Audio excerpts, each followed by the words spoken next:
Life. What is life? This is a question many people probably wonder about.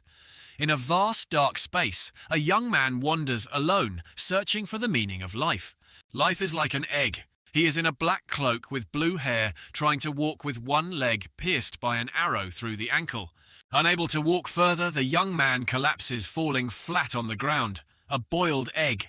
His eyes are contemplative. What does that mean? It means, in the sky, the full moon shines brightly. The young man is in majestic armor, a quiver full of arrows on his back, holding a sharp sword. Whatever you've done, an old man with wide eyes says, search him. It's all meaningless. Soldiers search Marnak as he collapses. One says, I found a holy relic. It's an object shaped like a bronze goblet, shining with brilliant golden rays. In the center of the goblet is a red gem. The old man raises his sword, about to strike Marnak, who is collapsed on the ground. Marnak, under the Grim Reaper's scythe, thinks, I fought, until all tricks were exhausted. In the end, a shout rings out. Kill, Marnak says, don't be angry, Our Lady of Depravity. The kill order is still given, echoing, kill dying here once is essential. Marnak's hand clutches the ground. The kill order hasn't stopped. From afar, someone approaches the main character, constantly chanting, kill, kill. Marnak says, if you are worried about the divinity of the holy relic. He keeps shouting, kill. His hand grabs the main character's head. Marnak says, didn't you consider that I already took it? That's why there's no need for these stalkers following my heels. The space still echoes with desperate screams. Kill, Marnak says. However, the sound of kill still fills the entire space. Suddenly, Marnak raises his hand to touch his face, laughing, I really have lost a bit of money. A hand approaches, intending to strangle him, saying, kill. In the schoolyard, Marnak is carrying a school bag, hand raised to his mouth to cover a wide yawn. He says, my life when I reached my 20s made me too busy and tired to play games. That's why I always compromised with reality.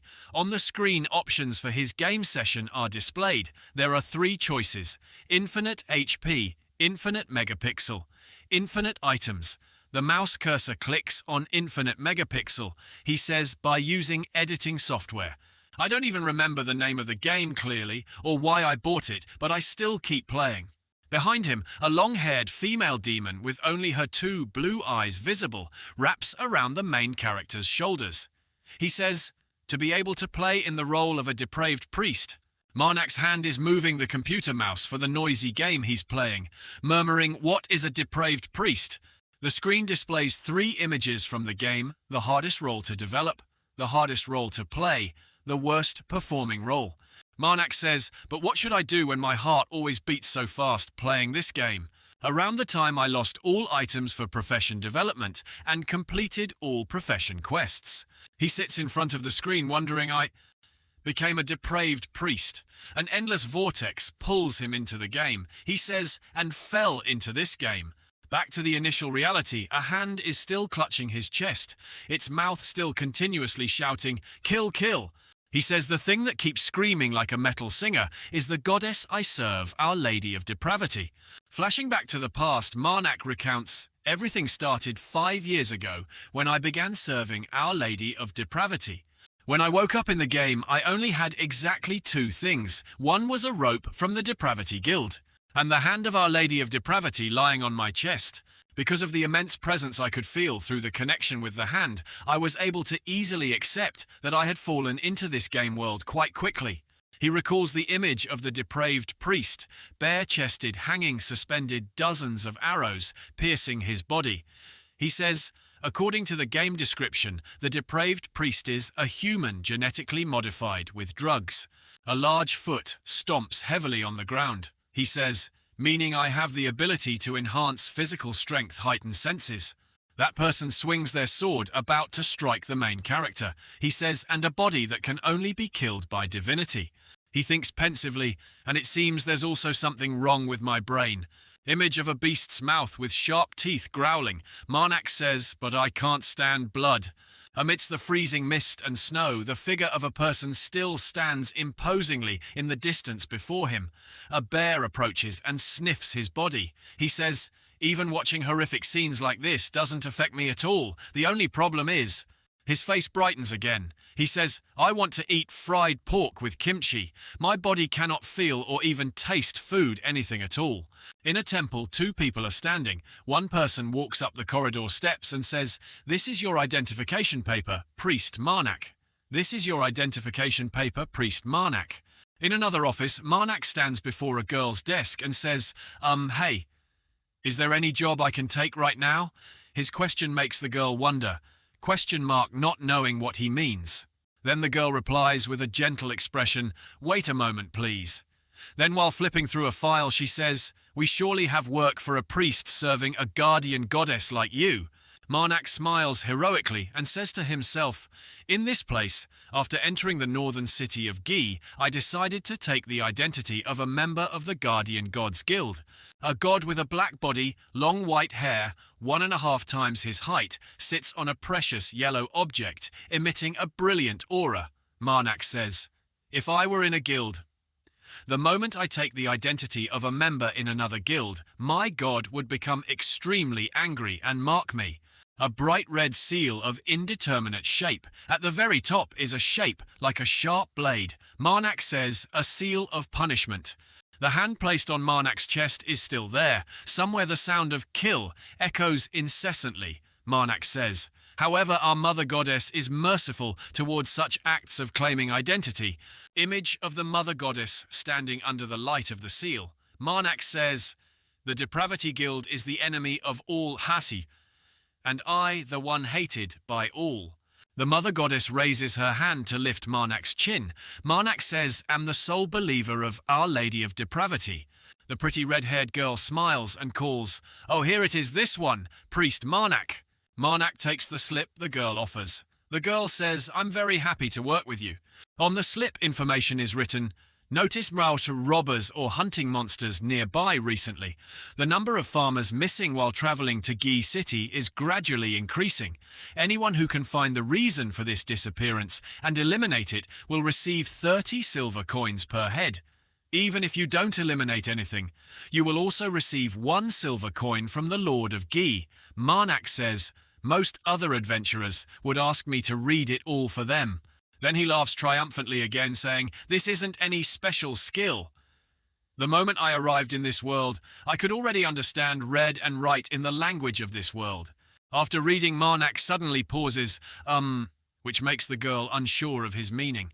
Before doing anything, Marnak proposes, can I receive a portion of the reward in advance right now? The girl is surprised. Although she heard clearly, she still asks again, what was that? At the ice mountain, a group of people with horse carts is moving. In total, there are 7 people and 2 carts loaded with firewood. Marnak again murmurs to himself, she really likes to talk a lot. My lady. Then the girl crosses her arms sternly. I'm only doing this for you. Even for you, you still have to pay an extra fee if you submit it late tomorrow. The sound kill, Koljan, shows no sign of stopping. Marnak says seriously, I'm not falling in love, my lady. If you keep talking like that, I'll get very angry with you. Marnak is walking beside the cart when someone calls out, Priest Marnak.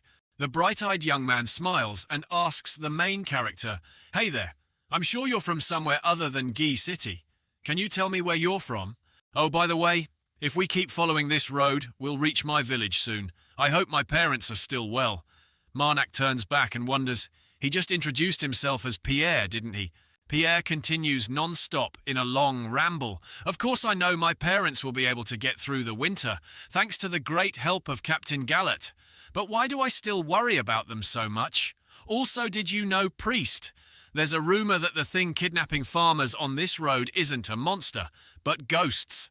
Marnak walks alongside, listening to him ramble on endlessly, getting a headache and telling himself he talks too much. Someone calls Pierre. Pierre hears the call and quickly runs ahead, turns his head back, smiles brightly, and tells the main character, looks like I need to go ahead, and doesn't forget to promise, I'll be back soon. In Marnak's head, the mother goddess's voice still echoes, kill. Marnak asks wonderingly, why do you keep telling me to kill everyone? If everyone dies, it'll be a problem for me. The mother goddess still says, kill. Marnak says, you didn't say anything when I returned to Gi, did you?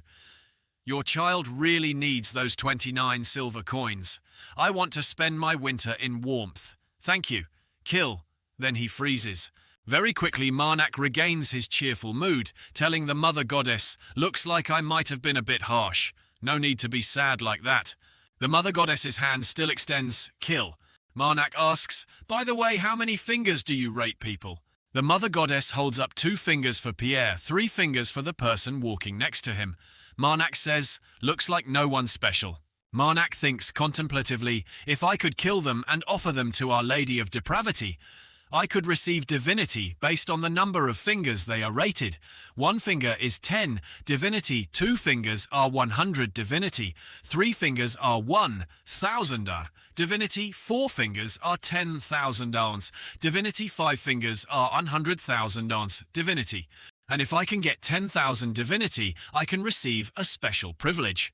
Thanks to the system, I can absorb the divinity of holy relics, and I received a special privilege." The people ahead are arguing. Marnak rationalizes to himself, "Now there are only 12 holy relics left. The mother goddess told me that if I can collect enough divinity from the holy relics, all my wishes will be granted." Then Marnak licks his lips with satisfaction. "First I'll restore my sense of taste." Someone's voice says, "The captain told me not to bother you too much." While Marnak still doesn't know what the other person said, his face is full of wonder.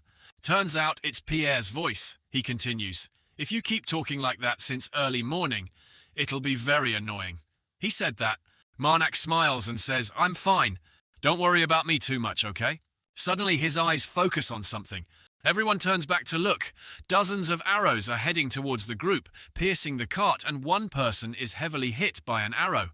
A hand grabs Pierre's shoulder. He's surprised. "Huh!" After that, Marnak swings his sword, slashing several enemies. Arrows continue flying relentlessly. Marnak is hit by 2 arrows in pain. Pierre collapses, reaching out and calling, "Sir." The robbers' faces covered, moving in a group, are still hiding in the bushes, continuing to attack the main character's group. Marnak, hit by an arrow, collapses to the ground, motionless. The mother goddess continues to remind, "Kill." Marnak says, "Must be robbers. Kill." Marnak says to the mother goddess, "Looks like you want me to play dead, then absorb their divinity when I get the chance, huh? Kill, that's the easiest thing to do right now." His hand grips the ground tightly as he says, "But do you know?" Marnak collapses, speaking to the mother goddess, while a sword is held right before his eyes. "Even so, you know." He grabs the sword, saying, "From the very beginning, I..." Then he jumps up, swings the sword, rushing forward, saying, "Have already done so." The ambushers are still hiding in the bushes, aiming their bows towards Marnak. Kah! The sword plunges straight into Marnak. He commits suicide. This action leaves the robbers hiding behind the bushes, confused and surprised. One annoyed grinds his teeth and curses, "Tsk, damn it!" Then he says, "Leave the priest to me. The others help me after I finish off the rest." Marnak's eyes show cunning. He has some strategy. Then he holds his sword and charges forward to fight Marnak. Marnak also jumps up. The 2 swords clash under the strength of the 2 men. The strong impact makes the swords spark from the metal friction. The former robber grits his teeth, trying his best to defeat Marnak. Marnak is also resolute, fighting with all his might. A powerful blow from Marnak sends the robber flying far away. He gets up and continues towards Marnak. Marnak grips the sword tightly. He asks, "Fingers, what category do you place him in?" The robber is angry, shouting loudly at Marnak, "What the hell are you talking about?" Next he swings his sword. At the same time, Marnak also swings his sword to block. The 2 swords, under strong force from their owners, again spark with light from the metal collision. Chaotic space objects flying everywhere due to the battle's impact. Marnak observes the hand. He's surprised by the situation, says 2.5 fingers. Then Marnak looks at the robber, saying disdainfully, "Just a robber, but on the same level as the cavalryman who slit my throat." This game is really unbalanced. Marnak stands up, swinging his sword. The robber shouts, "Ha ha!" loudly making Marnak not understand what the heck is going on. Kill, a sword plunges straight into the ground. He curses again, "Damn it!" The robber laughs loudly, "Ha ha ha ha! That's why I use Starfrost Bone. The sword is broken," Marnak says contemptuously. "Ha, what a useless weapon, huh?" The other guy says to Marnak, "Since you don't seem special at all, I'll let you go." Marnak bewildered, thinking, could this guy really be looking down on me? The robber says, anyway, I've calculated for the final job to leave that place. That's why. Marnak says, why don't we... Yada consider the debt settled and leave with a smile. Marnak stands before the robber to negotiate. He tells the robber, let me make another offer. Quit robbing and leave here immediately. His offer leaves the robber bewildered, not understanding why he made this offer. Marnak smiles gently, speaking to the robber as if to a child, that way I'll treat you more gently. The robber frowns and retorts to Marnak, seriously, do you really think we can just say okay and leave? Marnak says, that's not... An arrow suddenly appears from behind and pierces Marnak's head. The robber says, you're too late, you damn bastard. Then he turns and says to someone, I thought he was about to kill me. The remaining men argue loudly. One tells the robber, don't interfere with us. I saw you split the priest's sword in two. The robber says, I calculated quite precisely to cut that blade cleanly. Another one mocks, yeah, you're the best. They discuss animatedly. One says, anyway, did you kill the others? Another says, I definitely wiped them out, not one left. Somewhere an unidentifiable voice says, really that clean, huh? The robbers gape towards the source of the sound. A pitch-black face reveals only two round white eyes. Again, a voice rings out, you guys, what are you surprised about? One robber says, a survivor. Marnak stands up, imposingly pulls the arrow from the back of his head with his hand. Marnak tells them, after taking a whole arrow to the head. Marnak pulls the arrow out, stares intently at the group and says, first time seeing this, huh?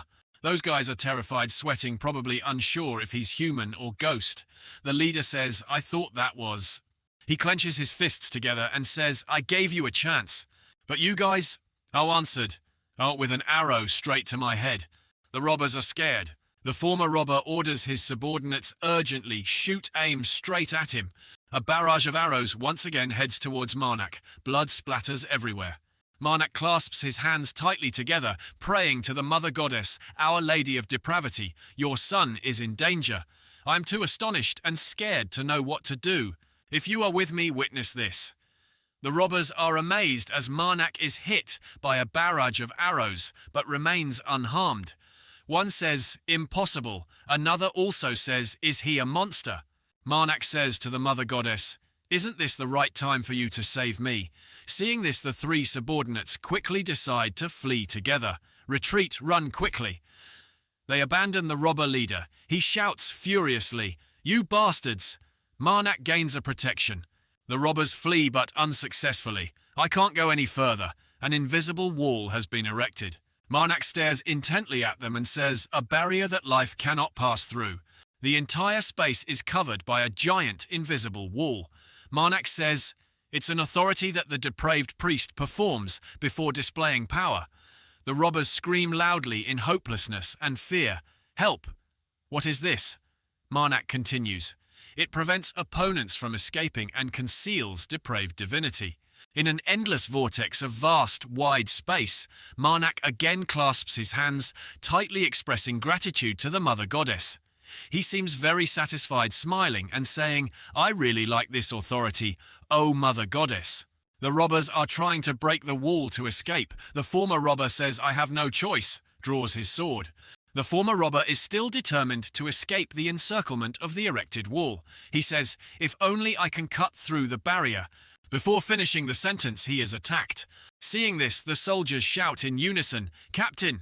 The robber leader is surrounded within the invisible wall. The ice surface shatters. Everyone asks, what is this? It's a giant monster from the wall, no eyes or nose visible, only a set of teeth and a raised hand. One frightened robber says, monster, a monster. The monster advances, causing them to scream desperately in fear. Tears and snot everywhere they wail, save us. They look at Marnak pleading earnestly, please let us live. We'll never rob again. Marnak orders the monster, except for their heads. Do whatever you want. Facing the giant monster, they scream in fear.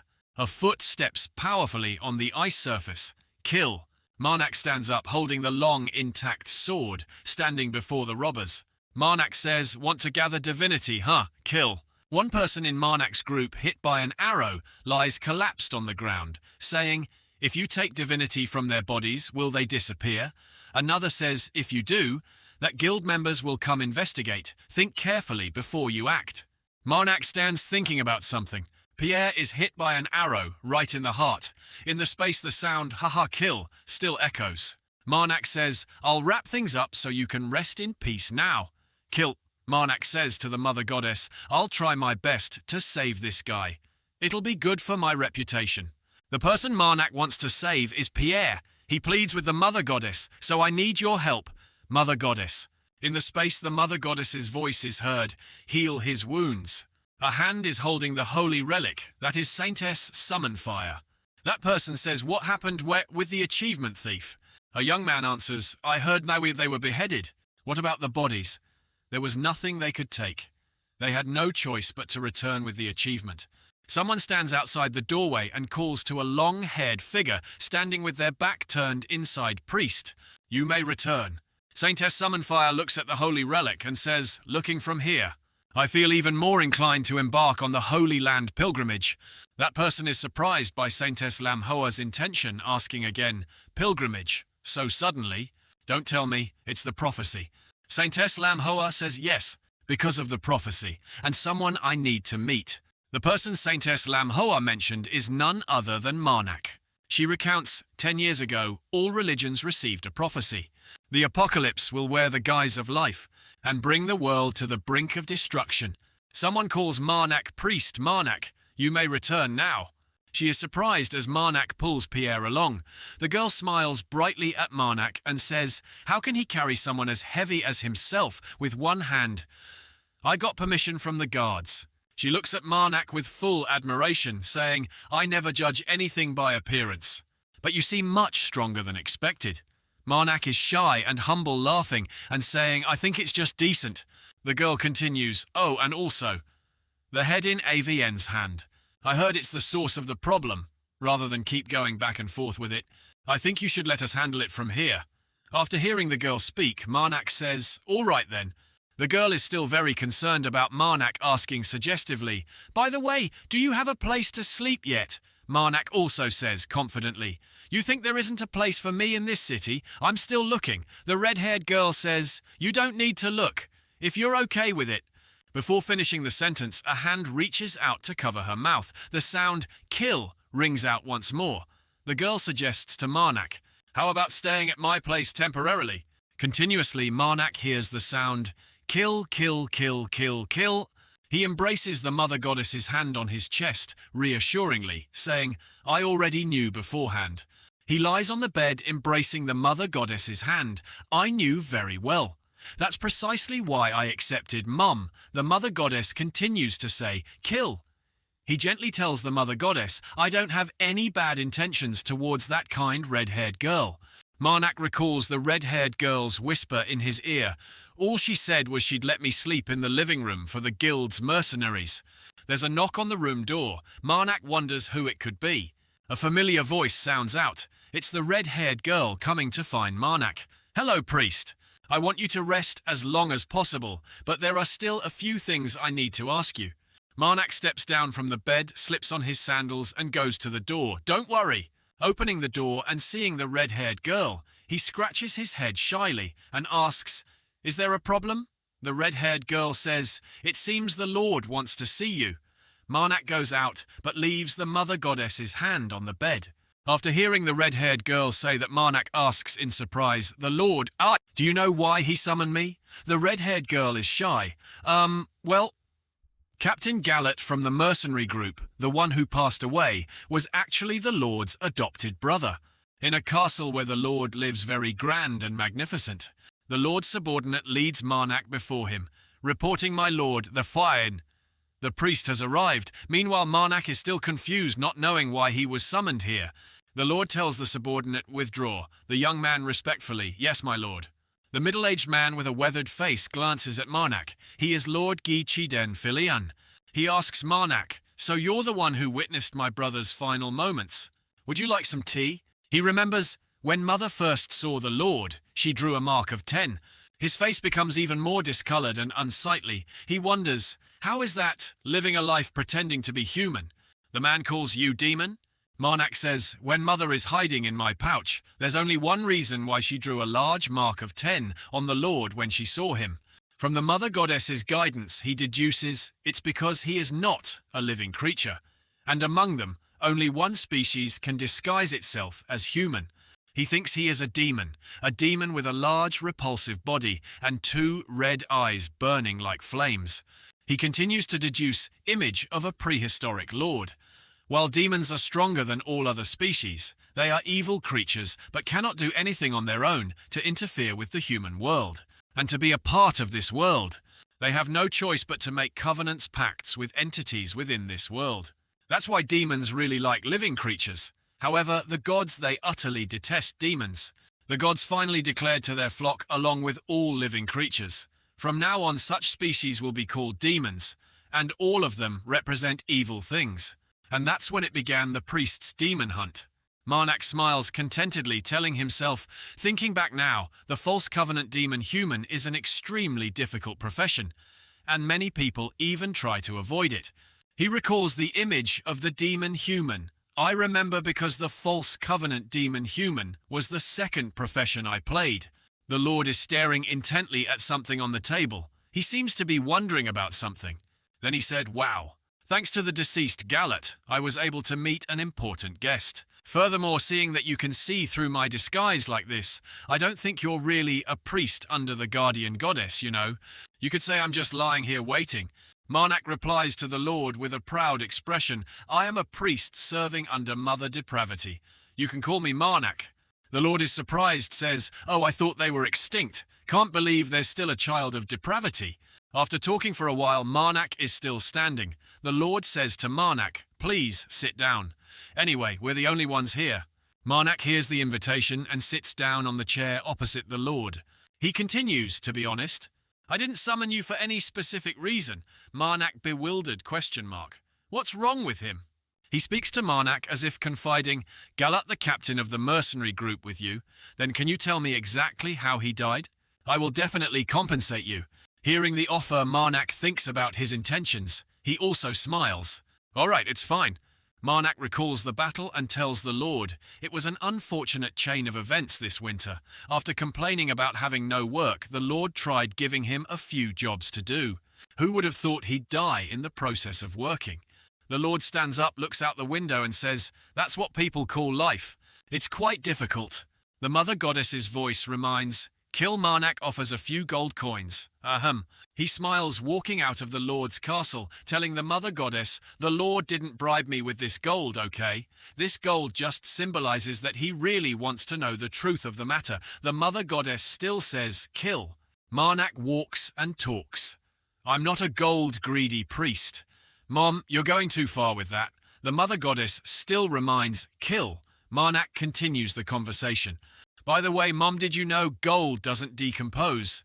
Kill interrupted while telling the story. Marnak gently holds the Mother Goddess's hand, saying, Mum, please listen to everything I intend to say before getting angry.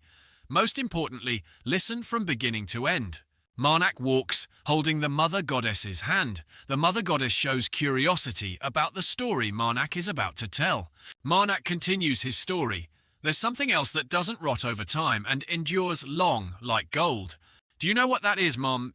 Kill, that is the love I have for you. Mom.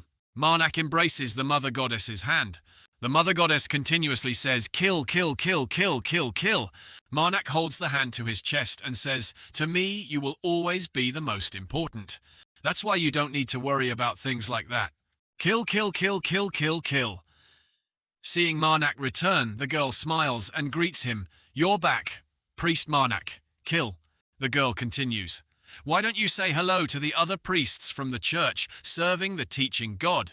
Marnak wonders, the church for the teaching God, huh? I don't want to talk to those crazy heretics right now. Marnak's eyes focus on something. Someone is attacking from behind. Marnak's face changes color, gritting his teeth. One of them, those are the people Marnak met when he arrived here. He thinks these people have someone carrying a holy relic. A large foot steps forward. That person says devotion to a righteous life. Marnak stares blankly, thinking. He says, I never thought I'd see a protection priest here. The man among those Marnak met his face, having several horizontal and vertical scars, places his hand on his chest, and tells Marnak, "I am the one who bears the burden on the scales of vengeance. You can call me Ovis." Ovis has a large appearance, steadfast eyes. He must also be quite something. Ovis continues introducing the person with his group, the white-haired man, with a chest like fur, sideburns reaching his neck. Notably, this person has a horn in the middle of his forehead, like a rhino's horn. Ovis looks at this man and says, "The large man over there is Konu." And the last person introduced is a girl, a petite girl with a gentle appearance, hair tied in a ponytail. Ovis points to the small girl and says, "And this person is Patina." The common point of everyone is placing their hand on their chest and bowing politely for introductions. Marnak does the same, placing his hand on his chest. He bows his head in greeting, "Very pleased to meet you all. I am a priest serving the protection goddess. My name is Marnak." He remembers the words the red-haired girl told him earlier. It seems the priests of the teaching god's church are also here today. Just like you, Priest Marnak. Marnak smiles relieved. He sighs, feeling lighter. That means I don't even have to act right now. His eyes shine brightly with triumph. I still have quite a few chances to steal their holy relics. He suddenly transforms into a demon, revealing only 2 blue eyes and blue hands emitting wisps of smoke. The hand seems to want to grab something. He says, "The only problem is when I absorb holy power from the relics. Some depraved holy power will surely leak out." Just now Marnak transformed into a child amidst the snow. He clasps his hands together, eyes wide and clear mouth puckered in a light smile like an innocent child. He also says innocently, "Do I have to steal again?"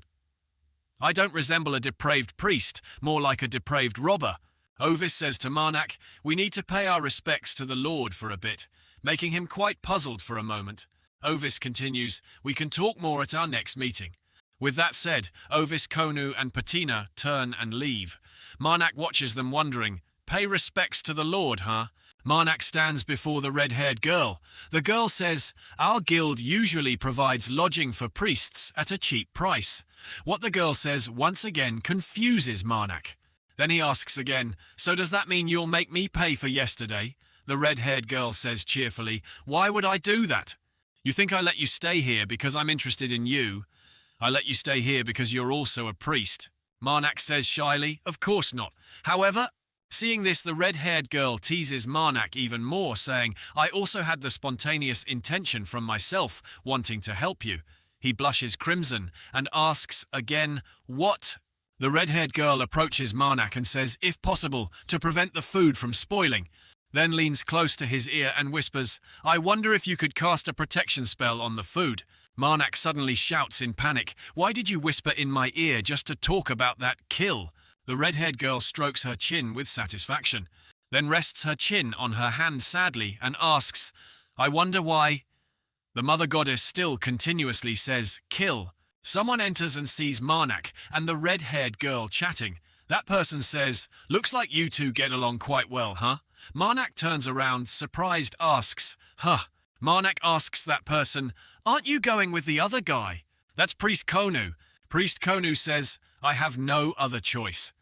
Because of my origin, many lords from the north don't have a very good impression of me. I'm just showing my respect." After hearing Konu speak, the red-haired girl tells him, "I don't think Lord Chiden cares about things like that." Both Konu and Marnak are surprised by the red-haired girl's opinion. The red-haired girl laughs and continues, "Although he acts cold towards others, he is extremely skilled in his work. He clearly separates his work and personal life. It's because many people support him here in Gi. I suggest you don't speak disrespectfully to the Lord because it will be very dangerous for you. He clearly separates his work and personal life. It's because many people support him here in Gi. I suggest you don't speak disrespectfully to the Lord because it will be very dangerous for you." Konu, after hearing the red-haired girl, replies, "I'll remember that. By the way, could you tell us more about the Lord?" Konu is very curious about what kind of person the Lord is. He wants to know more through the red-haired girl. Hearing Konu ask, the red-haired girl laughs loudly. Marnak also smiles. The three stand together in the library. He says, however, Konu asks Marnak and the red-haired girl, why did you decide to meet the Lord first? Actually, following the prophecy we received 10 years ago. Priest Ovis thinks the apocalypse is hiding behind the veil of life, will wear the veil of life and descend upon this world, meaning it refers to a demon. Marnak asks Konu, so you're all here because you think the Lord is a demon? Konu replies, of course not. Lord Ovis is just checking for himself, because his ability is to check if someone is a demon or not, by using his holy relic, a sharp-toothed mouth full of fire. Marnak and Konu both turn back to look. A building is being burned down by the demon. That demon is fearsome large and can breathe fire running rampant. He and Konu are standing staring towards it. Konu swings the scales powerfully, shouting, "Oh, scales of punishment, die!" Then a blow strikes straight onto the monster's head. "You stupid monster! Die, evil demon!" Konu says to Marnak, "That's the punishing hammer of Priest Ovis. Looks like they're fighting demons. I must go help them quickly." Konu just finished speaking. Marnak quickly ran off, saying, "I'm going ahead. Ra was saying Theon's race. I'll be there right away." The mother goddess's hand reaches out, as if trying to hold him back, calling Erin. The red-haired girl sees him open the door and rush in, hastily calling out in fear, "Priest Marnak, what's happening?" He approaches and asks, "Where, huh?"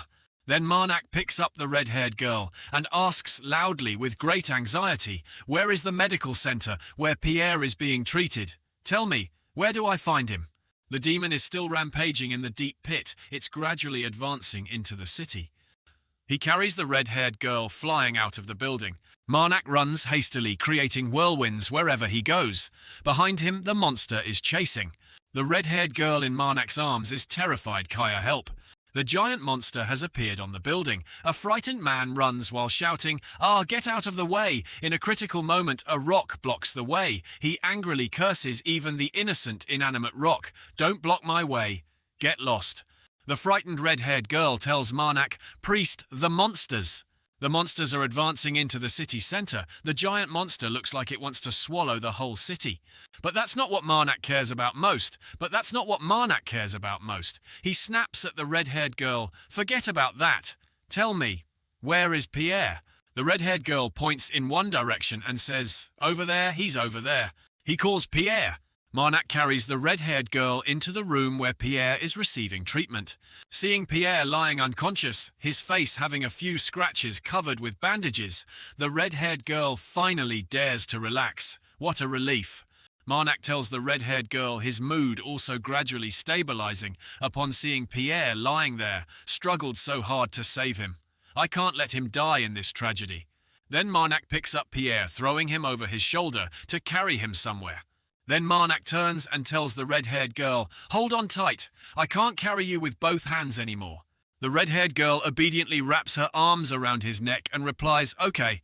Marnak's steps are powerful as he carries 2 people on his shoulders. With each step hitting the ground, the entire area cracks. He tries to run as fast as possible. The red-haired girl on his back is also scared. Then the red-haired girl tells Marnak, "Priest, I know a secret passage." Marnak asks where. The red-haired girl says, "We have to go that way. That house has a secret passage leading to the outskirts of Gi, but the door is locked." Marnak carries the 2 people rushing out of the dangerous place. Suddenly, the red-haired girl smiles brightly. They have arrived somewhere. The red-haired girl says, "Really? You are really strong." Upon reaching the safe room, Marnak puts everyone down and instructs the red-haired girl, "If the situation worsens, run through that secret passage." Hearing this, the red-haired girl asks him worriedly, "What about you?" Then Marnak turns away and says, "I need to go back." The red-haired girl watches Marnak's retreating back and calls after him, "Priest!" He has run out of the room and runs faster and faster. The red-haired girl still calls, "Priest, priest." Marnak runs up to a body lying motionless on the ground. He sadly says, unable to form words, That's Pastor Konu. He's beaten to a pulp body, devastated, covered in scratches. Leaning over, Konu calls loudly, "Pastor Konu." Pastor Konu hears Marnak's call, struggles to open his eyes, and asks, "Is that you, Priest Marnak?" He looks worriedly at Konu's wounds. His wounds are so deep. I can't do anything. He thinks if he leaves him like this, then he asks Konu loudly, "Where are the other priests who were with you?" Pastor Konu struggles to call the name Patina. Then he remembers the final image of Patina, her body beaten pulp covered in wounds. Pastor Konu says sadly, "Dead." Hearing this, Marnak is both grieved and angry. He asks Konu, "Is there a way to defeat the demon?" Pastor Konu says, "The holy relic we carried. Bakaris Yifo, the white silver sword, which priest Ovis stabbed into the demon's head. If you can get that sword and stab it deep into its brain," Pastor Konu struggles to say each word with waning strength, "the demon, will die." Then Konu gradually fades away. Marnak watches helplessly. He pleads with the mother goddess, "O mother of depravity, I ask to take the holy power from this man." Amidst the blue sky, an announcement appears. "You have received 100 holy power." Ovis shouts loudly, "Ah! Oh, scales of punishment." The giant monster stands before Ovis. Comparing volume, Ovis is only a few times larger than one of its teeth. Ovis is standing on its head, holding the scales of punishment, he says. "The chance has come." Then Ovis swings his sword straight at its head. The sword hits the target. Ovis is satisfied. Perfect. All that's needed is for this white silver sword to... Marnak is also holding the sword, wondering what's happening. The monster hit is in pain, screams, "Huh!" He turns around. "Don't tell me." Death roll. He is thrown off. The mother goddess reminds again, "Kill." Marnak is thrown off, landing flat on the ground. Ugh. The mother goddess continuously says, "Kill, kill." Marnak reassures the mother goddess, "I'm fine, Mum. Kill." Then he lies stretched out, arms spread, looking up at the sky. "Haha, yes. Mom also said that blessings come with disasters. Kill." He is deep in thought. Beside him are the scales of punishment. He says this is truly an interesting event. Marnak grips it tightly. The mother goddess says again, "Kill." He hugs it to his chest and says, "Mom, I offer you another holy relic. Please grant me a new authority." Marnak holds the relic to his chest, along with the mother goddess's hand. He says, "Please release your seal, Mother." The holy relic glows brightly. Marnak's body floats, suspended in mid-air. Marnak thinks, it seems every holy relic has enough holy power for one authority. Holy power 11,723. Thanks to the relic's activation, Marnak says another seal has been removed. He asks the mother goddess, "Can you tell me how it's different from before, Mom?" The mother goddess still says, "Kill." Marnak asks, "Is that so?" The mother goddess continues, "Kill, kill, kill." The mother goddess's hand flies far from Marnak. He looks at the hand from afar and says, "I'm glad you can support me from afar like that. But don't you think removing one seal with one relic like that is a bit small?" The mother goddess's hand clutches a rock outcrop on the ground. "Kill, haha." Seeing this, Marnak quickly backpedals. "I'm just happy about your development. Just kidding, don't be mad." He takes the hand back, places it on his chest and says, "Since I'm not in the best situation right now, I'll stop joking around for a bit. O mother of depravity, I offer you 10,000 holy power. Please grant me another new authority." Marnak stands still to focus on something. He stands in the center of the authority circle. He says, "So this is it, huh? The sigil of depravity." Marnak thinks the effect of this authority is simple yet powerful. The moment the sigil of depravity is activated, metaphysical blue-black tattoos will appear all over my body, and it will help amplify my power. When the authority has penetrated his body, Marnak feels it. He tells the mother goddess, "A new authority isn't bad." "Mom," the mother goddess continues, "Kill." Marnak feels the power of authority coursing through his body. It seems very useful to him. He says, "It's extremely useful in this situation." Marnak stumbles as he walks. He says, "Looks like my cursed leg has been healed too." Then he looks far away at something, eyes full of wonder. That is Priest Ovis. At this moment, Priest Ovis is injured, lying on the ground, his body covered everywhere with wounds. Marnak remembers the image of the man being thrown far away. He thinks it seems... we fell at the same time. Priest Ovis is now deceased. Marnak sadly tells him in vain, "Please rest in peace, O mother of depravity." Marnak again pleads to take strength from the deceased. "I ask to take the holy power from this man." The giant monster appears again. It continues to destroy the city, creating an extremely large crater.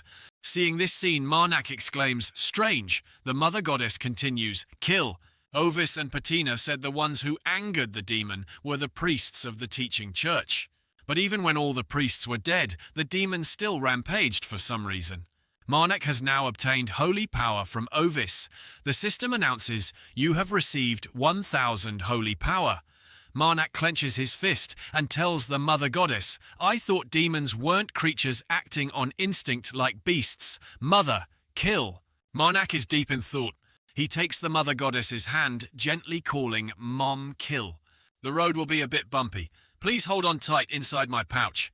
Marnak holds the mother goddess's hand and runs to where the monster is rampaging.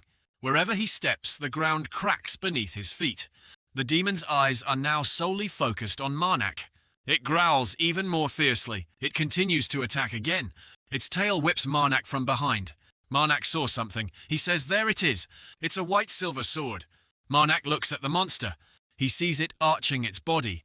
Marnak thinks to himself, "Looks like I'll have to experience a few more rolls today. But this is exactly what I want." Marnak is whipped by the monster. Standing before the monster, Marnak is nothing compared to its giant body. Identical things. "Won't work on me twice." The monster continues using the old trick to attack Marnak. The whole city is damaged by the battle. Debris from buildings shatters and flies everywhere. Shattered window glass fragments fly out. Marnak is injured. Blood flows from his mouth. The sudden attack and injury leave Marnak unable to react in time. He says, "Looks like the progress is faster than I thought." The monster continues to advance and attack Marnak. Using the sigil of depravity while fighting the monster, Marnak's body is affected.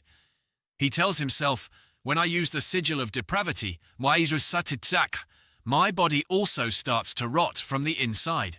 If the demon keeps this up, the collapse will spread outwards from my body, and then I won't be able to do anything anymore." But quickly he reminds himself there's no time. Marnak flies up, reaching for the sword ahead. He grips the sword tightly. Marnak remembers Priest Konu's instruction, "Take the sword that Priest Ovis stabbed into the demon's head." The white silver sword that Priest Ovis stabbed into the demon's head. If you can get that sword and stab it deep into its brain, the demon will die. The sword is right before his eyes. Marnak quickly seizes the opportunity to defeat the demon. Awaken. Marnak sees someone, Lord Chiden, a blurry figure in his eyes. The demon is gradually disintegrating. Blinding light emits. Everyone looking is stunned. Even the red-haired girl beside him caring for Pierre is the same. The red-haired girl looks towards the door where the blinding light comes from within the city. Marnak looks at the injured man lying on the ground. His clothes are torn, revealing patches of flesh. Marnak bends down and asks the man, "Are you awake yet?" The man replies happily, "Honestly, meeting you is truly the greatest blessing I've received." He laughs shyly and points to the sword. "No need for that. It's all because this sword has power beyond your thoughts." Marnak extends his hand to help the man up. He adds, "So what do you think about the value of giving away 2 gold coins?" The man sits up. Once helped up by Marnak's hand, he says, "It's definitely worth much more." Saintess Hoalam spreads her palm. Inside is a blue essence stone. She drops it onto the ground. Since that object fell to the ground, that area of land begins to change. A different phenomenon occurs. A blue stream rises. The man looks at it and says, "I knew it." Beneath where the essence stone fell, a tree begins to sprout. The old man continues, "Every time I see it, it's another time I must marvel at this wonderful power. But there's no one here. I'm sure I slit that kid's throat here." He recalls the moment he used his sword to deliver a fatal blow to the other guy. It must have been too long ago, so probably some monster or beast ate its corpse. Saintess Hoalam speculates she also agrees with the man's thought. Well, it's possible. Saintess Hoalam tells the man, "Thank you for bringing me here. However, I want to ask you one last thing. The nearby cities, can you tell me their names?" The ground is full of cracks, the desolate remnants of the recent battle. Marnak walks with a young man. Arriving at a house, someone politely opens the door, bows and invites Marnak inside. Marnak enters the room with a very gentle expression. The man sits in the room. He can only see out of one eye, the other side covered by a cloth wrapped around his head. He shouts joyfully, "Welcome, young priest!" Marnak is shy before the man's overly enthusiastic welcome as he continues, "Why does it feel like you're much more handsome than the last time we met? Ha ha ha ha." Marnak also replies politely, "Thank you for the compliment." The man continues, "Mr. Demon Slayer, I don't know how to fully express my respect for you, Priest Marnak, but aren't demons still living and breathing there?" The man says, "Demons like me also need to live. I also don't believe any creature is born to die." "Right." Marnak tells him, "Not wrong," but thinks to himself after everything was resolved. Chetan told the people that he was the one who defeated the demon and that he was also the one who saved him. As a result, although it didn't quite fit, they called me by the name Demon Slayer. And perhaps also because Erin liked that name a bit too much, she kept calling me Mr. Demon Slayer whenever we were outside, drawing everyone's attention. Marnak thought while imagining a scene as if he were the main character, all eyes focused only on him. Around him, old and young men and women looked at him with eyes full of admiration and praise. He chuckled, imagining the nice gossip lifting him to the clouds. For example, "Isn't that the famous priest Demon Slayer? I heard he's quite strong. Even though his appearance doesn't seem like it, he even beheaded 7 robbers all by himself. He even defeated demons. What are 7 robbers? But I still can't. I'm afraid another monster like that will appear again." Marnak was now sitting opposite the one-eyed man to talk, seeing his wooden arm. He said, "Also seeing your prosthetic arm and leg move so smoothly, it feels strangely weird." The one-eyed man said, "I can only do this for your eyes. I wouldn't dare if someone else was here. Besides, to move naturally like this. Oh, I also have to pay a price, a very expensive one at that." Seeing the man just answer his face-changing expression, Marnak asked, "What price are you talking about?" The man lifted the teacup to his mouth and said, "More than too late." He also humorously said that, "Then all my hair will be like leaves swept by the wind, falling scattered like yellow leaves on an autumn day. And if you meet me in a few months, what greets you will be a bald head." Marnak had anticipated this situation. He murmured, "I accidentally imagined it." Then he said to the man again, "We can talk about that later." The man asked Marnak, "Do you have about a week?" Marnak was joyful, "Plenty, plenty." Hearing the answer, the man was satisfied. He sat with his hands clasped, leaning back in his chair, and told Marnak, "Perfect. There's a job I just received, and the client is specifically asking about you." Marnak asked, again puzzled, "They want me?" The man said again, "It seems they think you'll be the perfect choice for this job after hearing those stories about the Demon Slayer. It seems it's related to the holy relics in the ancient kingdom. The reward will be 5 pieces of pure gold. It will be paid in advance too, and if they acknowledge your great help in exploring the ruins. They said they'll give you one of the discovered holy relics."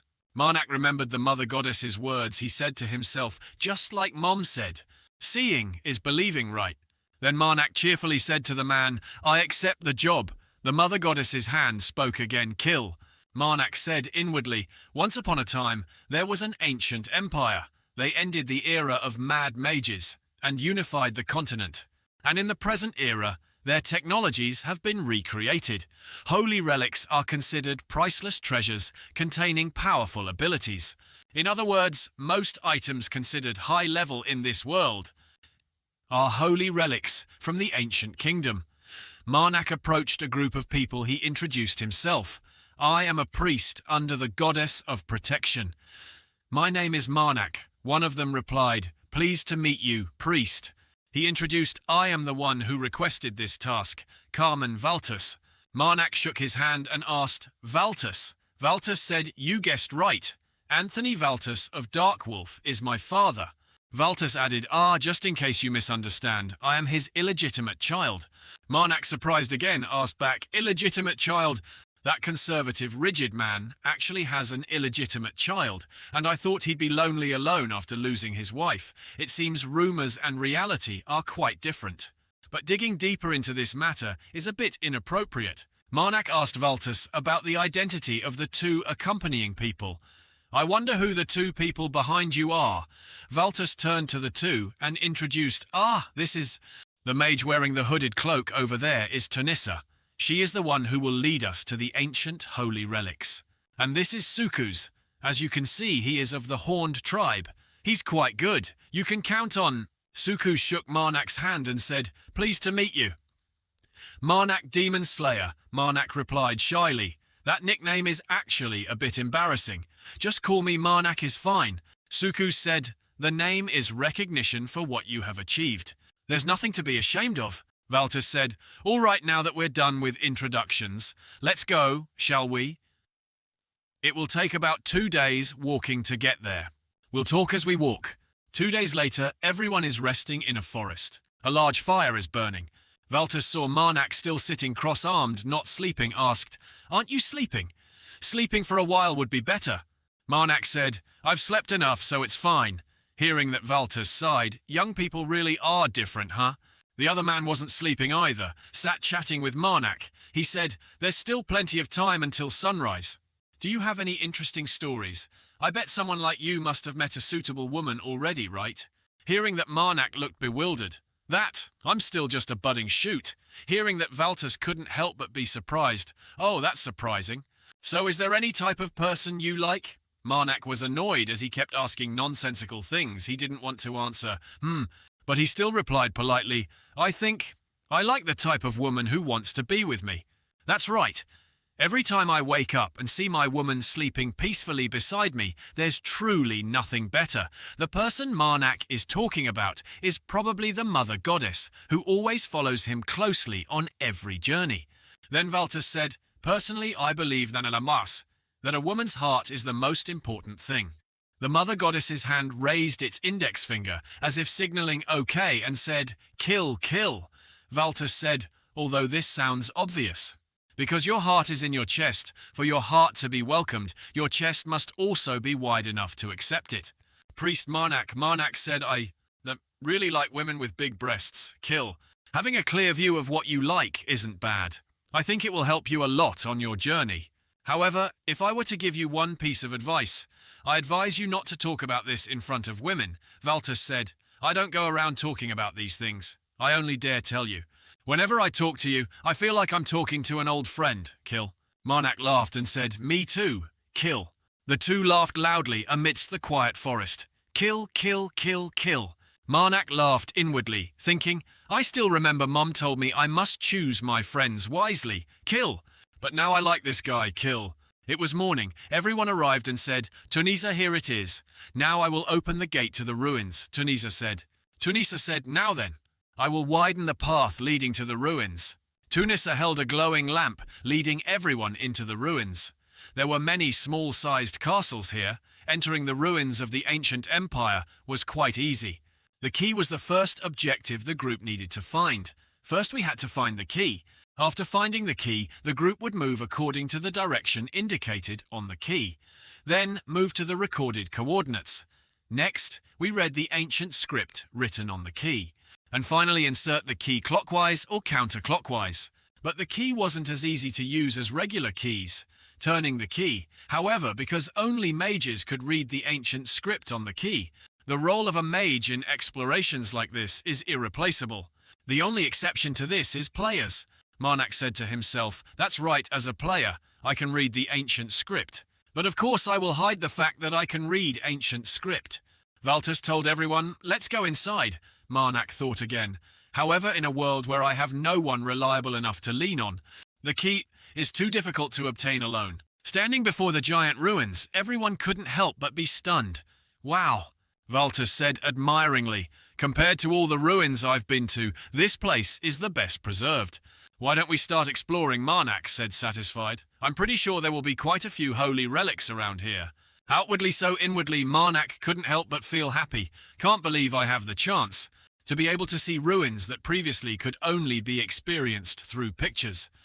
He clutched his left chest, perhaps saying, due to excessive happiness, "I feel like my heart is about to jump out of my chest." Tunisa seemed to disapprove of Marnak's action. She sneered. Everyone started entering the ruins with the torch leading the way. Suku's carried a very large blade. The four stood before a giant object with strange inscriptions. Marnak said, "Here the inscription implies, 'Prove you possess the blood of the Empire.' It's a line of ancient script." Marnak said, "Blood."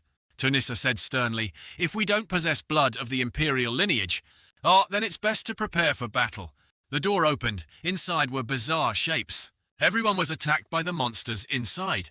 Sukus held his blade to resist. A swarm of monsters flew in. Each person used their weapon to fight back against them. Tunisia chanted some spell. The ground cracked, revealing rays of light through the fissures. The defeated monsters lay flat on the ground, but their numbers were vast. They kept advancing. Marnak beat them to pieces. The monsters were split in two. The mother goddess's hand was knocked away. Marnak turned back, hearing the cry, "Kill!" Marnak's sword clashed with another sword, sparking from metal friction. That fearsome monster was attacking Marnak. Marnak told himself, "Looks like there's still one more. Best to kill this one before Before finishing the sentence, the monster was suddenly hit by an arrow. Seeing that, Marnak was very satisfied. The monster was completely defeated. That was thanks to Valtus saving him. Marnak's hand was covered in blood splattered from the monster. He turned back to look at Valtus and said, "Thanks." Valtus asked Tunisia, "Why do you keep pushing the enemy into the middle of our battle line, Marnak, or I could get hurt?" Tunisia replied, "That's the fastest way to eliminate our enemies. And anyway, we managed to take them all down, so if you could stop complaining for me, that would be good." Sukus said, What did you say?" If you want to say something, seeing the tense situation of his comrades, Valtus quickly intervened. "Stop right there, Sukus Tunisia." Sukus ground his teeth in anger. Sukus sat flat on the ground, face growling. Valtus told Marnak, "But honestly, Priest Marnak, your nickname Demon Slayer isn't just an empty title." Marnak said shyly, "I'm really embarrassed to show everyone such an unholy sight as a priest." Valtus said, "I'll admit you're not wrong saying that, but this is wartime." Marnak didn't forget to praise Valtus's talent. "Anyway, your archery skill just now was really top-notch." Valtus replied, "I've been used to using a bow since I was young." Valtus remembered how hard he worked when he was young. He told Marnak, "I practiced archery as much as possible." Marnak asked, "So when can we leave for the next place?" Tunisia said, "I feel fine moving right now. I still have quite a bit of mana left." Sukus asked angrily, "Why do you keep rushing to move on when we haven't rested at all? I don't know anything about people who constantly chatter spells like you, but people who need to use physical strength and always move like me and Marnak. We need rest." Tunisia still insisted, "But I believe everyone here agrees with me now, because besides Sukus, everyone else is fine. Wouldn't it be better if we reached the center of these ruins as quickly as possible, instead of wasting time here? Honestly, at this point, I think you're just messing around, nothing else." Sukus became even angrier at Tunisia's sarcastic remark. "What did you say?" To ease the tense atmosphere between the two, Valtus said, "Let's rest a bit before moving on." The conversation ended here. Marnak laughed loudly. "Ha ha! In this world, people with the mage profession usually have sky-high egos, and most are scoundrels. Here, becoming a mage is very easy, and that's through being born with talent predestined for this profession. Chosen as a mage from birth, although there are some differences between individuals, but for those born with mana already in their bodies, it will awaken when they reach a certain age, and when that happens, knowledge of ancient languages will flood their minds. And because they don't have to pay any price to do, so they learn ancient magic. Using mana grants the ability to bend, even break the laws of this world. Then they are reborn as a mage. However, due to the vast amount of knowledge flooding their minds, they, as a natural consequence, hate learning new things. As a result, most mages become stubborn, ignorant fools. Most of them have thoughts revolving only around themselves and don't care about those around them. She's exactly like the other mages I've met. Marnak is referring to Tunisia. But to be honest, among mages, she's actually considered one of the most well-behaved. Valtus said, "Now that we've rested enough, let's head to the next area, shall we?" Something made everyone wonder. The endlessly deep corridor with no visible end. There's an explosion ahead. Everyone cannot exit this way. Valtus worried, "Impossible." The door closed behind us. Everyone turned to look. A giant monster with a body patched together with stone. It was gradually advancing to attack the group. Speaking, its mouth spewed blue energy. Marnak thought, "I knew something was wrong here. The enemies we encountered before were too weak for ruins like this. It seems like this monster is the real deal here." At this moment, Sukus looked tense and got into a fighting stance. Tunisia stood beside sternly and said, "Get out of the way." Then, standing before the giant stone monster, Tunisia raised her scepter. She recited an ancient mythical spell, and suddenly the tiles around her cracked and flew upwards. Tunisia pointed her scepter towards the giant monster, and the large stone she had summoned earlier gradually gathered into a large rock mass above the monster's head. Suddenly the monster's eyes lit up. Carmen startled with fearful eyes. Then he quickly turned back and shouted loudly, "Tunisia, it's dangerous. Quickly cast a spell and get out of there." A light radiated out, making everything blurry. Tunisia's technique glowed, making the monster focus on it. While the monster was staring intently at the glowing light, suddenly a large rock flew straight towards its face. The collision created a large explosion. The three men gasped in fear. A large explosion occurred, but Tunisia stood stunned there, motionless. She worriedly slowly raised her eyes upwards. Before her eyes was the giant stone monster preparing to attack her. In an instant, not understanding what happened, red syrup splattered everywhere. Sukus witnessed everything and couldn't believe his eyes. He stood there stunned. Later, the angry monster approached Sukus. Marnak sensed trouble and shouted a warning, "Sukus, get down!" But the monster was too fast and attacked Sukus. Another large explosion occurred, and there was a tragic scream, "Sukus!"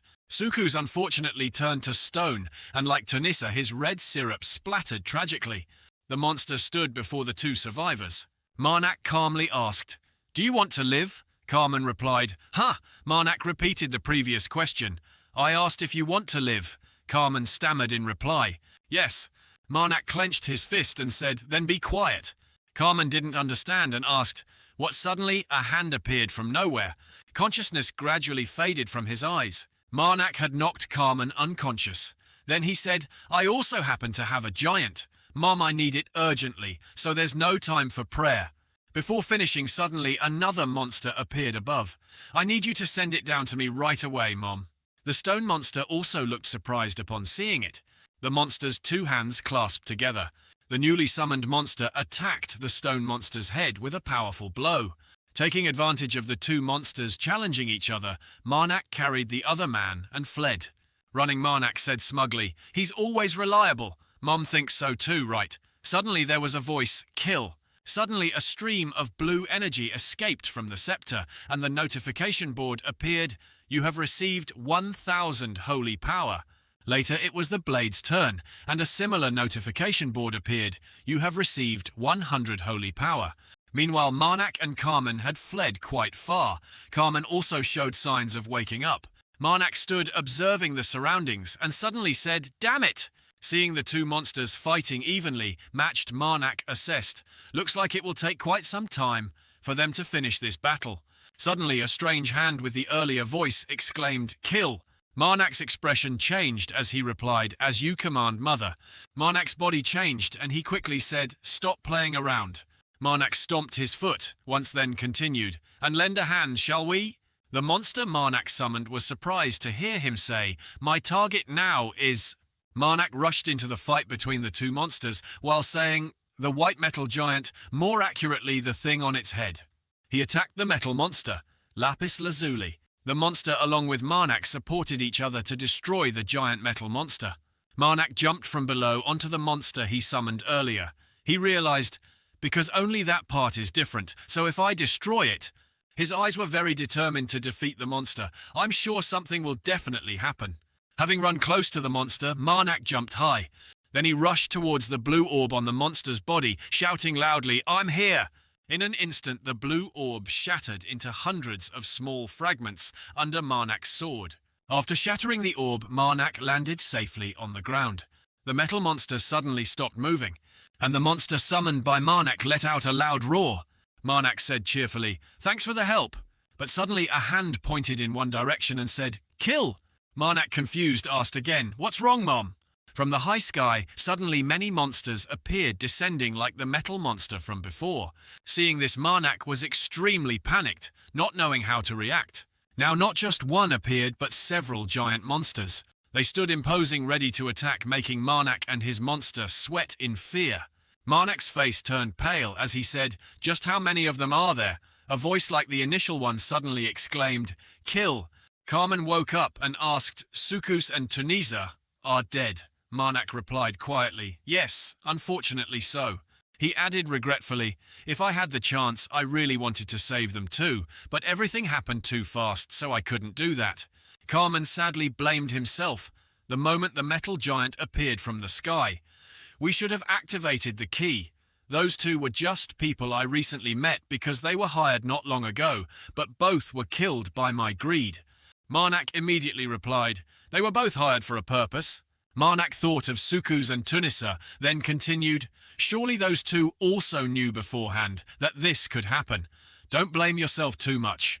Carmen then asked Marnak, "Where exactly is that place?" Marnak didn't hide it and answered immediately, "Outside the black door."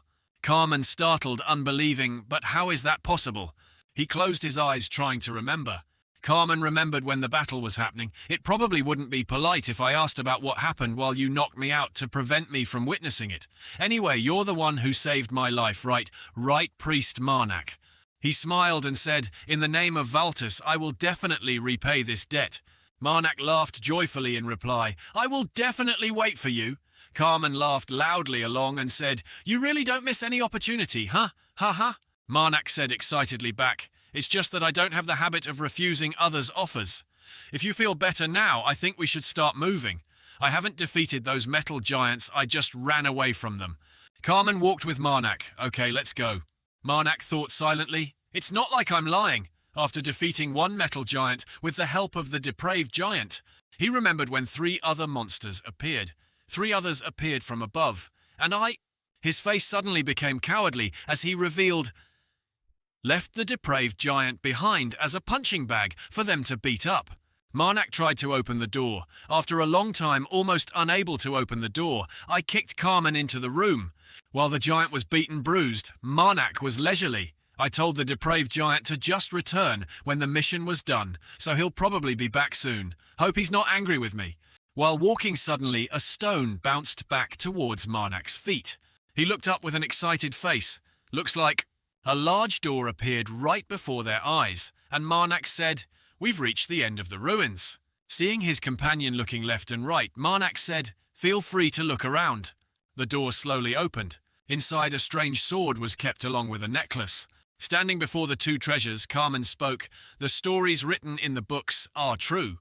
He told Marnak, "Priest Marnak, I know I have no right to ask, but may I ask for a favor?" Carmen pointed to the necklace and said, "Could you let me have this necklace? In return, I will definitely reward you generously." Marnak forced a smile and replied, "Haha, but what exactly is this necklace first?" Carmen explained to Marnak, "It's called the False Bloodline Seeker. If you drop a bit of blood onto this necklace and think about a specific bloodline you're searching for, or it will use your blood as the price to point towards the direction of the bloodline you're thinking of." Marnak understood the issue. He thought silently, "He talks about bloodlines, huh? I roughly understand now." Carmen bowed his head and said, "I'm sure you also know about my plans. Right now, I'm still searching for my mother. The mother I've never met." Marnak replied, so surprising Carmen. Marnak immediately made an offer. "Is it okay if I take this sword?" The flame flared up. Carmen laughed happily. "From now on." In the desolate forest, the 2 sat together by the fire. Carmen continued, "I think I should probably avoid all those giant metal masses." Marnak replied, "Me too." They remembered the scene of the monster charging in when they were in the room. If we had been delayed even by a second, then we would have met misfortune. Carmen said while putting on the necklace, "I thought we were definitely dead." Then he called, "Priest Marnak." Marnak looked up, seemingly confused. Carmen held out the necklace and sincerely said, "Could you bless me?" Marnak smiled brightly and said, "Of course." Carmen closed his eyes tightly. Then he took the needle, pricked his hand until it bled and said, "Thank you. May the protection goddess bless you." From somewhere a sound appeared, "Kill." Blood from Carmen's hand slowly dripped onto the necklace's surface. 1 drop of blood fell. Suddenly, strange lightning bolts escaped, surrounding Carmen. Carmen rejoiced. "Oh." Carmen emotionally looked at the pendant and said, "Mom, I know you're still alive." Marnak sighed in relief and said, "I'm glad the necklace works as we expected." Carmen put on the necklace and then said, "It's all thanks to you. I don't know how I can ever repay this debt." Marnak smiled gently in reply, "You can repay me any time.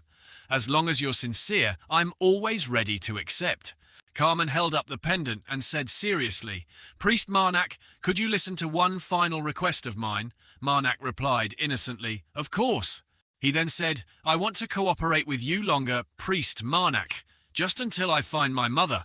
He stood up and seriously proposed to Marnak, "Since you're heading west anyway, we can stop by the capital, and there I will reward you for this mission." Then he concluded with a sentence, "Of course I will definitely cover all travel expenses." Marnak laughed silently. Carmen added, "I have more than enough to pay for that." Marnak smirked slyly, then thought silently, "Although I quite like this offer, I can't let him see through my intentions right away." The flame still flickered there. Carmen pointed to himself and smiled. The firelight was gradually burning brighter than ever. Carmen suddenly turned pale and said, Priest." Marnak smirked sinisterly, thinking to himself, "If I do this, he won't be able to see me as a shallow person anymore." Another voice echoed from somewhere, "Kill." Then Marnak hurriedly took Carmen's hand and said, "If you're okay with letting me help search for your mother," Marnak added with a shy smile, "then I will certainly strive to support you on this journey." Seeing Marnak agree, Carmen happily replied, "Thank you." A quiet late night gradually passed. Early in the morning, a proud, red-haired girl said, "So you intend to leave now just like that, after everything I've done for you?" The girl suddenly looked angry at Marnak. "I can't believe it." A familiar sound echoed again. "Kill." She said, "Let me see your hand." Marnak, not understanding, replied, "Excuse me." The red-haired girl insisted, "Just hold out your hand." After Marnak held out his hand, the girl placed her hand on his and slowly said, "I don't usually deliver this kind of thing so quickly. I did everything I could to get it in time. Do you understand?" Of course, at this moment, Marnak didn't understand what was happening. A moment later, seeing a glow appear on his hand, he was surprised. "This is..." The girl explained, "This is a silver mercenary tag, let me repeat. I did everything I could to prepare it as soon as possible. I'm sure you know what you should say to me, right?" In Marnak's hand was a sparkling object that looked quite fancy. Marnak put the tag away and joked with a smile, "Thank you, huh?" The red-haired girl snapped irritably, "No, see you again?" Something like a promise to come back and visit me. But then she changed to a lower tone. "That's what you should say." The familiar voice echoed again, "Kill." Marnak calmly closed his eyes and thought, "I'm sorry, Erin." Standing before Erin, he couldn't say it out loud, only daring to think it, because I'm living the life of a wanderer. That promise is something I can hardly fulfill. Erin sighed and calmly said, "Priest Marnak, if you keep living like this, you won't be able to date anyone and will die alone." Then she said softly, "That's why I'll be the one to tell you this." Marnak was put in a confusing situation. Erin boldly said, "See you again." Her words made Marnak exclaim in shock, "What?" Erin repeated what she just said, "Let's meet again if we have the chance." After hearing this, Marnak had a pile of question marks in his head. She slowly continued, "We have to admit that opportunities come much faster than we imagine. Priest Marnak, huh?" A statement that made Marnak ask again clearly, "What do you mean?" Erin boldly placed her hand on Marnak's lips and said, "You don't need to know, just think about it." Then she looked sinister and said, "This is the last thing I'm giving you a punishment." Later, Marnak dazedly exclaimed, "These side effects. It seems the duration of effect has gotten much faster." Suddenly something shiny appeared along with a loud laugh. "Ha ha ha ha ha, not everyone is born with hair, right?" A bald old man laughed loudly and said, "I have truly reached the natural form of humanity." Then he seriously asked Marnak, "Back to the main topic, I hear you're planning to go to the capital. I've prepared everything after hearing the news." He handed him a letter, making him wonder, "This is..." The old man quickly replied, "A letter of recommendation." Then he awkwardly took out his pouch and said, "Although I wanted to repay you with cash, you see, I used all my assets to repair the damaged things. So now I don't have a single coin left." The letter was something he reserved for Marnak, and he added, "And that's the reason. Since you're going to the capital, I wrote a letter of recommendation for you. If anything happens, I'm sure my friend will help you." But he also warned him, "However, because they are quite difficult to deal with, I recommend you only go see them when absolutely necessary." Ha ha ha. Receiving the letter, Marnak smiled brightly and said, "Thank you for the gift." The old man also smiled and said, "Consider it thanks from a friend of yours." Looking affectionately at Marnak, he said, "I hope you will have a beautiful life. After all, life is inherently very short." Back to reality as both Marnak and Carmen traversed a cold land. Carmen said, "It's been a few days since we left Gui." Carmen, still cheerful, said, "It seems like another half day and we'll reach the next town, the town of Keneton." For some reason, a strange voice kept echoing, "Kill." Marnak thought to himself, "It seems Mother still doesn't like Carmen very much. However, the only reason Mother allows me to travel with him, Ichibo Ichi, is because Carmen is rated 3.5 fingers. If I can subdue him, I'll gain 10,000 holy power, equivalent to a divine power. He has the potential to develop into someone worth 4 fingers. Marnak smiled and thought to himself, "Well, as for my personal thoughts, I quite like his cheerful manner, and I really want to keep him alive." Suddenly he was startled. Then he summoned the sword he had taken from that old house, surprising Carmen. Carmen was worried but forced a smile, saying, "What's wrong, priest? You're worrying me." Marnak replied, "Blood." Carmen repeated, "Excuse me." Marnak got ready in a serious fighting stance and said, "It's very close." Then he swung his blade out and shouted, "Charging straight towards us." Carmen was thrown far back by a large explosion. A giant spider appeared in the air. It looked incredibly terrifying. Carmen stood stunned and asked, "Is that it?" He stood before the giant spider and said, "A snow spider." The monster suddenly got injured.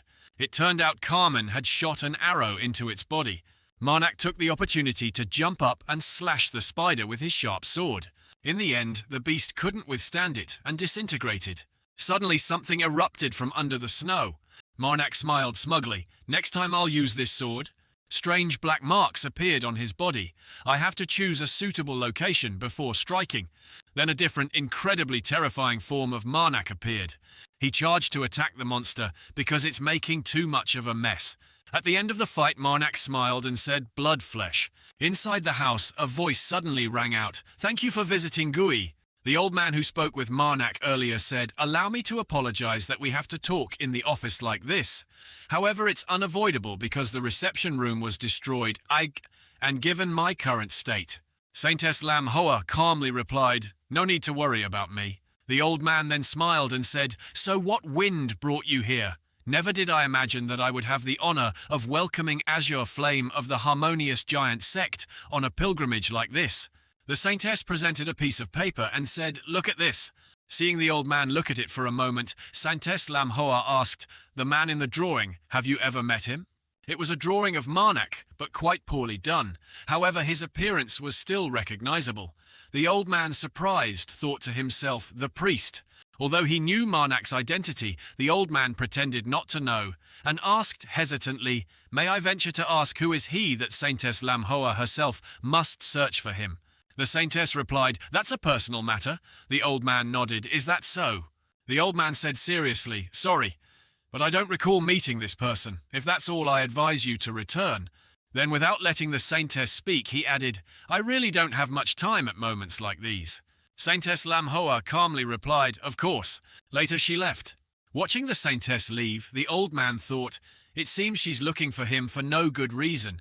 I'm sure he'll still be all right." Carmen was busy doing something making Marnak very curious. Marnak approached with a bright smile and asked, "What are you doing?" Carmen enthusiastically replied, "Extracting the venom sac from the snow spider." Marnak, not understanding, wondered, "Venom sac?" Carmen began to explain to him its paralyzing ability is extremely useful in many different situations.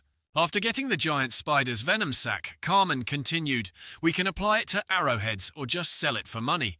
Marnak gently replied, "Haha, you seem knowledgeable about these things." But deep down he thought, quite unusual for a young master. Carmen smiled proudly and said, "I've been on many monster hunts. What better teacher is there?" Suddenly the sack broke open. Practical experience, right? Seeing the blood splatter, Marnak felt quite uncomfortable, but still managed to say, "It's messier than I thought. Anyway, I'm already covered in blood. Let me help, just show me where the venom sac is." Carmen replied, "We're only half a day's walk from Keneton. Let me show you how to extract it. If we both do it, it'll be done in no time." The clear blue sky was gradually passing. Carmen continued, "Then we can enter the city and wash up later." Marnak said with satisfaction, "Sounds great." Later someone suddenly pointed into the distance with a very panicked face. Marnak and Carmen emerged from the forest, looking very disheveled, covered in mud. Suddenly the man from earlier ran out. He stared incredulously and said, "You guys, how did you get here?" Marnak forced a smile and said, "We just walked." Carmen, also confused, scratched his head and said, "What do you mean?" The frightened man explained, "Keneton has been blocked for the past 3 days. It's all because of those monsters." Marnak asked seriously, "Can you elaborate?" The man recounted the situation to them. "As I just said, lately, monster attacks have become more frequent. However, when we went to investigate the attack area, forget corpses, not even a fragment remained." Carmen frowned sorrowfully and said, "You're talking about the bodies of victims attacked by snow spiders, right? If so, that's quite unusual." The man described the extremely horrifying things the monsters did. Snow spiders attack their prey by sucking their blood, so usually they leave quite a lot behind. Suddenly he said, "You two." Another man ran up and hurriedly said, "Lord Sten requests to meet you both." Then he added, "Let me lead the way for you." Arriving at the Lord's mansion, hearing this, Marnak and Carmen looked at each other and chuckled inwardly. A long while later, a very elegantly dressed man appeared. With tears welling up, he said, "You are the demon slayer priest Marnak, right? You don't know how happy I was when I heard you had visited this city." Marnak, sitting at the dining table opposite him, replied, "I've already heard about the current monster situation from your soldiers." At that moment, Lord Sten said, "That's right, it relates to the reason I summoned you both here." The Lord continued, "I'm sure you're aware, but our current situation isn't simply caused by the monsters." Marnak and Carmen were extremely tense. He said gravely, "It's a plan organized by a worshipper of evil spirits." Marnak thought for a moment, then said, "But if that's the case, isn't blockading an entire city?" "Oh, a bit much for just one worshipper," the Lord tearfully said. "Well, according to what the priests said, there are at least 4 cults involved in this incident." Marnak, confused, reiterated all those factions are cooperating to completely isolate Keneton from other cities. No one had touched the delicious food on the table, only thinking about what was happening. No matter how you look at it, Keneton is still a rather ordinary city. There's nothing outstanding about it. I really don't understand why something like this happened right after I was appointed Lord. Lord Sten suddenly burst into tears. "If my father were still alive, I'm sure he would immediately find a solution to save us from this situation. At least we still have relatively enough food supplies to hold out." But while the flag fluttered, the Lord's heart was heavy. The soldiers' morale is also good, so things aren't entirely terrible, but because we were cut off from other cities so suddenly, no one in the outside world knows about this incident. Finally, he said, "That's why we need someone to get past the monsters and relay this information to the surrounding cities." Marnak was startled hearing the Lord say, "A suicide squad, basically." Lord Sten silently looked towards Marnak. Marnak closed his eyes silently, thinking about everything that was happening. Then he opened his mouth and said, "This matter." He agreed, replying, "I will do what I can." Suddenly, a hand slammed down loudly, saying, "Kill." Marnak wondered, should have just left him. "What do you mean, Mother? You've gone a bit too far." That voice still echoed, "Kill." Marnak ignored it and said cheerfully, "Haha, at least we received this from them." Suddenly, a mysterious pool of water appeared. Marnak said, "Since it's an item only found in the western desert, I'm quite surprised we managed to get one here." The voice kept echoing, "Kill." Marnak paid no attention and looked at the item just received. "Now I don't have to worry about cleaning up after using the slaughter tool." His mother still said, "Kill." A sword slowly rose from the water. It was Mother who said it would be sharper if put in like this. Then he used his power to make the item fly into the air and said, "Well then." He clapped his hands together. "Isn't living a carefree life the best thing a person can do?" Suddenly a strange arm draped over his shoulder with the familiar voice, "Kill." Marnak smiled faintly and said, "I was just rambling. Don't mind me, Mother." Marnak silently recalled the Lord's appearance and thought, "The reason why I accepted the Lord's offer isn't because I like him or anything. It's because I thought this was a sign that the main quest part was about to begin. The reason I came to this conclusion is just one. It's because those 4 cults are cooperating. Although the label evil spirit worshipper sounds a bit scary, in this game it actually doesn't mean much. A hand pointed straight in front of him. It's merely a title the main gods assign to other gods to give them a bad reputation, accompanied by suppression. However, one thing is certain, among the worshippers of evil spirits. But different people appeared looking incredibly terrifying. Almost none of them have normal minds. Therefore, unlike the cults worshipping the main gods who cooperate to deal with evil spirits, the cults worshipping evil spirits almost never coordinate with each other. That's why I had a feeling something was going on for the evil cults to cooperate and surround Keneton. Marnak rode off somewhere in the quiet late night. This doesn't make sense at all. Carmen followed behind, but didn't know what Marnak intended to do. While running, Marnak was startled when two large spiders appeared behind him. He smirked smugly, thinking, "It's time." Marnak said to Carmen, "I'll draw their attention." Carmen replied worriedly, "Huh, what the hell are you talking about?" Then the two ran and talked. "Even if it's you, there are still too many of them." Marnak said seriously, "If we continue like this, they'll catch up to us. At this speed, no way. Can we run faster than them?" Reinforcements. Carmen stared confused. Marnak let go of the rope and said, "Remember to bring them here." Marnak fell off his horse, leaving only Carmen running away. Carmen shouted in fear, "Priest, Marnak!" Marnak wasn't scared at all and joked with a bright smile. Kill. Suddenly, a loud explosion occurred. Carmen had run very far, but was still panicked about the explosion. Everyone turned back together to see what was happening. Terrifying monsters gradually appeared in greater numbers. Along with the spiders came many other types of crawling insects. Marnak appeared with a strange look. "I can't believe Mother said that, Mother." "Kill." He smirked sinisterly and said, "My performance is very interesting. What do you mean, Mother?" Then he summoned his sword. "Well, then I'll take it as a compliment." Marnak said confidently, "Why don't we start looking for them? The cowardly evil spirit worshippers hiding around here." The monsters charged one after another. Marnak charged forward alone to fight them. He held the sword firmly in his hand. Swinging the blade rendered the monsters unable to fight. One by one they lost their lives. But as soon as one died, another came to replace it. In the end, the one who won against them all was Marnak. Marnak, covered in mud, smiled brightly and said, "If every day is like this, I might have to bring a bathtub along." Kill. He stood stunned. "Figure it out later." Marnak walked along saying smugly, "They know I'm here, but these guys don't even come out to greet me." Holding two swords, he said, "Wow, why am I being treated like this?" A wheel lay abandoned in a corner. The desolate scenery made the air feel colder. Marnak walked while observing his surroundings. He said, "I remember they said the attacked carriage was empty, nothing inside. Maybe the monsters looted everything." Kill. Suddenly he stopped in front of a dried hand. Marnak looked down hesitantly and said, It was a dried-up corpse, a corpse sucked dry by the snow spiders. Kill. Marnak said, "I can understand them eating and drinking." Then he continued, "But leaving leftovers as decorations. Honestly, I find their aesthetic a bit ugly." Kill. But Marnak quickly reassured, "Mother, don't worry. You don't have to worry about me being complacent." He walked and thought, but countless egg sacs appeared above Marnak, so he speculated, "Mother, how many people do you think they've eaten?" Kill. In 3 days they couldn't have eaten this many corpses. Are they laying more eggs? While walking, Marnak was surprised. He came to a large tunnel, making him exclaim, "This tunnel is really wide. It's like a place where many giants live together." And also, Marnak smiled smugly, "Holy power is constantly watching me." Suddenly red gems appeared. "Why don't you come out?" Marnak stood before a vast space with countless eyes staring intently at him.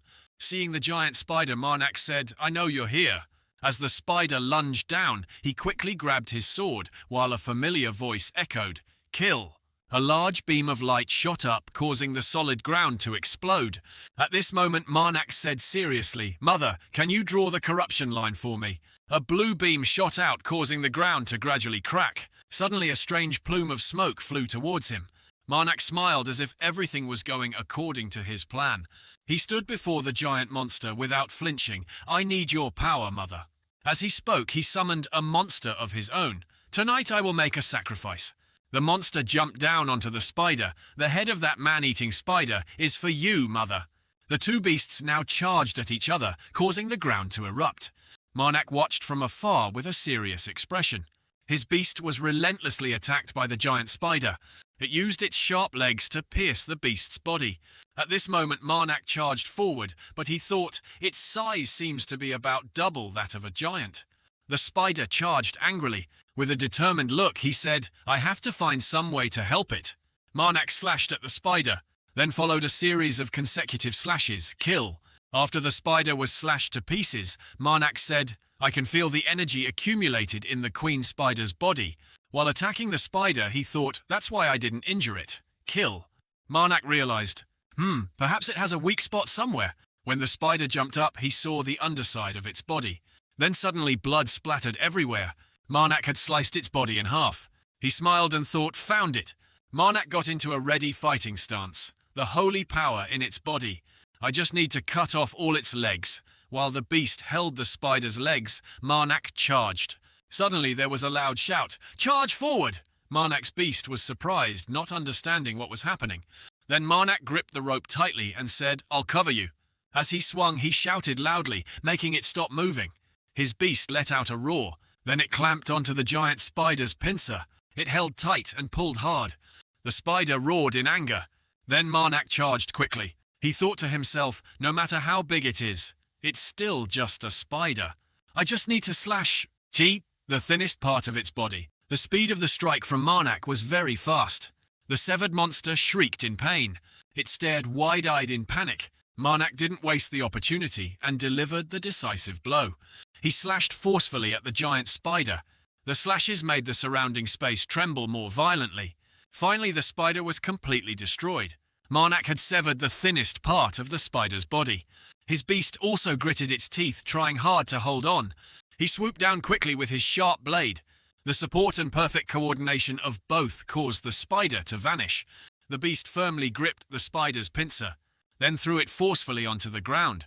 Marnak landed safely, but he was afraid as his beast stood behind him. Marnak quickly forced a smile and said, "I'm sorry for running away." The beast roared angrily. Suddenly there was a voice, "Damn it!" A strange woman appeared and said, "Damn it!" She under the spider's body said, "Damn it!" Marnak smiled, knew it was a person. The woman cursed angrily, "Bastard!" As she crawled out, she cursed, "Who do you think you are ruining my plans like this? Damn you, you're also a follower of an evil god like me. Do you know how long it took me to control this queen spider?" "Huh," Marnak asked with a smile. "Why did you surround Keneton?" The woman yelled, "Why should I tell a bastard like you?"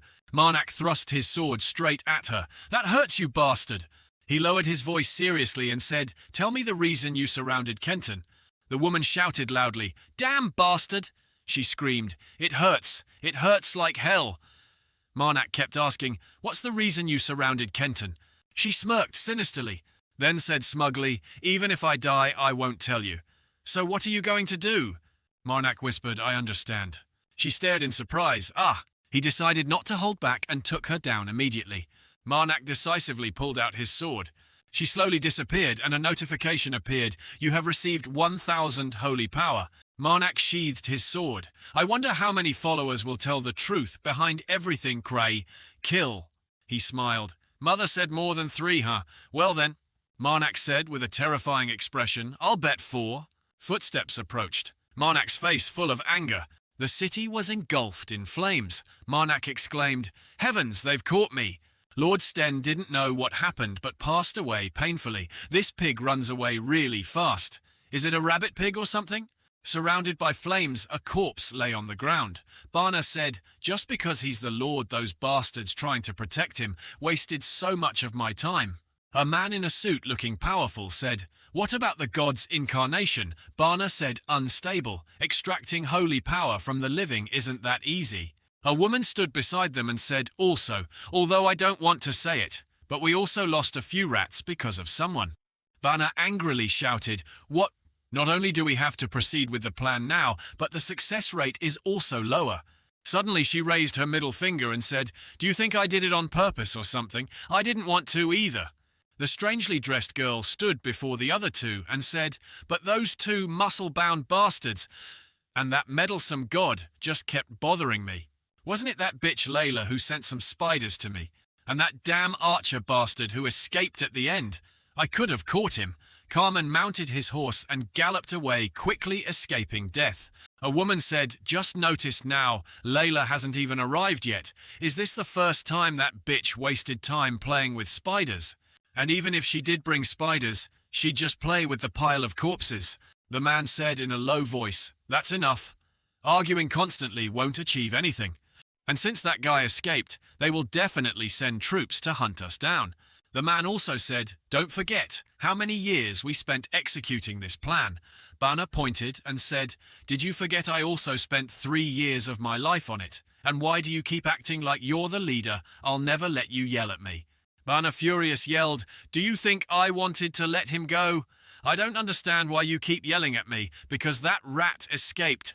A woman also unable to bear the anger said, "And why does this one seem so annoyed today? Didn't you two have some late-night activity last night? Lately you two seemed very close." The woman left annoyed, saying owing out to check the situation. Bana, unable to control her anger, said, "Do you think we can't work without you?" The man said, "Stop it, Bana. Layla will take responsibility for that rat escaping." Bana smiled smugly. Then she said, "If that's the case, I can stay quiet for as long as you want." Before the man's eyes was the woman's head separated from her body. A familiar figure with a swift sword strike surprised them. He raised his sword. The blonde man looked worried but didn't dodge. Next he split the other man in two before the man could even understand what was happening. Bana, terrified and sweating tremblingly, said, "What?" Seeing Marnak's terrifying appearance, she said, "What is it?" She stepped back. Marnak said, "Kill the third one without asking anything. Mother has a point. It's a bit unfair indeed." "I know, Mother. Kill." Marnak smiled and said, "But these guys can manipulate holy power. They can hurt me, Mother. Kill." "I'm sure you don't want me hurt just to win a bet, right, Mother?" Bana's face changed color as she thought, "Why is this guy talking to himself?" Marnak said nonchalantly, "Ah." Bana, still stunned, said, "Ah." He smiled smugly. She said worriedly, "You, a follower of an evil spirit, huh?" He gave a friendly smile and asked her, "What's the reason you surrounded Keneton?" Marnak's face was cold as he said, "Impressive." Bana said, "Of course.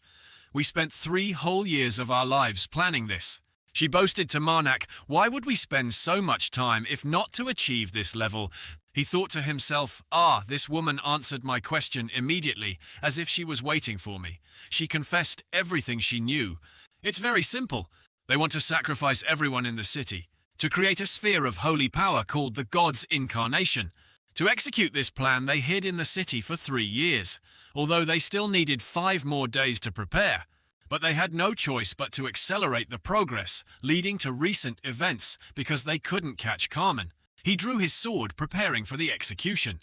She trembled in fear and said, "What are you doing?" Marnak spoke his final words to her. "What do you think I have to kill that flesh-eating, blood-drinking monster before it awakens right?" Bana pleaded fearfully, "Don't!" She cried out in despair, "Don't!" Marnak repeatedly slashed the grotesque mass with his sword and shouted loudly. He said, "If that thing is in danger, it will awaken in an unstable state." The grotesque mass screamed in agony, "It hurts!" Its eyes suddenly bulged out, "It hurts!" That grotesque mass was being forced to transform into a ferocious monster with immense power. "Kill!" He also began to break his own arm to break his limits. "I know there's a holy relic in that monster, Mother." "Kill." Marnak felt excited. "I'll use the new power." He crushed the other arm and said, "And sacrifice that lump of flesh to you, Mother." Bana was stunned and surprised by Marnak's actions and said, "What are you doing?" She said fearfully, "It won't work." As soon as she finished speaking, her head was sent flying with a single slash. With a murderous expression, he said, "This is your punishment, Bana. System notification. You have received 1,000 holy power." He thought to himself, "Adding this much, my total holy power is 8592. Silently thinking, excluding the evil spirit followers. "I also extracted the Lord's holy power. To obtain the new power," Marnak sneered in front of the angry and bloodthirsty monster. "Even if I use the slaughter tool to slash it, it will just heal right away. But if I keep getting attacked by it, I'll lose soon enough. And since it's just a lump of flesh, it doesn't have a clear weak spot like the Spider Queen. Then I only have one option left." Marnak gripped his sword tightly. As he prepared to run forward and fight, a voice said, "Kill." He immediately ran away, confusing the monster, running away. The monster stared wide-eyed. The ferocious monster hadn't recovered from Marnak's last attack, causing it to exclaim, "It hurts!" The system continuously displayed status updates. "You have received 1 holy power." Marnak turned back and thought, "I just need a little more holy power for the next power." System notification. "You have received 1 holy power. You have received 1 holy power. You have received 1 holy power. You have received 1 holy power. You have received 1 holy power. You have received 1 holy power." He thought, "I'll run until I have enough holy power." That monster chased him, but it continuously cried out, "It hurts, it hurts, it hurts, it hurts, it hurts, it hurts." "It hurts so much," Marnak stubbornly challenged. "Let's see if that thing catches me first." "Just right if I might get the new power first. Let's see who wins." Marnak was trying to increase his power for a direct confrontation with the monster. The monster pursued Marnak, roaring fiercely in pain. Marnak's piercing blue eyes fled before it at kilometers-per-hour speed. The monster covered in tentacles stood in the battlefield, roaring, looking at Marnak. Grrr!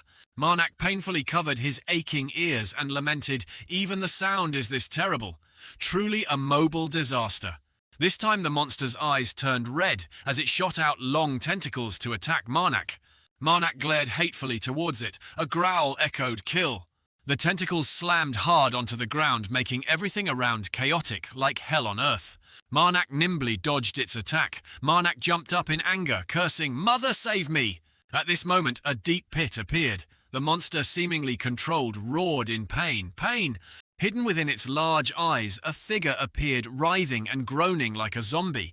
Immediately, a giant hand clenched tightly like crushing an orange. A beam of blue light shot straight from the monster's head down to the ground. Then a resounding explosion echoed. Looking towards the chaotic life-and-death monster, the corner of Marnak's mouth unconsciously curled up. I knew it. Now looking at the monster in black and white, it resembled a mobile skeleton. Suddenly a large tentacle stabbed hard into its eye, causing red fluid to flow down. Looking at the scene before him, Marnak thought tensely, "1 corrupted giant is not enough." Marnak panted, glancing forward. Marnak whispered, "Don't push too hard, I'll be back later." As soon as he finished speaking, Marnak, troubled and sad, turned his face away. Running headfirst towards the fire, Marnak thought, "Need more bodies.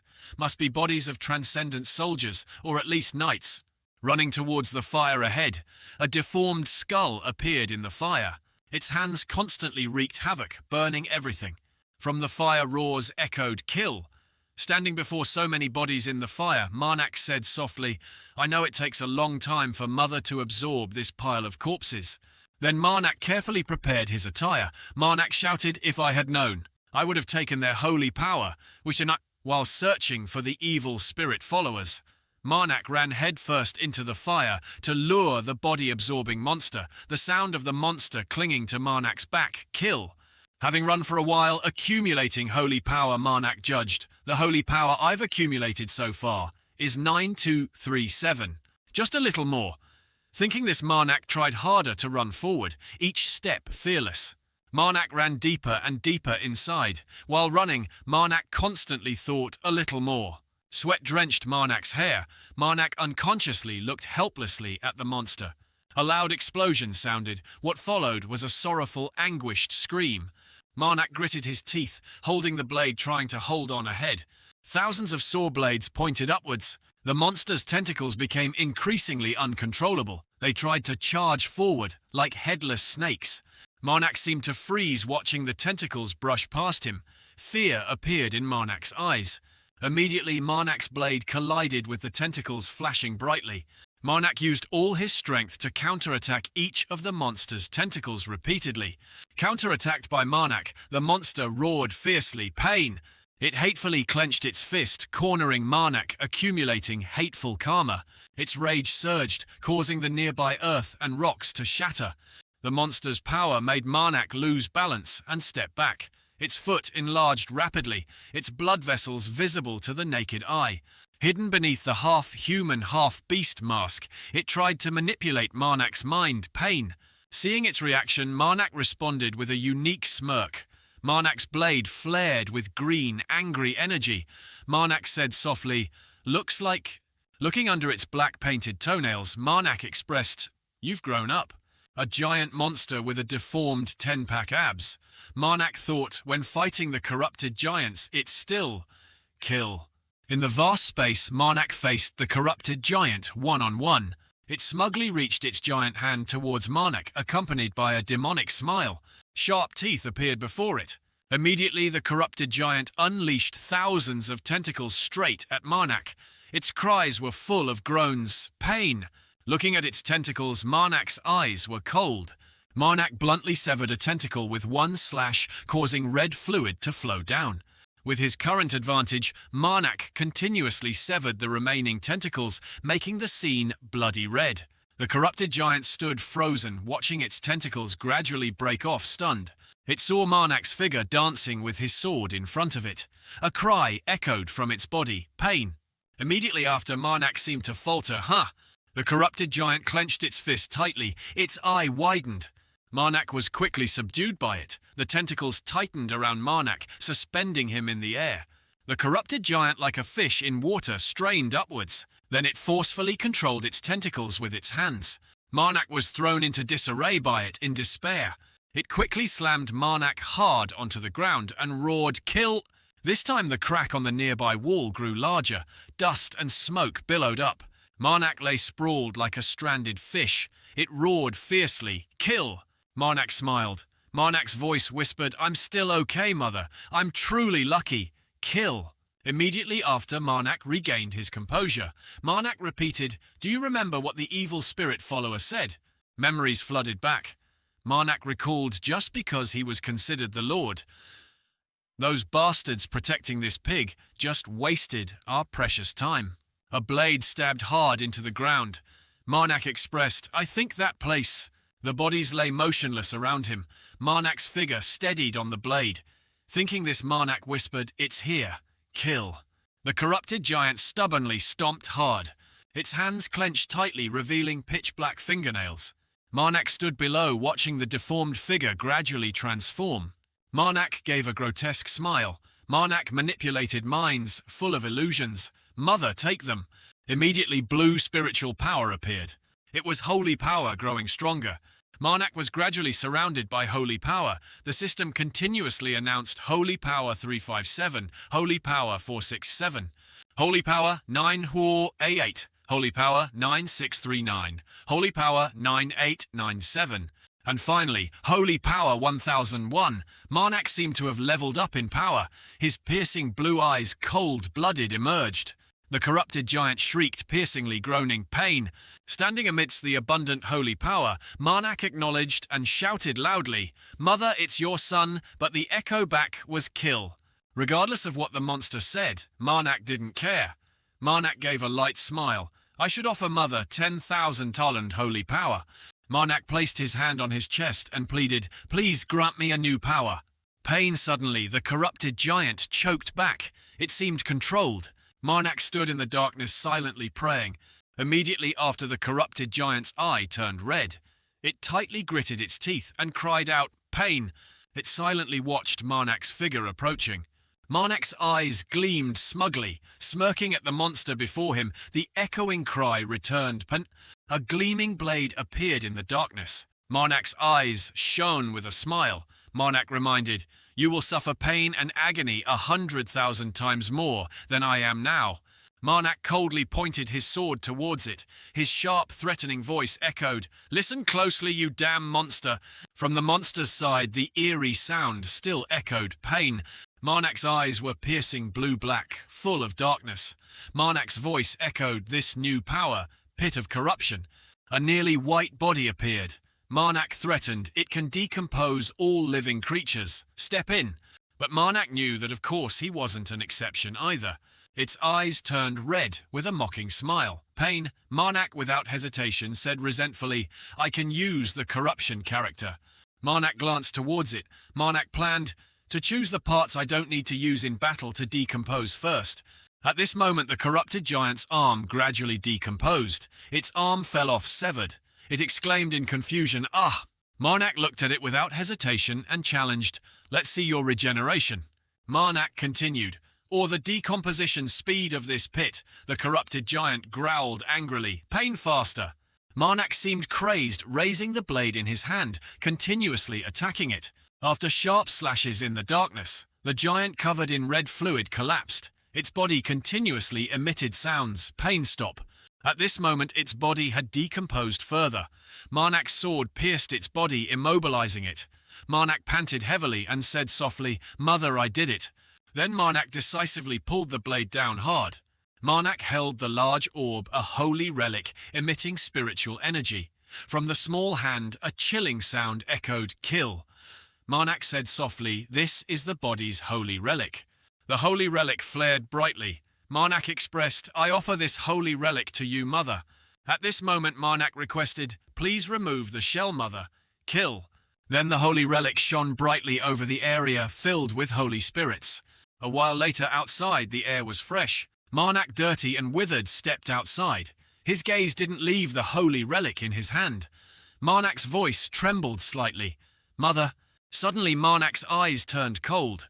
Marnak saw a little girl standing before him. The sound of death continuously echoed in Marnak's ears. "Kill, kill, kill!" Suddenly, Marnak's expression changed color. A smile gradually revealed itself. "Kill! Could it be?" Looking at the beautiful woman before him, Marnak unconsciously called out silently, "Mother!" Marnak stood still, watching the little girl approach him. His hand gently touched the girl's chubby face. The sound echoed in Marnak's ear. "Kill!" Marnak smiled unconsciously. "I knew it was you, Mother. Kill!" Suddenly, the little girl lost her balance and swayed before Marnak. Marnak chuckled and reached out to catch her. "But why are you asking me the reason you're in a child's body, Mother? Didn't you already know?" Looking into the girl's deep eyes, Marnak said softly, "Can I ask you something now, Mother?" Looking at the giant corrupted body before him, Marnak recounted, "There's holy power from another god existing in that dead incarnation. Is there any way to absorb it?" Suddenly, death energy gradually escaped. Marnak, without hesitation, pointed the girl towards that body. Marnak reminded, "It's truly a waste to just leave it like that." Manipulated by Marnak, the little girl reached out to absorb its divine energy. The little girl immediately got to work, exerting all her strength. The deadly sound echoed, "Kill." The sound increased, "Kill, misadintique," making Marnak's mind turn purple like spoiled noodles. At this moment, the little girl burst into tears. Marnak said worriedly, "Mother, if you can't, you don't have to try. Just leaving it there is fine." Immediately, the little girl ran and hugged Marnak tightly. The sound echoed, "Kill." Marnak smiled and explained, "Because the holy powers have mixed together. It seems getting it out now is impossible." Marnak gently patted the girl's head and continued, "It's a waste, but there's nothing we can do." At this moment, a frightening thought appeared in the girl's eyes. "Kill." Holding the green gem full of demonic energy, Marnak said softly, "Now we've removed Mother's seal with this holy relic, with tens of thousands of holy power." Marnak hugged the little girl tightly and pointed the holy relic towards the creature. Marnak's voice echoed, "Mother, please grant me." At this moment, the little girl's eyes turned blue. Marnak continued, "A new power." Then from the heavens, a brilliant stream of power descended. Thousands of spiritual energies were absorbed by the holy relic. Its power grew stronger, transforming into a giant holy relic orb. Feeling the abundant spiritual energy from the holy relic, Marnak curiously asked, "Mother, what is the power you've granted me this time?" The little girl silently made hand signs, trying with determined eyes, "Kill." Marnak guessed, "What do you mean, Mother? Use as much as I like." Marnak was confused. "Isn't that too powerful?" "Yeah, kill," saying that the two turned their backs and left. At this moment, Marnak couldn't help but laugh out loud. "Ha, the corruption curse I just received." Looking at the blue spiritual energies obtained, Marnak thought, "It's a power very close to the power of a demon." With this curse, all living creatures within its range of influence, about the size of a small city, will gradually be corroded and decay. Marnak unconsciously stood behind, watching the little girl play. Marnak thought, "If it's only criminals or people near death, I feel okay." But killing innocent people to obtain holy power, that's not something I want to do. At this moment, the orb on the ground broke in two. Marnak reassured himself. Anyway, why was the holy relic with your sealed divine power inside that incarnation? Then this beautiful radiant girl appeared again, confusing Marnak. Isn't that a coincidence? If Mother's holy power... Later, the remaining fragments of the body vanished. Marnak whispered, "Is the catalyst to create that thing then what?" Instantly, sweat poured down Marnak's face. Marnak's head throbbed as he said worriedly, "Thinking about it gives me such a headache." Marnak expressed, "There's a bigger problem right now." Marnak's body became limp. Marnak lost balance and fell in front of the little girl. Unconsciously, Marnak thought, "I've received too much attacks containing a lot of holy power." Then Marnak lay motionless on the ground. Looking at the tear-streaked face screaming his name, Marnak realized, "Therefore my body has..." Marnak's eyes became lifeless. Marnak gradually closed his eyes, reached the limit. Time passed. Marnak startled awake, eyes wide with confusion. Seeing Marnak awake, Carmen spoke cheerfully, "Ah, you're awake!" Marnak stiffly put his hand over his heart. Instantly, Marnak sat bolt upright, screaming and searching, "Where are my things?" Seeing Marnak frantically searching for his things, without regard for his health, made Carmen sweat. Carmen spoke reassuringly, "Please calm down. Priest Marnak, I'll explain. Where are my things?" Marnak seemed to lose control mentally. Marnak insisted, shouting loudly, "Immediately kill." Marnak's complexion darkened, "Kill." Looking at the person before him, Carmen could only sigh. Carmen handed the items to Marnak. Marnak held them in his hand, the sound echoing in his ear, "Kill." Seeing the items, Marnak breathed a sigh of relief. At this moment, Marnak lowered his voice repentantly. "I thought I lost it," Carmen said sympathetically. "I thought it had some deep meaning for you." Looking at the carefully wrapped hand, Carmen thought, "Others said this is something you shouldn't carry," and intended to throw it away, but I kept it. Marnak happily hugged it tightly, smiling, "Thank you so much, I don't know what else to say." Seeing Marnak's happy expression, Carmen unconsciously smiled shyly. "It's nothing." Carmen spoke softly, "If not for your sacrifice, I would have died before leaving Keneton." Having found the important item, Marnak finally noticed his surroundings. "But where are we?" Carmen replied, "It's the place where I lived. We're still in Keneton." Marnak asked curiously, "How long was I unconscious?" Carmen spoke, 10 days. Thinking about Keneton, Marnak wondered, "Is anyone else alive?" Suddenly, Carmen's voice lowered, "The only one, still breathing in the center of Keneton," Carmen emphasized, "is you." At this moment outside, the blade stabbed straight into something ahead. The small fry fled frantically, his desperate cries for help echoing, "Ah!" The small fry was stabbed in the leg, causing him to fall headfirst onto the ground, like a dried frog. Footsteps gradually approached. The subordinates gathered. Everyone's face was covered in cold sweat. The priest holding the blade swept past the knights. The small fry's voice pleaded, "Please!" The priest, cold as ice face, expressionless, approached closer. The small fry screamed in fear, "Spare me!" Stabbed in the leg by the sword, but sealed, the small fry begged, "Please." The priest spoke with a threatening voice, "You won't be able to walk anymore." The small fry sat helplessly, like a knife to his throat. I won't try to run away anymore." The small fry sweated profusely like rain. His fearful eyes pleaded, "Please don't kill." The priest, unmoved, sent him to the afterlife with one strike. After finishing him off, the priest closed his eyes and recited the ritual, "O sacred flame, burn away." The small fry's body was gradually engulfed in flames. Watching his body turn to ash and blow away with the wind, the priest continued, "The sins of this person." The cavalry witnessed it firsthand and couldn't help but tremble, breaking into a sweat. Then the priest coldly glanced at the bandits. The priest said softly, "Go." The bandits left one by one. Everyone's face was sad, as if preparing for the end. The atmosphere became gloomy. The priest, sword in hand, stood behind, watching the bandits leave. At this moment, thick fog and snow covered the entire sky. A while later, a confused soldier asked, "These bandits, you're really handing them over to us?" The lead bandit sobbed and pleaded, "We are the White Bear Bandit Gang." Finishing his words, the lead bandit bowed his head, tears streaming down. "I beg you." Then the lead bandit shouted loudly, "Please put us in jail." As soon as he finished, the priest glanced over his cold voice, echoing, "They want it that way. All right." The soldier still hesitated with some doubt, asking, "But the Lord of Keneton, the one who offered the reward?" The soldier nervously reported, "Azdian was killed by the followers of the evil spirit. I think it will take you about 11 days to receive the reward." The priest asked curiously, "What happened there?" The soldier recounted, including the monsters the followers created, but priest Marnak killed them all. Recounting Marnak's battle with the corrupted giant, the soldier recounted he slept for about 10 days after the battle, but he just woke up this morning. Hearing this, the priest smiled, "Marnak, the demon slayer of Gui." The priest couldn't help but curiously repeat, making the soldier bewildered, "The priest Marnak you just mentioned." At that time, Marnak was eating at the inn. The priest mentioned, "Must be a sworn enemy of the evil spirit followers." The priest's eyes shone brightly with spiritual energy. The priest's voice growled interrogatively, "May I know if he is still in Keneton?" Following the news, the priest sought out the lair of the evil spirit followers. The priest entered, speaking up, attracting their attention. "By the way, this evil spirit follower, do you know where priest Marnak is right now?"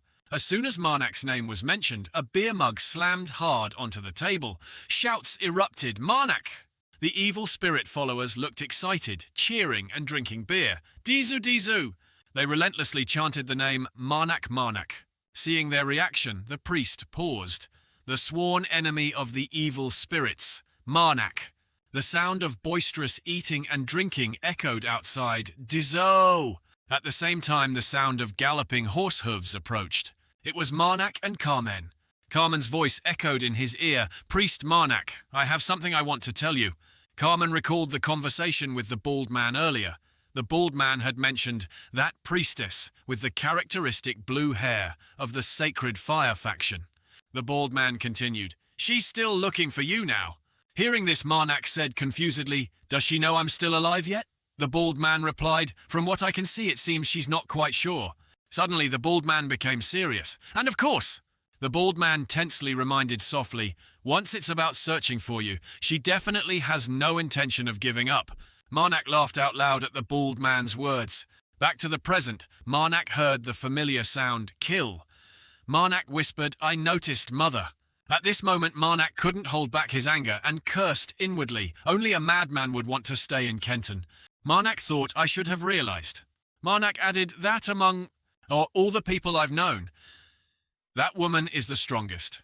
The one mother rated a full 4.5 fingers. Unable to hesitate, Marnak immediately set off. Marnak spoke, "Thank you for agreeing to come along even though I gave such short notice." Carmen smiled, looked over and replied, "It's nothing. Compared to staying here and attracting the whole city's attention, I'd rather leave whenever possible." Having a companion along, Marnak smiled. Marnak couldn't help but praise, "I really like this guy." In contrast, his mother's voice remained the same, "Kill." 2 weeks later, Carmen and Marnak walked on a snow-covered road. Carmen called softly, "Marnak." Pointing towards the distance, Carmen was a bit confused. "Maybe I'm mistaken, but that plume on the helmet seems to belong to the Irimel family." At the same time, a delegation appeared ahead. Marnak watched curiously. "Irimel?" Marnak looked to confirm, "You mean the Irimel family, the southern lords, right?" Observing their moving carriage, Carmen deduced, "The white camellia seal is the symbol of the Irimel family." Marnak spoke up, "They're coming towards us. Should we greet them?" Carmen smiled and asked back, "Should we? Because I don't see the lord's flag-bearing entourage."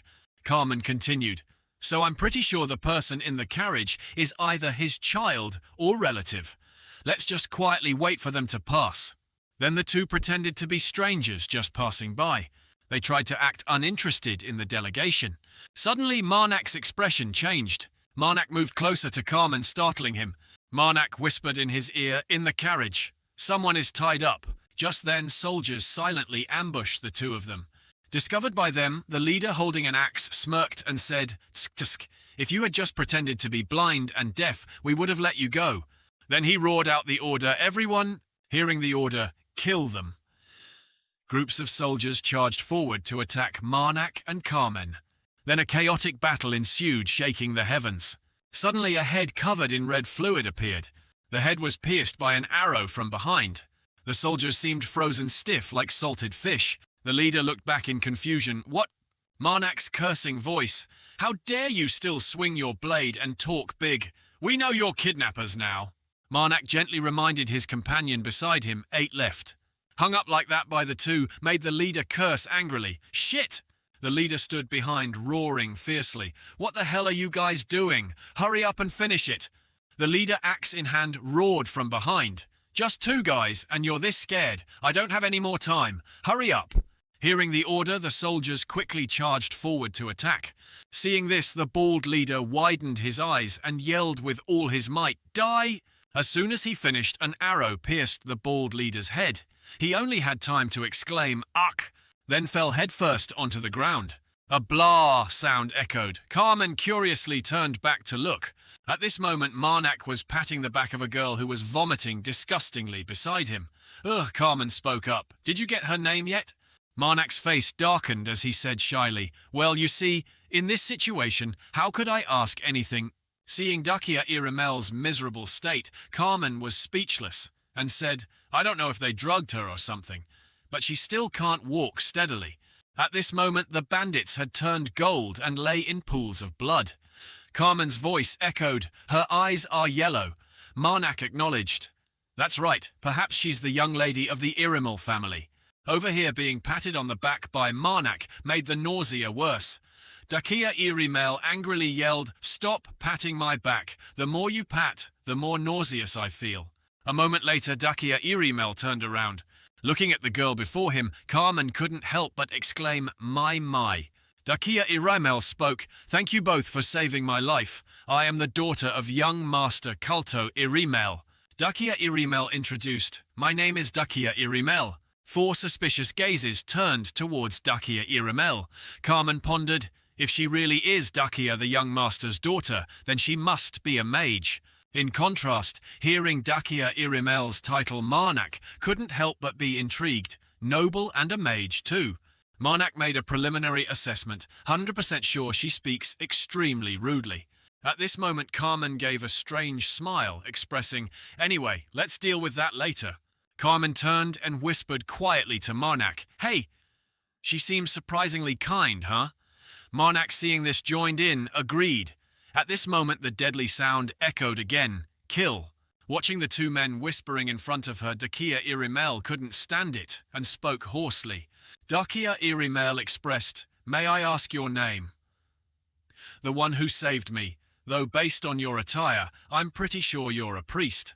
Hearing this, Marnak acknowledged, I am a priest serving the guardian goddess. You can just call me Marnak. Dakia Irimel laughed. Marnak, huh? What an easy-to-listen-to name. Suddenly, Dakia Irimel stopped and stammered, By the way, Dakia Irimel made a proposal. The situation is, it's not very convenient for me to walk right now, so could I ask you two to support me for a while? As soon as she finished, Dakia Irimel's body trembled unsteadily. Dakia Irimel explained, The paralyzing gas I was forced to inhale hasn't worn off yet.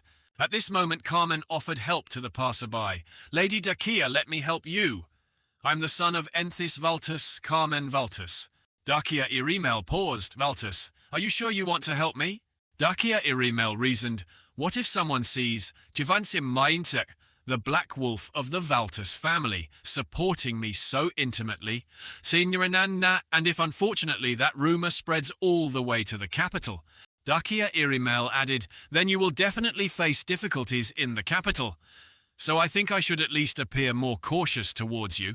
Then Dakia glanced at Marnak, as if wanting him to help her this time. Dakia Irimel said softly, Isn't that right? How I'm priest Marnak. This time the 2 men were spun around by Dakia like tops. Marnak didn't expect she's a noble, also a mage. Looking at that appearance before him, Marnak didn't expect, yet she knows how to think considerately for others like that. Rejected by Dakia, Carmen quickly spoke up to salvage his pride. Let's change the subject. Could we ask you why you got involved with these kidnappers? Dakia Irimel replied, Although there's no concrete evidence about the culprit, but I have a feeling. Marnak held his breath listening to the information from Dakia Irimel. Dakia Irimel looked serious, weighing each word this time.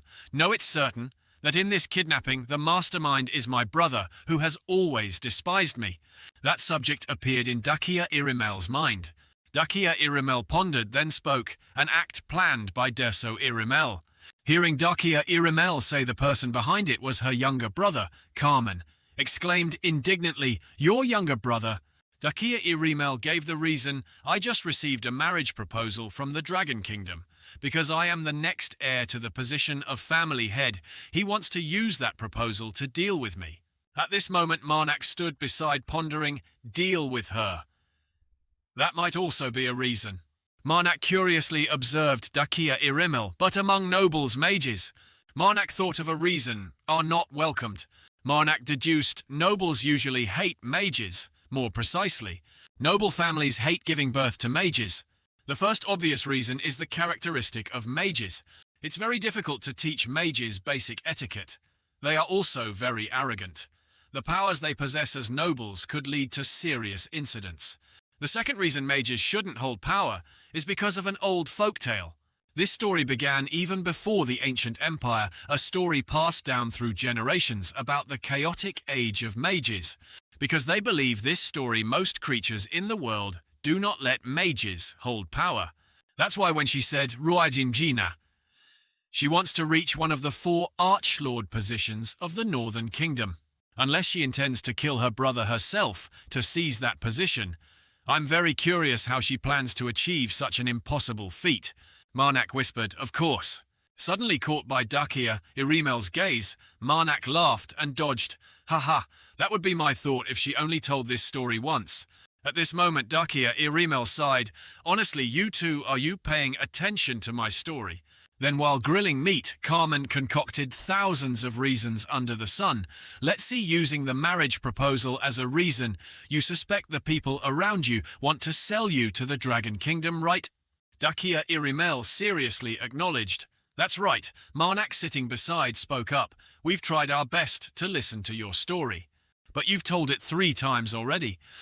So I hope you understand if we're not very focused. Saying this, Marnak felt a bit embarrassed. Marnak forced a smile, and while you were busy telling the story, the meat got burnt. Holding up the meat skewer, Marnak pretended, eat this one, I'll eat the burnt part.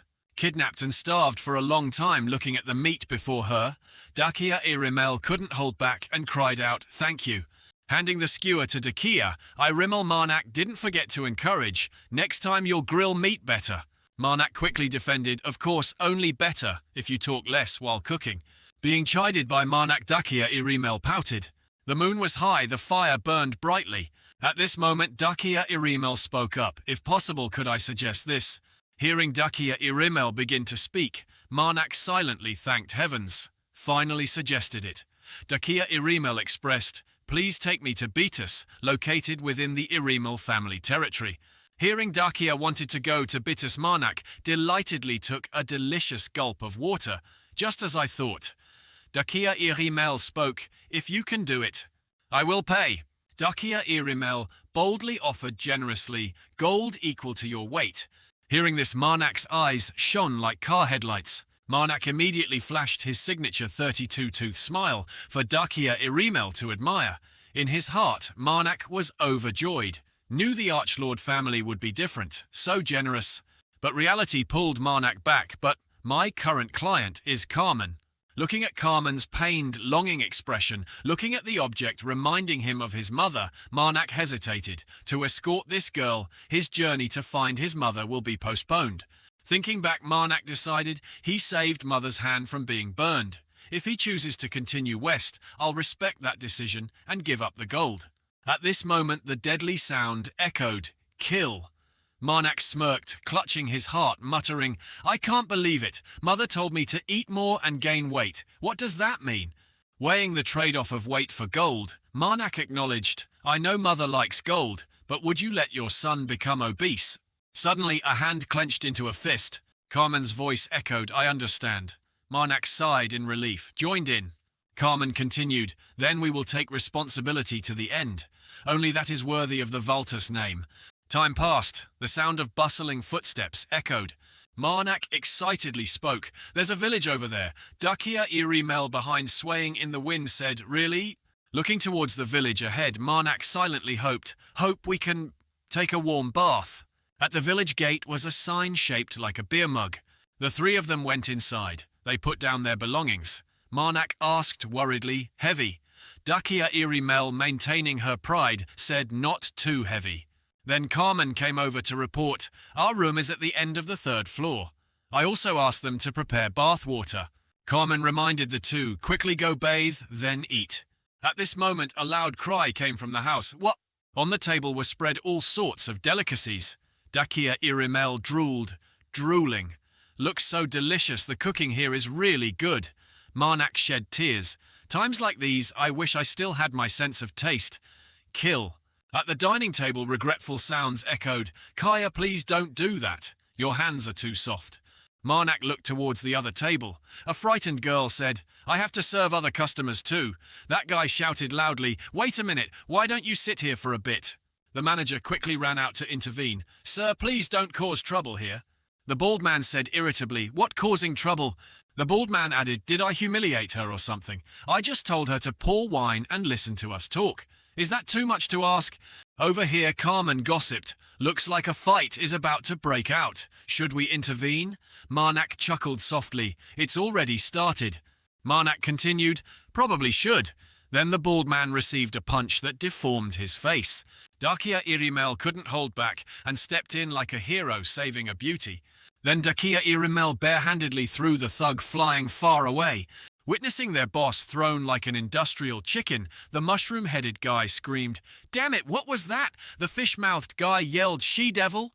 The fish-mouthed guy wondered, "Who is this girl?" As soon as he finished, Marnak grabbed his head. Marnak forcefully slammed his head onto the table with a thud.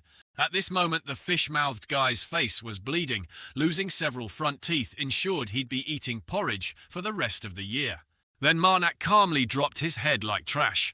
Watching the thugs dealt with by the three, the manager and the girl applauded in praise. Dakia Irimel spoke, "Thank you." Marnak replied, "No need to be polite."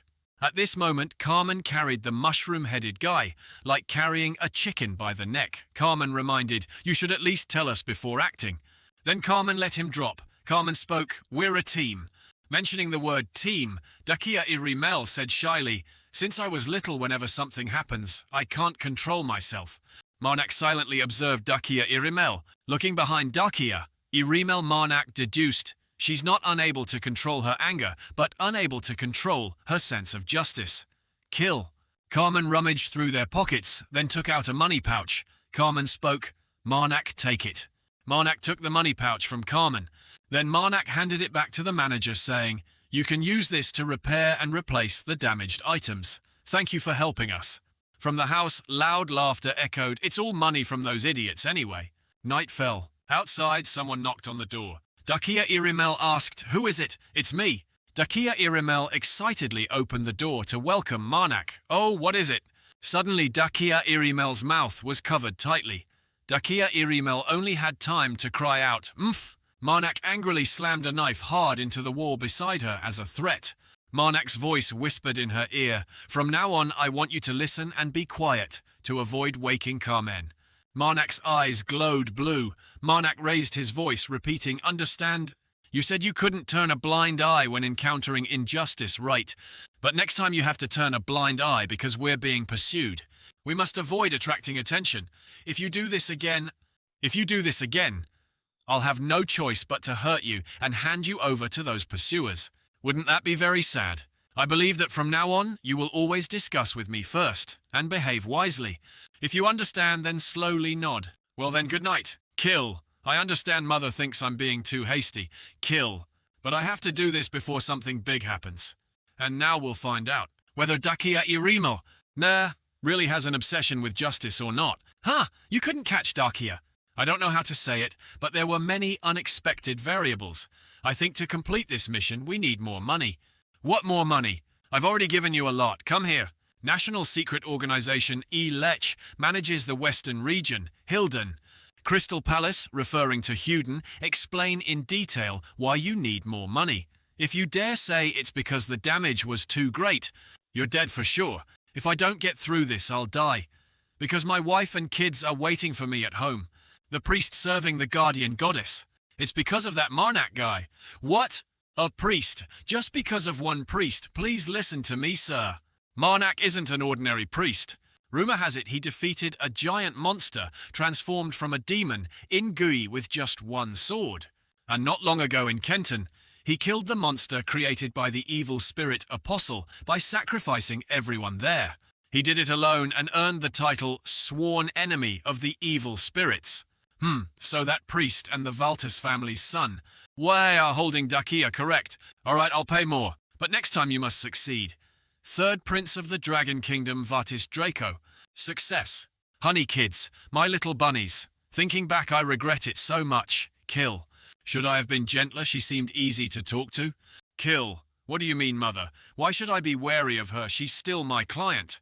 Who is it? It's me. Dakia, come in. Okay. You're eating late, huh? Yeah, I'm a bit hungry.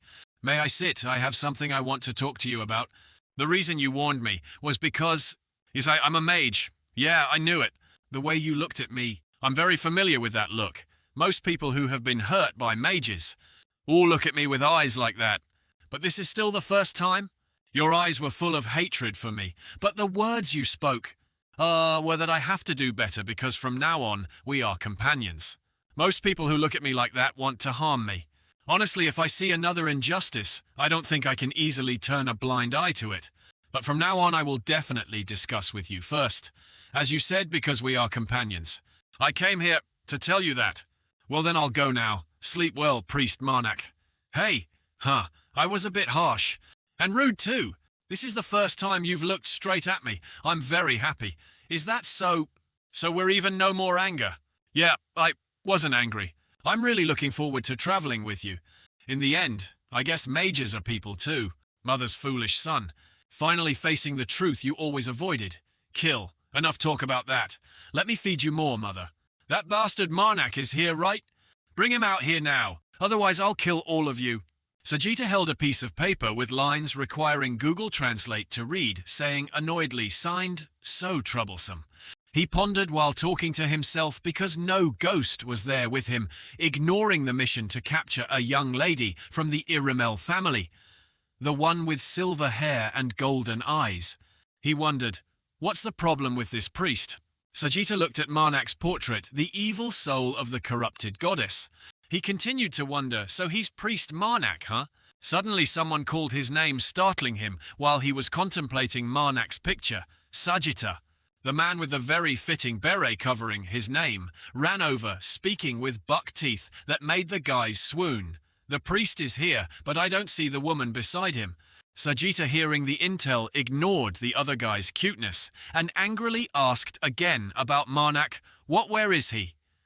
He didn't come to fight, did he? Suddenly, a noise outside made both turn their heads curiously, like golden deer. Let me go!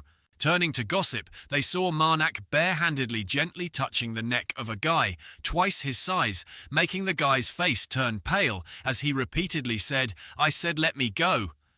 Marnak's action went too far, angering Sajita. Sajita immediately gave the order upon seeing his underlings empty-handed.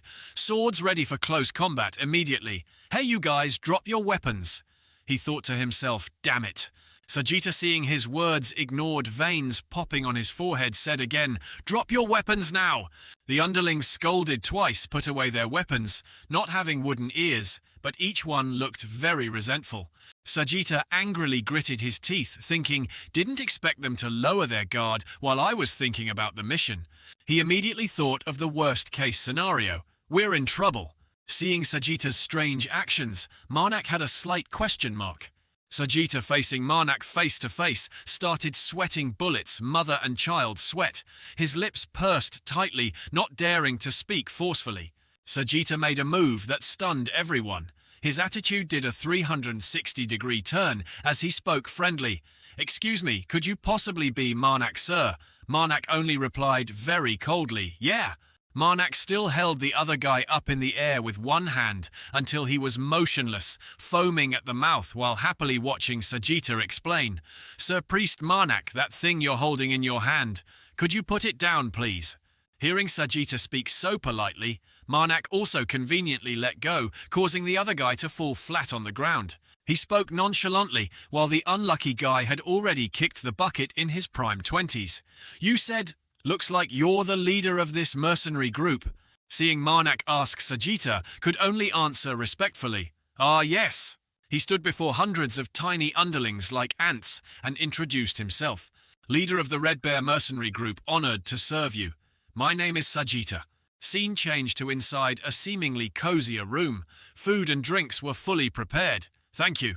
I greatly appreciate your hospitality. But I must decline as I don't drink alcohol. Is that so?" Sajita raised his glass while thinking, "Me too. I just hoped the conversation would be easier." He rudely slammed the glass straight down on the table. "Looks like I have no choice but to give up." Marnak maintained his calm demeanor. "Priest, not father." He smiled sinisterly and spoke, "But as you can see, I've heard some things from my comrades." He recounted the earlier incident, the one who came looking for me early this morning. He continued, making Sajita want to spray glue because his comrades reported too much. "He said you wanted to meet us. Well?" Although Marnak seemed to have grasped Sajita's weakness, he deliberately cast a net to catch fish, asking, "Can you explain the brawl that happened yesterday? Haha." Sajita, seeing this life as basically ruined, could only smile outwardly while his heart was a sea. What should I do? Should I get straight to the point or probe a little more? He constantly racked his brain thinking of an escape route, implying his target was the young lady with silver hair and golden eyes. That we did it because of a curse from the ILEH organization. Seeing Marnak radiating killing intent from who knows when, Sajita was scared, stiff, even sweating profusely under his arms. This priest, according to rumors, is very formidable. Having to fight him, I don't want to think about it at all. Sajita still couldn't open his mouth to say anything else and continued his internal monologue. Above all this is the fault of Vice Leader Piawin. Idiot. Oh, the man with a passion for sparse Korean bangs, pink cheeks, like an 18-year-old girl said, Vice Leader Piawin. Yeah, I feel terrible. He strode forward, pushing the stylish guard 10 meters away, and asked, "You guys said the priest came here alone?" Yes, he wanted to die. While questioning Sajita, someone came up familiarly, surprising Marnak. "Hey there, brother priest." That Piawin stood imposing before Marnak and gently asked, "You're Marnak, huh?" "That's right. Is there any silver-haired, golden-eyed bitch in your group?" Marnak replied, "You're also right about that." "Great. Listen here, brother priest." Every word Piawin spoke made Sajita tremble. "Hand that woman over to us and disappear, unless you, brother priest." He finished with a line that made Sajita want to close the books. "I fight wick. Really want to die. Careful." Suddenly, a hand flew up into the air with countless trails of blood, making the other guys stare as if admiring a strange object. That arm fell to the ground with a thud. Fluid splattered from it, along with a piercing scream that could shatter glass. Marnak, face full of killing intent, said, "Interesting. I see something very strange." Sajita listened fearfully to every word he said. "I don't remember telling you my name." He spoke annoyedly like a superior, "But you guys talk as if you're very familiar." Pelwin, who was aggressive just moments ago, now struggles to speak like a dog with its tail cut off. "Save me." Marnak's eyes seem to have lights fitted in them. The dark-skinned person cosplaying the killer in the reed speaks out, "Who is human?" Every word he utters makes Saita almost pee his pants. "Wants to catch us, bastard." The other underlings immediately run off to report the shocking news. Pelwin's arm was just chopped off. Hearing the extremely hot news predicting it'll hit the hot search, they scrambled to run. Everyone gather at Sajita's tent immediately. Marnak's actions cause the crowd to rise up in revolt. This priest, he doesn't understand the consequences of his actions. One of them says, "Tear him apart," but immediately after he gets silenced, killed, instantly sent to meet his ancestors in the afterlife. The others stare blankly, then curse, "Damn it, what the hell is happening?" Marnak swings his weapon cleanly, chewing them up, without leaving scraps, shocking everyone. "Kill him before he can do anything, this dog." The unlucky guy being held up by him struggles to call out the captain's name, who is still standing dumbfounded. "Cap, Sajita." He collapses on the ground saying, "Save me."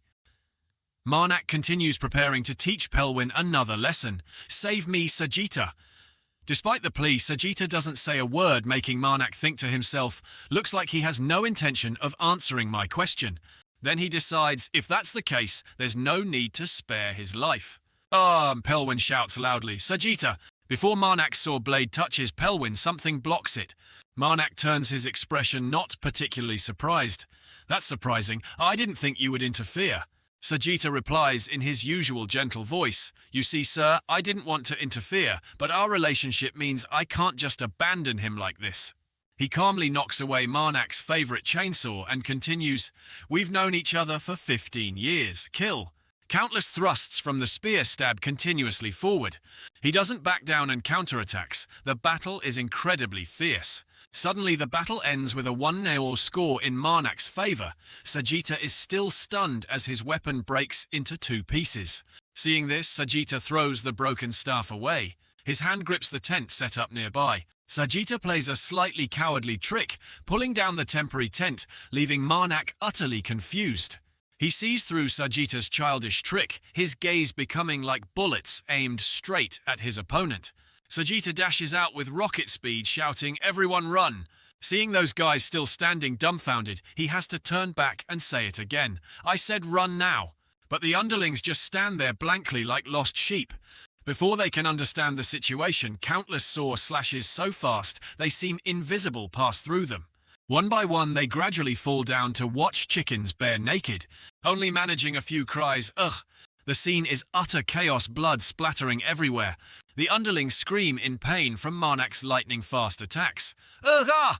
Sajita clutches the staff in his hand. His eyes helplessly watch the scene of death and desolation, only able to grit his teeth and say, Damn it! A voice echoes in his head, Kill! Sajita also replies, I know, mother, I will at any cost. The place that was crowded moments ago now only has 2 people, left Marnak and Sajita. I will bring people. Marnak remains like a ruthless assassin standing in the shadows, hunting down the entire mercenary band. They put a bounty on us. Come out into the light. Sajita, with eyes that couldn't be less friendly, swings his spear, preparing to throw it straight. His spear flies like a rocket through the air, shooting forward. Marnak quickly grabs a heavily injured man to use as a shield for himself. Then, not wanting to back down either, he starts his chainsaw to prepare to face Sajita. Sajita sees this and feels a bit intimidated by his disadvantage. He attacks coldly and forcefully without a second thought. Sajita and Marnak play a game of chase one, running one pursuing, looking incredibly innocent. Sajita manages to get another spear in his hand. Without hesitation, he attacks Marnak, who is putting pressure on him. A battle where everyone knows the outcome unfolds with sparking fire effects and everything looking very dramatic. Sajita puts all his strength into every attack. Sajita, gripping the spear tightly, suddenly speaks deliriously. Pelwin is in the tent. He keeps stabbing relentlessly while saying, While I'm dealing with the priest. Marnak gently deflects Sajita's spear, pinning it to the ground, and replies, Then go treat him. He attacks decisively with every blow, with an incredibly fierce attitude, not yielding an inch. This leaves Sajita helpless, frozen on the spot, stuck like glue, as he keeps losing. This time Marnak doesn't use the chainsaw, but switches to using powerful fists to beat Sajita senseless, turn him into pulp. Sajita doesn't easily surrender, either using his body to block the powerful punch. The two collide, creating an earth-shattering explosion. Dust and smoke fly everywhere in utter chaos. Sajita takes a defensive stance, his eyes full of determination not to give up looking at his opponent. Marnak also smiles, showing interest, finding Sajita intriguing. He punches Sajita's outer armor until it's dented, then remarks, It's been quite a while. The two evenly matched opponents stand motionless, holding their poses. Since I found someone at this level, Sajita seems to have been significantly injured, gritting his teeth. Suddenly he shouts loudly, Shoot, kill! This makes the cool-headed Marnak suddenly become wary. Archers, huh? Hearing that, he jumps back, no longer staying close to Sajita. He thinks, It would be bad if an arrow hit one of my joints. The two men say no more words to each other, silently looking at each other with hidden meanings. The whole sky is freezing cold from the winter chill. Snow covers everything white. Countless bodies lie stretched out in the snow, their blood staining the white ground red. Kill. Sajita can no longer keep his composure. Veins bulge on his fierce face. Seeing the men he considered comrades running away cowardly, Sagitta can only roar loudly to vent his anger. "You damn bastards!" While he's fuming and needs to cool down, Marnak speaks softly. "Shall we continue?"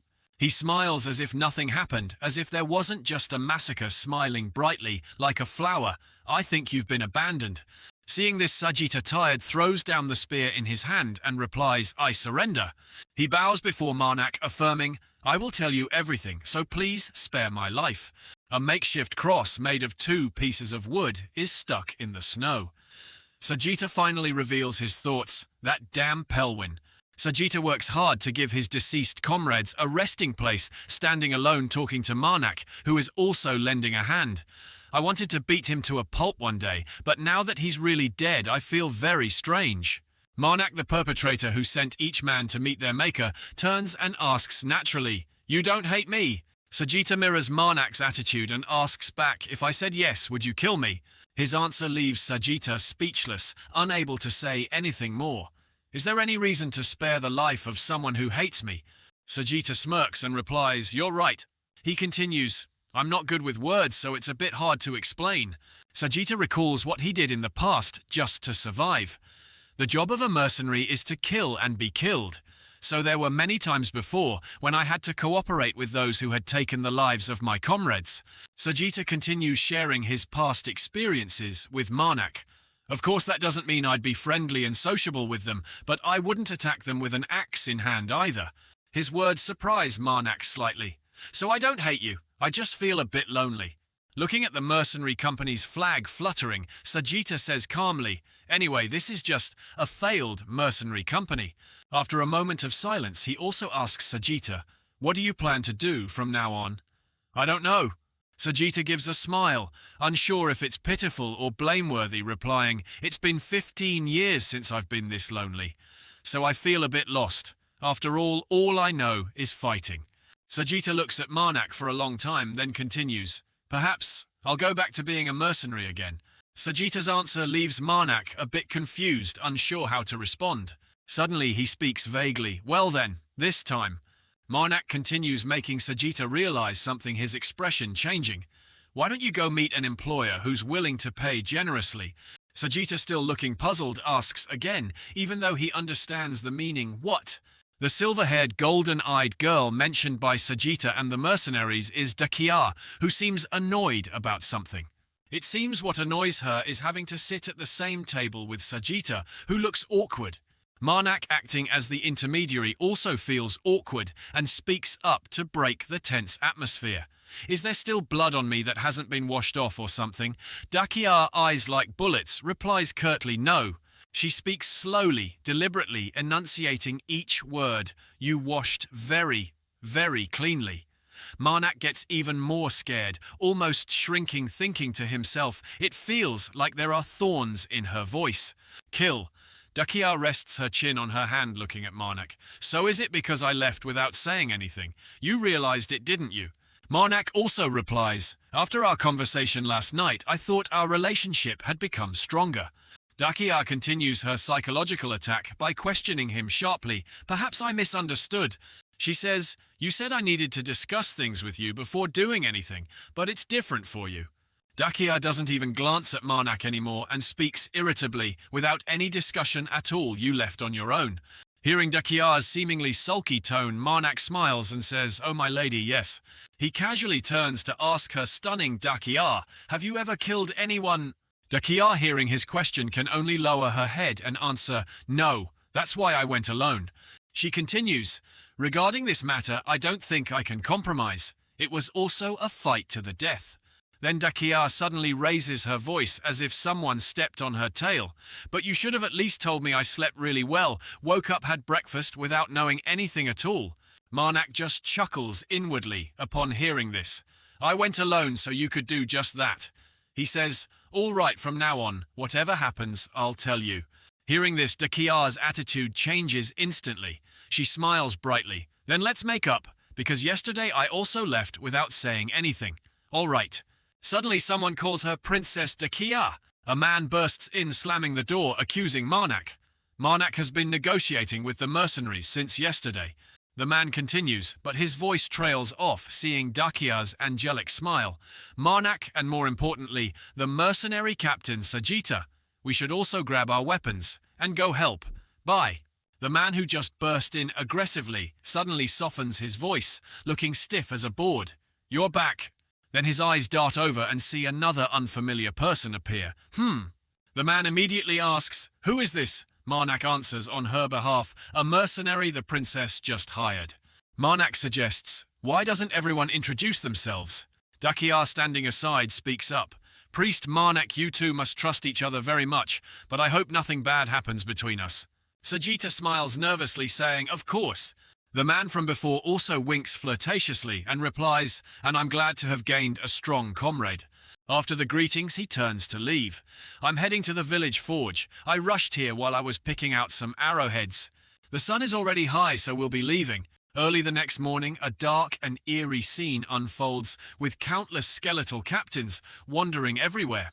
Nunlong Shuyen, the shadow, or just Nunlong Shuyen, stands in the middle of the room, screaming erratically as if short-circuited. Why? She runs around the room tirelessly. The people around seem used to this and don't care much. When is he coming? Tell me." A man with curly hippie hair speaks up. "Is he really coming here, at least?" Another person sitting in the room says casually, "He should come before I go crazy from her whining." The nun worshipping those dolls keeps clinging and asking the same single question over and over. When? A red-haired guy with a shaved undercut also speaks up. "He'll be here soon. I'm pretty sure because I regularly check his direction of movement." Hearing this, the nun stops her frantic actions and smiles happily. "He will definitely come here, right?" She approaches, asking not subtly at all, "Come to Eradico, see, I told you he would come." The red-haired man doesn't bother with words, lies down to read, and throws a blunt remark at the nun. "Have some faith, girl." "I do believe I completely trust him." Suddenly the playful nun changes her tone. "But what if he doesn't come?" The kind nun warns the red-haired man like a true star fruit tree sister. "Frenemy, you'll die instantly. I'll dismember and kill you." Ending the totally not threatening conversation, footsteps stride forward as if on a catwalk. Dakia seems extremely happy about something, trembling with excitement. "Finally!" She turns around, smiling radiantly. "We've arrived at Eradico." Dakia's eyes show excitement, unable to wait another second. "Now I can soak in the hot water." They are slowly entering when suddenly someone nearby looks puzzled. Marnak's group is entering when someone calls out, making Marnak glance over. "Hey, priest!" An unfamiliar man approaches and asks, "You're a priest, right?" He doesn't hesitate to answer, "Yes, I am a priest." Getting the desired answer, the man immediately grabs his hand tightly and pleads, "Please!" He points towards the eerily deserted forest and says frantically, "Please, tell that bastard, the resurrection piper." The man continues that he's not listening to God's warnings. Tell him to stop resurrecting the dead. There are too many already. After listening for 30 seconds, Marnak scratches his head and politely declines. I don't think things will change just because I go talk to him." The man doesn't give up and insists, "But you are a priest." He keeps pleading, making even his comrades feel helpless. It might not be very promising, but please try talking to him." The man with a haggard face says helplessly, "My comrades and I are exhausted." He starts recounting all the horrors he experienced. "Those corpses wander around every night. We're scared to death." "I beg you." The unfamiliar man's plea starts to sway Marnak slightly. Marnak decides to agree, making the man overjoyed that his persistent pleading wasn't in vain. "Don't expect too much, though."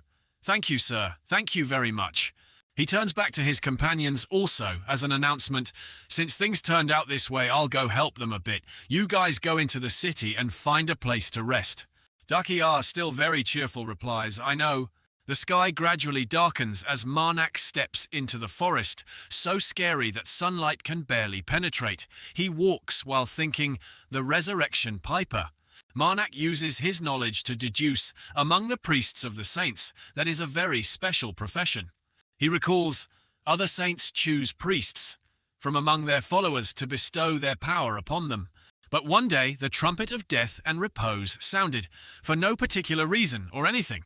That demon, it bestowed its own power upon anyone it wished. And then those who received that power became resurrection pipers, and they would live a life for the dead. Why they live like that, nobody knows. Not a single person. Simply they just need to find places with large concentrations of corpses and resurrect them, playing silent trumpets, then marching with their army of the dead. Of course, the authorities don't like them at all, but no one dares to stand up against them either. No one can touch the Piper's army of the dead. There's an obvious truth. Confronting an army of the dead that constantly increases its numbers is something no one wants to face. Therefore, the Resurrection Piper, Marnak, ventures deeper into the forest, finishing his inner monologue. Cannot get along with anyone because they must live with the dead for the rest of their lives. It's like a natural phenomenon. Approaching the center of the lair of the so-called Resurrection Piper, surrounded by a horde of zombies, Marnak calmly greets, "Hello there." The Resurrection Piper doesn't respond, showing no hint of friendliness. Seeing this, Marnak smiles and continues, "Many people must have come here for this already. They also asked me to do the same thing." He confidently raises his torch, his voice full of authority. "I came here to talk. Don't you think? It's time to withdraw from this place." He says, "You probably know already for the common folk." Marnak points out the wandering corpses that terrify the villagers. Those walking corpses are quite unsettling for them. He looks straight at the Resurrection Piper, speaking words that stun him. "Are you here for any other purpose? You people aren't the type to stay in one place." Hearing Marnak's words, the Resurrection Piper freezes, still unsure what to say. After a period of silence, the Resurrection Piper speaks. "Cultist of the evil spirit." Marnak, who was bold moments ago, now looks scared enough to run home to mommy. "Yes." The Resurrection Piper points and continues, "Them." Marnak follows his pointing finger, his face full of doubt. "Those people will cause many deaths." Marnak turns his head, his surprise undeniable. "Ineradico?" He suddenly realizes the issue. There are followers of evil spirits here. The Resurrection Piper is silent for a moment, then replies, "It." A beam of light shoots down from the sky to the ground, right behind Marnak, sending chills down his spine. It has begun. Marnak immediately turns his head back. He pushes off the ground, taking momentum like a sprinter, silently realizing the problem. Just like last time in Keneton, he runs as fast as a rocket, worried. This isn't good. When he arrives, the place is already engulfed in flames. "No, no!" The nun shouts loudly, "I told you so." The red-haired woman with the undercut says carelessly, "I should have confirmed that group entered the city right, just wait." She continues, "We'll meet them soon. It was you. You lied through your teeth." The blonde man with a matching beard also speaks up. "Wait, I think I'm about to meet him." "What, where?" He looks over. "There." Seeing the person she was looking for, the nun runs over like lightning, resembling a joyful reunion scene. "Marnak," the nun says excitedly, "it really is him. It's Marnak, all right." Marnak sees this and thinks to himself, "I didn't think we'd meet again in a place like this." The blonde man seems a bit confused. The sound of killing echoes again. He also activates his chainsaw, now covered in flames. Kill. Marnak silently reassures the voice in his head. "Cool down and stay calm, mother. Your words, I've heard them." He grits his teeth, thinking, "But this time I'll ignore it." "You know that too, mother." Kill. Marnak's eyes show arrows of resentment. "That damned sorcerer. He is the target of my revenge plan. For the crime of killing my benefactor. And the past me as well." Marnak lies stretched out on the white snow, probably freezing to the bone, now breathing heavily. Ha! He starts to think vaguely during that time. Marnak raises his hand to the sky, not fully conscious. I was always drowning in useless worries." Then heavy footsteps approach, along with the persistent thought, another day of victory, another day of survival. A stranger passing by noticed something, until one day, when I couldn't hold on any longer. That person stood above, looking down to see Marnak covered in wounds, collapsed helplessly. I had nearly starved to death. Marnak remembers, on that day, that man immediately ran towards me. He clearly remembers the scene from that day, remembers the man who worried greatly and saved him when he was near death. There was a huge blizzard sweeping through. Marnak vaguely clenches his fist, slowly in exhaustion. Along with that was my benefactor. Marnak was saved by that man, and he had an unforgettable memory with the person named Santos. That's how I met Santos. Santos carefully tended to Marnak's wounds. He remembers very clearly what he looked like. He was a middle-aged man, the kind you could meet anywhere. He sensed Santos. Santos was quite easygoing, and also quite serious. Marnak slowly opened his eyes after fainting and immediately looked at him. When I woke up, he didn't ask anything. In the small, lonely house amidst a white snow forest, he only told me I could feel free to stay or leave. Marnak remembers Santos telling him he was a priest serving the guardian goddess and lived in a cemetery on the outskirts. Marnak was lost in thoughts about that rescue. I tactfully asked while working, "Why did you save me?" The two men looked at each other as if they had known each other forever. He recalled and he answered with a smile. Santos smiled brightly like sunshine and said, "It's just, I wanted to." Marnak was taken aback for a few moments by the warmth of Santos's smile. The smile I saw then settled deep within this heart. He did good deeds with him helping others after recovering. Santos always helped others. Help, help again, and help again. In Marnak's eyes, Santos was a living saint. Help, help again, and help again. He said that helping someone doesn't require a reason. He told himself inwardly, "I want to become like him." After a year of peace, and then winter returned. Marnak remembers that night was a blizzard. I saved the life of a man who was fainting in the snowdrift. That event also made him recall the moment Santos pulled him from the clutches of death, just like the time I was saved by Santos. Suddenly the man Marnak saved that snowy night gave a sinister, scheming smile. However, I shouldn't have saved that damned sorcerer. In the past, he naively treated the sorcerer he just saved, sitting and caring for his recovery. That sorcerer, after he recovered thanks to my care, that sorcerer finally revealed his true nature. Marnak recalled with a mysterious smile. He confessed to being a worshipper of the evil spirit. The Marnak of the past wasn't sharp enough against surprise attacks, so he was caught off guard and attacked me. The sorcerer hit him like a splash of cold water with his magic. Attacked, creating horrific wounds. When Marnak opened his eyes, he realized he had been unconscious for a while. When I woke up, the first thing I saw was an arm severed from a body lying on my chest, the hand that had awkwardly protected me. Marnak seemed to guess the owner and also felt the final warmth it carried. Somehow, it had gotten out and gently stroked my cheek. Terrified, he slowly opened the door of that familiar house, and Marnak's eyes widened at what he saw on that horrific day. Had to face the consequences that he had brought upon me. Facing him was a figure that made Marnak freeze. That damned sorcerer. Poor Santos lay collapsed on the ground, breathless, gone, with his body incomplete from horrific attacks. He had killed Santos, very brutally. Back to the present as Marnak meets the one who took away the person he respected. His anger is like the fury of the chainsaw spinning rapidly with flames. The thick-skinned sorcerer brazenly speaks up. "Oh right, I remember now." His words infuriate Marnak further, unable to stand hearing them. "You're the gravedigger." That sorcerer wonders upon seeing Marnak. "But you died, didn't you? I clearly killed you with my own hands." Hearing him, the sorcerer's companions still smile coldly. "Fine, you're still alive now. It doesn't mean anything anymore." That sorcerer asks further, making Marnak tremble with anger. "Speaking of which, that outfit, are you a priest now?"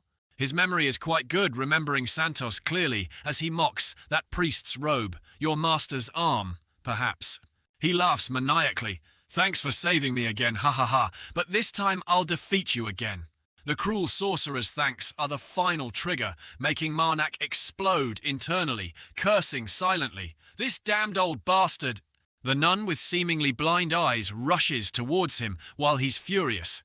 Marnak, they said you're very strong." She had just spoken when a clean chainsaw cut goes through the nun's body. "I've waited a long time for you." Marnak's chainsaw weapon emits a huge surge of power. He and that old sorcerer charge into battle against each other. He fights while laughing and talking, looking down on Marnak completely. "You're very different from the rumors." Angry, he doesn't want to communicate with that vile person at all. "Shut up. Kill." The voice in Marnak's head echoes again like his own thoughts.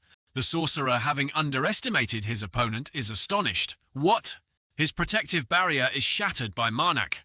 Marnak slices off one of his arms, separating it from his body, just like he did to Santos in the past. The nun thought to be dealt with by Marnak suddenly reappears and whispers terrifyingly in his ear, "I like you now." Without a single reply, Marnak swiftly strikes in an instant. Her head is in one place, her body in another. Whoa, the scales of punishment. Marnak is surprised. The sorcerer raises his leg high, emitting a beam of light. He laughs gleefully. Ha ha ha ha ha ha! After gathering enough light, the sorcerer stomps his foot down hard. A terrifying source of power erupts. Even his comrades are slightly affected by that power surge. Look, as everything gradually settles down, leaving behind a battlefield covered in dust and smoke. Marnak painfully lowers his head to the ground, unable to fight anymore. The sorcerer approaches him and says, "The holy power remaining in your body. It's not from the guardian goddess, is it? However, because of the blessing within that priest's robe, it seems to be being used correctly." He says sinisterly, "Meaning you are also a follower of the evil spirit just like me." This angers Marnak. "Shut up." He laughs, speaking as if he has successfully provoked his prey. "Did I hit a nerve?" Marnak slowly stands up, terrifying killing intent radiating from him. "I said, shut your mouth." The sorcerer still shows no fear at all. "Look, your power is interesting." He issues a challenge. "All right then, I'm also looking forward to something new from you. Hopefully, you won't disappoint me." Marnak's power surges as he raises his fist to attack the sorcerer. The collision creates a massive explosion. Marnak grits his teeth tightly. The sorcerer manages to block the attack from Marnak with just one hand. He laughs to provoke Marnak, who is mentally confused. He lowers his face, also putting the chainsaw in his hand down onto the ground. Marnak thinks to himself, "Tonight? I will kill you, Riverkel. Definitely." The zombies and corpses are logged out killed for the second time, one after another. Sagitta works very seriously, deserving Employee of the Year, quickly clearing the KPIs, key performance indicators, i.e., killing of the corpses. It's still not dead right. After hearing his comrade ask, Sagitta also turns back to check. Sagitta immediately answers in front of the others right. One of them suggests, "Let's move to the Lord's mansion quickly." Dakia suddenly feels uneasy and voices her thoughts. Could it be that the priest is in trouble? But Sagitta has strong faith in Marnak and quickly replies, "I don't think he'd die that easily. First we need to find shelter." Cut to a scene of utter chaos. A man's arm lies buried under rubble surrounded by high flames. In the sea of fire, that mysterious person lies struggling unconscious amidst the roaring flames. The entire flame seems ravenous, engulfing the whole abandoned fortress. The Lord's mansion. Sagitta's group and Dakia stand before the massive gate. Carmen starts to believe Dakia's words, speaking up as he witnesses the ruins before him. It seems like he wasn't the one who did this. "My lady," Dakia immediately replies, "Yes." Sagitta, with fiery eyes, no longer hesitates and suggests, "We have to kill them all." Suddenly from behind, a zombie attacks, unexpectedly making a terrifying sound, its face looking like it wants to eat them alive, literally. In just an instant, Dakia witnesses the blood spray, along with Sagitta's voice. The issue here is kill or be killed. He calmly speaks while giving the zombie a loving stab. "If we want to get out of the city, if you want to live, just think of them as pieces of meat and stab them." Seeing they still seem hesitant, Sagitta decides to charge into the tiger's den alone. "All right, I'll go first. Don't get left behind." Seeing this, Dakia gives an incredibly mysterious smile. She suddenly draws the sword at her hip. With an incredibly smooth move like shampoo sansu, she takes down not just one, but 2 or 3 zombies in one go. Carmen also gives a helpless, awkward smile and has to join the fight against the annoying little zombies. Sagitta takes the lead, boosting morale, forward towards the city gate. As soon as he finishes saying that, he sends a zombie back to where it belongs. Suddenly, something makes Sagitta confused. It's not just small fry zombies. There's a huge one as tall as the fortress taking imposing steps. Sagitta's sharp eyes tremble, perfectly focused, not needing glasses, trying to observe who is standing on top, controlling that massive monster. That's... Grandma Nun Pearly brazenly shows her face and says, "So hot-tempered, no one likes you when you're angry like that." The one shielding her replies, "What are you planning to do now? I'm just curious, really." The red-haired girl, like a prehistoric Thieu Bao Tram Vietnamese singer reference, meaning stylish, cool, waves her hand dismissively. "If you worship evil spirits that much, we'll discuss it more often, okay?" The nun thrilled shakes and replies, "No, that's nothing." Those shameless people chat, without paying attention to Marnak, who wants to crush them. "Do you know how long I've waited for this chance? Has your beloved pet ever drooled, spit, saliva flying everywhere, along with Marnak's furious face? Charge!" It seems the beast had been waiting for the command for a long time, as it immediately joins the battle without delay upon hearing it. Its teeth are bared incredibly wide, but at least they are even and very white. "We beg your pardon." Defensive screen was shattered by beloved Marnak's punch in an instant. The beast's punch sends the guy flying back. Marnak also takes that opportunity to dash forward. His chainsaw's time to shine has come. Marnak's eyes show determination, as if no one can stop him. The rogue sorcerer also gets extremely excited and jumps into close combat with Marnak. He makes one sweep, injuring countless enemies except for the lucky sorcerer who escapes. He mocks, "Don't you have any new forms? This much is nothing to me." In Marnak's head, the urging voice sounds again, "Kill." The sorcerer is still very talkative. "Maybe I should cool your head down a bit, you..." Marnak, fed up, steals his spotlight and hits the sorcerer with a palm strike. Too easy. After that attack, he is incredibly heavily injured. Happens that makes Marnak widen his eyes in astonishment. It turns out the thing that injured the sorcerer wasn't done by Marnak, but a very familiar spear. "Brother Sajita, what the hell?" The sorcerer collapses from just one attack by Sajita, while Marnak fought hard enough to lose his pants, and he still stood firm. He looks in astonishment towards the direction the spear came from. He sees Sajita looking extremely cool in a perfect textbook spear-throwing pose. Seeing him, Marnak seems more relieved and thinks it's Sajita. Sajita, having just made an incredibly spectacular shot, immediately has to deal with countless zombies rushing towards him. He turns and runs in the opposite direction from Marnak. This attracts the zombies, making them follow Sajita. Seeing this, Marnak can only be silently impressed by this 10 and 10 subtle move from Brother Sajita. He thinks to himself, "I read somewhere that revenge is just meaningless." Marnak looks at the cold corpse of the sorcerer, falling into contemplation. "But that doesn't matter. Is it okay if my soul remains empty like this forever?" He struggles internally. "I don't want to become a hero, but..." Well, I also didn't expect such an anticlimactic ending. Marnak seems disappointed that he didn't personally finish off the sorcerer, so he silently talks to the mother in his head. "Mother, please accept this body." After he decides, the corpse starts to glow. The voice in his head continues, even though the sorcerer is dead kill. At the same time, Marnak senses something strange from him.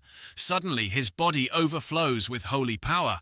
Sensing danger, Marnak doesn't hesitate to activate the weapon in his hand. As expected, he's still alive. He slices off the sorcerer's arm. First, he grabs it with the intention, "I will take back the right arm." Marnak turns, looking scornfully at the remaining ones who are screaming, "Failed. We have completely failed." The tomboyish red-haired girl quickly says, "No more fighting. Instead, we have to retreat." But the nun Pearly is still incorrigible. "What, I haven't watched much yet. What did you do that was so terrifying?" Not letting her talk crazy anymore, the red-haired girl grabs her collar and drags her away. "Do it again! Do it again!" She shouts loudly, "What more do you want him to do?" Marnak watches and hears every word they say. He has lost all humanity. Seeing this, he orders the monster, "Take me to block them. You can return after this." The monster is very obedient and extends its hand to lift Marnak up. The red-haired girl runs for her life, carrying the dead weight Pearly behind her. "Put me down, I'll kill you now." "Shut up. You talk too much." Just after venting a loud crash blocks their escape route. Marnak stands tall and says hi to the two whose life journey is about to end. The red-haired girl starts to tremble slightly. Marnak suddenly asks, "What are your names?" The nun Pearly excitedly says, Me, I'll tell you." She quickly introduces herself. "My name is Pearly and she is Benna." "Shut up, you ship. That being quiet for a bit won't kill anyone. We come from a secret society of worshippers of the evil spirit. Yitzi, it's the Liberatio Society." The unsightly demeanor of the nun named Pearly seems to mock Marnak. We come from a secret society, the kind of worshippers of the evil spirit. It's the Liberatio Society. After the full introduction, Pearly jumps up excitedly. Hey brother, do you remember those people you took down in Keneton? Marnak politely replies, yes. He recalls someone's words, those people. They also belonged to that Liberatio Society. Pearly acts incredibly strangely, as if short-circuited again. That's why we were curious about what kind of person you are. Marnak pays her no mind and slowly walks closer, asking, how many members does your society have? Pearly quickly answers while her comrade Benna looks terrified, about to faint. Dunno, Benna doesn't know either. I just came here because they told me to. She laughs loudly, but Riverkel probably knows. Pearly points towards a chaotic mess far away. Was also sent here directly by Liberatio. She says defiantly, now look brother, see what situation you're in. Marnak asks sternly again, Libera's purpose, isn't it to follow the law? Benna, silent until now, suddenly speaks up. Let me explain. She clasps her hands as if with immense compassion. Our purpose is very simple. Anyone... As she speaks, Benna reveals a grin stretching ear to ear. Can worship any god they want. Beeman concludes bluntly, we will create a world without oppression. Her shameless words make Marnak's eyes hurt with anger. He speaks up, you people. Marnak refers to the fortress engulfed in flames. To do that, you have to wipe this place out. Beeman immediately replies, I didn't want to either. This is the consequence Riverkel left behind. She mentions something that makes Marnak listen attentively. I need to collect a few items. You have something we're looking for. He seems to grasp the meaning behind her words. You mean... Benna smiles, her eyes radiating cruelty. The holy relic. Benna smiles, her eyes radiating cruelty. The holy relic. Marnak grips the chainsaw tightly, thinking my vague guesses before turned out to be correct. He had long suspected their ulterior motive. They intend to find the holy relic that once sealed the power of the corrupted mother. What are they planning to do? Then he delivers shocking news to Benna. The pearl is already broken. She immediately disbelieves him. Lies, no one can break it. Marnak calmly says it really is broken. The remaining part has been taken to Keneton. He continues, it's the only thing on your collection list. Suddenly, Pearly kindly corrects Marnak, shouting, there are 4 others. The voice inside Marnak grows fiercer. Kill. He thinks the mistress of the sealed power. Mother is enraged now. Not afraid of strong enemies, only afraid of teammates like cows. Benna curses furiously, while Marnak reveals a smug smile. You revealed so much, what business can you do now? If he joins our side, he'll definitely know anyway, you stupid mouth. You've already found 4 holy relics. Suddenly he speaks up, silencing them both. However, in this case, Marnak gives a friendly, nice guy smile and says to them, guess who has the ability to resolve this matter quietly? Pearly chimes in, answering, not me, I don't have that ability. Benna is helpless. You? Why are you still... Just as she says those words, siding with him, Benna is sent flying far away by Marnak. Pearly stands stunned. Don't... His eyes become sharper than ever, looking threateningly at Pearly. Speak! Pearly, left alone, freezes stiff before Marnak. Ugh! She shoots off like the wind, throwing one last sentence back at Marnak. See you later, huh? Before Pearly can escape, Marnak gives her a one-way ticket to join her dear comrade Benna. He says calmly, for you, mother. Holy Power 3023. They both go to the afterlife in pieces. Marnak glances over and immediately guesses, as expected, she's not dead yet, although I'm not sure what abilities you have. He also tiredly tells himself, forget about that. After eliminating that damned murderer, he touches his chaotic soul from before, giving a satisfied smile. Indeed, this soul has calmed down again. Kill. Marnak is here. Hearing his name called, he turns his head to look. The other 3 have also successfully dealt with the incredibly annoying zombies. The zombies suddenly all collapsed. Was that your doing? Marnak smiles brightly, replying, yes. Sajita says proudly, my skills are quite useful, aren't they? You saved my life. Marnak remembers the slash from that time and says, to the point I couldn't believe it. Very happy to have helped you. But he thinks to himself, however, he probably... He looks at Sajita for a long time, silently reassuring himself. He didn't happen to see my giant corrupted form, did he? Then Marnak looks and suggests making the three raise question marks. By the way, I have to go. I don't know why, but I have a bad feeling about this place. Carmen laughs. What else could possibly happen? His words were truly prophetic as something happens right after he says it. A monster with countless eyes and innumerable sharp teeth appears. Its form is extremely unsightly, incredibly detrimental to the city's aesthetic. The zombies seem to have merged into a giant walking mass of flesh. Carmen witnesses this and can't help but be horrified. That thing over there looks like it's stuck together. Is it corpses? Marnak immediately answers yes. It's coming. Marnak thinks, even the filthiest rats don't have such evil intentions. Kill. Even after dying, you still drag the corpses here, turning them into that pile of rags. Truly a despicable power. Kill. He turns to Dakia. Lady Dakia, I understand you hate having blood on your hands. Marnak continues, once this is over, I'll help you feel better. For now, first you need to calm down. Seeing his action, Dakia just chuckles silently. She immediately asks sharply, how do you intend to make me feel better? I'll think about it later. Marnak smiles. First, if we want to rescue the survivors, we need to buy time. Carmen, looking lost like a golden deer, asks, is someone coming? Atamatia as they... Yes, I'm sure that person will come. A horde of zombies follows a strange dark figure, clothes tattered. Sajita remains silent, observing everything. He speaks up, priest. Looks like we have guests. As soon as he finishes speaking, a long trumpet sound echoes. The zombies very consciously line up straight. The resurrection piper blows a long note on his trumpet. A giant foot steps forward as fast as lightning. The remaining zombies compete in growling. Gah! They tear and bite ravenously, Kwa. All four of Marnak's group stand watching the strange scene unfold. Dakia speaks up, priest Marnak. She points towards the resurrection piper. That person is heading towards us. Marnak replies, it seems so. The resurrection piper begins among the four of you. Suddenly the mysterious person grips the sword tightly and speaks, hopefully. Suddenly the mysterious person speaks very decisively, leaving everyone with countless questions. The one with superior physical strength.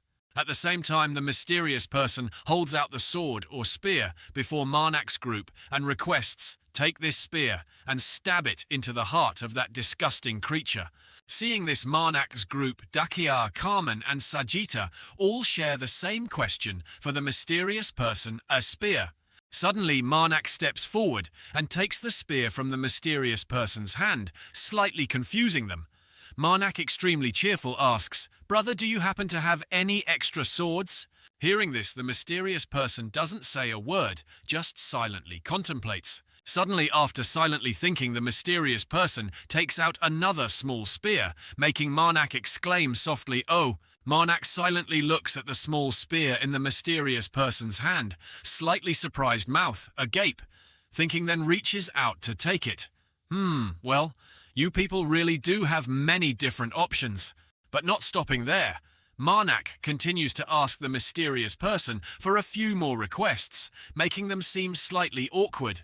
By the way, anyone can produce 2 swords and a bow and arrow. The mysterious person still remains silent and thoughtful, not saying a word. The mysterious person still remains silent and thoughtful, not saying a word. Thinking this, the mysterious person points upwards, creating a powerful spiritual force that appears. Immediately, heavy weapons continuously appear, making Marnak extremely surprised and also slightly excited as he looks at the mysterious person. And the mysterious person generously says, they're all yours. Immediately after, without much thought, Marnak gathers the weapons from the mysterious person and starts distributing them to his companions. One gets a small spear. Another gets an incredibly sharp bow and arrow. Dakia is also given a supreme weapon by Marnak, enhancing her cool beauty. Dakia, after making a few small sword strokes, excitedly exclaims, wow, they're feather-light. Marnak seems to agree with Dakia, extremely excited, smirking inwardly and thinking, yeah, these are all top-quality items. At the same time, the weapons from the mysterious person are surrounded by very mystical auras. Marnak silently looks at the weapons he distributed to his comrades and thinks, very sharp. At the same time, he also bestowed Resurrection, Holy Spirit, upon them. Thinking this, Marnak shifts his gaze to the giant roaring monster and thinks, it seems these weapons were born to deal with that pile of corpses. Suddenly the mysterious person speaks, making Marnak look over. I will block that giant's path for a moment. Sharp words full of hatred for the giant monster also come from the mysterious person. Take that chance, take the spear, and plunge it deep into that giant's heart. If these weapons are useful, I will give them to you. Hearing this, Marnak just looks, silently smiles slightly and replies, I'm fine. As soon as he finishes, the mysterious person pulls out the trumpet and blows the sound echoing throughout the space. The sound of the trumpet from the mysterious person echoes further and further. Marnak's group is now ready to fight the monster. Because the sound from the mysterious person's trumpet reached the monster, it seems stunned and lets out a loud roar. Gah! Suddenly the corpses on the monster start screaming in extreme pain. Wah! Immediately after, those corpses suddenly deform and fall into the pool of water. At the same time, streams of water suddenly shoot out from the giant monster's body. Seeing this makes Dakia slightly surprised and very worried. She frowns slightly and says, Priest Marnak, how come? The situation seems increasingly tense. Dakia is utterly shocked by the sight before her and screams loudly, the corpses, they're decomposing. Hearing this, Marnak also looks confusedly at the scene before him. The monster seems unable to resist anymore due to the decomposing corpses and collapses to the ground instantly. The monster, in extreme pain, collapses to the ground as water flows down from somewhere with a sky-shattering scream. Qua! Seeing the situation, Marnak silently smiles, pressing his lips together tightly, thinking, after those disgusting things finish decomposing, the monster is now screaming in extreme pain. Ka! Ka! Hearing this, Marnak silently looks at the monster horde and thinks it will have to find more corpses to regenerate its body. So there's something even more disgusting than the zombie army. Just as he finishes that thought, the mysterious person suddenly says, I can only handle the outer layer of corpses. Hearing the mysterious person's words, Marnak silently listens. You don't need to know where its heart is. The spear will guide you. Suddenly, the mysterious person speaks with determination. Now go! Hearing this, Marnak just stands there silently blaming himself. My mouth really got me into trouble, even though I still wanted to say more. Snapping out of his thoughts, Marnak immediately orders his companions to charge into battle. Charge! As they charge, Marnak silently looks at the monster, thinking of a strategy. If we leave it like this, it will probably escape. The monster is still writhing in pain, unable to do anything but cry out, Gah! Seeing this, Dakia gets very excited and reminds her comrades this monster can barely move normally. As soon as she finishes, a corpse suddenly lunges at Dakia from nowhere with incredible speed and a loud scream. Gah! Gah! Immediately after, hordes of corpses pile on top of each other, rushing towards Dakia relentlessly. Seeing this, Dakia seems to realize the situation and frowns silently, thinking of a plan. Suddenly, at that moment, arrows are shot, hitting the corpses surrounding Dakia. They are immediately struck by the arrows. The shooter is none other than Carmen. Carmen, hitting bullseye after bullseye, is extremely excited. At the same time, Marnak and Sajita are fighting the corpses together. Marnak sees Dakia being rescued and glances over. At that moment, Dakia also shouts loudly, I'm going with Carmen and... Dakia, slashing the corpses with the small, sharp spear in her hand, shouts an announcement, we'll find a way to hold back the giant. Hearing this, Marnak confidently moves forward again, not forgetting to reply, all right, counting on you. Suddenly, Marnak calls out, Sajita. Hearing him, Sajita also answers, I'm here. Marnak and Sajita are standing amidst the zombie monsters. Marnak thinks of a plan and probes Sajita. Can I leave taking down the monster to you? Then, Marnak heads in a different direction, full of determination, to fight to the end, instructing, I'll distract it. Hearing this, Sajita, stabbing a corpse, replies, got it. Immediately, Marnak turns and leaves, leaving Sajita to handle the corpses. Sajita, fully trusting Marnak, says, in that case, I trust you. At the same time, the corpses seem empowered and gradually rush towards Marnak's group with extreme speed. But they can't escape Marnak's sharp sword. With just a few slashes, Marnak severs the heads, legs, and arms of the corpses. Blood splatters everywhere afterwards. Immediately after, Marnak advances towards the final monster with eyes full of hateful determination, thinking, "Kill, I have a reason to aim for its head." Marnak then raises his sword, spiritual power gathering around it, and thinks, "Right in the middle of its head, mother." At that moment, the monster's eyes suddenly emit a blue light, making Marnak think, "There's a core of Holy Spirit energy there. That must be why Mother gave me this information." Suddenly, Marnak smirks slightly and thinks, "Furthermore?" Then the monster's face suddenly shows the face of some old man, making Marnak think of the name Escorting. Thinking this, Marnak's eyes fill with hatred as he frowns, thinking, "That face." Then suddenly Marnak thinks of Riverkel's face and thinks with disgust, "Exactly the same, Riverkel." On Sagitta's side, suddenly something distracts him, making him grunt silently. Suddenly the monster cries out, "Gah!" This makes Marnak extremely determined, resolving inwardly, "This time, definitely." Immediately after, Marnak sharpens his gaze, sword in hand, thinking, "With these very hands."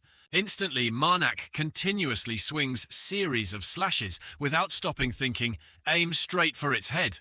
Immediately after, the monster's eye suddenly falls out of its socket as it screams in pain, "Coup!" Marnak, like a hero of justice, swings his sword a few more times. Immediately after, a part of the monster's body suddenly falls to the ground. At the same time, Marnak immediately plunges his sword into that body part, creating extremely strong friction. Then, with determination, after slashing the monster several times, blood plasma flies everywhere. Marnak now seems somewhat relieved, smiling contentedly and thinking, "I will destroy him, I will chop him into pieces." At the same time, Sagitta is standing before the giant heart of the monster and asks, "So this thing is its heart, huh?" Without much thought, Sagitta immediately thrusts a spear straight down into the monster's heart, accompanied by spraying red blood plasma. The monster, having been hit in its vital spot, cries out in pain. At the same time, over by Dakia, the corpses suddenly die, instantly leaving Dakia extremely surprised and confused. It seems Dakia realizes now and chuckles softly, "Ah." But suddenly, as Dakia looks up, parts of the monster's body appear, along with its blood plasma falling down, making Marnak exclaim in shock, "What?" Immediately after, a pool of the monster's blood plasma forms, like a large puddle, and the mysterious person who gave weapons to Marnak's group earlier also sees the situation, but says nothing, just silently observing. At the same time, Marnak also walks towards the pool of the monster's blood plasma. Then in his hand he holds a red orb stained with blood. Marnak is extremely satisfied, smiling contentedly, thinking, "Finally." Then he silently thinks of Santos's image, feeling incredibly sad. "I have also." Marnak stands before the monster's heart, completely fulfilled, thinking, "Got revenge for you, Santos." After the battle ended, the sky has brightened again.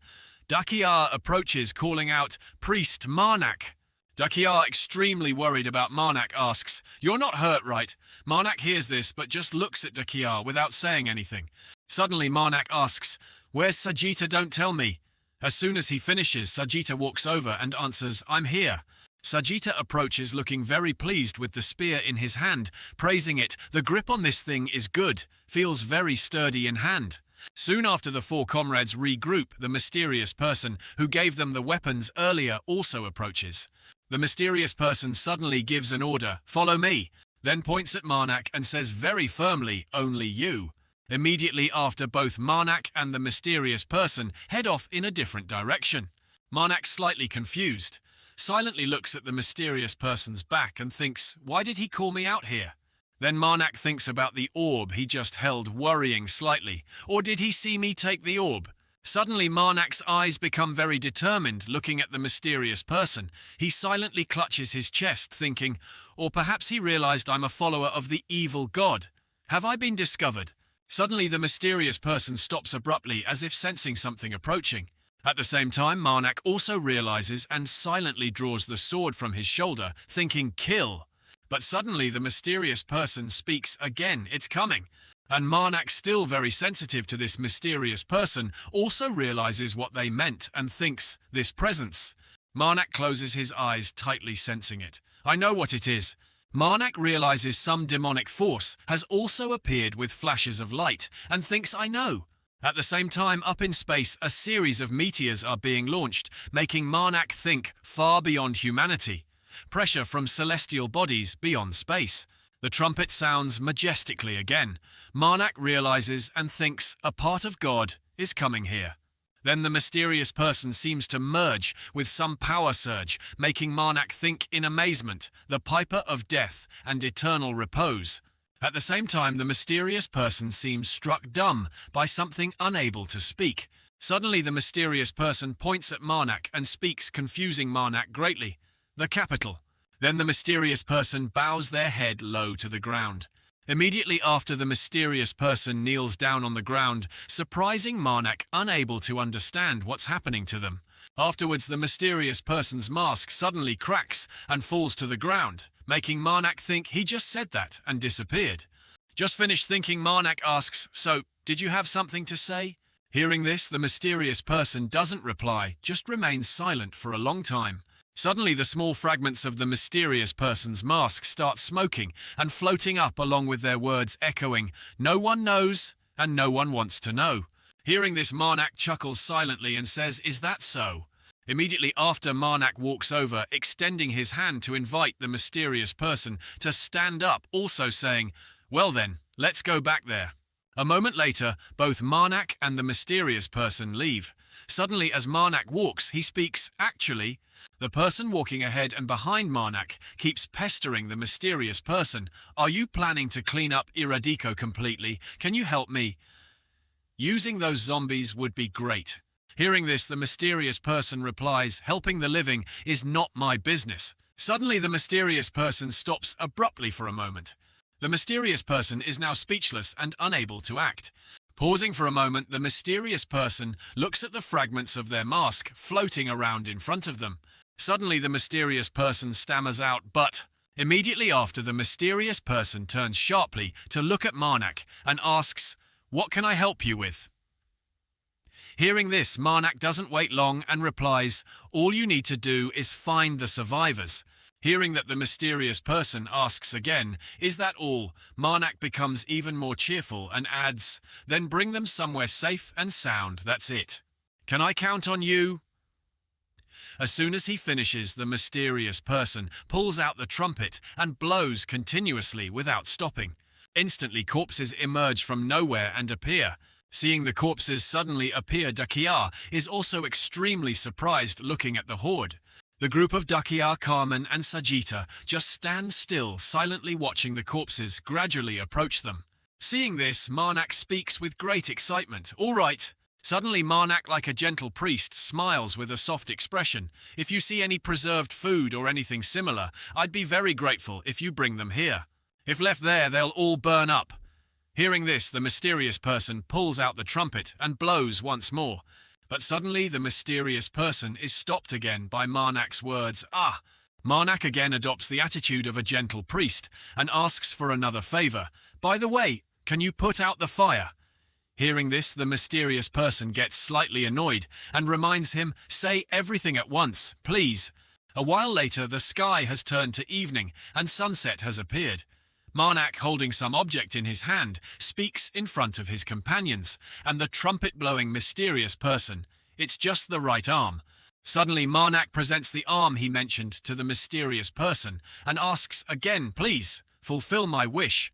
The mysterious person has now taken the hand from Marnak, but just looks at it without saying a word. Immediately after, the mysterious person and the horde of corpses stand together on one side in the evening sunset. Suddenly, one of Marnak's companions speaks up, making Marnak turn his head. Getting help from the piper of death and eternal repose. Hearing this, Marnak smiles very contentedly and replies, strange, isn't it? He's really kind. Hearing this from Marnak, along with his cheerful expression, Dakia is also affected by his positive spirit and says very happily, just as expected. When Priest Marnak asks for help, everyone agrees. Right. Hearing this, Marnak scratches his cheek slightly and replies, I didn't think he would agree either. Suddenly, Dakia takes Marnak's hand and speaks gratefully. Thank you. This greatly surprises Marnak. Dakia smiles very gently, her rosy cheeks captivating, and says, "You really are a savior." Hearing this, Marnak is slightly surprised, then feels a surge of anger, thinking, "Kill." Time passes to the evening of that day. In Marnak's head, only the words echo, "Kill, kill, kill." The word "kill" keeps echoing in Marnak's head. But while Marnak is thinking his mother keeps throwing the orb, Marnak brought back somewhere else. Marnak still can't stop thinking about the scene where the trumpet-blowing mysterious person asked to meet him alone. "He told me that there's a holy relic in the capital, right?" Thinking this, Marnak suddenly recalls the image of himself clasping his hands in prayer and thinks, in that case, he also realized the corruption. After thinking for a moment, Marnak turns to his mother and calls out very excitedly, "Mother, the god I met today!" Marnak keeps asking his mother, "Do you know kill you don't know?" Then he thinks, remembering the image of the mysterious trumpet player. Marnak faintly recalls helping the mysterious trumpet player stand up along with their words, "No one knows and no one wants to know. So my identity hasn't been revealed yet." Thinking this, Marnak's expression becomes very serious. Elsewhere, Marnak's mother is furious about something, cursing silently. What the hell happened? Immediately after, Marnak's mother reaches her limit and thinks, "Kill." Then she throws the orb Marnak brought back somewhere else, making Marnak incredibly panicked, his face turning pale as he calls out, "Mother?" Marnak's mother is sobbing uncontrollably, tears about to spill from her eyes, thinking, "Kill." Seeing this, Marnak understands what's happening and asks, "You can't dispel the holy power remaining on the orb." Immediately after, Marnak very cheerfully reassures his mother, "Don't worry, I'm sure you can do it." Suddenly, Marnak chuckles silently and adds, "But no matter how angry you get," then he playfully scolds his mother. "Throwing things is also very bad, although I know you're trying to help me," even though the word "kill" echoes in his mother's thoughts. Saying this, Marnak suddenly reaches out his hand and says, "It doesn't matter how angry you get, do not throw away things." Immediately after, Marnak lifts his mother high and praises her, "This way you'll be 3 times more lovable than you are now." But in his mother's thoughts, "Kill" keeps echoing. However, Marnak doesn't seem to notice and keeps asking his mother repeatedly, "Are you asking if it makes you more attractive in my eyes?" Immediately after, Marnak laughs very contentedly, "Not at all." But suddenly something about Marnak terrifies his mother, making her face turn pale. Marnak also reminds her, "Please hear me out." Suddenly, in his mother's thoughts, "Kill" echoes relentlessly. Immediately after, Marnak's mother bursts into tears again, making Marnak coax her sweetly, "Because I already love those lovable aspects of you." But these words seem to make Marnak's mother gradually stop crying and silently listen to him, whether it's 3 times or 100 times more. Immediately after, Marnak holds his mother in his arms and very gently, affectionately says, "To me, you're still just the same." But inside his mother's heart, the sound "kill" still echoes relentlessly. The sky is now late night. Marnak still ceaselessly comforts his mother. "So then, no matter how angry you are right now, promise not to throw things around, okay?" But in his mother's thoughts, "Kill" still echoes relentlessly. Cutscene. At a nearby eatery, 2 people are continuously chatting.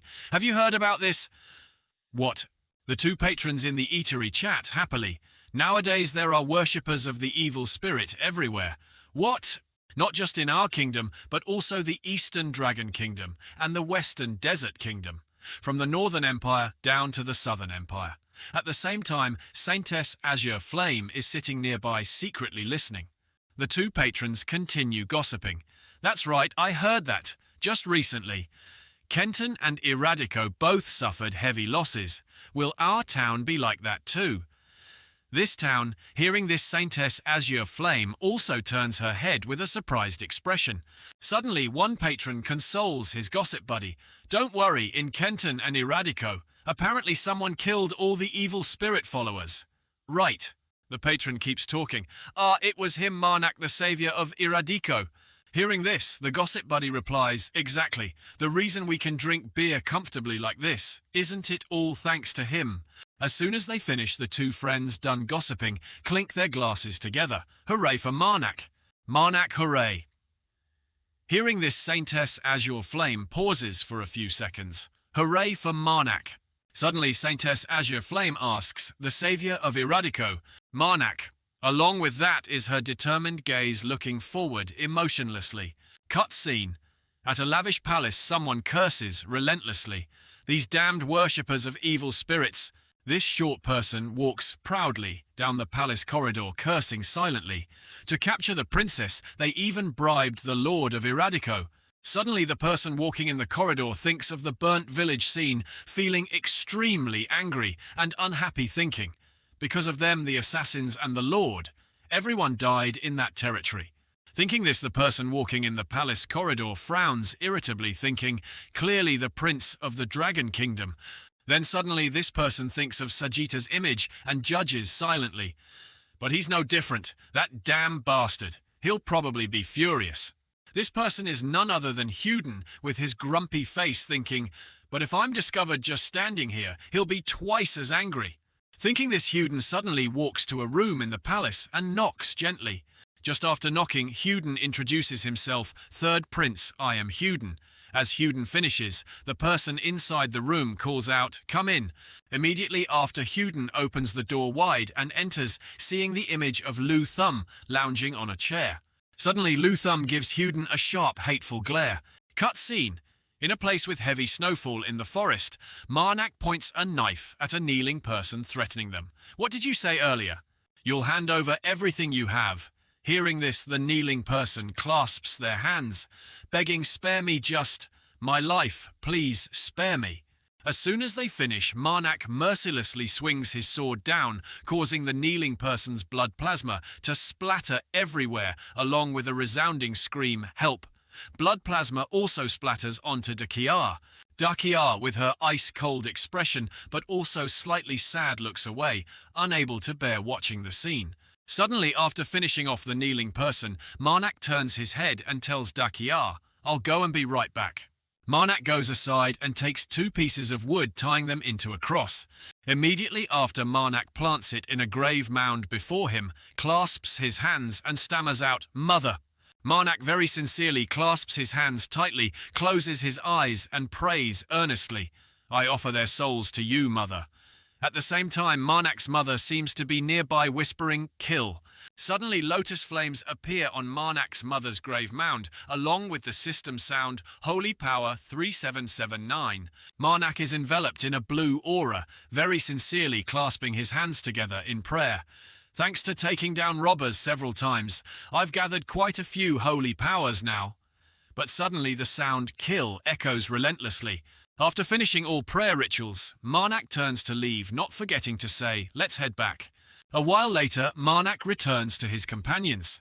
Carmen and Sagitta walk behind Marnak and Dakia, who are chatting very happily. Suddenly, Dakia calls out, making Marnak look over, Priest Marnak.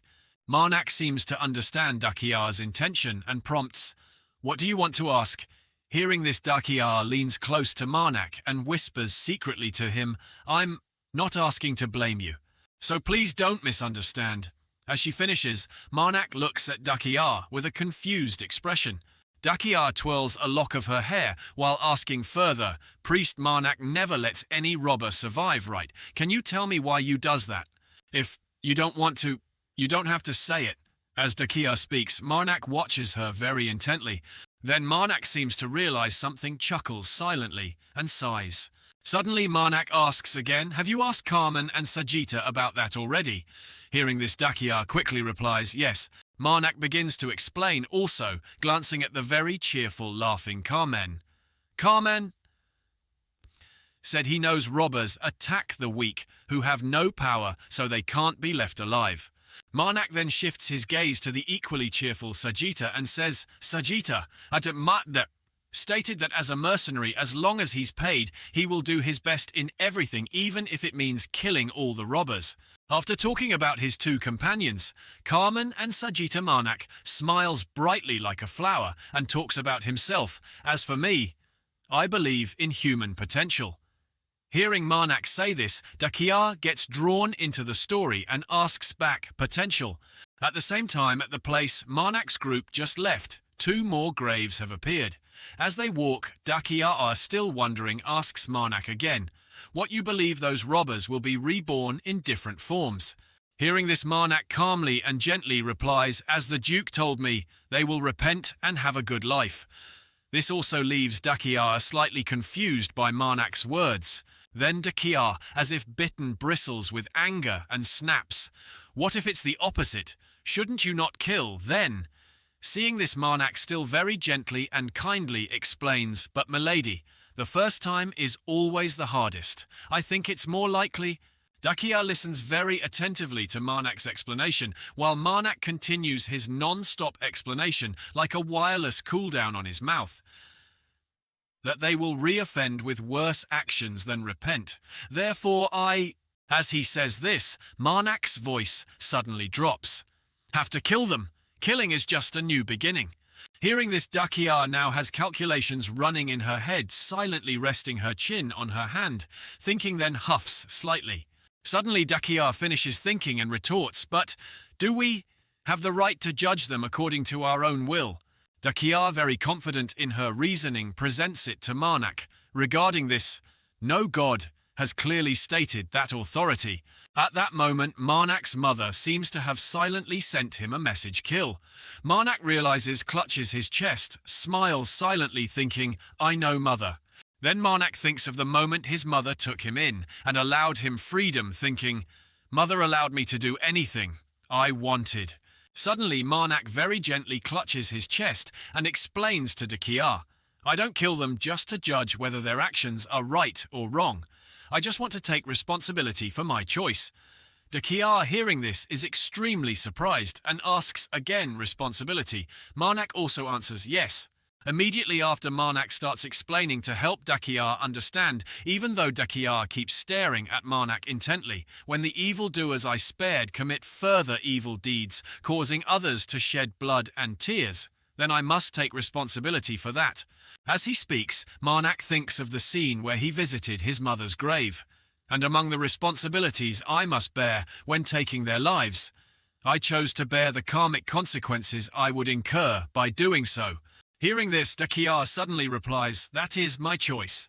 At the same time, Marnak also interjects, "The price to pay for this killing, who knows when it will come for me?" As he speaks, Marnak shows no anger, only a satisfied expression. "But no matter what responsibility I have to bear, I still decide to live like this." Suddenly, Marnak widens his eyes, a surge of power emitting from them. Marnak also says, "The evildoer I spared went on to kill someone innocent." Then Marnak silently thinks of being in a dark space with someone and says, "That was truly a horrific experience." Marnak, feeling incredibly wronged and angry, clenches his fist tightly and thinks to himself, "I promised myself that if I can't—" Suddenly the scene shifts to Marnak, kneeling before someone's tombstone, looking heartbroken, thinking, "Take responsibility to the end, then I won't let any evildoer remain alive in this world." Hearing this, Dakia just fiddles with her hair without saying anything.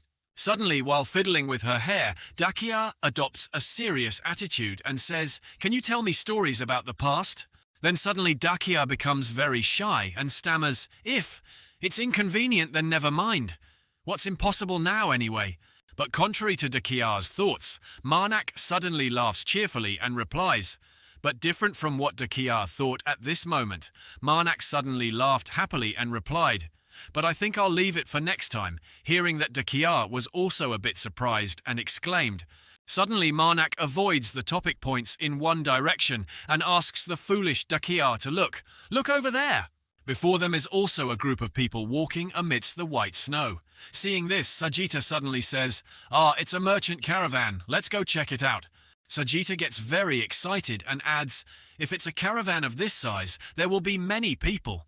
Then he thinks about the scene, and maybe we can sell the equipment we got from the robbers. At the same time, the people from the other caravan are slowly riding closer.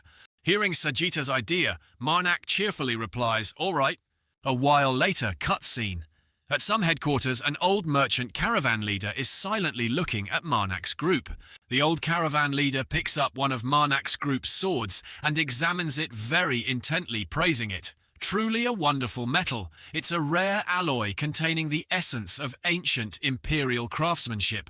Seeing this, Marnak just sits silently smiling, then speaks up, startling the old caravan leader, who looks over. Hey! Hearing this, the old caravan leader understands and hands the weapon back to Marnak, stammering an explanation very hesitantly. I lost my composure for a moment, because this is the first time I've seen a sword using so much immortalium. Carmen also frowns slightly and adds, if it's immortalium, could it be, you mean the legendary metal?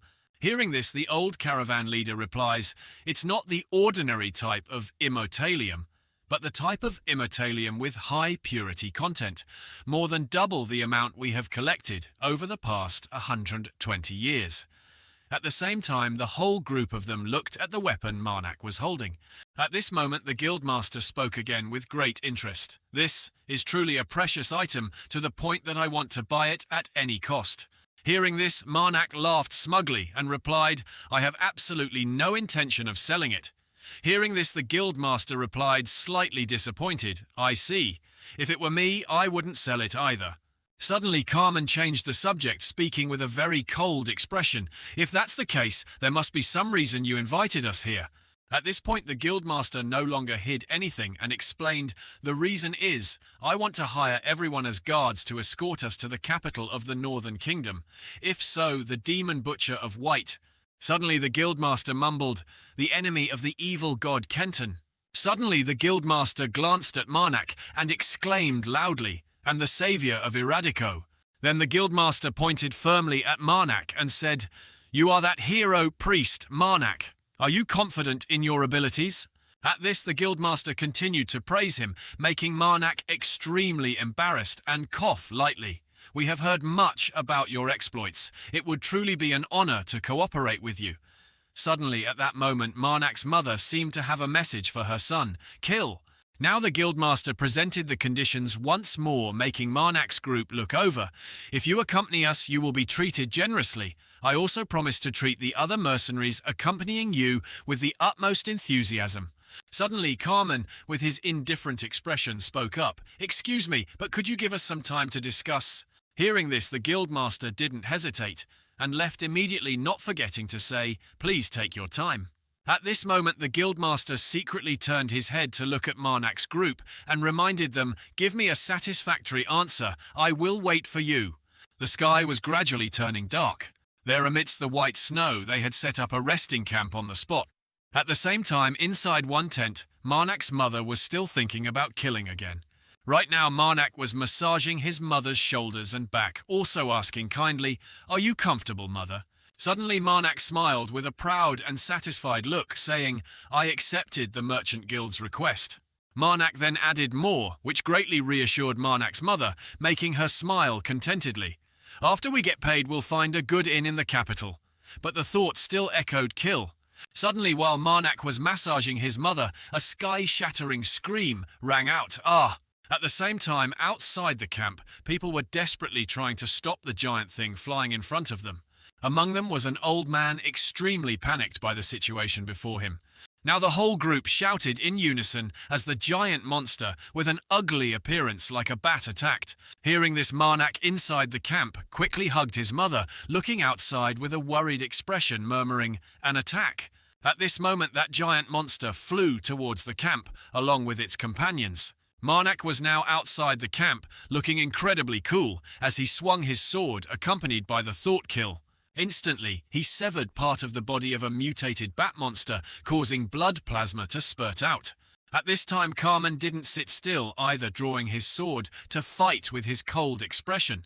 Suddenly, Carmen launched a palm strike at the monster, severing its head from its body, along with a sky-shattering scream, yek. Now Marnak and Carmen coordinated incredibly smoothly, fighting off the horde of monsters in just a moment. Suddenly, after defeating a monster that had fallen, Marnak stood to the side, preparing to strike a fatal blow down onto the monster with his sword.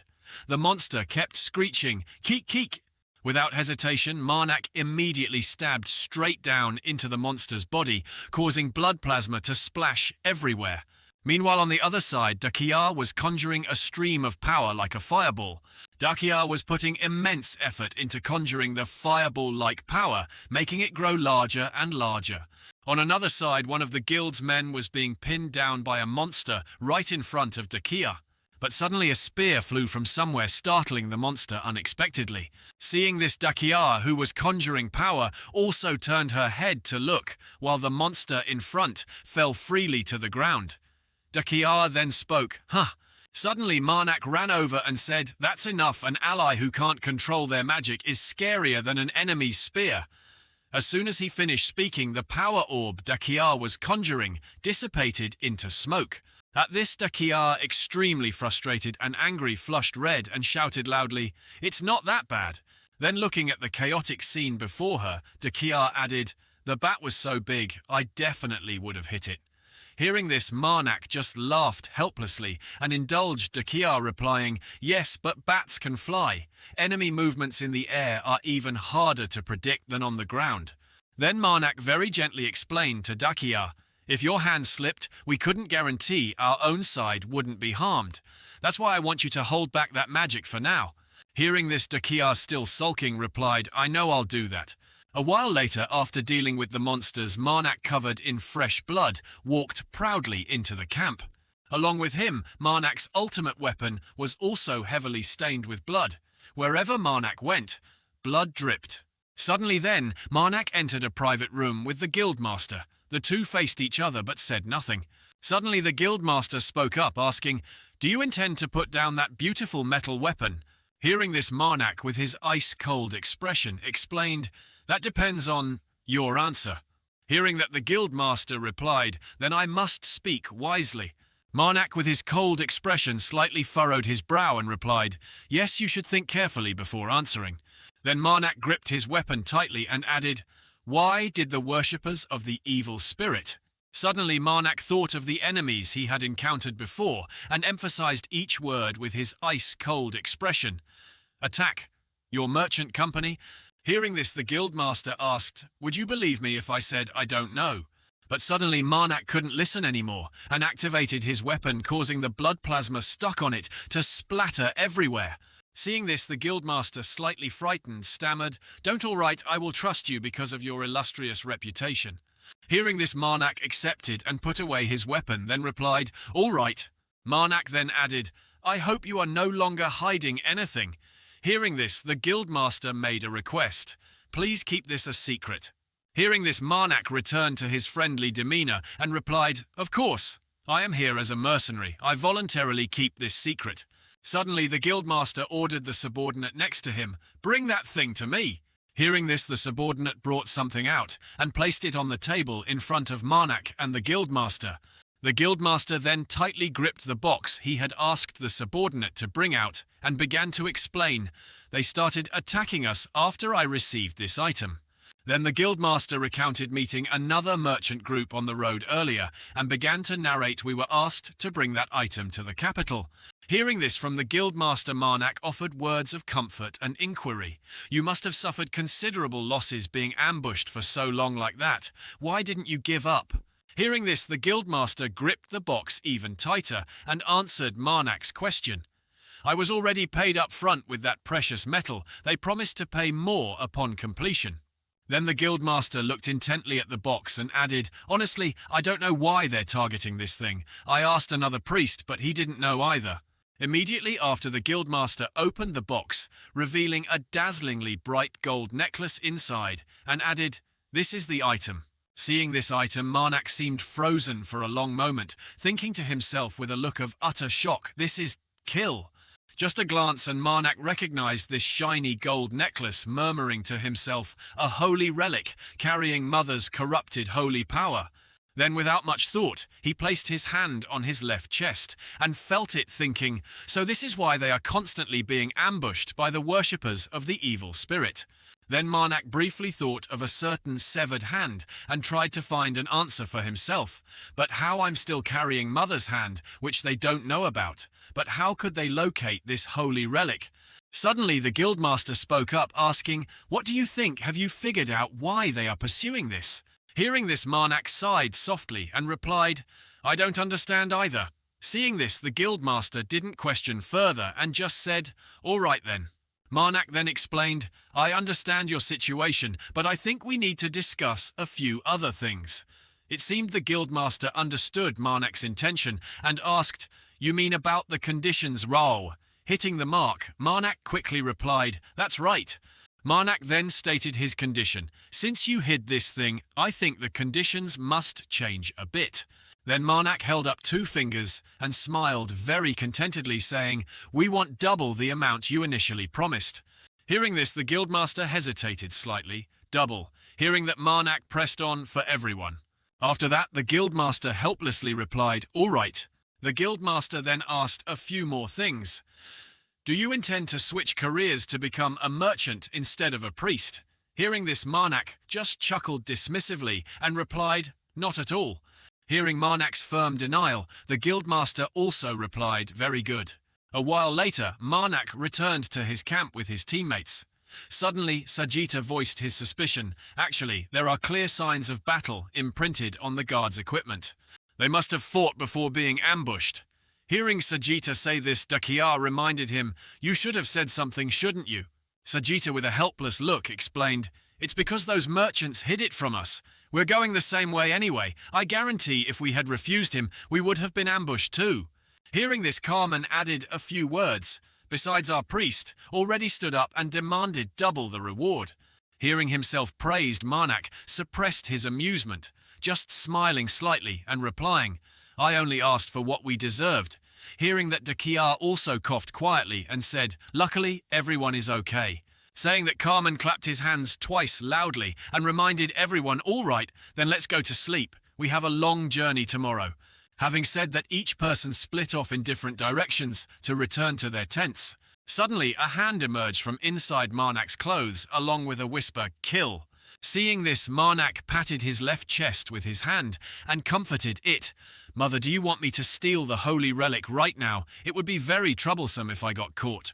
But Marnak's mother's arm wouldn't stay still, emerging again, along with the familiar echoing sound, "Kill." Seeing this, Marnak offered a few more words of comfort to his mother. "As long as there are no witnesses, it's the perfect crime. You sound just like an assassin, mother." Then Marnak thought about his conversation with the guildmaster and said aloud, "We shouldn't rush, at least until we know his capabilities." Then as he walked, Marnak spoke to his mother. "You know well metal doesn't rot." But the word "kill" kept echoing in his ear. Marnak chuckled softly and said with an extremely cunning look, "I'll let the evil spirit worshippers steal it, and while they fight over it, I'll take the holy power from within and then return it." Hearing this, Marnak's mother was utterly confused by this son of hers. Suddenly then, Marnak's mother's arms seemed to lose control, repeatedly emerging and repeatedly saying, "Kill, kill." At this moment, Marnak's mother suddenly spoke. "Haha, you've hidden your talent for quite a while, haven't you?" Hearing this, Marnak replied, "You praise me too much, mother." But just as he finished speaking, someone shouted loudly, "Ambush!" Immediately, Marnak, with an unhappy expression, turned his head and sighed, "I just took a bath." Without much thought, Marnak pulled out his ultimate weapon and merged his power with it. As he activated it, Marnak sounded weary. "Guess I'll have to deal with this quickly and get it over with." At the same time, a subordinate of the guild saw a 2-horned monster charging at him and shouted a warning, "Careful, monster attack."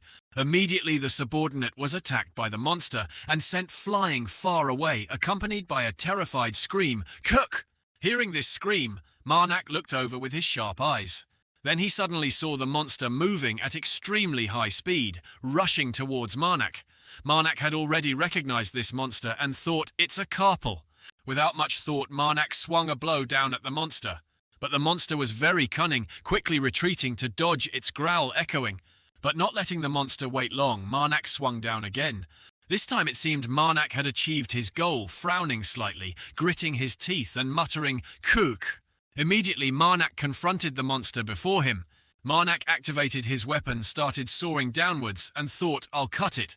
Instantly, the monster's pair of horns fell off its head. Seemingly having almost won, Marnak sighed inwardly, "It's horns, when I get the chance." Then immediately after, on one side was Marnak with terrifying power, and on the other was the monster that had been flung far away. Marnak flicked the blood off his weapon and panted, "Phew!" But suddenly Marnak saw something furrowed his brow, slightly looked and snorted.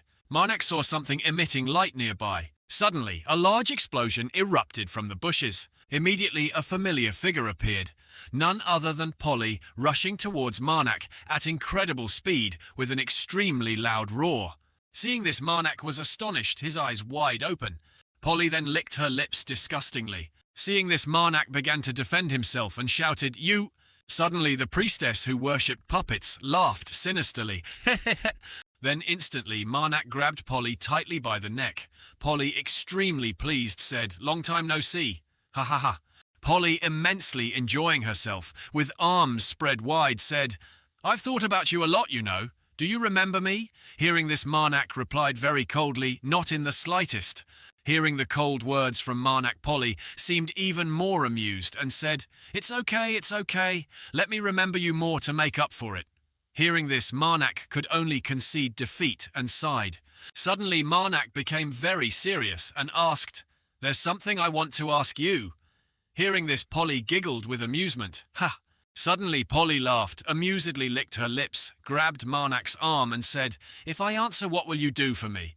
Suddenly, Marnak, without saying much, struck down a nearby monster mercilessly. In just an instant, a monster had been sent to the afterlife by Marnak. Suddenly, a demon bat appeared from nowhere, diving towards Marnak.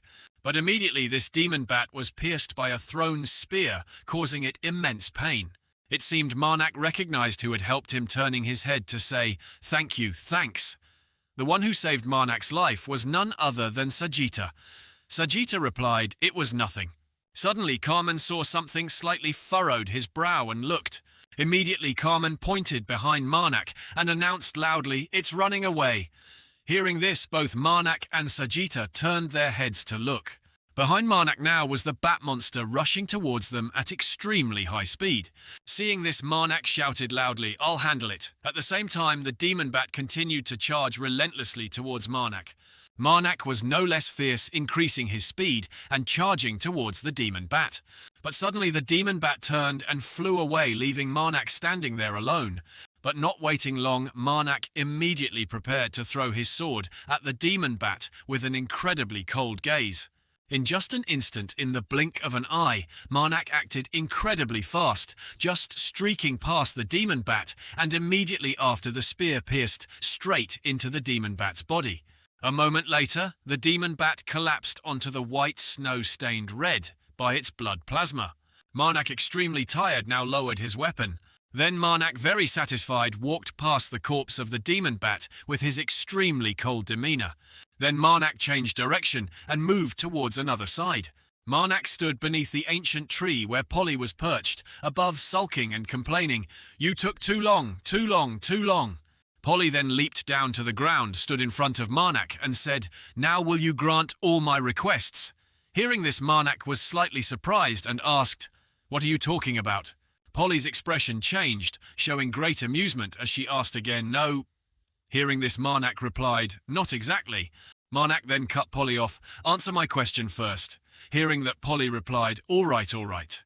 Then Polly, slightly puzzled, asked, "How many evil spirit worshippers are ambushing us?" How many was it? 1, 2. Suddenly, Polly laughed heartily with great amusement, saying, 3, including me. Suddenly, Polly pursed her lips, slightly annoyed, and said, "But they keep acting like I'm not here." Then Polly, furious about something, said resentfully, "Honestly, that's really too much." Hearing and seeing Polly act like this made Marnak utterly defeated, thinking, "Does she just spill all the information to the enemy like that? If I were on her side, I'd do the same." After thinking, Marnak spoke up after a moment of silence. "Oh, they really are an unreasonable bunch, aren't they?" Hearing this matched Polly's thoughts, and she replied, "Exactly, that's right."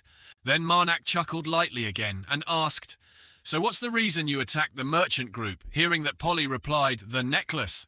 Polly thought of the necklace with great excitement and said, "The target is the necklace of that merchant group's leader." Hearing this, Marnak pretended not to know and replied, "How did you know the leader had that?" Hearing that, Polly replied, "How would I know? But we're always done that There is one thing I do know. The person who wants the necklace of that merchant leader is from Liberatio." As Polly spoke, she thought of the image of the guild master and a mysterious person. Hearing this from Polly, Marnak asked again Liberatio, You mean that mysterious evil spirit worshipping society?" Hearing this was exactly what Polly meant, and she said, "Right, right." Hearing that, Marnak added, "But aren't you also a part of that society?" Now it seemed everything Marnak said hit the mark as Polly replied, "Exactly." Hearing this, Marnak was slightly puzzled and asked further, "Internal conflict?" Hearing that, Polly explained, "Not exactly like that. It's just a small argument." As Polly spoke, her expression showed clear amusement. Suddenly, Marnak chuckled and asked further, "So what's the reason for the argument?" But because she couldn't remember, Polly replied, "I heard it, but I've completely forgotten."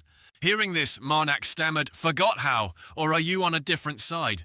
Hearing that, Polly replied with extreme delight, "I'm neutral. I only work for money or if I'm given something."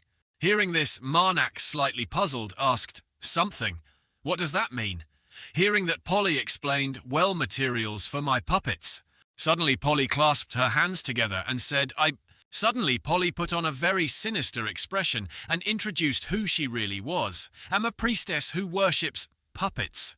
Hearing this, Marnak showed no reaction, just quietly thinking to himself, "So the one standing before me now and the one from before, are they both puppets?" Suddenly, Polly spoke again. "Ah, that's right." Suddenly, Polly reminded Marnak, "You should be careful. The ones with me are plotting something against the Merchant Guild, but they didn't let me participate." Hearing this, Marnak chuckled softly to himself after listening to Polly. Then Marnak felt a bit suspicious and asked, "Why are you being so nice to me?" Hearing this, Polly chuckled softly and asked Marnak back, "Are you really asking that? The reason for this kindness, you ask?" Then suddenly Polly showed her sinister side again, laughed coldly and explained, "This question is quite different from the questions you've been asking until now." Just as Polly finished speaking, both fell silent for a moment. Suddenly Marnak turned his head, sounding weary, and said, "Suddenly I'm not curious anymore." Hearing this from Marnak, Polly became annoyed and resentful, asking, Why not?" Then suddenly Polly lay down, flailed about, and whined childishly, "Why not ask more?" Then Marnak, completely unmoved, replied very coldly, "No. When I asked earlier, you didn't answer." Suddenly Marnak internally gave up, sighed and relented, saying, "All right, tell me, what do you want from me?" Hearing this, Polly jumped up, laughing cheerfully, and said, "What do I want? Next time we meet, I'll tell you." Hearing this, Marnak chuckled softly and said, "Is that so?" Suddenly Marnak drew his sword and swung it towards Polly with an incredibly cold tone of farewell, then goodbye. Even though Marnak had just decapitated Polly, Polly still didn't forget to leave a smile for Marnak and uttered her final words, "See you later." Time passed, and now back at the resting camp. As Marnak was about to enter the camp to rest, someone called out, making Marnak look over with a puzzled expression, "Priest Marnak." It was none other than Dakia. Seeing her, Marnak replied, Princess, what is it?" Then Marnak spoke with concern for Dakia. "You should be resting. We don't know when those evil spirit worshippers might attack." Dakia heard this and replied, "I know." Dakia, paying no attention to her own health, asked cheerfully, "I didn't see you earlier. Where did you go?" Without much thought, Marnak chuckled inwardly and explained to Dakia, "I chased after a couple. I sensed the presence of an evil spirit worshipper, so I went to patrol a bit more." Hearing this, Dakia was extremely surprised, her mouth agape, as she asked again, You fought with one of them?" Seeing Dakia slightly misunderstood him, Marnak waved away her previous thought. No. By the time I got there, they were already gone." Suddenly Dakia stepped towards Marnak and said, "That's truly a pity." Then suddenly Dakia held a handkerchief and brought it up to Marnak's cheek. But for some reason Marnak looked terrified, his face pale, dodging with his hand and saying, "Princess, your handkerchief will get dirty." Suddenly the thought appeared, "Kill." Hearing this, Dakia chuckled softly, spoke, and handed the handkerchief to Marnak. I brought this for you." Suddenly Dakia took Marnak's hand charmingly and said, "Don't run anymore, let me wipe your face." But while Dakia and Marnak were showing affection, the thought echoed again, "Kill, kill, kill." After wiping Marnak's face, Dakia, very satisfied, said, "They're all done. You should rest now, okay?" Immediately after, she handed the handkerchief to Marnak and said, "Here, take this." Seeing this, Marnak reached out to take it and replied, "Ah, yes." Then Dakia left, not forgetting to say goodbye. "Well then, good night, priest Marnak." Hearing this, Marnak smiled inwardly and replied, "You too." A while later, Marnak was finally able to enter the camp, extremely tired. His face pale and sighed, "Today was so hard and tiring." But suddenly a series of lights emanated from somewhere, leaving Marnak very confused.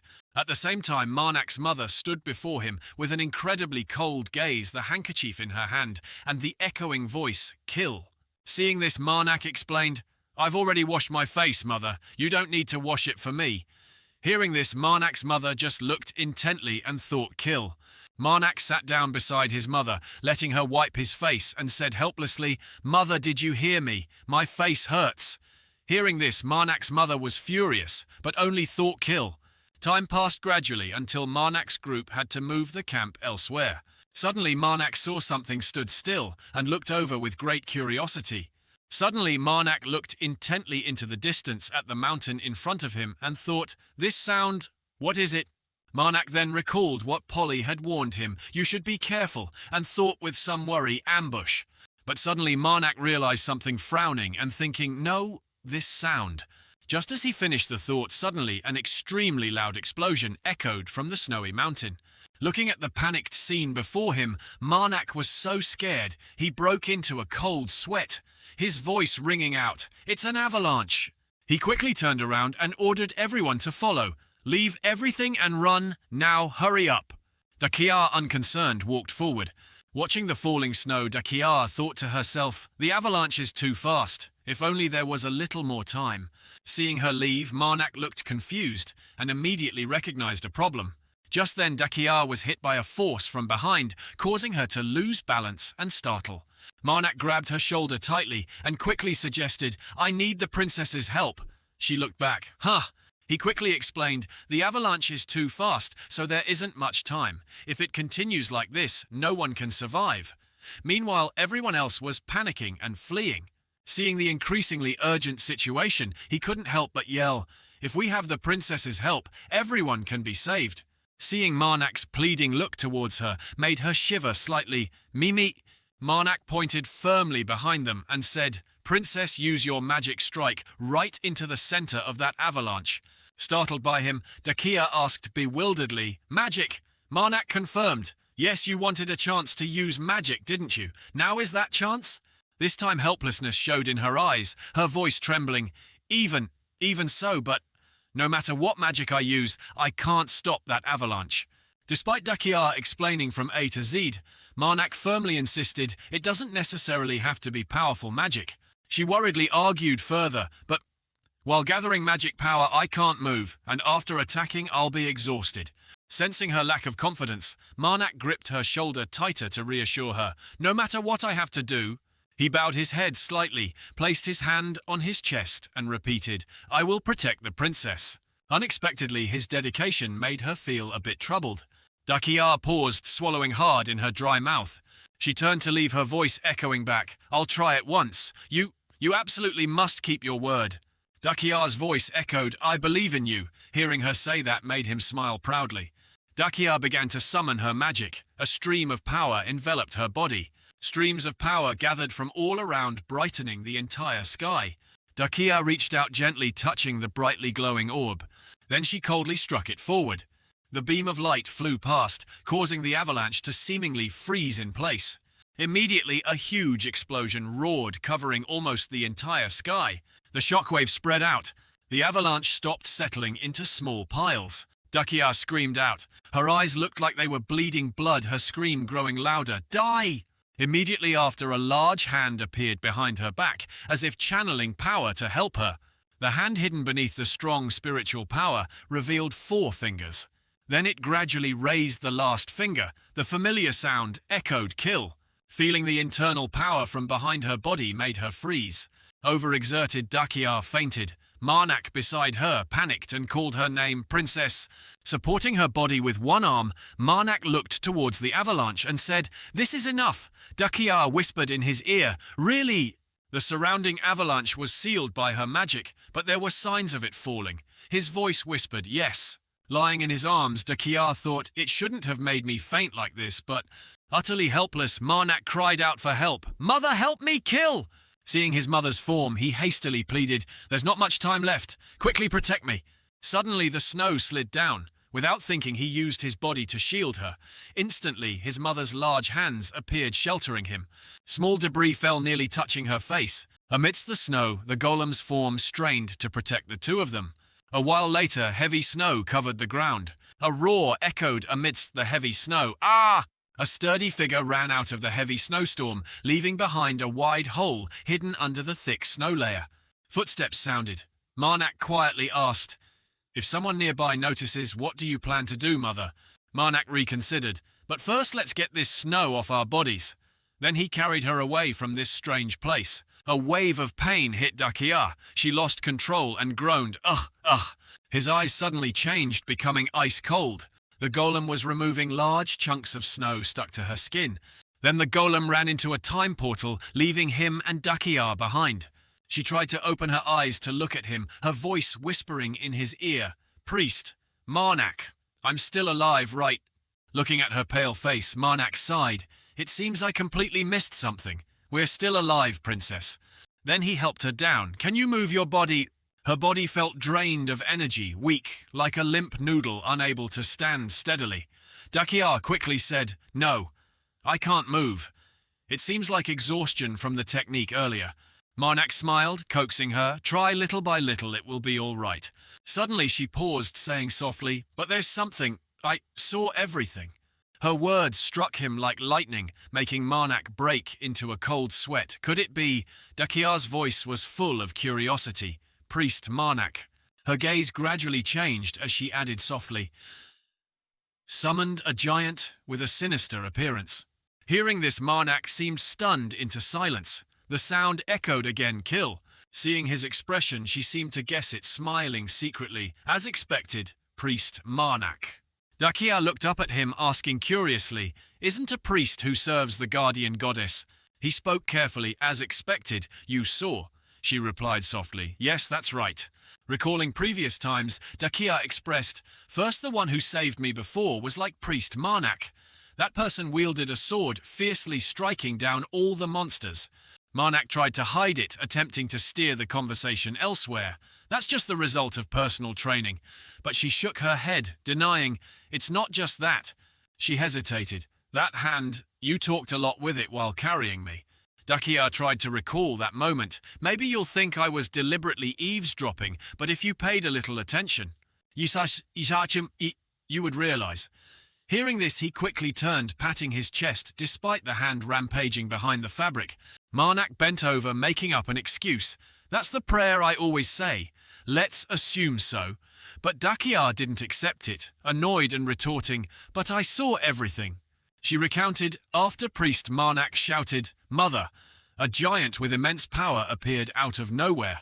Dakia eagerly remarked, as expected, Priest Marnak serves an evil god. Before she could finish, Marnak's finger stopped her. His voice rang out, I will give the princess some advice. Marnak seriously reminded her, silence is golden. The princess saw nothing at all, anything.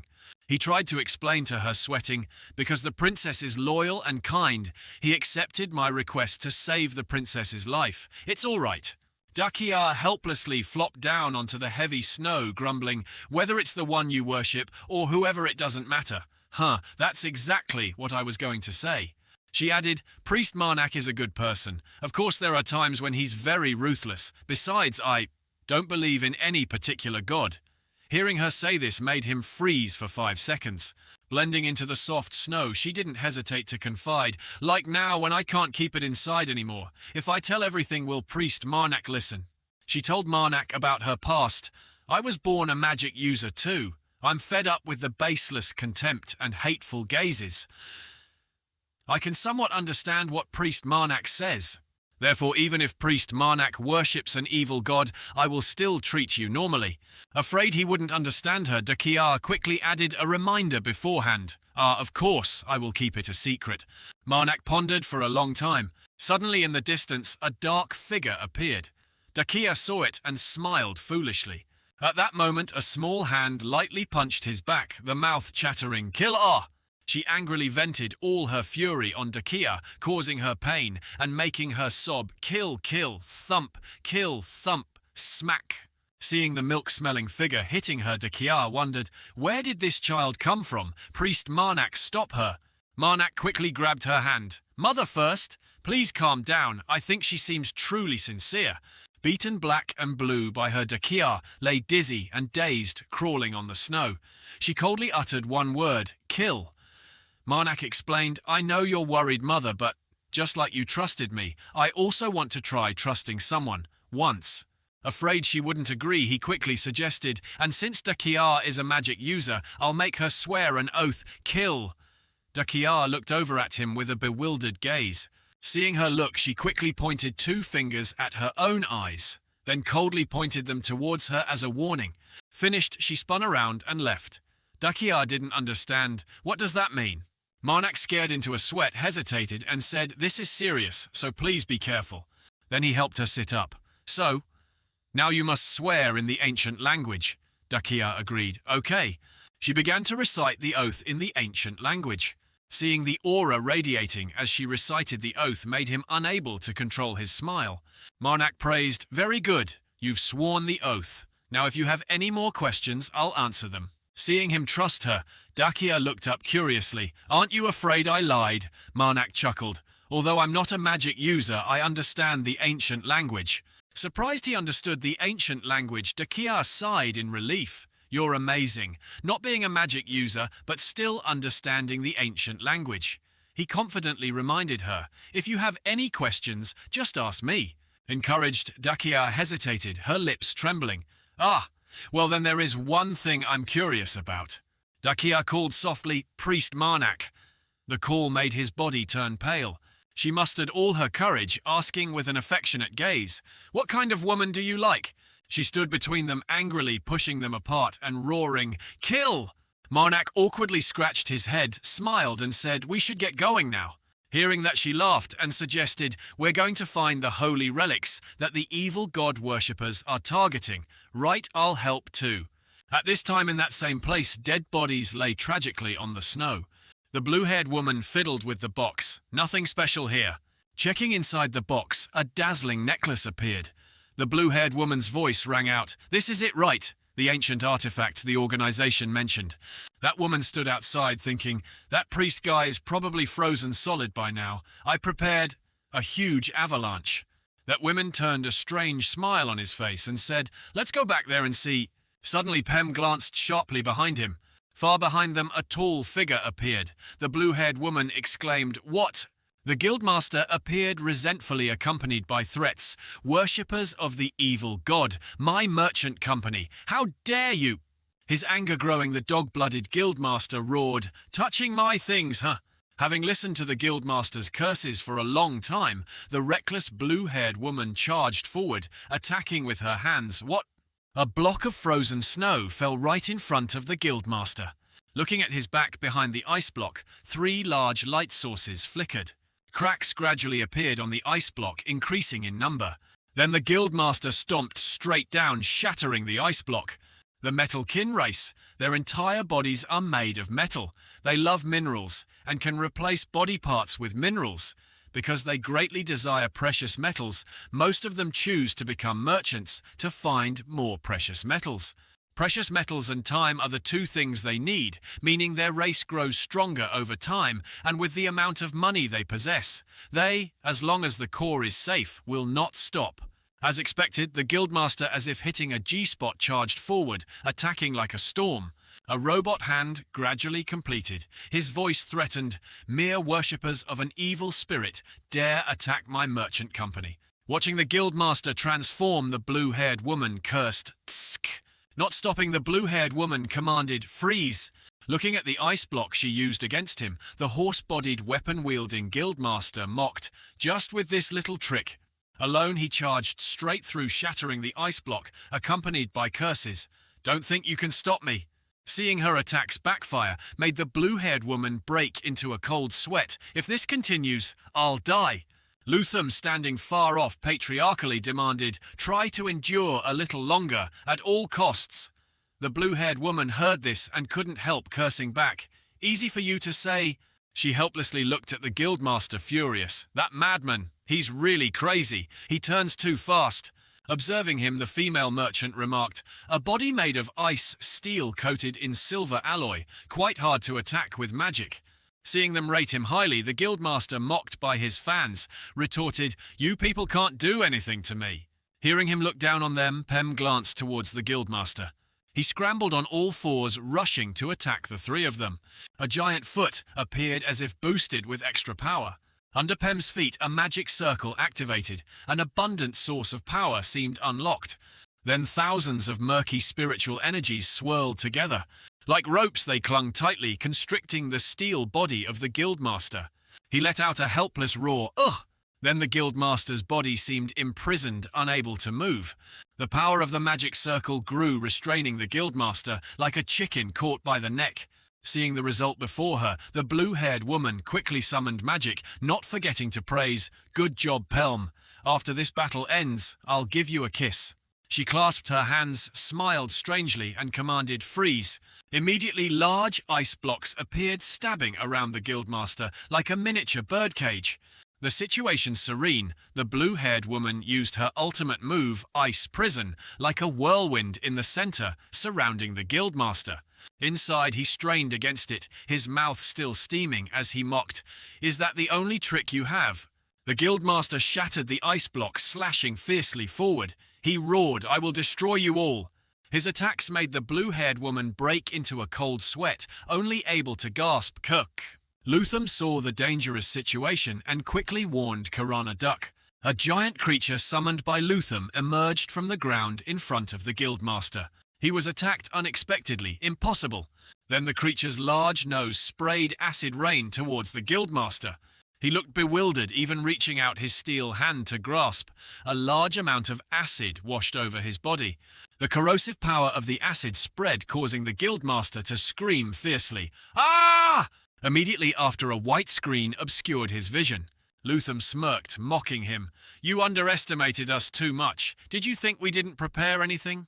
Luthum expressed, "I know your metal kin race well. You're the guildmaster, right?" The guildmaster's body was corroded to the bone marrow, revealing organs inside. He could only groan, "Ugh, ugh, ugh." Seeing this method was effective, the blue-haired woman from afar requested, "Hey, tell that bug to spit more saliva. He's gradually stopping moving." Luthum quickly explained, "What it spits isn't saliva, it's acid. It's too cold here. It can't spit anymore." Intestinal worms originally live in warm places and can't discharge much acid. Luthum had a suggestion.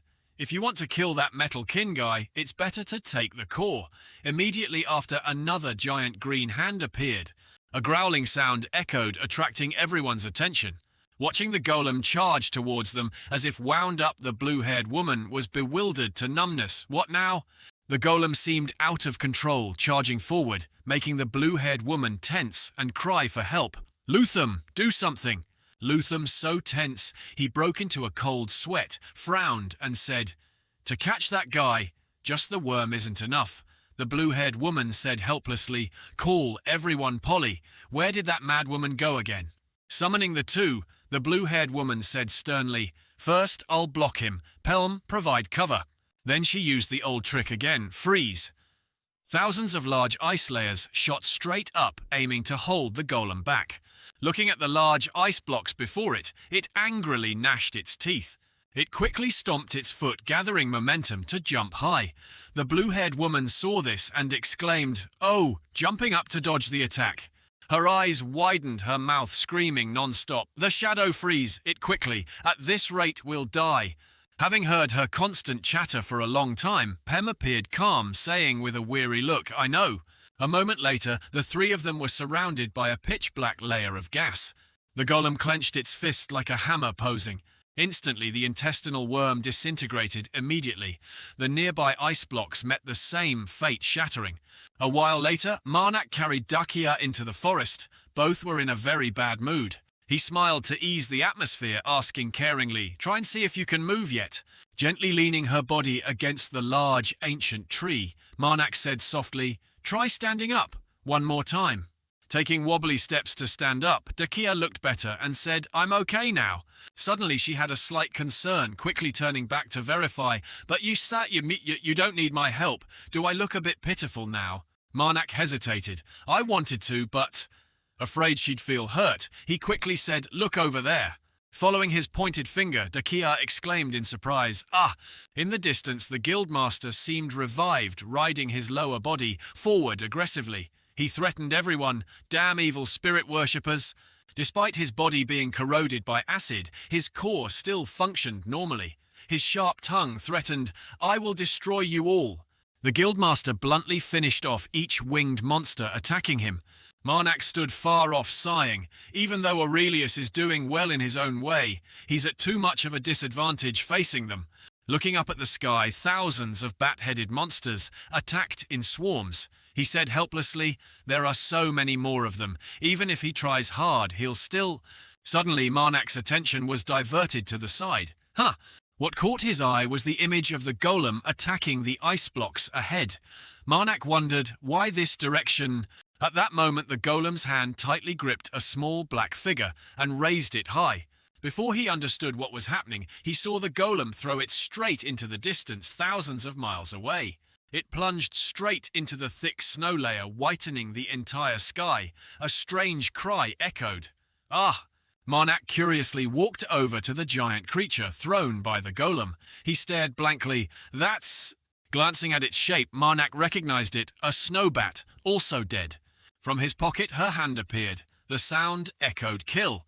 Marnak frowned, annoyed. "Why is it here?" Dakia appeared from behind, saw the dead bat, and her face turned pale green, as if struck by the wind. Marnak lowered his head, choosing silence. His hand bloodied, he took the long chain from the snow bat's body. He quickly realized it's the holy relic. Seeing this, the golem smiled faintly. At this moment, Marnak's expression changed tense as a bowstring. He said softly, "Mother." A new source of spiritual energy was added. Marnak decided, "This time I will enhance my inherent power. Kill." He added, "The power I will enhance is Holy Power 13379. The corrupted giant." The image of the golem rampaging alone under the blue light of spiritual energy, followed by the tragic cries of snowbats haunting the entire sky. Each snowbat was beaten until blood flowed in streams. One by one, each met a tragic end under Marnak's blade. Then an orb of light appeared with added snow bat blood as a sacrifice. Marnak seemed corrupted, his mouth smiling with great amusement. The golem, now wearing armor, let out a prolonged roar. Fast beams of light slashed thunderously at the bats, flying in the sky. One bat after another was slashed by the light-injured blood syrup running everywhere. That light hurt the bats' eyes, making them scream tragically without stopping. Keek. The golem roared, grabbing them one by one, tormenting them until all the remaining ones just hoped to escape. On the white snow, the images of the monsters lying scattered looked incredibly tragic. Some bats died with their mouths open and eyes wide. Luthum sat stunned, watching each bat fall, unable to help feeling scared. No, impossible. The blue-haired girl also couldn't maintain her composure, her face turning pale green as she stammered Pelham. She screamed, demanding Pem act quickly. "Hurry, the shadow!" Pem awkwardly replied, "All right." Suddenly, from behind the blue-haired girl, a splash of blood sprayed everywhere. Looking behind the blue-haired girl's face suddenly became horrifying as she bared her porcelain-white teeth. Then came terrified screams and a dazed expression. The blue-haired girl quickly fled. Suddenly, a hand covered in wounds grabbed the blue-haired girl's foot. The blue-haired girl looked down. It was the guildmaster gasping for breath, saying, I won't let you go anywhere." Seeing this, the blue-haired girl shouted, pleading, Let's forget it! Let me go!" The blue-haired girl looked towards the fleeing Luthum and screamed, "Help, Luthum!" The blue-haired girl's screams echoed everywhere, but Luthum ignored her and didn't turn back. "Help me!" Luthum ran while cursing, now terrified. Damn it! Damn it! Suddenly from behind something large appeared, causing Luthum to log out of the earth. Luthum slowly turned his head back as his entire body was being clung to by some black tendrils. A long pitch-black pillar plunged straight down from the sky into Lu Term, killing him instantly. The blue-haired girl now looked incredibly strange, sweat and drool running everywhere. Then she suddenly thought, I ditched both of them. The blue-haired girl broke free from the guildmaster's hand and thought, if I want to escape. The blue-haired girl approached the pillar, picked it up gently, and thought madly, then this is the only chance. Then she threw the pillar towards the guildmaster, causing the surroundings to glow from the explosion. The blue-haired girl was also affected by the explosion, as white snow scattered everywhere. Suddenly, from within that light, she was startled when she discovered something. From underground, a giant pitch-black hand emerged, tightly gripping someone. It was the blue-haired girl. She was gripped and spun around, screaming tragically, "Let me go! Let go!" The creature's arm seemed unwilling to let go of the blue-haired girl, making her spin wildly in mid-air. The blue-haired girl flailed her arms at the sky, as if trying to grab something that could save her, screaming, "No!" Immediately after, a spray of bright red blood shot out everywhere.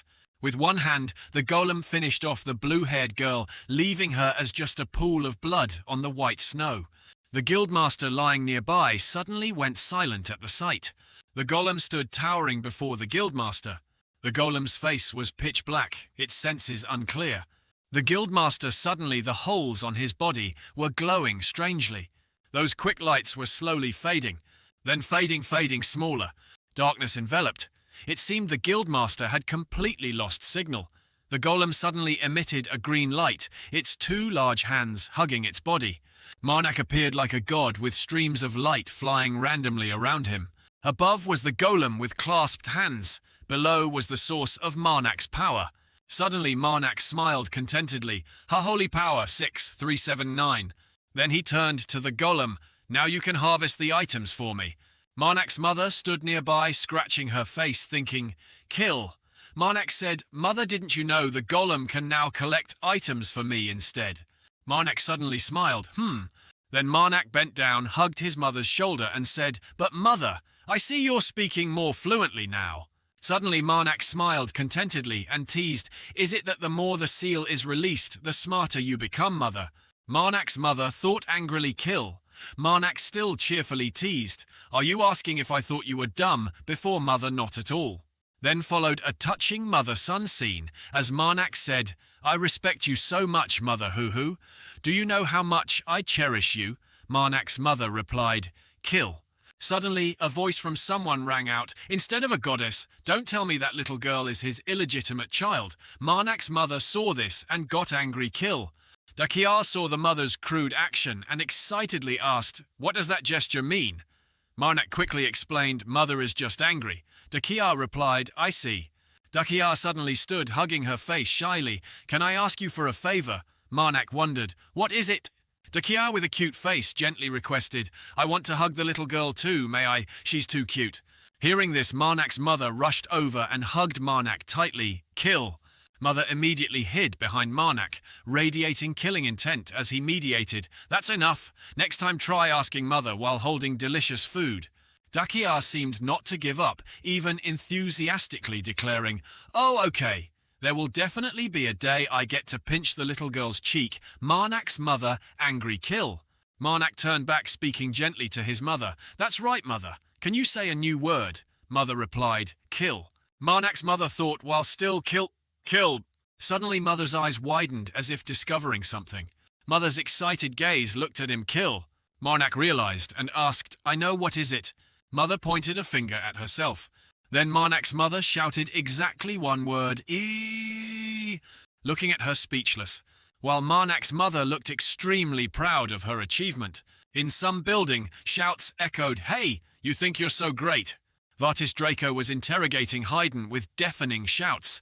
"I gave you everything you wanted, and what happened? An avalanche. Because of an avalanche, all the personnel we prepared vanished." Vartis Draco grimaced, gritting his teeth, cursing. "How ridiculous, I have nothing left to say," Haydn thought, "but you're still talking." He clutched his eye where he'd been hit, thinking hatefully, "But what should I do? I didn't want the avalanche to happen either." A morning scene at Haydn's house appeared through his narration. "This morning, I lost a bunch of hair from stress too. This idiot doesn't know anything." Vartis Draco interrupted his thoughts, saying, "Hey, I heard Dakia left the Western Branch area." Haydn stammered, "Yes, she's now under the dispatch authority of the main branch." Vartis Draco crossed his arms, facing the wall. "Main branch? Chish. They always do their job well. They were also the ones who caught Dakia first." Haydn wondered, "Are you going to the capital?" Vartis Draco answered curtly, "Yes." Hearing this, Haydn was extremely excited. Haydn's heart felt like a festival. Hooray! Haydn looked at Vartis Draco's scrunched-up face, thinking, "I'm finally free from this damned prince." And that princess? An image of Dakia appeared. He thought blissfully, "Both of them, always. Goodbye." Outwardly, he feigned, "I'm very sorry for continuously messing up your work." Vartis Draco approached ruffled Haydn's hair and said, "What are you doing? Get ready to go. What's wrong?" A sinister face with a bright smile appeared as Vartis Draco said, "You need to lead the way." Then followed a string of praises from Vartis Draco that struck Haydn like lightning. "Here I see you work the best. Go get ready. You'll receive the privilege of accompanying me. Therefore, remember to dress warmly." Haydn tried to stammer excuses not to go. But I'm the head of the Western Branch. I can't possibly leave my post." Vartis Draco didn't care and threatened back, "It seems up until now your stupid screw-ups haven't been reported to the higher-ups yet, have they?" Vartis Draco laughed heartily, continuing, "If I report all your failures to the superiors in the capital, what will happen to you then, huh?" Haydn heard this and thought worriedly, How could he? Vartis Draco left happily amidst cheerful laughter. "Consider it a vacation. Go get ready." Haydn behind him wept pitifully. An image of Haydn's family appeared, "Mommy of the little ones, my children." Then the pitiful back of Haydn standing sobbing, "Daddy's leaving, but I'll be back." An image of a procession of carriages appeared one after another, with a voice saying, "That is when the great general." It was the Guildmaster, but in a tiny form, appearing majestically. Marnak smiled brightly, replying to the Guildmaster on his shoulder, "You said that yesterday too. You said it was a beautiful sight. That's right. An angel saved me." The Guildmaster replied excitedly, "He looked so brave. Ah." Dakia beside him added softly, "A great general." An image of the golem appeared in black and white, looking truly gloomy. Marnak continued, "Probably no one cares anyway because he's already dead." His words, "It's almost our turn to be interrogated," confused the Guildmaster. Then the Guildmaster jumped from Marnak's shoulder to the servant's hand and said, "Oh, I understand. Give me a moment, please." Sitting on the servant's shoulder, the Guildmaster said enthusiastically, "Thank you for bringing us to the capital. When we arrive, I will reward you generously." He replied, "I'm looking forward to it." Marnak's entire group stood watching the carriage. Suddenly Carmen spoke from behind, "I just remembered something. I have something to tell everyone."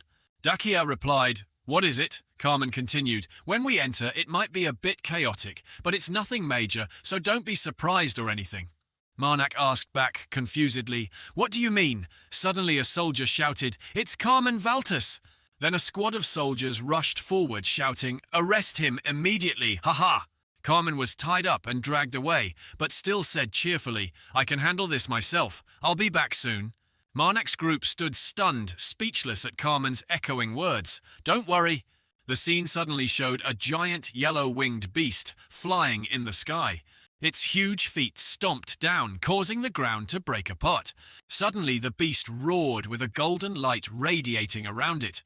A human foot unexpectedly appeared behind the golden light. It was Vartis Draco in human form, with a firm, fair-skinned body, speaking clothes. A voice replied, "Yes, sir." Haydn behind him with an angry face thought, "Sob, sob. The main headquarters dares to ignore him. You'll suffer the same fate as me." Vartis Draco wondered, "The capital is right there. Why aren't you leading the way?" Haydn replied, "I'll take you the fastest way. Let's go." Hearing this, Vartis Draco flared up, shouting, "Hey, are you rushing me? You've got some nerve." Haydn thought fearfully, "Damn it." The sky scene returned to normal-looking clear blue. The Guildmaster spoke, "Carmen Valtus being arrested isn't strange. He often causes trouble." Hearing this, he asked curiously, "What did he do?" Marnak's group sat talking in some shop. The Guildmaster said, "It's better if you hear it directly from his mouth." The Guildmaster continued, "If you go to the soldiers and say you're visiting Carmen, they'll let you in." He replied cheerfully, "Okay." Dakia excitedly said, "Let's eat something then go visit him. I know some delicious places." Marnak heard this and happily agreed, "Sounds good." The guildmaster interjected, "In that case." The guildmaster placed a bundle on the table and said, "This is the reward I promised." He stared blankly at the bundle of money while the guildmaster continued explaining, 15 gold coins per person, total is 60. Suddenly Marnak's eyes widened as some kind of light emanated. Looking at the sparkling pile of gold coins, he thought, "This is the first time I've seen so much money since coming to this world." A voice spoke, "Kill." Dakia's voice interrupted his thoughts. "Priest Marnak." Marnak's face had changed, craving that pile of gold coins. "Why do you have so much money?"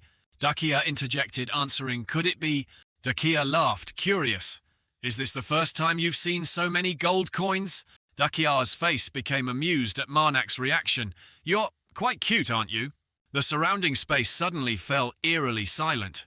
Marnak shyly replied, "I'm always cute." A voice spoke again, "Kill." Dakia immediately tried to smooth things over. "Are you joking? I'm serious." He changed the subject back to the guildmaster. "There must be something else, right?" The guildmaster seemed to understand and said, "I'll get it for you tomorrow. Before that, I have a few things to do." Marnak replied cheerfully, "Okay then, we'll go visit Carmen now." The guildmaster answered, "See you tomorrow." The scenery outside was still beautiful with a blue sky. A man said goodbye. "I have to go to this place. You two go over there." Marnak and Dakia walked together down the bustling street. They ate many delicious foods together, making Dakia very excited. The two strolled happily, laughing and joking with each other. Suddenly Dakia spoke excitedly. "That building is where the soldiers are, Priest Marnak." Cute. He knew he was being teased, but still replied politely, "It looks a bit scary." Dakia wouldn't let go, continuing to tease Marnak. "Yes, that building isn't lovely. Much. Probably." He gently accepted it, saying, "You seem truly obsessed." Hearing that, Dakia worriedly asked, "Are you angry?" Marnak replied, "I really am cute. What's there to be angry about?" Then he said to Dakia, "Let's go visit Carmen now before the food we bought gets cold." The two walked towards an old building, while Dakia, still very worried, scurried after him, saying, "I won't tease you anymore. You're not sad, are you?" Marnak answered, "Not at all." Hearing that, Dakia was relieved and said happily, "Okay, let's go then." Only now did he truly get angry, shouting, "I'm really not sad." Inside the jail, Carmen seemed to be thoroughly enjoying himself, mouth open, waiting to be fed. Carmen sat inside, while outside a girl sat opposite, feeding Carmen his food. Carmen happily ate each spoonful. The girl sitting opposite was also very excited, smiling brightly. Suddenly someone's footsteps approached. Carmen recognized the person entering and beamed, "Marnak, you're here." Marnak looked at Carmen's current situation and said brightly, "You look very comfortable, don't you?" Carmen stood up, scratching his head awkwardly. "Really, ha ha ha. Yeah, I come here often." The blonde girl sighed wearily, "More than often," hearing that Carmen was startled and worried. The blonde girl continued, "You must be Carmen's friends. I heard you would be coming." Then the girl bowed, introducing herself. "I am Arath Grata." Marnak quickly replied, "I am Marnak. I've heard a lot about you." Dakia beside him also politely bowed, "I am Dakia." Dakia smiled shyly, asking, "Anyway, what crime did you commit this time to end up in here?" Suddenly a voice spoke from outside. "Because he stole something from Lord Enthis Valtus's warehouse."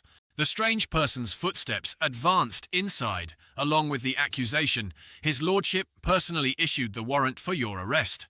It was a person in iron armor, looking very strong, but whose face wasn't yet visible. "What did you do with the key you stole?"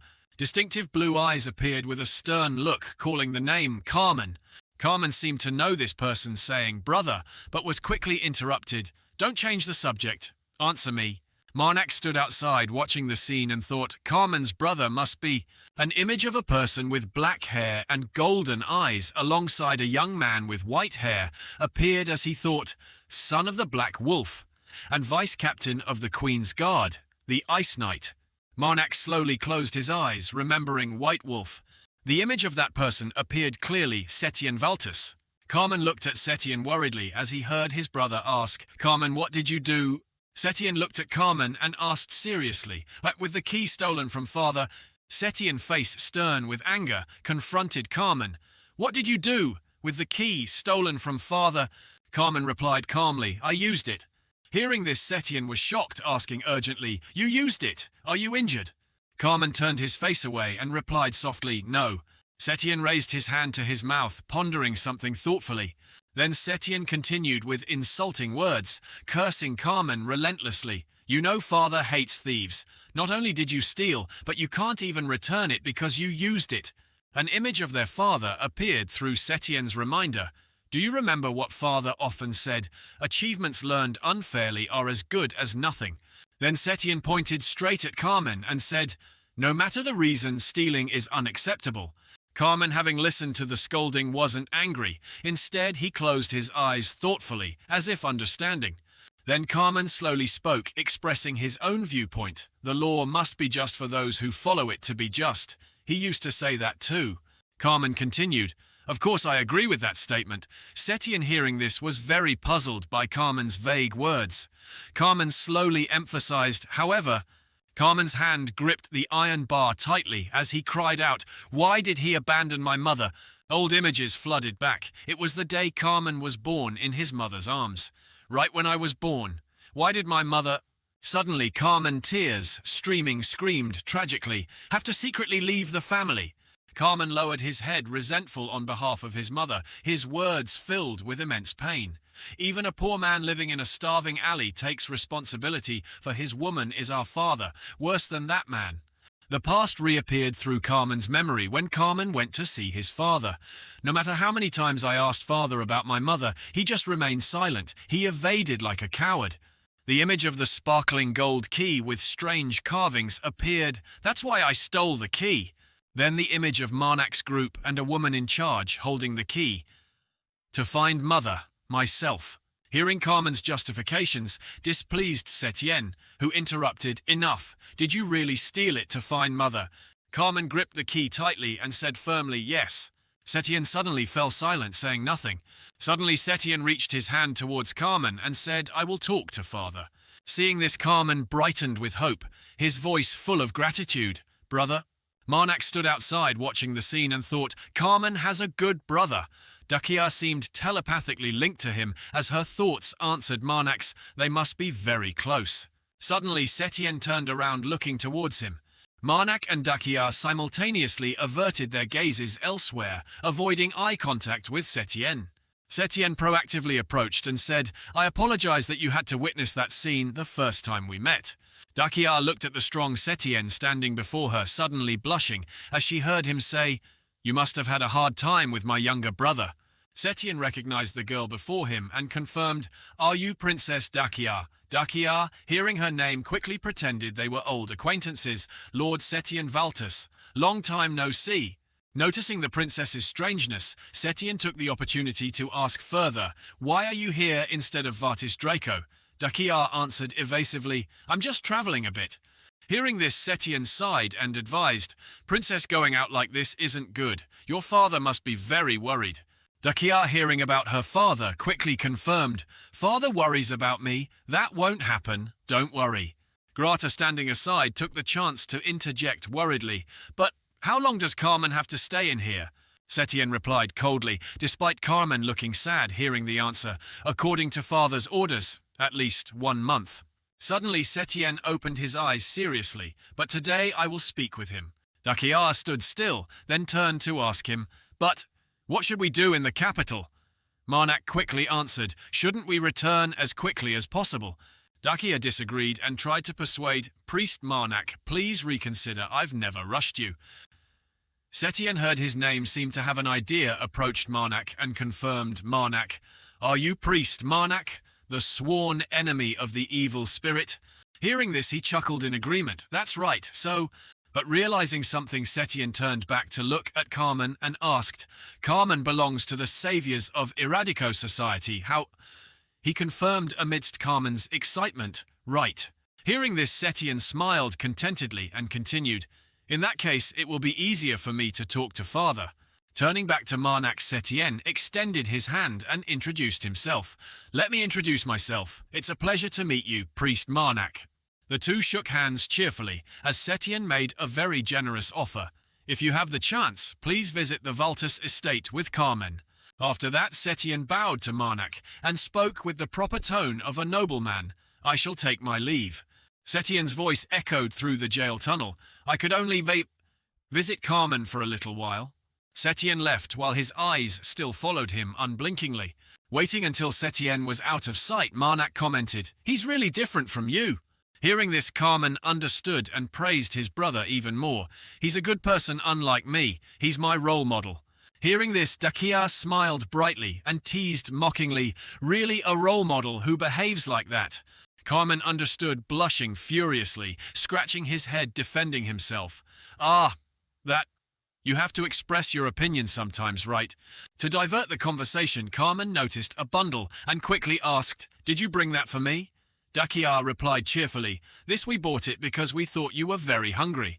Marnak also cheerfully joined in, "But we worried for nothing." Carmen laughed delightedly at his words. Marnak continued, "I'll leave it here, okay? You two continue your reunion." Dakia ran over to him saying, "Priest Marnak, I just remembered a place, let's go there." Marnak said happily, "Okay, that sounds good too." Looking at Carmen and Grata, happy as if radiating sparkling light, Marnak said, "Let's get out of here." Outside night had fallen. Outside a brightly lit house, a voice like a stream of thought appeared. According to the death god pet thief's hand and the others, there should be a holy relic here. Inside the room, Marnak's mother was playing with the mattress while he thought, "But there's nowhere to buy information here." An image from the past returned. "Guess I'll have to use that thing." At this moment, the image of him holding a letter appeared in his thoughts. A white letter with that coloured seal. "I got it from Lord Chiden." While thinking, Marnak suddenly stopped as there was a sound at the door. "May I come in?" Marnak's mother suddenly bristled and said, "Kill." He beside her gently soothed, "Go away. That's a bit much, mother." From outside, Dakia entered and said, "Your mother is here too." Dakia held something in her hand and seemed very happy with it, smiling brightly and confidently saying, "Today you can't refuse me. Look." Holding out the package, Dakia happily showed off cakes from the most famous shop in the capital. At this moment, Marnak's mother, though angry, hid behind him and threatened kill. Fragrant, delicious-looking cakes appeared as Dakia opened them, saying, "These cream puffs are delicious instead of thanks." A hand reached out along with the words, "I'll take a hug." Marnak had just said, "Okay," when Marnak's mother suddenly rushed forward and knocked the bag of cakes from his hand. His mother's face was extremely angry as she uttered one sound, "Ah!" Dakia wasn't angry, just kindly asked, "What's wrong?" Marnak understood his mother's intention and quickly spoke the words she wanted to say, "I'm not someone you can seduce." Mother said that. Hearing this, Dakia looked extremely sad. The next morning, at the main headquarters of Elihes in the capital, a voice from somewhere spoke up. "Does he really look like this? It's a one-on-one match." Someone's ugly image appeared with the voice. I understand." Then the thought, if it were anyone else, I'd think they were just joking. The Azure Flame Saintess stood listening to someone talk about her painting. Sounds a bit strange. It was a shopkeeper Azure Flame was asking to find the person in the painting. The shopkeeper looked worriedly and answered, "But, are you sure the person you're looking for is human, haha?" Hearing this, Azure Flame replied, "He looks human, but I'm not sure either." Azure Flame continued pointing at the painting, emphasizing, "You look and don't know. He looks exactly like that." Azure Flame continued pointing at the painting, emphasizing, "You look and don't know. He looks exactly like that."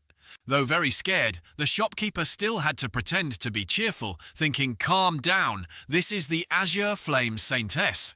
Then the shopkeeper hesitated. Also, the shopkeeper got to the point, "What is your desired mission price?" Azure Flame lowered her face, smiling smugly. "Don't worry about that." An image of Azure Flame traveling appeared as she spoke about the origin of her money. "On the way here, I caught a few wanted criminals, so I have enough money."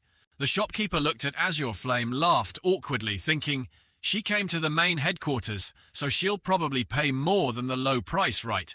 Looking at the money bag azure flame placed on the table, the shopkeeper could only monologue internally. She's the azure flame saintess. After all, azure flame placed the money bag on the table and said 20 gold coins and 33 silver coins. The shopkeeper looked at the money bag, sighed and said, "That's enough, right?" Suddenly azure flame spoke. "What's wrong?" making the shopkeeper's face turn purple. Azure Flame's face was gentle with a smile, but gave off a very scary feeling as she said, "Do you feel it's too much?" In a dark cellar, someone's voice echoed, "How much further until we arrive?"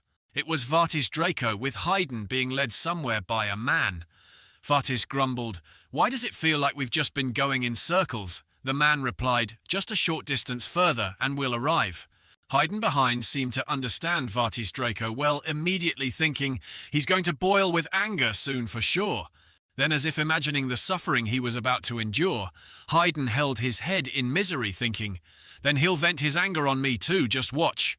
Vartis Draco up ahead turned down, saw the scene, and asked puzzledly, "What are you doing?" Hearing Vartis Draco ask made his face turn purple. He stammered in reply, "What, sir, I wasn't doing anything."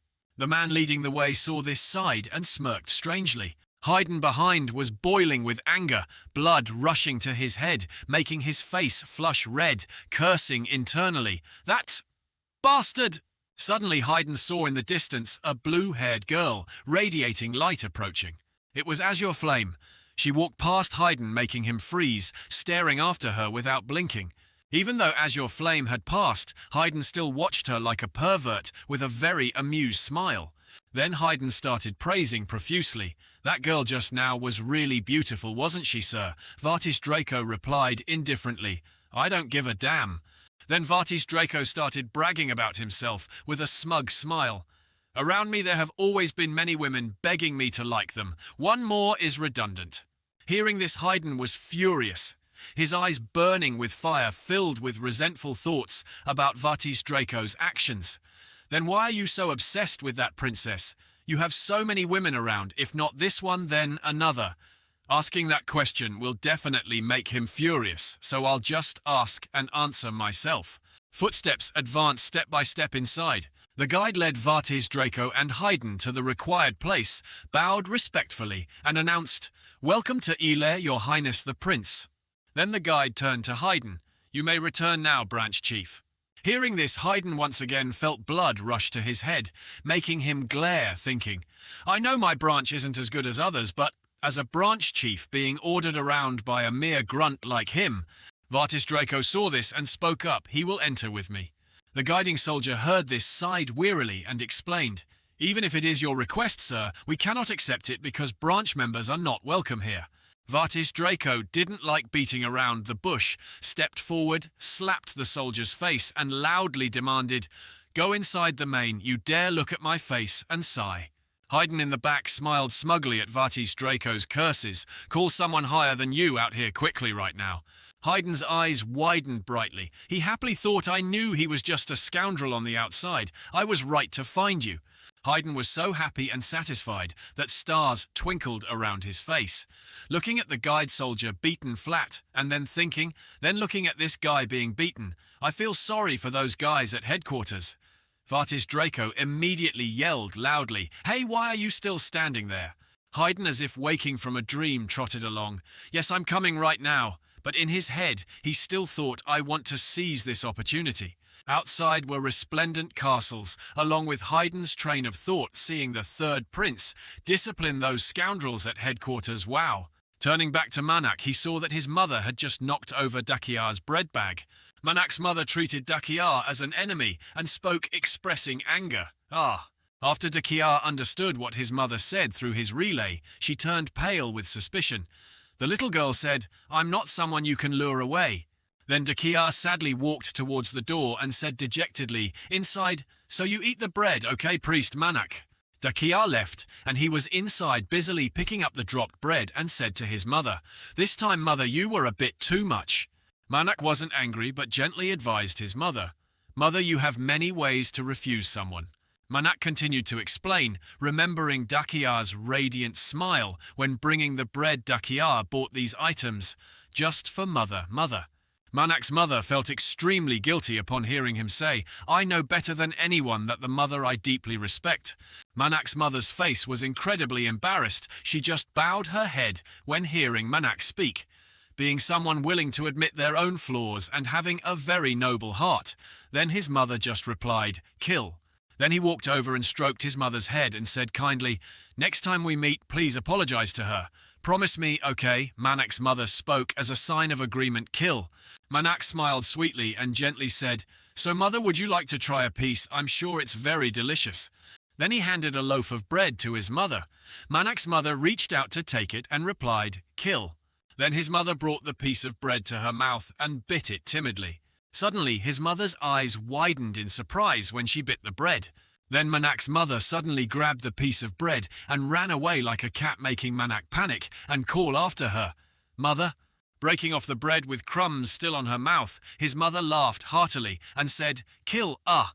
His mother rushed straight onto the bed and devoured the pile of bread. "Kill." Seeing this, he immediately reminded her mother, "Eat slowly, or you might get a stomachache and indigestion." Just then, Dakia appeared from somewhere and said solemnly, "Priest, I suddenly remembered that I've never tried that bread before." Dakia looked inside and said, "Can I have a piece?" Manak's mother choked upon hearing that while still eating. The piece of bread she was holding suddenly fell onto the bed. His mother slowly turned back, extremely embarrassed, with a flushed face. Dakia also looked towards his mother with surprise. Dakia's eyes widened when she realized the situation happening. The loaves of bread were still scattered on the bed. Only then did Dakia smile smugly, looking extremely mysterious. Dakia's face lit up and she happily asked, "It's delicious, right?" Manak's mother angrily replied, "Kill." Time passed. 10 minutes later, Dakia had now achieved her goal of hugging his mother and was happily chatting about Manak's mother's hair. "How is your hair so smooth, and your skin is soft too?" His mother resigned ate the bread while pouting, "Kill, kill." Outside, the sky had turned to sunset. Manak and Dakia were taking a walk. He said, "I can walk by myself now." Dakia happily replied, "You forgot." Images from the past of the day, Manak witnessed Dakia casting magic and then said, "I said I wouldn't reveal your secret. I even recited an oath." Dakia's voice rose, cutting across so this demon's friend. Standing in front of a small house, Dakia asked, "Do you really live here?" He immediately replied vaguely, "Well, this is the marked spot." Outside the house there was a man sitting. He wondered about the appearance of the two people. Then he spoke up and asked, "This is my house. What brings you here?" Manak took out a strange badge from his coat pocket with special carvings. As soon as he saw the object, the old man immediately stood up, opened the door and said, "Please come in." Dakia, curious, immediately turned and asked, "What was that thing you just showed him?" Manak happily answered Dakia's question. "The demon I met earlier gave it to me. He said to use it to meet his friend. He sent it to me separately because he forgot to send it with a letter of introduction." Dakia heard that and was still surprised. She walked and said, "I didn't know demons also paid attention to small details like that. I didn't even know they could forget." Looking inside, Dakia was surprised by the spaciousness within and happily said anyway, "I didn't know a place like this existed in the capital." Manak heard that and said, "I've never been to the capital before." Hearing that Dakia immediately teased, "You really are a country bumpkin." Before the flickering firelight inside the room, Dakia's cheerful laughter echoed. "But you're not surprised to see buildings like this, are you?" Manak could only laugh, but in his head, he thought about his city. "It's because before coming to this world, I had already seen big and magnificent buildings like that." Suddenly, he stopped his line of thought when he saw someone in a black cloak approaching. Seeing that, Dakia leaned close to him and whispered, "Should I attack if he does something like casting a spell?" Manak heard this and turned pale, answering in a daze, "I don't want to be caught and stuck under this super crooked building." Dakia was embarrassed and pouted. "Trust me." He then soothed her, "Next time, okay?" Then he walked towards the man, extended his hand and said, "You are the guide, right?" The unfamiliar man nodded in agreement. Then he quietly turned and walked away, signaling for Dakia and him to follow. So the two of them trotted along behind the man, each slow step moving deeper inside. After walking for a while, Dakia suddenly realized something. Arriving before a room, Dakia immediately asked, "Are we allowed to go inside?" His voice echoed as he walked towards and grabbed the door handle. "I think so." Manak's eyes changed with a seriousness that was incredibly frightening. Manak opened the door and entered with Dakia, and there was a woman inside smoking a pipe leisurely. The sound of smoking came from the pipe that woman was holding. Seeing the two people, Dakia and Manak, enter, the woman slowly spoke well, yes. Not even looking at the two people who just entered, the woman calmly asked, "What is it you want?" Then she slowly lifted her gaze to look with a tone of voice full of contempt. "From me?" The woman with mysterious red eyes spoke up. "What do you want from me?" Manak, without any fear, smiled gently and respectfully said, "I have come to request help." The woman replied, "Help." The woman still lay there, leisurely asking, "What is your name?" He replied, "I am Manak, and this is Dakia Irimel." Hearing his name, the woman's face became serious as she repeated Manak. Then suddenly the woman rushed towards Manak, grabbed his shirt, and yelled loudly, "You are Manak." His eyes suddenly glowed as he stared down at the woman when he heard her say, "Are you the infamous demon slayer that everyone has been rumored about?" Manak's green eyes kept staring down at the woman. The woman with red eyes also looked directly at him, and with a mysterious smile, uttered Manak. Dakia stood watching as the woman and Manak stood looking at each other, as if creating a private space for the two of them. Dakia could no longer remain calm at this moment. She immediately ground her teeth in anger. Dakia's yell echoed, making the woman appear extremely confused. "Let him go immediately, or else." Before the woman could react, Dakia immediately created a fireball, preparing to strike towards the woman. "I will tear down this whole place of yours." Manak beside her, seeing that scene, turned pale and stammered, "Oh dear, calm down, we'll all die now." The woman at this moment still looked directly at the enraged Dakia and asked, "Who is that woman?" He immediately said, "I already said it's Dakia." Hearing Manak's voice, "I just said just now," the woman gave a mysterious smile. As if understanding Dakia's feelings, the woman immediately spoke, "Sorry, I was just kidding with you two." Then the woman let him go, sat on the bed and said, "I guess I joked a bit too much, huh?" The woman held out her slender white hand and began to introduce herself. "I am usually called the agony of curiosity, and you people often call those like me." Then the woman raised her hand to stroke her hair and said with delight, "A demon." The demon raised her hand towards Theo and asked, "Aren't you a guardian priest?" Manak immediately denied the question, "No." Manak continued, "I worship the corrupted mother." Hearing this, the demon suddenly became serious and asked, "What?" Suddenly, that demon yelled loudly, appearing extremely direct, "Are you a child of the corrupted mother? You're not kidding, are you?" Then the demon said to him, "Come closer." Manak appeared extremely suspicious and asked why. The demon's face darkened and began to create lightning bolts and said, "So I can read your mind." He worriedly asked, "Is that necessary?" The demon replied, "It's not very necessary, I'm just too curious." The demon naturally stuck out her tongue and licked around her lips, looking seductive, and spoke in a sweet voice. "Don't worry with this body right now, I can't read much anyway, Kiki. I just want to see how you worship the corrupted mother and still look this well." Manak heard the demon's words and stood still, thinking, "Why am I still okay?" The demon now knelt down and exclaimed, "You really are different from..." Suddenly the demon lunged forward like crazy, raising her hand towards him and saying, "The other children of corruption." The demon's hand hadn't even touched him when it was swatted away by another hand with a cry, "Kill." The demon whose hand was pushed away was extremely surprised, her face serious and puzzled. Manak's mother appeared out of nowhere, seeing the light radiating around him, made the demon exclaim, "What are you?" Manak now smiled brightly again and said, "I think I've already introduced myself." The demon regained her composure, sat back on the bed and said, "This is really bad." Manak heard that and wondered, "What do you mean?"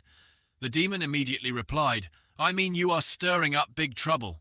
Then the demon pointed at Manak and his mother and leisurely questioned, "You are collecting your mother's relics, right? How many have you collected? 4, 5.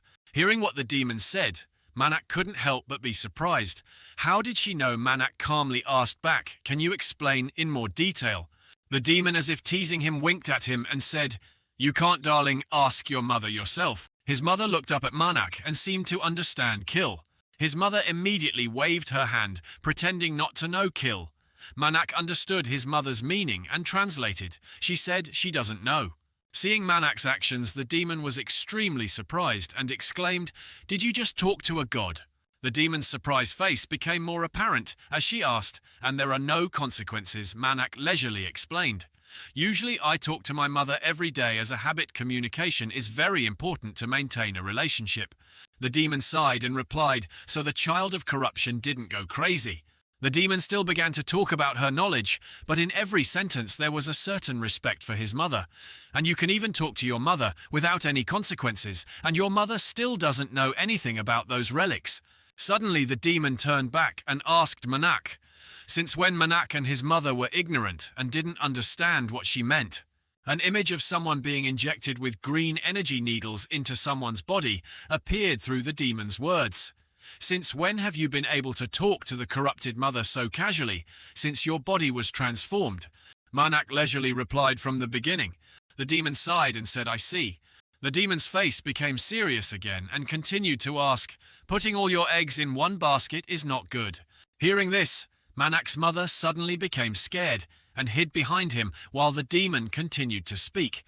"Well, it seems you don't have a choice, do you?" The demon pointed her pipe at Manak and instructed, "You will have to work hard to repay everything you have received." Manak became increasingly confused. He was sweating profusely as he asked the demon back, "Can you explain more clearly? Your situation now is like walking on a tightrope." The demon pointed a finger towards the sky and laughed. "If I reveal anything more, those above will notice." Hearing this, he became extremely curious with the thought heaven. Manak continued to observe every corner of the room and thought, "Will the gods in heaven find out?" The demon suddenly spoke, interrupting his train of thought. "But you also need to know that." At this moment the demon stuck out her tongue again, but this time the tongue was even longer and had saliva looking very repulsive. The demon said, "To be helped by a demon, you have to give something in return, right?" Manak happily asked for the request. "Yes, so what do you want?" The demon indifferently replied, "Sleep with me." Upon hearing this, his face suddenly darkened with worry, but he still tried to keep a smile. After a few minutes of calming down, he stammered the question again, "What you just said that—" The demon wiggled her hand and said to be direct. Then the demon used her hand to caress Manak's shoulder, making him extremely scared. Then the demon began to seduce him. "I've never done that with a corrupted child before because they are all—" The demon's face became incredibly perverted with flirtatious eyes, and she uttered two words, "Crazy fools." Dakia next to him couldn't stand it anymore and yelled loudly, breaking the atmosphere, "No." The demon turned towards Dakia and coldly asked why not. Dakia shyly closed her eyes tightly and yelled, "Because it's just not allowed." Suddenly Manak's mother's legs tightly hugged someone and she screamed, "Kill!" His mother climbed onto the demon and very angrily hit the demon and screamed, "Kill, kill, kill!" Although being hit, the demon still smiled kindly and said contentedly, "Hoo hoo, the little girl's punches are so cute." Hearing this, Manak's mother was stunned and could only stammer, "Ah!" Manak beside her didn't stop it, but just shed tears and thought, "Sorry, mother, but she was telling the truth." At this moment, the demon spoke up to ease the situation. "Come on, calm down. Don't be so tense." The demon hugged Manak's mother tightly despite her violent struggles. The demon said, "I was just kidding, I just want the badge." The demon suddenly mentioned the badge that Manak used to enter here. "The one you used to get in here. You didn't know anything about it when you got it." Manak was angry, but tried to appear cheerful and said, "Didn't know a single thing." The demon replied, "It's okay." Then he reached out and placed something in the demon's hand. "Small jokes should be." The demon said excitedly, "Added to life since we're alive. We should be cheerful, right?" Manak didn't hesitate to reply, "I agree." The demon released his mother and said, "Anyway, the favor you asked." Hugging his mother, Manak continued to listen to what the demon said. "You're looking for your mother's relics, right? You want me to find one for you, right?" His smile suddenly became strangely gentle as he uttered, "Yes, good." The demon smiled with satisfaction and said, "That's saintliness, I have it." Manak heard this and happily said, "Really?" Dakia also happily joined in. "Then, that's great." The demon turned her back towards Manak and Dakia and said, "If you want it, you must participate." Holding out her hand forward, the demon yelled, "Underworld Arena!" An underworld opened up right inside the house. There were many people there, and the atmosphere was very lively. The demon turned back and chuckled with delight and said, "With the battles in my underworld, Everyone who witnessed that scene was utterly shocked, surprised, and gasped when hearing the demon say, "If you win, you will receive saintliness. I do have it, but..." Below, a battle was taking place with the defeat of a person with puddles of black blood everywhere. The demon explained, "I have already hung it up as a prize for the winner." The people in the stands watching the match were incredibly excited, shouting loudly, "I have already told you where it is." An image of a pair of gold earrings appeared as the demon spoke about the winner's benefits. "Now if you want it, participate and win." Manak and his mother both turned towards the demon with extremely dissatisfied expressions. Meanwhile, the demon was excited, stretching out and sending wishes, "Good luck to you." The fans were extremely excited, cheering loudly throughout the hall. In the arena below, two people were preparing to lunge and fight, one of whom was admired by many as they yelled his name, "Bigfoot! Bigfoot, smash him!" The man with a menacing look, carrying a staff with a spiky iron ball, walked in to the sound of cheering, "Bigfoot! Bigfoot!" The host girl immediately introduced Bigfoot's opponent, and his opponent is a rookie. While she was speaking, a beam of light slammed down onto the arena floor, sending surrounding dirt and rocks flying everywhere. Let's welcome him with a round of applause. A shirtless, mysterious man was tumbling down from above, spinning around and around. Then he landed in an incredibly skillful upright pose. Everyone in the stands who witnessed that scene was extremely excited. Everyone was shouting lively, "Wow!" Looking at the man in front of them, they kept discussing his recent superhuman feat. "Did you see what just happened? How can a human move so fast? Truly insane." A man immediately spoke up, excitedly, "Isn't betting on that rookie this time more advantageous?" Another person quickly cheered for Bigfoot. "Bigfoot, don't lose to that newcomer." Suddenly someone walked up, took out a money bag and said, "I bet it all on you, rookie." That person was completely covered by a cloak, thinking to himself, "Priest Manak, you definitely." That was Dakia. She had bet everything on Manak with a heart, always looking towards him. You must win at all costs. A few days ago, returning to the conversation between Manak and the demon, only now did he wonder and ask, "Can't you just secretly lend us the relic? When we get the divine power, we will return it to you." The demon glanced at Manak and said sarcastically, "Don't be so foolish, the evil spirit worshippers will catch up soon." The demon continued to explain as she looked towards him and his mother, "You should participate in the match. It's related to you and the corrupted mother." The demon closed her eyes, but her mouth still spoke. "Do you know what liberation is?" Manak immediately replied. "Yes, I know," the demon replied. "How lucky." An image of a monk worshipping puppets appeared with a wild, eerie laugh when the demon said, "Liberation. You will definitely encounter those guys when you look for the relic. So you should think about eliminating the enemy's vitality first." The demon slowly opened her eyes again and said furthermore. The scene changed, showing the entire capital, as the demon said, "This is the capital of the kingdom. Do you understand what I mean?" Manak stroked his chin and nodded, showing understanding, and said they won't easily use their power. An image of a group of people in black cloaks standing in a circle appeared when Manak said, "Because the priests there will notice." The demon laughed and replied with satisfaction, "Exactly." His words appeared with the image of a dead soldier as another soldier stood watching. "As for me, I might lose, but attacks without divine power cannot kill me," suddenly Manak said, but making the demon also have to look away at him, waiting for the question. Manak continued what he meant to say, "I don't plan to risk my life killing them. That's simply because they are followers of evil demons." "What?" The demon heard this and squinted, puzzled. I heard you've eliminated quite a few by now." An image of a pile of mud that looked like a brain appeared through the demon's words. "They all killed them. You're too picky, huh?" The demon now took out a red eye that emitted extremely gloomy red smoke and said mysteriously, "So I just need to give you one reason you will be able to." Manak looked at the eye with extreme suspicion. Then the demon squeezed that eye with one hand and said, "Wipe them all out right." Suddenly, a stream of red light radiated from where the eye was crushed. The image of a man with two wild white eyes, screaming miserably, appeared. The image of many people with wild white eyes throwing themselves into a gaping green mouth also appeared. Hands from prison reached out, calling for help. A baby was crying beside the corpse of its dead mother. Many people were cruelly hanged. Manak witnessed all those horrifying scenes. Manak's eyes widened in surprise, then anger. After a few moments of calmness, he spoke up just now. What was that? The demon sat on the bed and calmly explained the memories of the evil spirit worshippers. Those who participated this time, is this reason reasonable enough? Manak seriously looked at the demon and asked, "Are they all true?" The demon let out a light laugh. Returning to the match between Bigfoot and him, the demon's voice still echoed. Sadly, yes. The cheering still did not stop in the stands. On one side, Bigfoot, Bigfoot. On the other side, they kept yelling, "Murderer, murderer." Manak inside the mask smiled with satisfaction and thought, great, got a chance to wear a mask. Looking back at his past, he began to scheme. I have a mask that can change shape at will, and the princess will wear a ring that helps control magic. Since when did Bigfoot approach Manak and threaten him, "Put on your armor and pick up your weapon, kid"?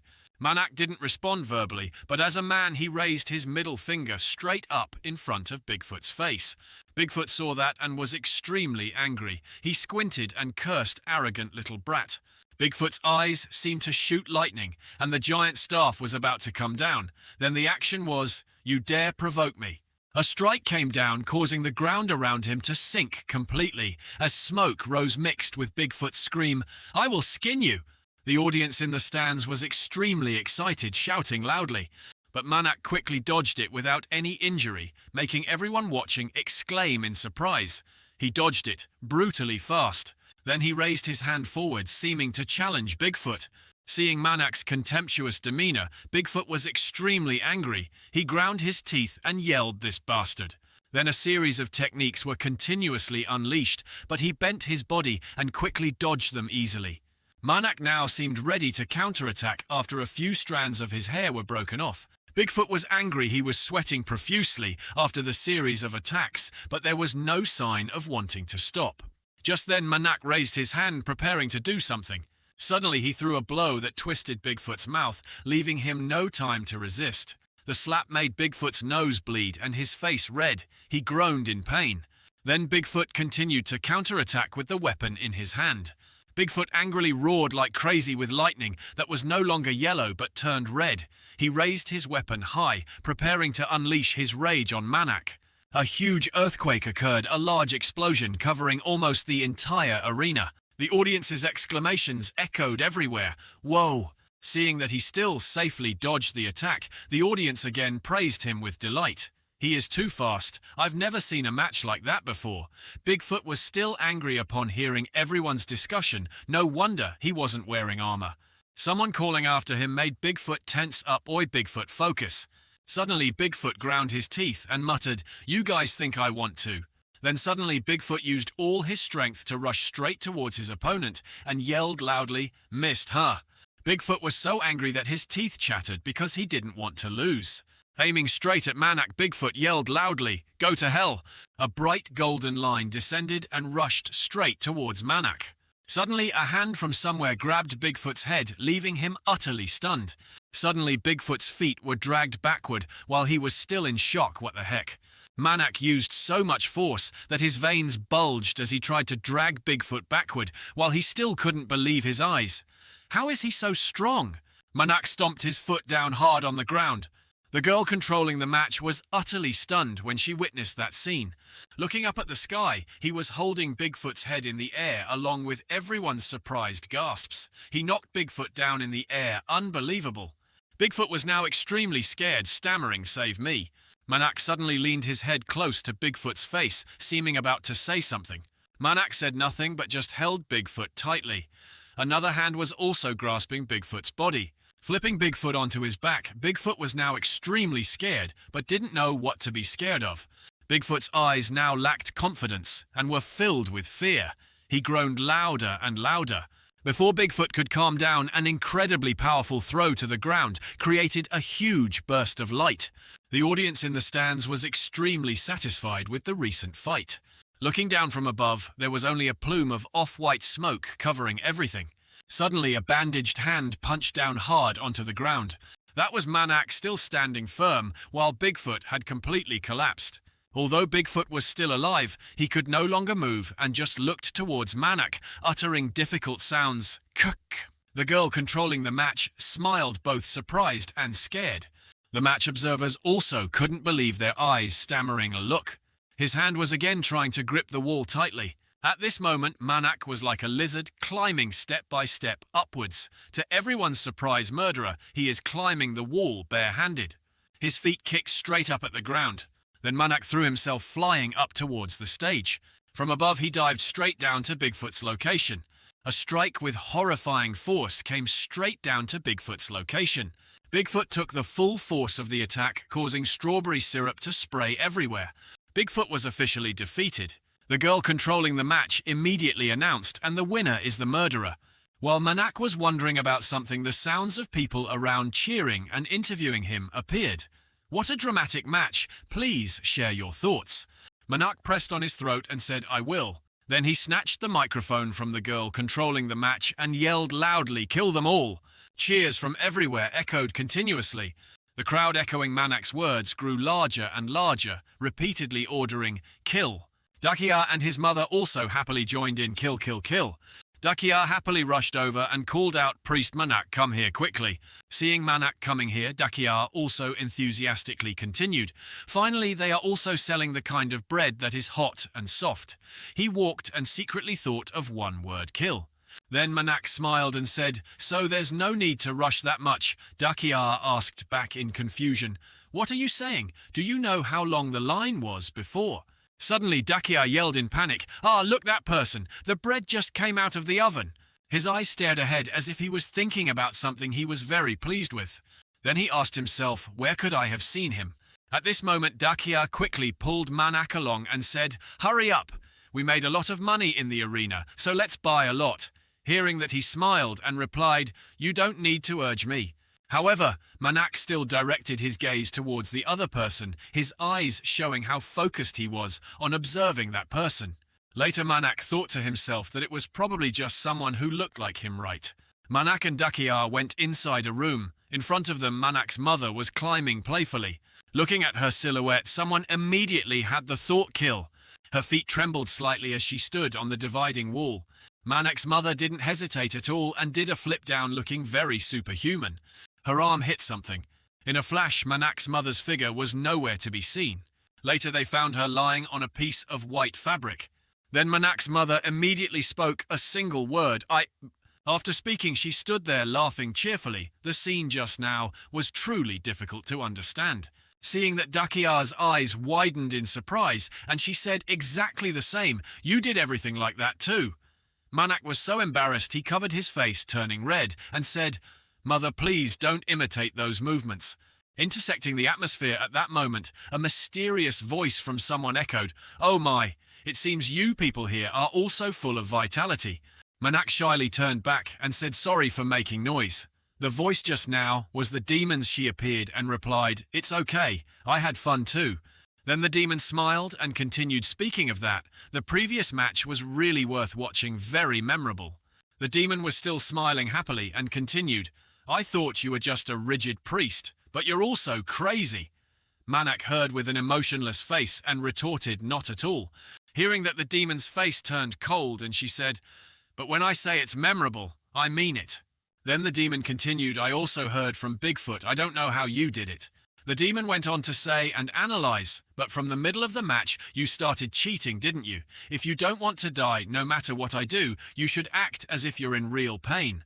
Manak heard and felt a little, and denied it wasn't cheating, "We just had the same thoughts." Then Manak spoke up to explain further, "We showed everyone a truly spectacular performance, and our acting was also good."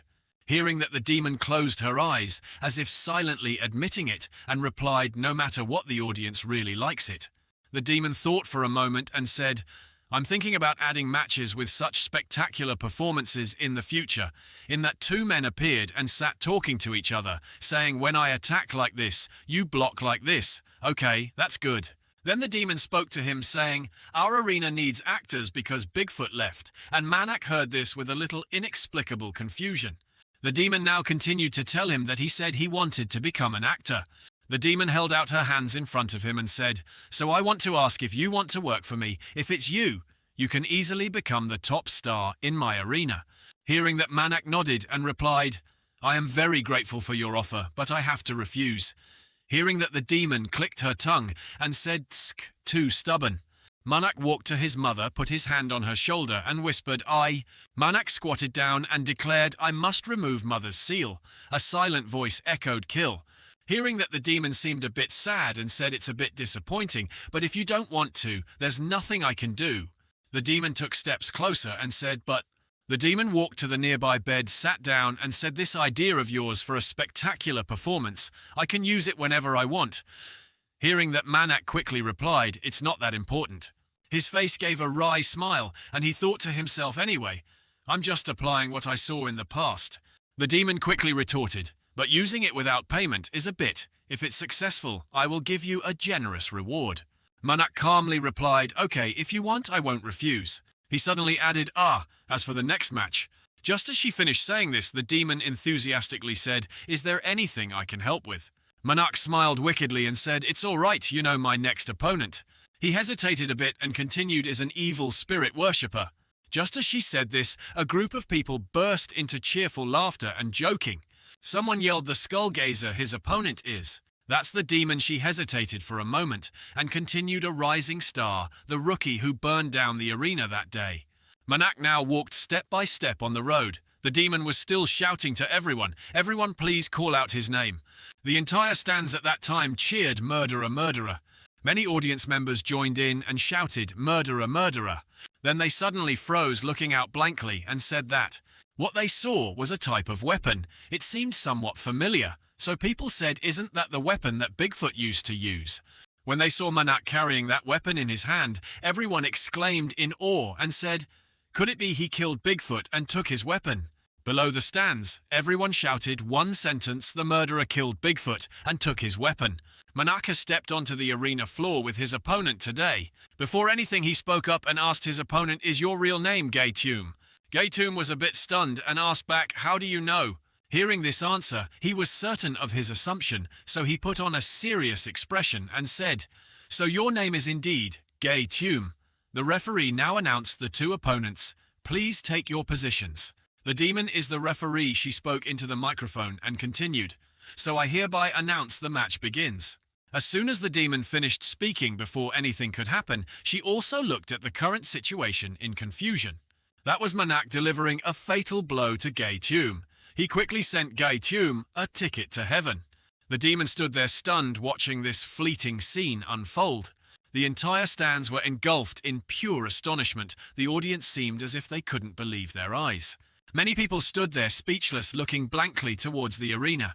On the arena floor, Gaytum lay motionless on the ground, with red blood trailing across the floor. Dakia and Manak's mother also witnessed the scene with two extremes.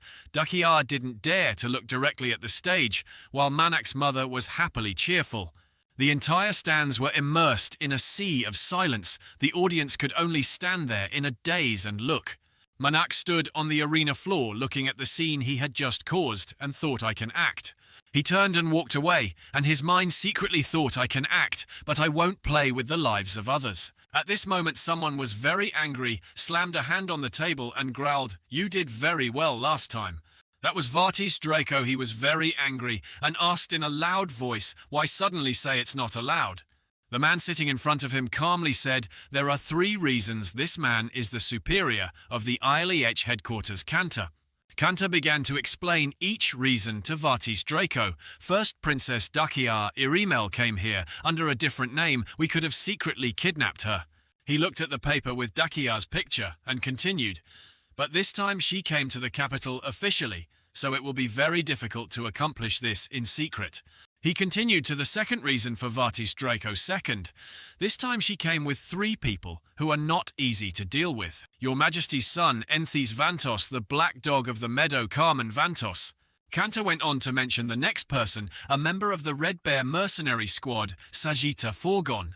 He thought of Manak and said, finally, the demon slayer and bane of evil spirits, Priest Manak. Vartis Draco heard that and indifferently asked back, "So what, isn't this a good thing? We just need to give the mercenary and the priest a little money and they will wag their tails and obey us."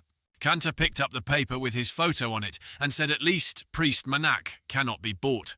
Vatis Draco was half in doubt and asked again, why are you so sure? Kanta began to explain to him that Priest Manak is already famous for killing many evil spirits. It would be very difficult to think he would betray the princess furthermore. There are rumors that he and Princess Dakia are in a relationship. Hearing this, he became angry and shouted, "Stop talking nonsense." His hand trembled and tightened its grip. Kanta continued saying, "According to our informant, we heard that the princess secretly visited Marnak's room at midnight. Every day, Vatis Draco seemed unable to tolerate it anymore. He angrily let out a few growls like a fierce tiger. He slowly calmed down and asked again, who else knows about this? Kanta truthfully replied, only our organization knows. Hearing this, Vatis Draco quickly ordered, do everything in your power to prevent this information from getting out. If this news gets out, Kanta quickly replied, we have no intention of letting anyone else know this news. Vatis Draco now slammed his hand on the table and asked, what about the last reason he was serious, and replied, because of White Wolf Setien Vantos. Kanta recounted to him again, we received news that he has been in contact with the princess. If the princess disappears, he will also take action. Saying this, he paused for a moment and said, and if that is Setien Vantos, he will act according to Lord Black Wolf Enthes Vantos. Vatis was so angry, he clenched his fist tightly. He remained seated and listened as Kanta continued saying, no matter the situation, we in Elesh do not want to confront Lord Enthes Vantos. After speaking, Kanta lightly chuckled. He sat staring at Vatis Draco and thought to himself, it took quite a while to convince this foolish lizard, but our reasoning is very clear. He smugly thought, even if he is a prince, what can he do? The man standing behind Vatis Draco lightly chuckled, his smile a little sly. Kanta quickly noticed and paid attention to this man. He wondered quite a bit and asked himself, what's wrong with that crazy bastard? Is there anything funny about this? As soon as he finished wondering, Kanta was immediately pushed down onto the table and warned everyone keeps mentioning old Enthes Vantos. Vatis angrily pushed Kanta's head down and added a reproach. Are you a bunch of 3-year-old kids? Just because you are afraid of one person, you refuse my request. He continued to warn, listen carefully. I can tell the queen all the dirty things you pieces of trash have done. Vatis Draco growled, reminding them, for example, the truth that you kidnapped the daughter of one of the 4 great lords for money, so you might meet the name Enthes Valtus that you are so afraid of. Kanta was like poking a tiger's den, adding fuel to the fire, and said, but if you do that, you won't have peace either. He smugly replied, you think that can threaten me? Then Vatis Draco grew deadly serious and declared that the Dragon Clan and sorcerers are unmatched and unique in this world. The Demon Dragon King is my father. I just need to live low-key for a while and everything will pass. He also growled out the next command, bring Dakia Irimel to the Dragon Kingdom without losing a single hair. He was still holding Kanta down on the table and reminded him no matter what method is used. The sky that day was clear and empty. The surroundings were completely silent, not a sound. Beside that, a voice echoed, surely, that murderer is targeting us. A group of hooded figures stood talking to each other. Surely, Mother Arena must have sent him. This is Liberatio, the evil spirit worshipper. Liberatio's sharp eyes looked deeply, and she said, since that's the case, when today's match begins, I will directly seize the relic from Mother's hand. He walked step by step and continued, you are allowed to use your powers. Liberatio spoke up and said, but you must quickly get out of there before the Queen's priests and knights act. At the same time, in Ile, a group of masked people stood in a line. A representative spoke up, saying the operation will be carried out according to plan. In 10 minutes, we will blow up the wall storm into the arena and find the target. The one standing at the front is Vatis Draco. He now turned and asked, are the bombs okay? The subordinate shook his head and replied, no, we are ready. The backup detonators are also prepared. Receiving a satisfactory answer, he growled and said, in the name of Ili, I am not allowed to fail. Vatis Draco thought of Dakia and firmly declared that the target must be hunted down at all costs. Scene change at the arena just now.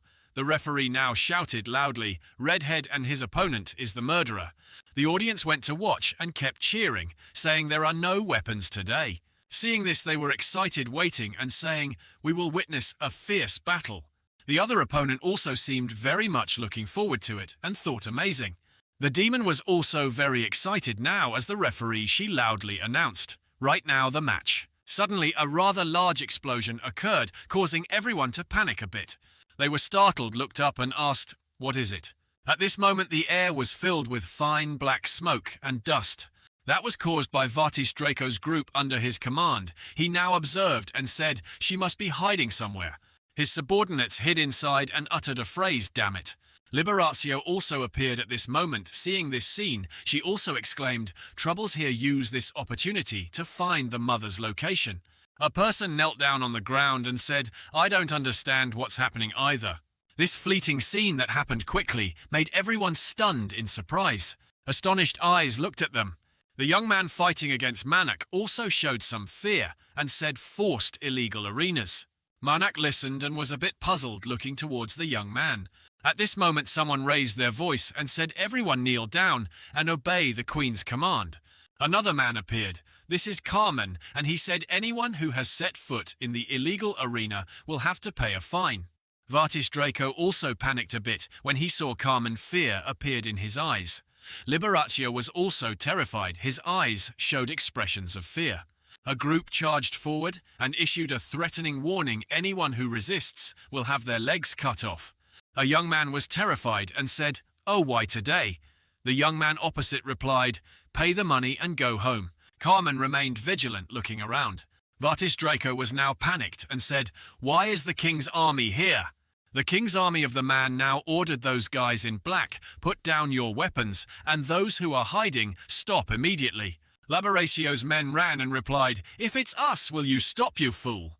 He was angry, his teeth clenched, and he cursed once. "Damn it." Then he ordered, "You close the doors and the rest follow me." At this moment someone spoke up to stop Carmen. "Don't." That was Manak. He stood up to stop him, making Carmen angry with the intention to attack, and said, "What do you want? Quickly move out of my way." Manak still stood there motionless and said, "Now is not the time to chase after those people." Then he pointed in one direction and said, "Those guys came here to kidnap Princess Dakia."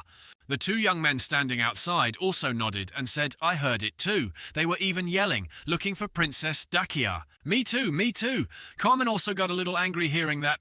Then he yelled loudly, saying, "Everyone disperse." He ordered his troops temporarily ignore the ones who fled, pursue those in black clothes. If they resist, kill without mercy. Carmen now spoke up and called Sajita, "Eliminate them for me."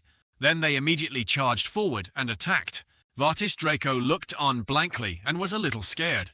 Carmen led and directed the king's army and said, "All attack."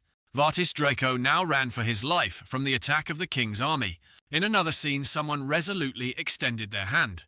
Dakia, standing opposite, showed slight fear, her eyes intently looking forward. Later she spoke up and said, "Priest Manak." Then Dakia spoke up and asked him, "What's the situation?" Manak answered, "Frankly, the black spirit worshippers are coming to where the demons reside." Dakia was a bit scared when she heard him say, "Those who were following us are now fighting with the royal army." Later he summarized the situation, saying, "This place might be blockaded, we should get out." He gave Dakia a mask and told her first, "Wear this." She saw that and was surprised, "Isn't it?" Then Dakia took the mask and said, "Is it your mask?" Manak spoke up, saying, "Anyway, now that you are a princess is clear." Dakia put on the mask, nodded and replied, "I understand." After finishing, he tightly grasped her hand and said, "Let's go to the emergency exit the demon mentioned." However, it wasn't that lucky and easy. A group of people blocked their way and asked, "Who are you?" The young man was attacked while still speaking, "Only those with duty." That young man was attacked and fell down in front of him. The group growled the announcement, "Except for the princess, kill them all." Manak couldn't stand it and drew his sword and said, "From now on I will face them directly. I will have difficulty if I am noticed, so I cannot use the sword." Vatis Draco's men rushed forward to attack him. Manak was no pushover either. He took a running kick and said exactly one grim sentence, "Kill." Manak didn't hesitate and charged forward. His eyes were frighteningly sharp. That guy quickly took a sword strike from Manak. He held the sword firmly and stabbed straight into them. The bloody hand of the young man held the sword that was stabbing him firmly. The young man cried out in pain a few times but couldn't solve anything. Dakia also quickly used the power of the ring on her hand. The remaining young man looked at this light and was strongly affected in the eyes. He covered his face and yelled in agony, "My eyes!" That sword was still stuck in the skin of the other man. The two Manak and Dakia each took one side, eliminating those who blocked their path. Those two guys had now collapsed. They had a one-way ticket straight to the gate of heaven. Dakia now spoke up and asked, "Priest, I did well, didn't I?" Manak nodded, smiled and replied, "You are really good. Let's get out of here." Manak suddenly remembered something and said, "By the way," Dakia walked and spoke up, asking him, "Didn't you say the evil spirit worshippers came to the evil demon's place?" Manak also took the opportunity to ask back, "So is something wrong?" She shook her head and said, "It's okay." Manak's eyes were full of strong will, and he said it's not like before killing a demon that has inhabited a body for a long time.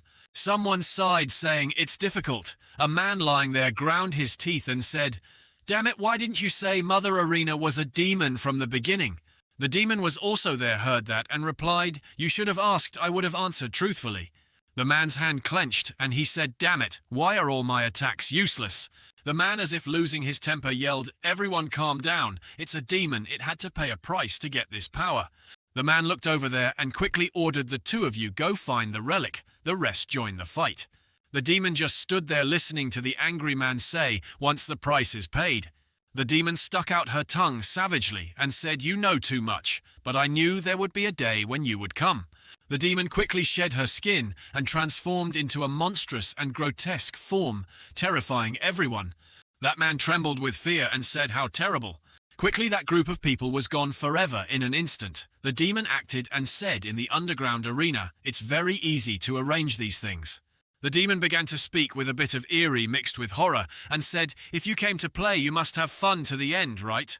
The demon's eyes lit up brightly and she asked, "Right." Someone holding a sword was attacking fiercely and said, "Damn it." The one being attacked was Vartis Draco. He looked at the sword, attacking him in surprise. Carmen, leading the king's army, had attacked Vartis Draco. He stood there motionless and thought to himself, "Why is this happening?" Carmen felt uneasy and thought to himself, "I just want to gain more experience, as you said."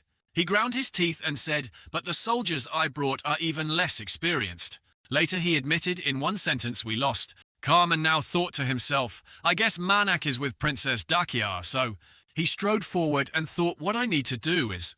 Seeing the scene before him, Carmen stumbled in thought, "Protect." After saying that, he pulled the sword out of Vartis Draco, causing him endless pain. 3 words appeared in Carmen's head: "The soldiers." Then Carmen ordered his subordinates, "Pull yourselves together and focus on the others." The subordinate replied, "Thank you, sir." Later he slowly spoke up, saying, "Everyone listen." Carmen clearly declared, "There's no need to try and kill the enemy. Reform the formation and focus on defense." Carmen immediately pointed and said, "All right, now I will be the commander." That young man nodded and said, "Yes, sir." That guy continued, "Prioritize survival and protect yourself well." Then he spoke up and called Sajita, "Can you still fight?" Sajita was smug and said, "Of course." Sajita and Carmen smiled shrewdly and said, "We will kill all these bastards." In another scene, he and she were diligently running away from this place. A voice echoed at that moment that was, "Manak, the woman wearing the mask, is Princess Dakia." Manak turned his head back and said, "It seems they've recognized my face." Suddenly, a man with a sword rushed out, threatened, and said, "Stop." He didn't hesitate at all and directly took out his sword to kill this person. The attacked man cried out in pain a few times. Manak still resolutely rushed forward to attack that man. The sword in his hand was still stuck in the man's body. Manak's other hand firmly held another sword. A voice echoed beside his ear saying, "Kill." Manak nodded and replied yes to the left. He thought to himself too, that's like a way for him to gain momentum to attack the opponent. With just that one attack of his, the sword in the opponent's hand broke in half. As if getting an advantage, Manak yelled, "Dakia." Dakia also got ready to charge forward and said, "Okay." As soon as she finished speaking, a sword sliced across the opponent's neck. The man standing next to her saw that and immediately cursed, "Damn." The opponent also seized the opportunity, sword in hand, and charged to attack Dakia. She was not scared at all and extended her hand using magic to eliminate this person. Seeing that the opponent was momentarily scared and surprised. Right then, a big explosion occurred right at that spot. Manhwa quickly grabbed his sword and charged towards that spot. He quickly finished off that opponent. With just a few quick movements, he sent them to meet their ancestors. At this moment, Dakia gave him the mask and said, "I'm giving it back." She was cautious and said it's a bit difficult to fight while wearing a mask. Manhwa took the mask and said, "All right, let's keep going." Right then a voice echoed, "Kill." A group of people ran there and said, "The princess is there, surround them." Dakia looked around blankly and asked Manhwa, "What do we do?" He came up with an idea and said, "Collapse the ceiling, I will protect you." Dakia followed his words. She used her power to collapse the floor. A terrifying explosion, the roof dramatically flew up. That group freely inhaled the black smoke and dust and they swore, "Damn." Manhwa seized the favorable opportunity, took Dakia's hand, and pulled her away with him. He pulled her away from this ruined place. Manhwa and she suddenly stopped. Manhwa's cold, sharp eyes looked straight ahead. In front of them was a whole group of people with swords, walking towards them, blocking all exits. One guy stood up and demanded, ordering him, "Manhwa, we have no interest in you, hand over the princess." He said mockingly to him, "Whatever others offer you, we will pay more. We will also overlook the fact that you killed our comrades." He heard that, and the corner of his mouth curled into a disdainful smile. Then Manhwa spoke up and said, "The princess promised me an amount of money equal to my weight." After saying that, he immediately asked them, "Can you give more?" Dakia turned to him and called out, "Priest Manhwa." Seeing that, he immediately replied smugly, "Of course, our client will give you double." Manhwa smiled and said, "Double, that's impressive." Later he hugged Dakia and said, "But..." Manhwa pulled her closer to him and said, "I don't think so." The sight of Manhwa hugging Dakia made her a little shy, blushing. Manhwa arrogantly said, "Can you give me this much money?" Dakia stood still in Manhwa's arms. Seeing him say that, he immediately became angry and said, "Bastard, you dare joke with us." Then he pointed his sword towards Manhwa and said, "You've reached the end of the line. Do you think you can defeat this many people?" Hearing that, he also smiled friendly and said, "For a cat, what's the difference between 2 mice or 12 mice?" Seeing him mock them like that, he became angry and said, "Kill that bastard." Manhwa quickly drew his sword and taught these guys a lesson. However, they were like they had eyes but couldn't see Mount Tyson, bravely rushing forward to fight Manhwa. Manhwa's sword blade was so sharp that just looking at it made one tremble.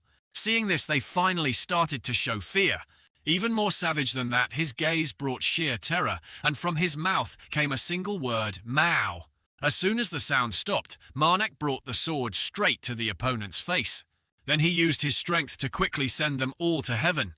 Manhwa's feet now slowly stepped closer to that guy.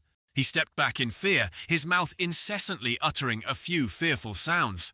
Manhwa's face was covered in blood, and he gently said, "I told you there's no difference."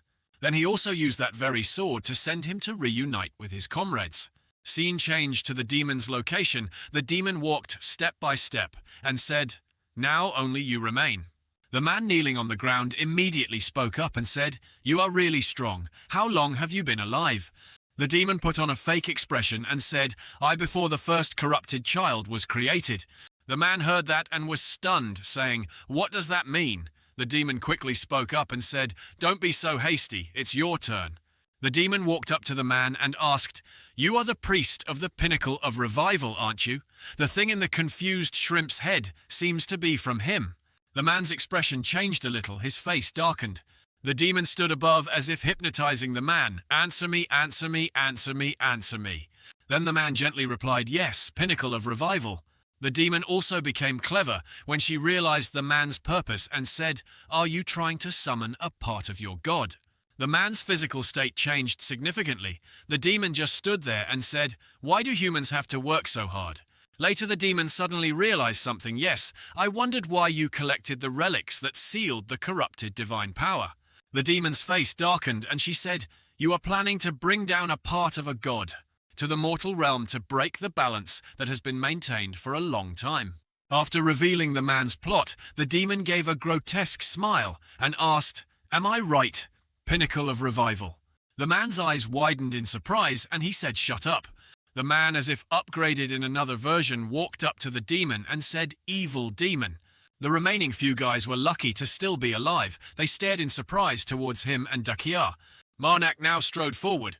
The image of him bravely holding the sword in his hand made the opponent tremble. One guy immediately said loudly, "Don't be afraid, attack him. There's only one left."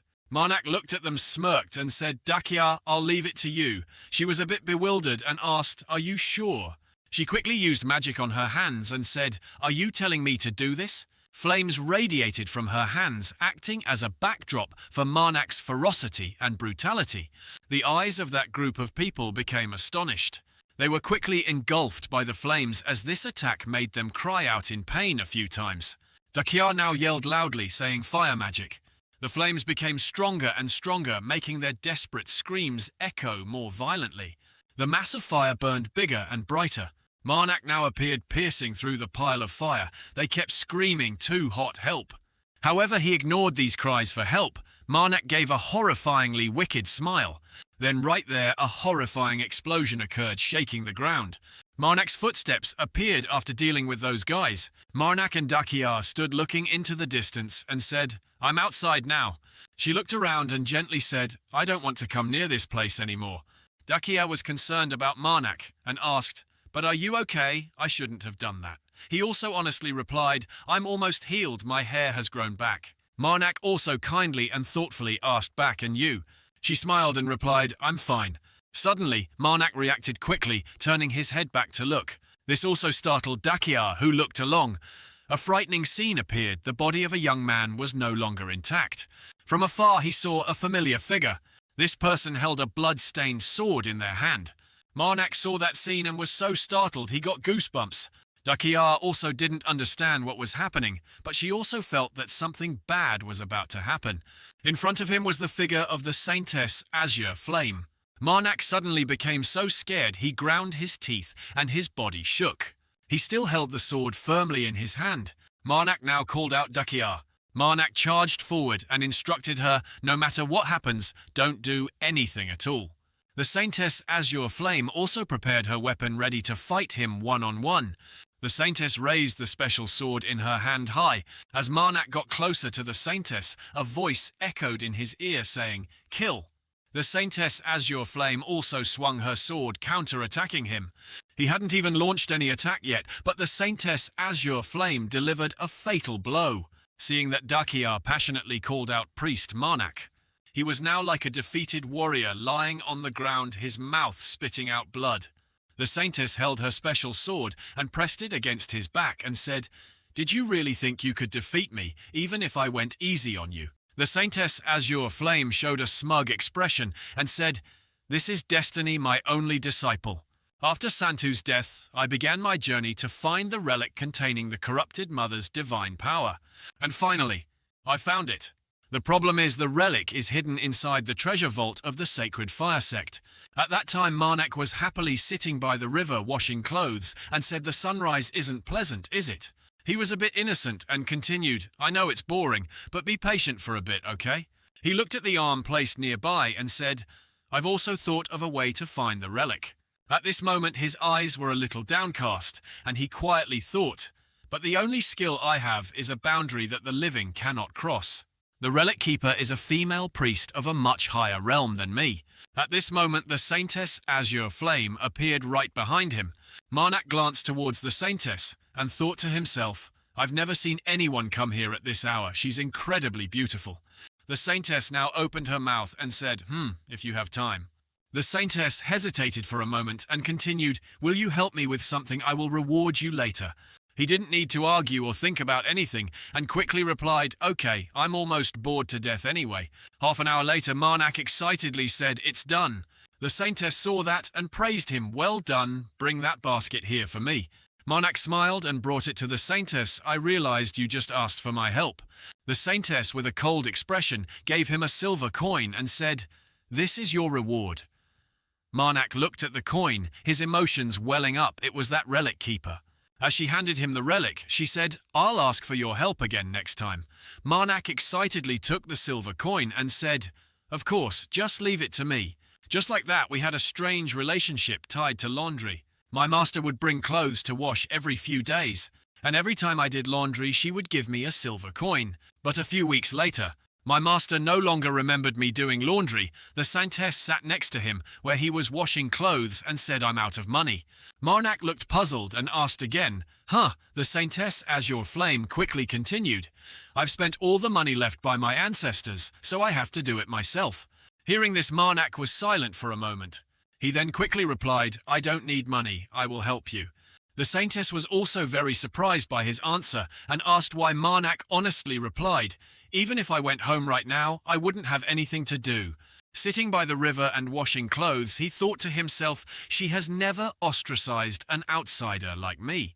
He held the monk's silver coin and thought, "And with the amount of silver coin she gave me, these things are nothing." The saintess Azure Flame showed a cold and calm expression and said nothing. Later the monk spoke up and said, "I've thought about it, I'm out of silver, but—" The saintess hesitated and said, "Shall I teach you sword fighting?" Marnak was slightly surprised and said, "Huh?" He quickly asked again, "What do you mean?" The monk sighed and said, "Never mind." However, Marnak was overjoyed and jumped up excitedly and replied, "Okay, that's great. Currently all I have is strength and I'm bad at fighting now." Marnak smiled contentedly and said, "Fortunately, masters also exist in this world." During training he was beaten to a pulp by the saintess. It's safe to say he went through hell. He was beaten by the saintess until both his cheeks and face were swollen in the game. This is the ranking for high-level fighters. And after some time Marnak's fighting improved a little. He trained daily with the saintess Azure Flame, but here it is considered a realm. A master is someone who has mastered martial arts and has surpassed the limits of mortals. The number can be counted on one's fingers. My master Brady Hire is also a master, it's just her teaching method. Marnak's face during training was extremely resilient and unwavering.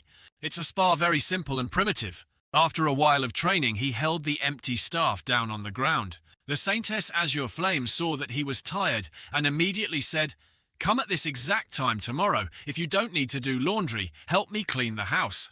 Marnak was tired and panted, saying, "Okay." Suddenly he became curious and immediately asked, "But is that a treasure vault?" He quickly expressed his wish, "Can I go in and see?" The saintess asked with a hint of suspicion, "For what? Or you?" Marnak quickly denied, saying, "No, I'm just curious about what the relic looks like." The saintess heard that and remained silent, saying nothing. Later the saintess led him and said, "I think just looking is probably okay, I'll just let you see it once." Marnak smiled contentedly and said thank you. His footsteps followed the saintess Azure Flame step by step, thinking back. Marnak paused for a moment, then said, "I don't even know what the holy relic bearing my mother's divine power looks like." As soon as he walked in nearby, he quickly put his hand to his chest. Marnak was so shocked that he just looked at it. His eyes widened in surprise, and he said, "This is—" Marnak was both surprised and said, "A relic." Marnak was diligently training with the saintess Azure Flame. During the training process, he was easily counterattacked by the saintess without missing a beat. The weapon in his hand was knocked away by the saintess, leaving him with no choice but to fight with his bare hands. The saintess, who worships puppets, easily dodged the punch from his position. The saintess Azure Flame dodged attacks very skillfully, causing him to lose balance and fall to the ground. His fall was also considered the end of the training session that day. The saintess walked up to him and gently said, "That's enough for today." The saintess Azure Flame turned and left, not forgetting to say, "I have something to go out for, so you clean up during that time." Marnak lay stretched out on the ground and replied, "Okay." He lay stretched out on the ground, his eyes thoughtfully looking up at the sky and thinking, "For the past 3 years, I have lived with my master and done housework for her." His hand lightly scratched the ground, and he continued to think, "I like not having to worry about food and shelter. But I've only just learned how to survive, let alone swordsmanship." Marnak sat up, rubbed his head and said, "Well," after saying that he thought to himself, "I'll run away then." Looking at the staff that the saintess Azure Flame had just sent flying, he also thought, "Anyway, I can't learn anything more." Marnak thought seriously, "I need to complete the main mission," and the main key in his head was, "and revenge for Santu too." Marnak's serious face looked a bit scary with his will and determination. Then Marnak quickly stood up and left. His hand reached near the relic, he intended to touch it. Then Marnak did something extremely earth-shattering, "So I stole the relic containing the holy power of corruption." He hugged the relic and ran out very quickly and successfully obtained the divine power. Marnak honestly shared, "That's how I gained enormous corrupting power." He also shared the miraculous things that happened. The corrupted mother also started talking to me. Returning to the present, Marnak looked at the saintess and asked, "How did you know I was still alive?" The saintess Azure Flame reached out and pulled him up and replied, "Not at all. He heard and didn't understand anything and said, huh." The saintess began to recount, "For the past 3 years, even though I beat you every day, you still lived well. I even thought that even if you were beheaded, you would grow a new one." Hearing that, he immediately turned pale and said, "How could that be?" The saintess smiled and said, "Ah, you are still alive." The saintess gave him the paper and said, "Furthermore, I also put up a wanted poster for you. It looks exactly alike." Seeing himself depicted on the paper made Marnak freeze for a moment and say, Did you really find me with this?" The saintess Azure Flame also replied, "Your standing in front of me is proof enough." Marnak was speechless and didn't know how to respond. Suddenly the saintess Azure Flame frowned and said, "Disciple, I don't care what you are, but I have my pride." The saintess Azure Flame spoke up and ordered him, "So you should train again until you become a master." Marnak heard and exclaimed, "I knew it." Then he spoke up and asked again, "How long does it take to become a master?" The saintess thought for a moment and said, "I have been training continuously every day." Then after a while, the saintess Azure Flame gave him the answer, which is around 30 years. The saintess also praised him, saying, "You are very talented, so perhaps you only need to toil for 27 years. Marnak heard that and thought for a moment, "With this pace, the main mission will also be ruined. Moreover, don't lump a genius like you and me together like that." After thinking, Marnak spoke up and called Master. He hesitated a bit and said, Someone's footsteps were approaching, and they called to D. The person named Turdy immediately replied, "Yes, I am." That was Carmen. He turned his head and asked how many more. Turdy quickly replied, 24. Turdy also reported clearly to him, saying 3 people were seriously injured and 11 people were lightly injured. Carmen heard that and remained silent, thinking 16 people sacrificed. I'm sure he didn't expect this to happen. Carmen gripped the sword tightly in his hand and cursed under his breath, "Damn it," then said he should have brought 100 elite soldiers. Suddenly something happened that made him and Turdy stand and watch. Seeing something strange, Carmen raised his voice and yelled, "Damn it, what is this?" From underground, something seemed to be trying to crawl up, trying to get out. He looked and was momentarily stunned. In front of Carmen was a ferocious monster. Seeing that, he ground his teeth again and said, "That is..."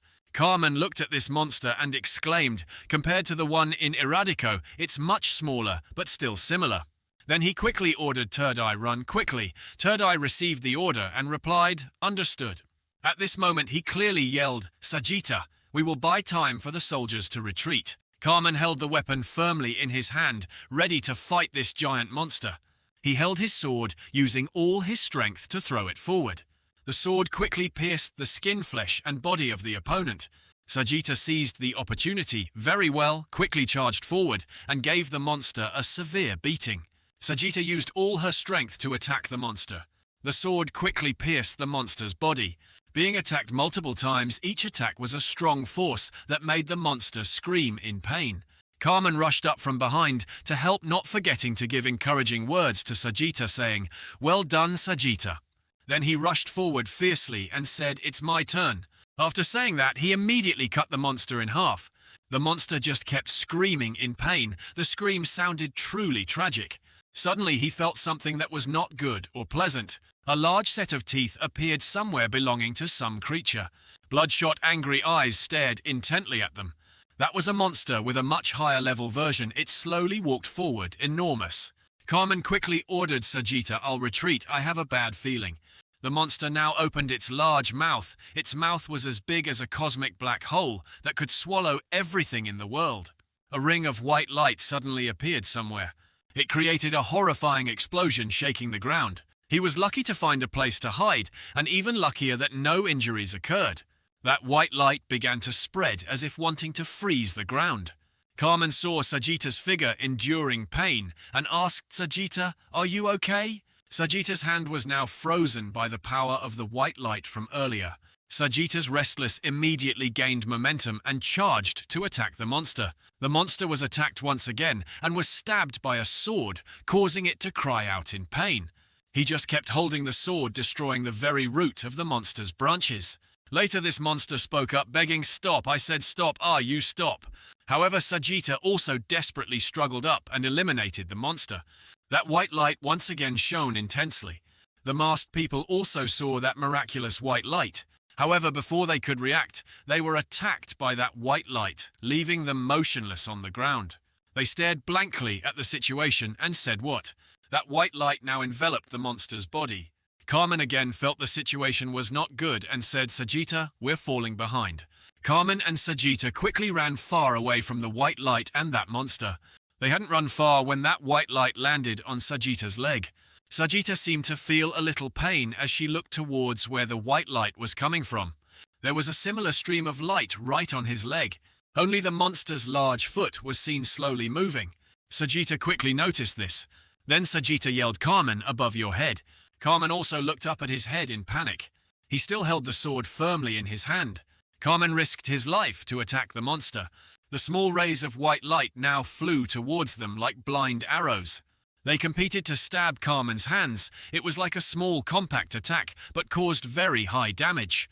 This made him cry out in pain. It sounded truly tragic and oppressive.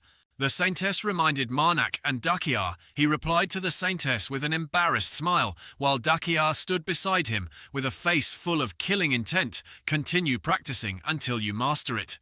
The saintess looked at Manhwa calmly and said, "A magnificent genius like you surely only needs to train hard for about 27 years. Manhwa heard the saintess's words and felt like collapsing on the spot. He forced a pained smile and thought, "For that long all my main missions will be ruined, and don't compare me with a true genius like you." He suddenly wanted to say something to the saintess and hesitantly spoke Master E. Suddenly, a loud explosion came from behind the snowy mountain smoke, and fire flew everywhere, shaking the surroundings. Dakia was startled, covered her head, and yelled. Large rock fragments shot out from the explosion and flew towards the three people Manhwa. He saw that the event behind the mountain was not just a simple explosion. He turned to the saintess with a serious face and said loudly, "Master, shouldn't you go over there and see what's happening?" As for the saintess, behind her face remained calm, as if nothing had happened, and she looked at Manhwa and said.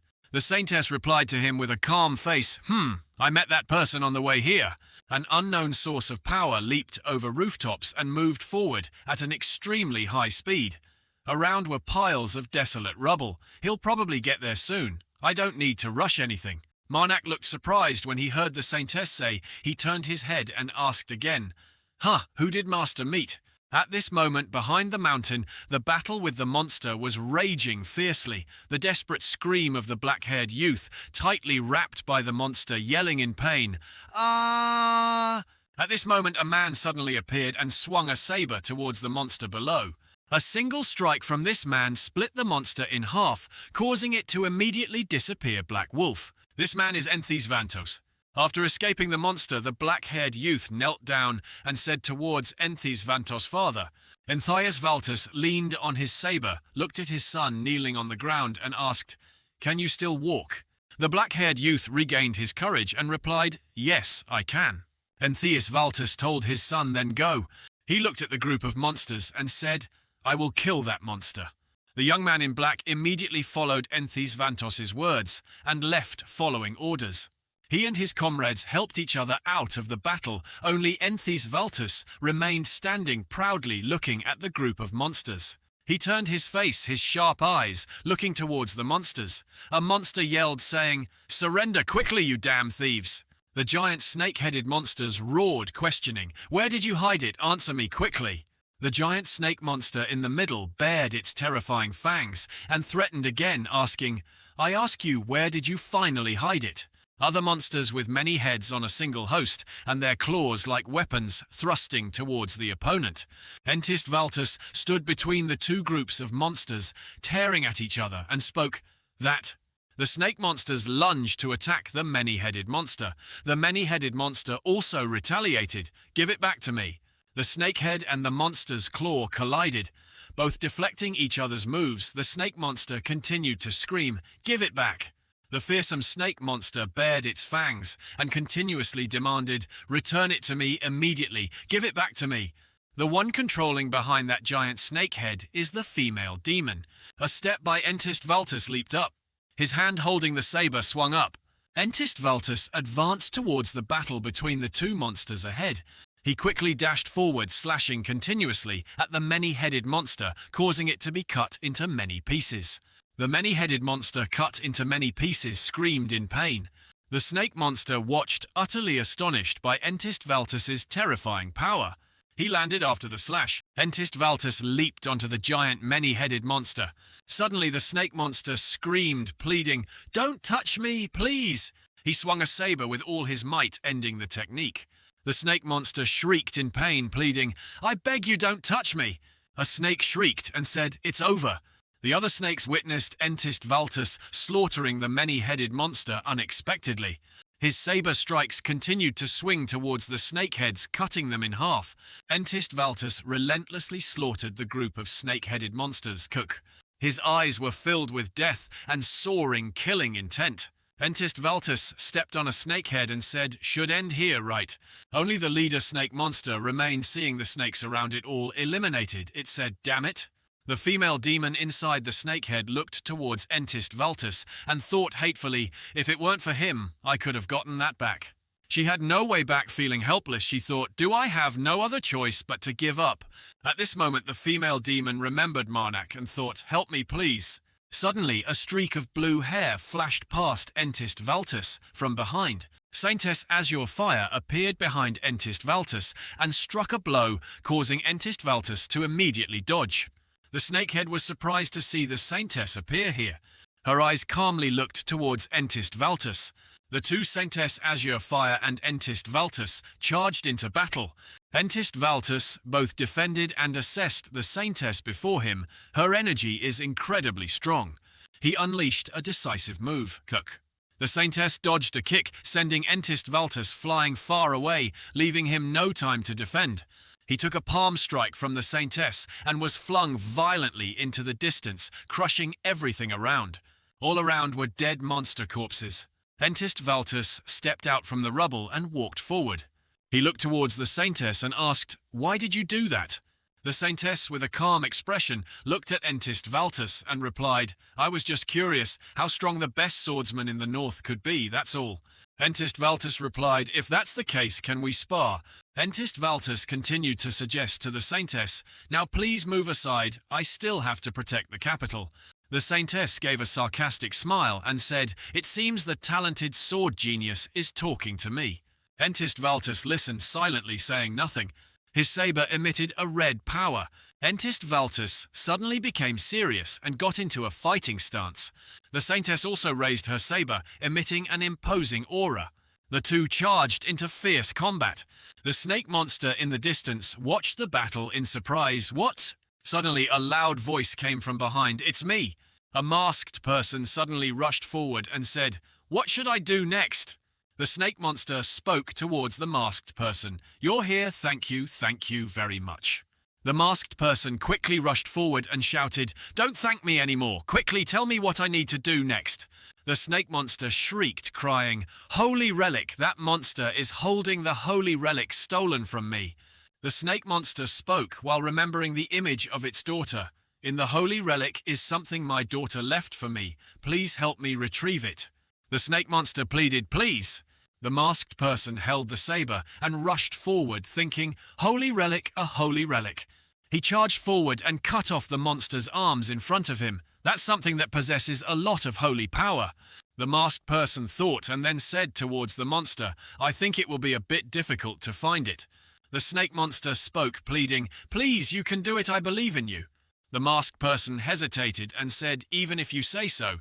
Suddenly, a circle of light appeared, enveloping a child inside Mommy. The masked person was surprised. "It's me." The child with a serious face looked at the masked person and said one word, "Kill."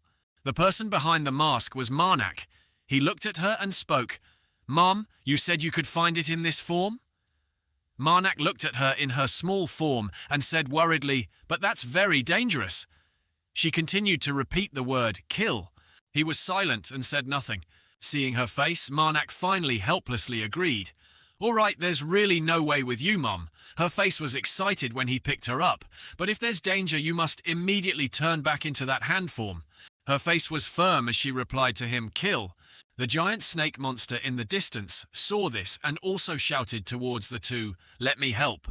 After that, the snake monster suddenly cracked and glowed, transforming into a larger form. The snake monster tightly coiled around the many-headed monster below. Although the many-headed monster was slashed into many pieces, it could still struggle screaming when coiled tightly by the snake monster. The monster with the severed head continued to scream violently. Marnak leaped up and slashed a line down its body, one arm holding his mother, Cook. He looked up and saw everything shaking and said, "An earthquake has started." He immediately reminded her beside him, one hand holding the sword, stabbing deep into the monster. "Mom, remember to hold me tight." Marnak's mother immediately replied, "Kill." At this moment, another monster head lunged up from below, attacking Marnak and his mother. He immediately swung a saber, cutting the monster in half. The monster, cut in half, fell to the ground. From inside the monster's body appeared an endless number of terrifying red eyes. The monsters began to crawl out from the body of the giant monster, attacking Marnak. He carried his mother with one hand and held a sword with the other, facing the monsters in front of him. Marnak unleashed his power, the characters of corruption. Seeing this, the monsters rushed to attack him. He clenched his fist, holding back his power, then threw a powerful punch towards the monsters. The monsters exploded into many pieces before Marnak's punch. Marnak's mother, sitting in his arms, observing everything, suddenly discovered something. She pointed forward and said Marnak looked suspiciously kill. It turned out there was something glowing on the monster's head. "So it's there, excellent." Marnak looked at his mother and said something. She smiled sweetly at him. "Now I really want to kiss your forehead, Mom, but I will try to restrain myself." He hugged her and leaped high onto the monster's position, making her startled, "Kill." Marnak pulled out a saber from the monster and threw it far away, directly piercing the monster's head, causing it to cry out in pain. He shouted loudly at the snake-headed monster, "Found it, it's right near the cut on the neck." The snake monster spoke, thanking him, thank you very much." Then the snake monster said in a firm voice, "I will devour everything." The snake monster crushed everything of the monster head below its body with terrifying power, except for its neck. The two monsters engaged in battle again, while Marnak had now carried his mother away from the fight. The human-headed monster was squeezed tightly, screaming in pain and hatred. "You are just an ordinary human, worshipped by those fools in heaven, yet you dare to look down on me." Marnak quickly hugged his mother and ran quickly forward. She pointed downwards as if discovering something and said to him, "Kill." She pointed towards the light source under the monster's body. He saw this and immediately said, "Here." Marnak used his hand strength to punch hard down through the monster's thick skin. All right. The emitted light grew stronger, blowing away everything around him and his mother. Marnak pulled out a wooden box from under the monster's body, covered in the monster's slime. Found it. He unexpectedly discovered something. All of the monster's arms were pushed back, contracting and approaching. "There are no arms here. If you see, there's one arm." Marnak looked at the box in his hand, thinking, is this thought due to the holy relic's power, or for some other reason? At this moment, Marnak's mother pointed forward, reminding him, "Kill." He quickly realized there was no more time to think. "Mom is right, we don't have much time." He held up the box and shouted toward the snake monster fighting above, "I got it!" The snake monster saw this and stopped, surprised and overjoyed, saying, "Really, thank you very much." The snake monster reminded him to quickly leave the body of the many-headed monster before they attacked. "Come down here quickly." He looked at his mother and told her to return to her old form to be safer. "Please return, Mum." At this moment, when both Marnak and his mother teleported away from the battle, at this moment the snake monster suddenly shrieked loudly, cursing at the sky. "Peak of revival, you bastard! Don't keep hiding in heaven like that, listen carefully." Inside the snakehead, the female demon also simultaneously shrieked with hatred. "Even if I have just my last breath, I will not respect you." The snake monster with a terrifying face roared, filled with hatred. "You will pay for this today." At this moment, Marnak was quickly jumping out of the monster's body and landing safely. Meanwhile, the snake monster was biting and tearing the body of the other many-headed monster. At this moment, a group of capital soldiers appeared and rushed in, seeing the monster in front of them. They shouted loudly, "Everyone run quickly! The monster has appeared, absolute command." A soldier shouted loudly, "Look!" The soldier looked towards the fighting snake monster and said, "Monster." Marnak hid behind a nearby rock, thinking worriedly, "Oh no, the kingdom's reinforcements are here." On the side, the battle between the Saintess and Entist Valtus was still fiercely ongoing, with neither side at a disadvantage. Entist Valtus swung his sharp saber blade towards the Saintess. The Saintess from above used a bit of power to slash down, forcing him to use all his might to block this blow. Everything around seemed completely shattered. The Saintess glanced at Entist Valtus, moving away to avoid her attack. At this moment, he took a direct blow from the Saintess and moved out of the way to dodge. He still stood firm and gradually appeared from behind the dust cloud from her attack. A hint of apprehension and slight worry appeared in Entist Valtus's eyes towards the Saintess. Entist Valtus spoke up, asking curiously, "What exactly are you doing?" The Saintess, with a nonchalant expression, looked at Entist Valtus and replied, "Just doing what you want." She calmly uttered a sentence that silenced Entist Valtus. "I lost interest in fighting you a long time ago." He was surprised for a moment, before asking again. By this time, Marnak had escaped the battle through the tunnel. "What did you say?" The Saintess looked at Entist Valtus with a serious expression, saying nothing. He spoke up, demanding of the Saintess. She far away heard, but didn't understand what he was saying. "You will have to take responsibility for your words." The Saintess gave a faint smile with a hint of mockery and said, "Take responsibility. I don't think I can lose." A soldier appeared carrying Entist Valtus's sword and said, "I've brought the weapon, sir." He gave an order to the soldier and then added a word of caution. "Quickly arrest the person on the other side. Remember to respect her." Entist Valtus walked away while saying to the soldier behind him, "She is very strong. Do not try to provoke or do anything inappropriate." The soldier behind him could only obey his words, understood. The soldier approached the Saintess and politely spoke, "As you just heard, I need to arrest you for obstructing an official and bringing danger to the people in the kingdom." The soldier was extremely frightened, but still tried to appear calm as he spoke to the Saintess in front of him. "But please cooperate." The Saintess suddenly interrupted the soldier by reaching into her robe to search for something. "Wait, where did I put it again?" She took a piece of paper from inside her robe and said, "Found it." Then she gave the paper in her hand to the soldier, who was surprised and didn't know what it was. "Here, take a look." The soldier took the paper and was incredibly panicked, having to shout in disbelief, "This is—" The Saintess smiled faintly, looking at the surprised soldier. "What is it?" The soldier started and spoke. "What is it?" The Saintess smiled faintly, looked at the person in front of her and said, Sorry." She held out the paper in front of the man and said. The man's face trembled with fear as he looked at the paper the Saintess gave him. "I accidentally gave you my disciple's drawing." The Saintess smiled nonchalantly and said, "Cute, isn't it?" The soldier stepped back in fear and thought, "Is that considered human?" At this moment, the Saintess put her hand into her robe pocket, took out something and said, "This time it should be the right one." She handed it to the man in front of her. The man took the paper. "Here." The man reached out to take it. "Yes." The man looked at the paper in front of him with a panicked expression. "Immunity privilege. No matter what sin the owner of this paper commits, the kingdom will not pursue accountability." He hesitated in fear, saying in disbelief, "This thing, is it real?" The Saintess calmly bowed her head and said to the man, "If it were fake, I wouldn't need to show it. There's even a seal." He was surprised holding the paper and asked the Saintess, "How did you get something this precious?" She put her hand on her chin, thinking, and said, "When did I get it? I think the king gave it to me after I killed the evil god-worshipper." The Saintess remembered the king, whose face was frightened, crying, while handing the paper to the Saintess. "He handed it to me while crying and pleading that I was the savior of the kingdom. I also didn't think I would personally receive an item like this." The Saintess turned around and walked away, saying, "Can I go now?" As she walked, she looked ahead and smiled. "I still have somewhere to go." A mouse was sneakily eating when it suddenly startled at something above. Someone's powerful foot stepped down, causing the mouse to jump away in fright. Squeak! The mysterious man in the cloak swiftly moved through the tunnel forward.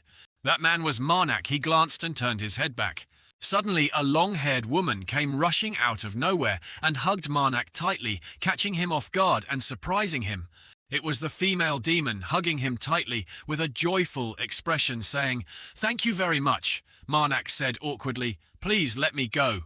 The female demon suddenly cupped Marnak's face and leaned in close, saying, "Thank you." Suddenly, Marnak's mother appeared from nowhere, squeezing between the two and pushing them apart, shouting loudly, "Kill!" Her face showed determination. The female demon hugged Marnak's mother tightly, catching her off guard, and she cried out, "I must thank the mother of corruption too. Kill." He stood from a distance, watching, only able to laugh helplessly as he saw his mother crying for help in the female demon's embrace. "Thank you very much, Kill." After being hugged and kissed by the female demon for a while, Marnak's mother had no strength left to resist and let out a helpless cry, her face covered in countless kiss marks. "Kill."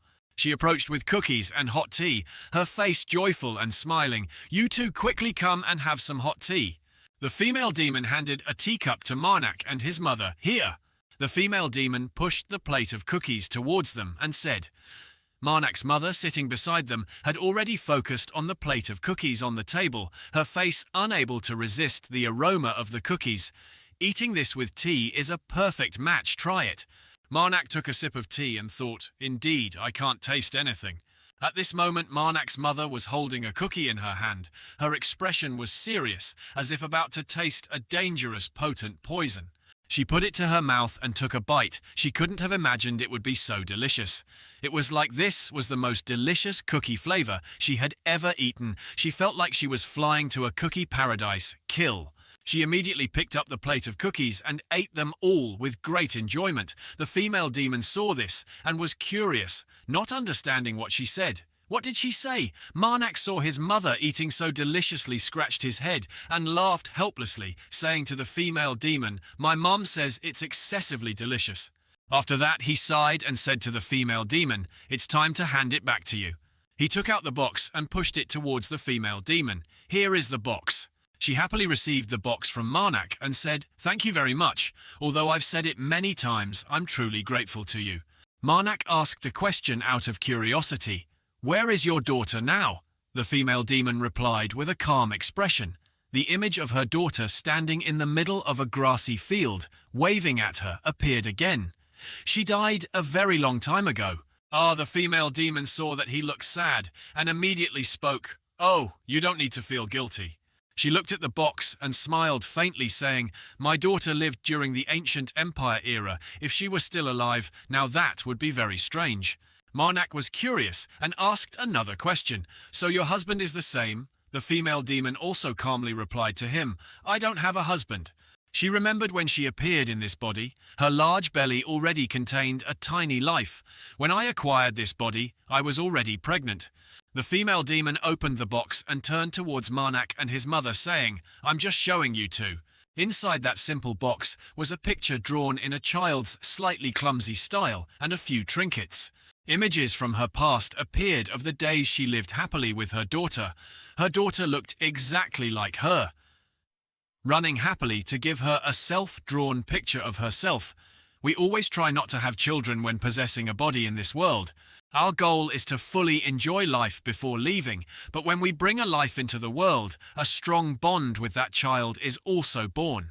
That bond will soon turn into sorrow. The female demon recalled and said, "But that sorrow is too great to the point that we have to avoid that feeling ourselves, because I know life in this body only lasts for a period of time." Marnak asked curiously, "So why did you give birth to that child?" The female demon was curious about the shape of what was growing inside her belly. "Because I was curious, actually, other demons would also try it, at least once." She felt no regret for keeping the child, she said happily. "Anyway, I gave birth to a cute, lovely and wonderful baby. The baby name is Silon." The female demon folded the box and said to Marnak, "You know..." Marnak's expression became serious when he heard the female demon mention the sword you carried when you first met me.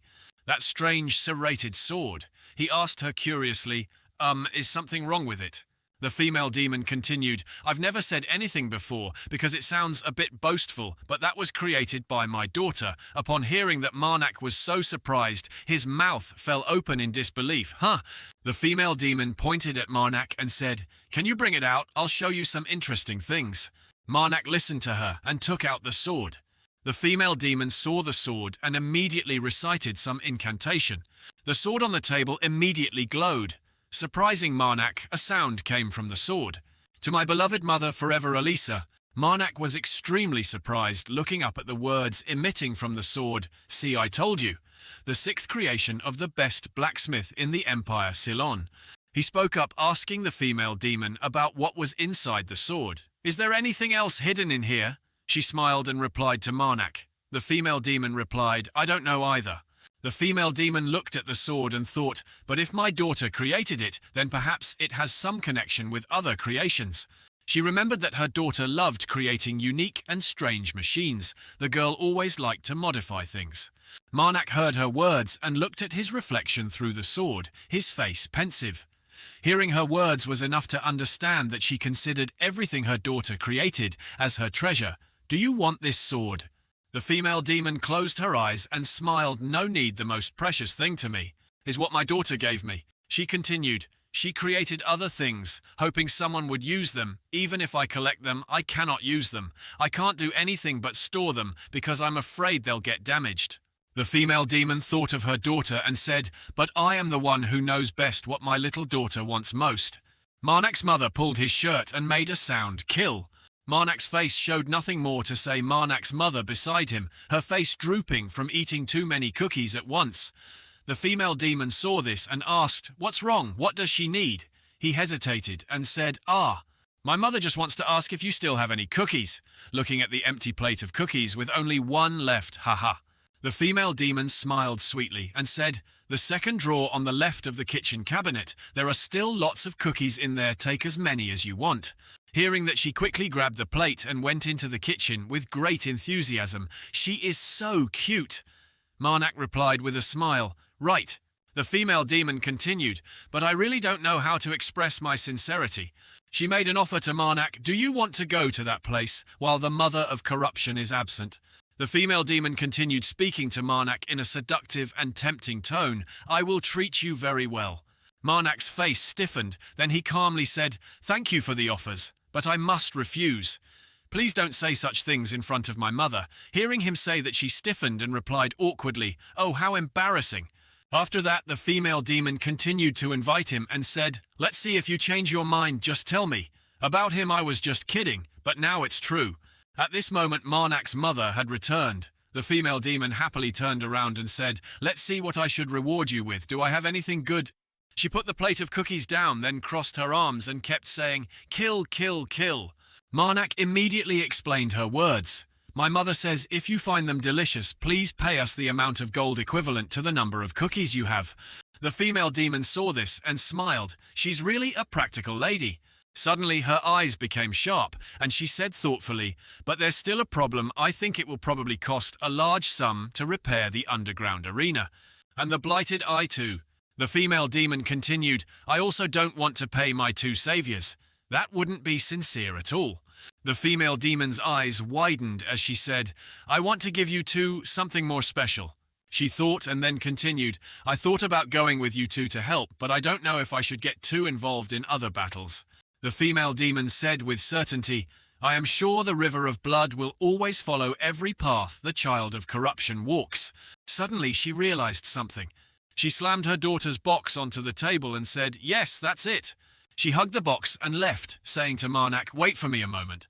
At this moment, Marnak's mother pulled his shirt and said, kill, kill. He smiled and said to her, Mom, do you want me to ask her to pack some cookies for me?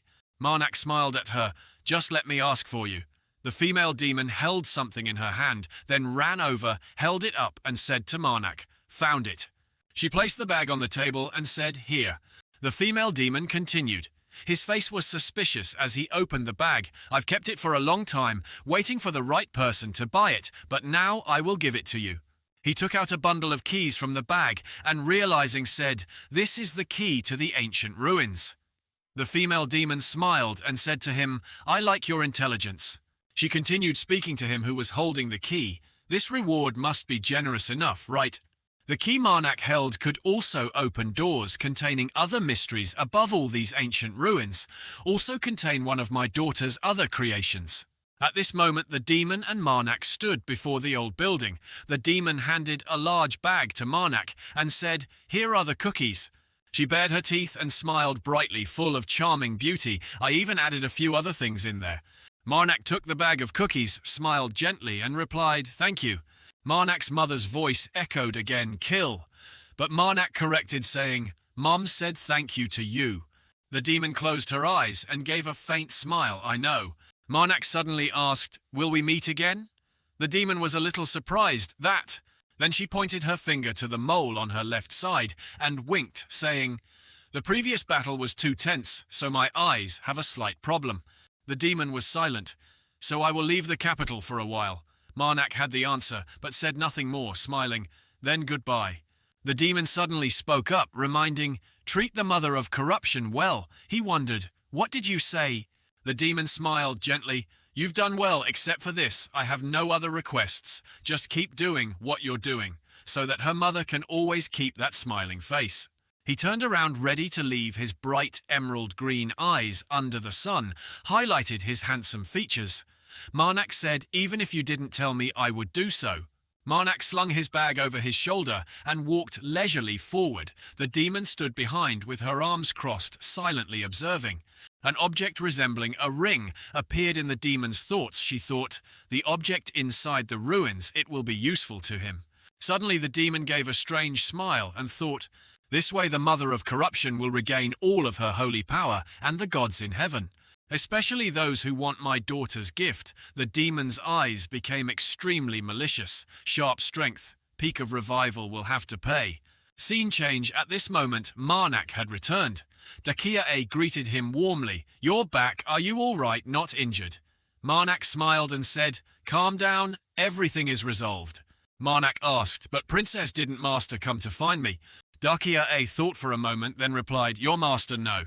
Dakia continued, "Carmen informed me they are here now." Marnak's face seemed a bit down after that answer. Marnak's face froze, then he sputtered and asked, "You mean Carmen and Sajita? Why is that?"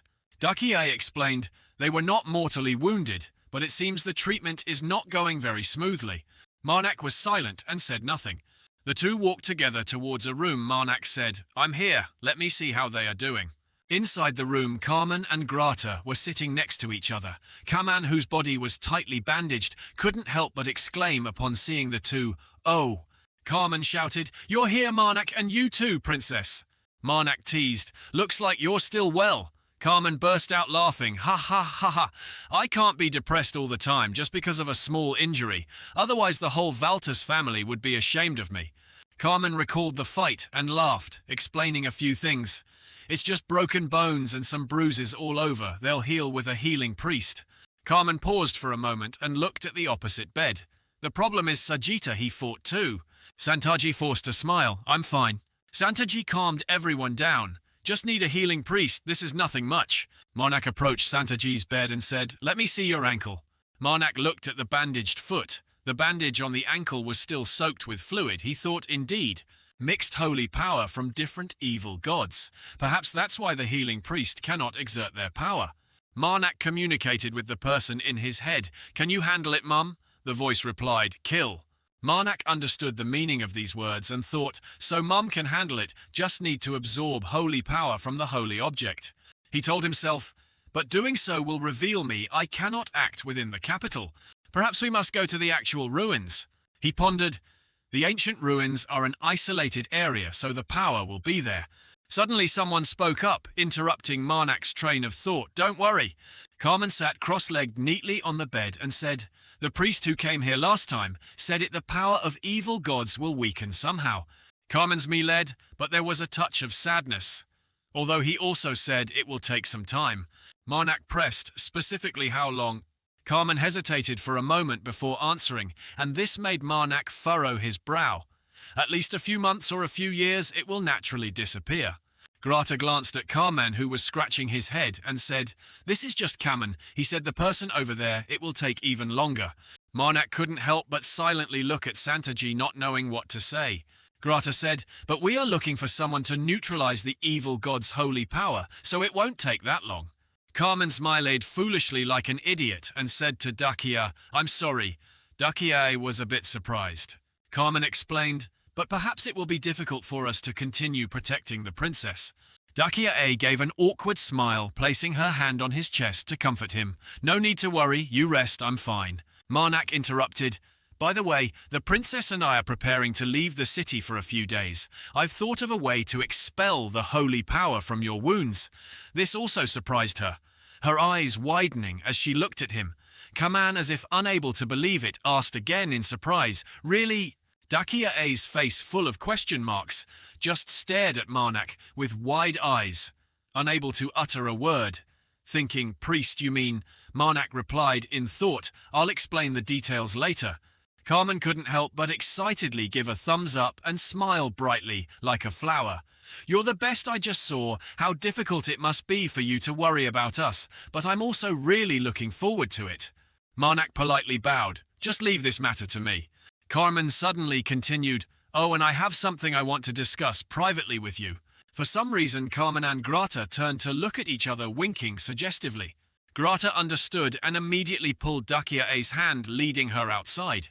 Carmen pointed his finger towards him and said, "Marnak, I guarantee." He spoke as if he were a worldly person giving advice. "There is no girl with a heart as generous as Princess Dakia, so you must seize this opportunity. It seems you like her too, right?" Marnak was silent and said nothing in response to this somewhat abrupt question. Suddenly, Santaji chimed in with an awkward laugh. I thought you two were already together." Suddenly, his mother's voice echoed again, "Kill." Marnak quickly denied, "We have nothing going on." The voice kept pressing, full of dissatisfaction. "Kill, kill." Marnak was a little angry and argued internally. "Mom, you're with me all the time. What do you mean, do I have to explain myself?" Carmen winked at him and said, "Is that so? Then this is truly your chance, a good opportunity." Marnak smiled outwardly, but felt a little annoyed inside. He repeated it again. After a while, Marnak said goodbye, preparing to leave. "Take care." Carmen also enthusiastically said goodbye. Don't get hurt." After the two left, Dakia smiled and said, "How exciting." She walked beside him, looking happy. "Although I'm not sure if it's okay for just the two of us to come here, I feel safe going with you." Suddenly, she discovered something. They entered the house and found someone sitting at the dining table. "Ah," the other person spoke, "you're very late." Marnak was surprised, "Master." That person was Saintess Azure Fire. The girl just smiled slightly. The Saintess spoke, "I've been waiting for you for billions of years, my disciple. Come here and sit." Marnak listened and moved closer. But as a result, both Marnak and Dakia sat on the same chair facing the Saintess.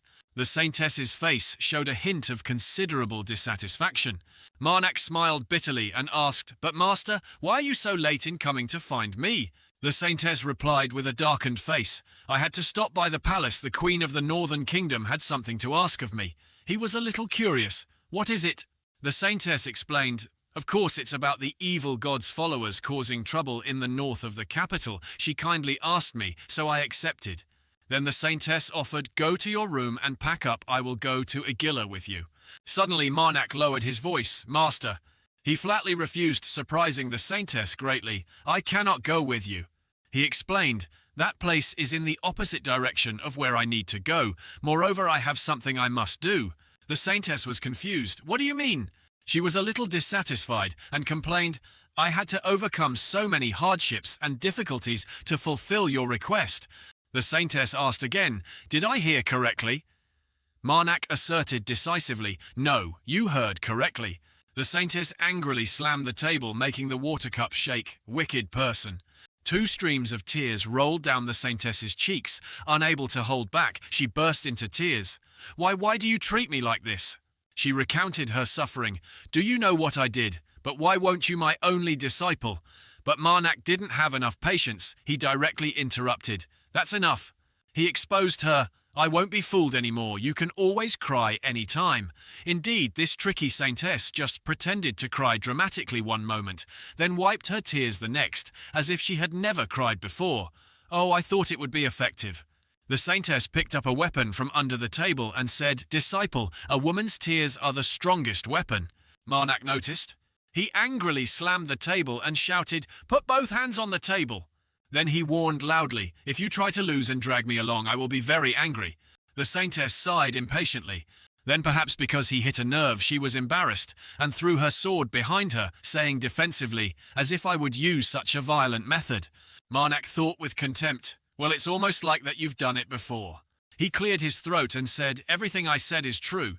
Marnak explained, "Currently I cannot go with you, so as soon as I finish here I will return." The saintess heard him and snorted, "Humph." Surprisingly, the saintess agreed quite easily, and even said, "All right, I will be a compassionate and beautiful master." Marnak asked again suspiciously, "So I don't need to go back with you now, right?" The saintess crossed her arms and nodded. "Of course I will wait for you." She said, "But only when you are strong enough not to be defeated by others." Marnak was a bit stunned. "You mean—" The saintess stood up, bent down to pick up her weapon, and said clearly, "The backyard of this inn is quite spacious. Take your sword and come there quickly." She smiled beautifully, immediately. The saintess had been waiting in the yard for a while. When Marnak finally shuffled over with his sword, the saintess asked, "You're here?" She said, "The condition is very simple. I will only use the amount of power you have." The saintess smiled confidently. "You will have to try to defeat me with all your abilities." Marnak took his sword and got into a fighting stance, his face on guard, thinking, "If I use too powerful a technique, now things will become too complicated." The saintess smiled. "Come on, come here." Before she finished speaking, a boom echoed. The two directly charged into a head-on battle. Marnak smiled confidently. "She wants to attack like that before I punch her in the face." The saintess also smirked. This smile indeed had a hidden meaning that made Marnak frown. Suddenly the saintess raised two fingers and flicked them up strangely, as if challenging him. Marnak gritted his teeth. The two rushed towards each other, exchanging techniques, one attacking the other, defending. Marnak gained momentum, raised his sword high and slashed strongly.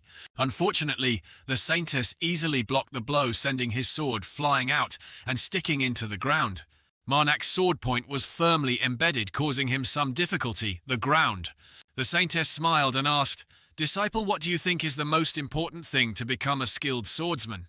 Marnak replied, "Sword techniques honed to their peak and a body trained to its limits." The saintess smiled kindly and then directly jumped onto Marnak. "Those are just basic conditions." Marnak was knocked down, sitting on the ground, having to cover his face, while the saintess still stood upright and said, "If those were all the requirements to master sword techniques, then I would have become such a person after just 5 years of holding a sword." Marnak couldn't help but say, "Do you know that sometimes you are very arrogant?" The saintess affirmed, "That is the truth, I am not exaggerating." The saintess took the sword tip and pointed it directly at Marnak's chest. "It's the mind." Marnak was confused. "Mind?" The saintess asked, "Do you know—" She teased, "Your bewildered face is quite cute." Marnak angrily exclaimed, "Explain it, please." The saintess then spoke seriously. "A sword master can imbue the will of any sword, then even things others consider impossible to defeat a master can still do. But to become a master swordsman, your mindset must not be overjoyed or dependent on others." She stared at him, placed the sword on his shoulder and said, "But you seem to be obsessively dependent on something." She directly asked, "What is that?" Marnak closed his eyes tightly and thought, "I can't answer. I can't say that her disciple is a priest dependent on the mother of corruption, and that every time I revive from the dead, my dependence on that divine power increases." The saintess said loudly, "Oh, my only disciple, it seems you know very well what I'm talking about." He admitted, "That's right." The saintess smiled, "I am very happy to have found you and taken you as my disciple, but my heart turned cold when we began to spar." Marnak asked, "Is it because it will be a long time before I can become a sword master?" But the saintess denied, "No more than that, a mother's heart, I think." She suddenly started rambling incoherently. "It feels like I raised a son with everything I had, only to see some cunning, wretched woman steal my son." Marnak interrupted, "It's very clear Mum doesn't like you at all." The saintess didn't bother. "That annoys me greatly." The saintess said seriously, "As long as the nurtured one is dependent on that creature, then I will only harbor resentment if I keep trying to separate that person from you." She said softly, I don't want that to happen, so I won't force you, but always keep this with you.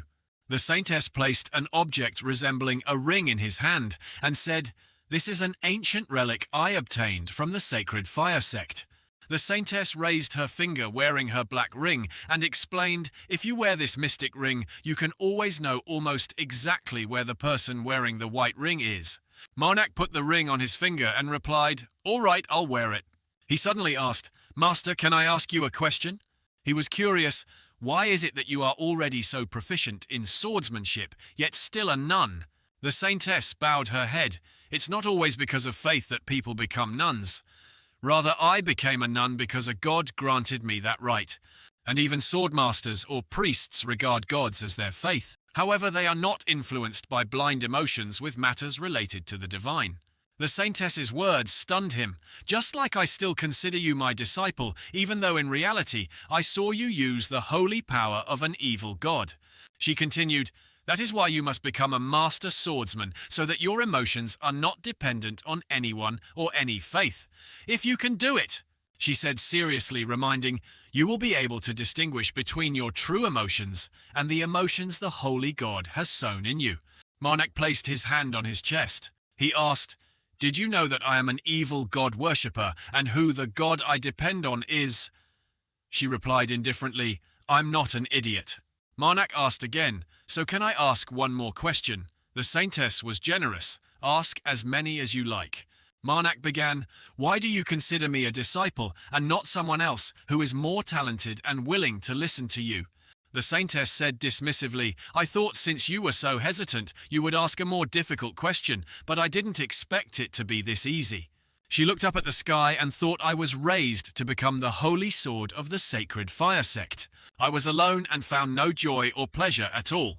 The saintess remembered that period, and when I met you, the joy during the 3 years we were together was even greater than the joy in my life before that. The feeling of loss after losing you grew greater. The saintess suddenly raised her hand close to his face. I cannot go back to those old days without you. She stroked Marnak's cheek and said, I need you. You are very important to me, because I am very happy when I am with you. Elsewhere, a pile of corpses lay on the ground, along with a harsh, cursing voice. These fools! Haydn shouted with his sword. Headquarters is in chaos because you ruined the plan to kidnap the princess. How can you act as if it's all my fault? The group of stupid people with dark faces stood opposite and shouted loudly to the two of them. It's all your fault, die traitor. He flinched. The frenzied group chased after him. Catch him, kill him. He was frightened and cried, running and shouting, Someone save me! He screamed in despair, Whoever saves me can even make me kiss their butt seriously. Suddenly, a large explosion occurred, sending the group flying everywhere, their bodies torn apart. Haydn was stunned and turned his head to look. What is it? Draco appeared from the explosion, looking extremely terrifying. Haydn sat down in fear and asked, Did you come to save me? Draco scoffed. Why else would I be here, maybe sightseeing? He irritably ordered, Shut up and follow me. If you're too slow, I'll just pick you up and bring you here. Haydn replied, Yes, sir. After being saved, Haydn scurried after him, feeling grateful inside. I'll take back saying he's a lizard. Now I admire him more than ever. Suddenly Draco snapped and warned, Hey, if you dare to kiss my butt, I will kill you. From the bushes observing the group of guards, a voice spoke up, holding the strange key. This is the location the key leads to. Dakia held the camouflage branches and asked, They are bandits, right? We've been traveling for 5 days. Marnak observed and replied, Maybe so, but I'm not sure. Dakia asked, Can't we distract them with fire? Marnak was a bit helpless with this naive girl. Then the forest will burn down. He continued, I'll try talking to them first. He reminded her, You should get your magic ready. The guarding man noticed something strange. Seeing someone approaching, he and the guard next to him drew their swords defensively and questioned loudly, Stop right there, who are you? Marnak gave a perfect 10-point standard smile and explained, I am a priest under the goddess of protection. I was assigned to visit the bandits in this area. The man said loudly, If you want to enter, hand over all your weapons. He still maintained a gentle demeanor and explained, I cannot do that until I know if you are bandits. Upon hearing that, he immediately waved his hand. Then you cannot enter, get lost. Marnak noticed 3 fingers. He suddenly asserted clearly about the man, "You are a mage." He was startled, his face turned red, and he shouted loudly, questioning, "How did you—" Marnak smiled. "Then please call someone more proper to talk to come out here for me." He angrily gritted his teeth, then lunged forward. "Now you think I'm a fool?" Marnak easily dodged and didn't forget to add a free slap on his neck, saying, "Don't put words in people's mouths like that." Dakia stood and watched. Suddenly she screamed, then a sudden downpour began without warning. "Priest Marnak!" Dakia didn't know what to think, closed her eyes, and blindly created a giant lightning sphere above her head, shouting, "Saan and San Jisya'a! As soon as an enemy appears, I will attack with this lightning bolt to save you." He looked on frozen, his face pale like a banana leaf, raised his hand to indicate the opponent was defeated, and asked, "What?" She was already in a fighting stance, saw this, and asked, "You knocked him out over there?" She shrieked, "But weren't you going to fight all of them?" Marnak laughed awkwardly, feeling helpless. "It seems there's a misunderstanding here." Suddenly a strange voice appeared. "Rain. Wow, wonderful, quickly collect rainwater of any kind." A strange girl came out of nowhere with a horn, like a unicorn on her head. This girl cheered joyfully. The girl's joy didn't last long before she suddenly froze. No need to go down the mountain to get water today. She saw the two people ahead and asked blankly, "Who are you?" He politely bowed and introduced himself. "I am Marnak, serving the goddess of protection." Then Marnak gestured towards Dakia and said, "And this is Dakia Irimel, daughter of Lord Irimel." The other girl was curious. "Irimel?" The girl also very politely bowed and introduced herself. "Hello, sir. I am Farina, captain of the Royal Archaeology team. It is an honor to meet you." Dakia was enthusiastic. "Very nice to meet you." Farina explained why people here were rushing out with buckets and basins to collect rain. "Our mages are not very skilled in water magic. Truly grateful that you two brought water here." Dakia smiled awkwardly. "I am happy to be of help to everyone." Farina looked at the person who was beaten flat on the ground and gave an awkward smile, explaining, "On behalf of that wretch, I apologize to you two." Farina was extremely dissatisfied and didn't even bother helping the person up, adding a few more sentences. "If he weren't a mage, I would have driven him away long ago." Then she turned and pressed the two. "But how did you find this place? The excavation methods for ancient ruins are always top secret."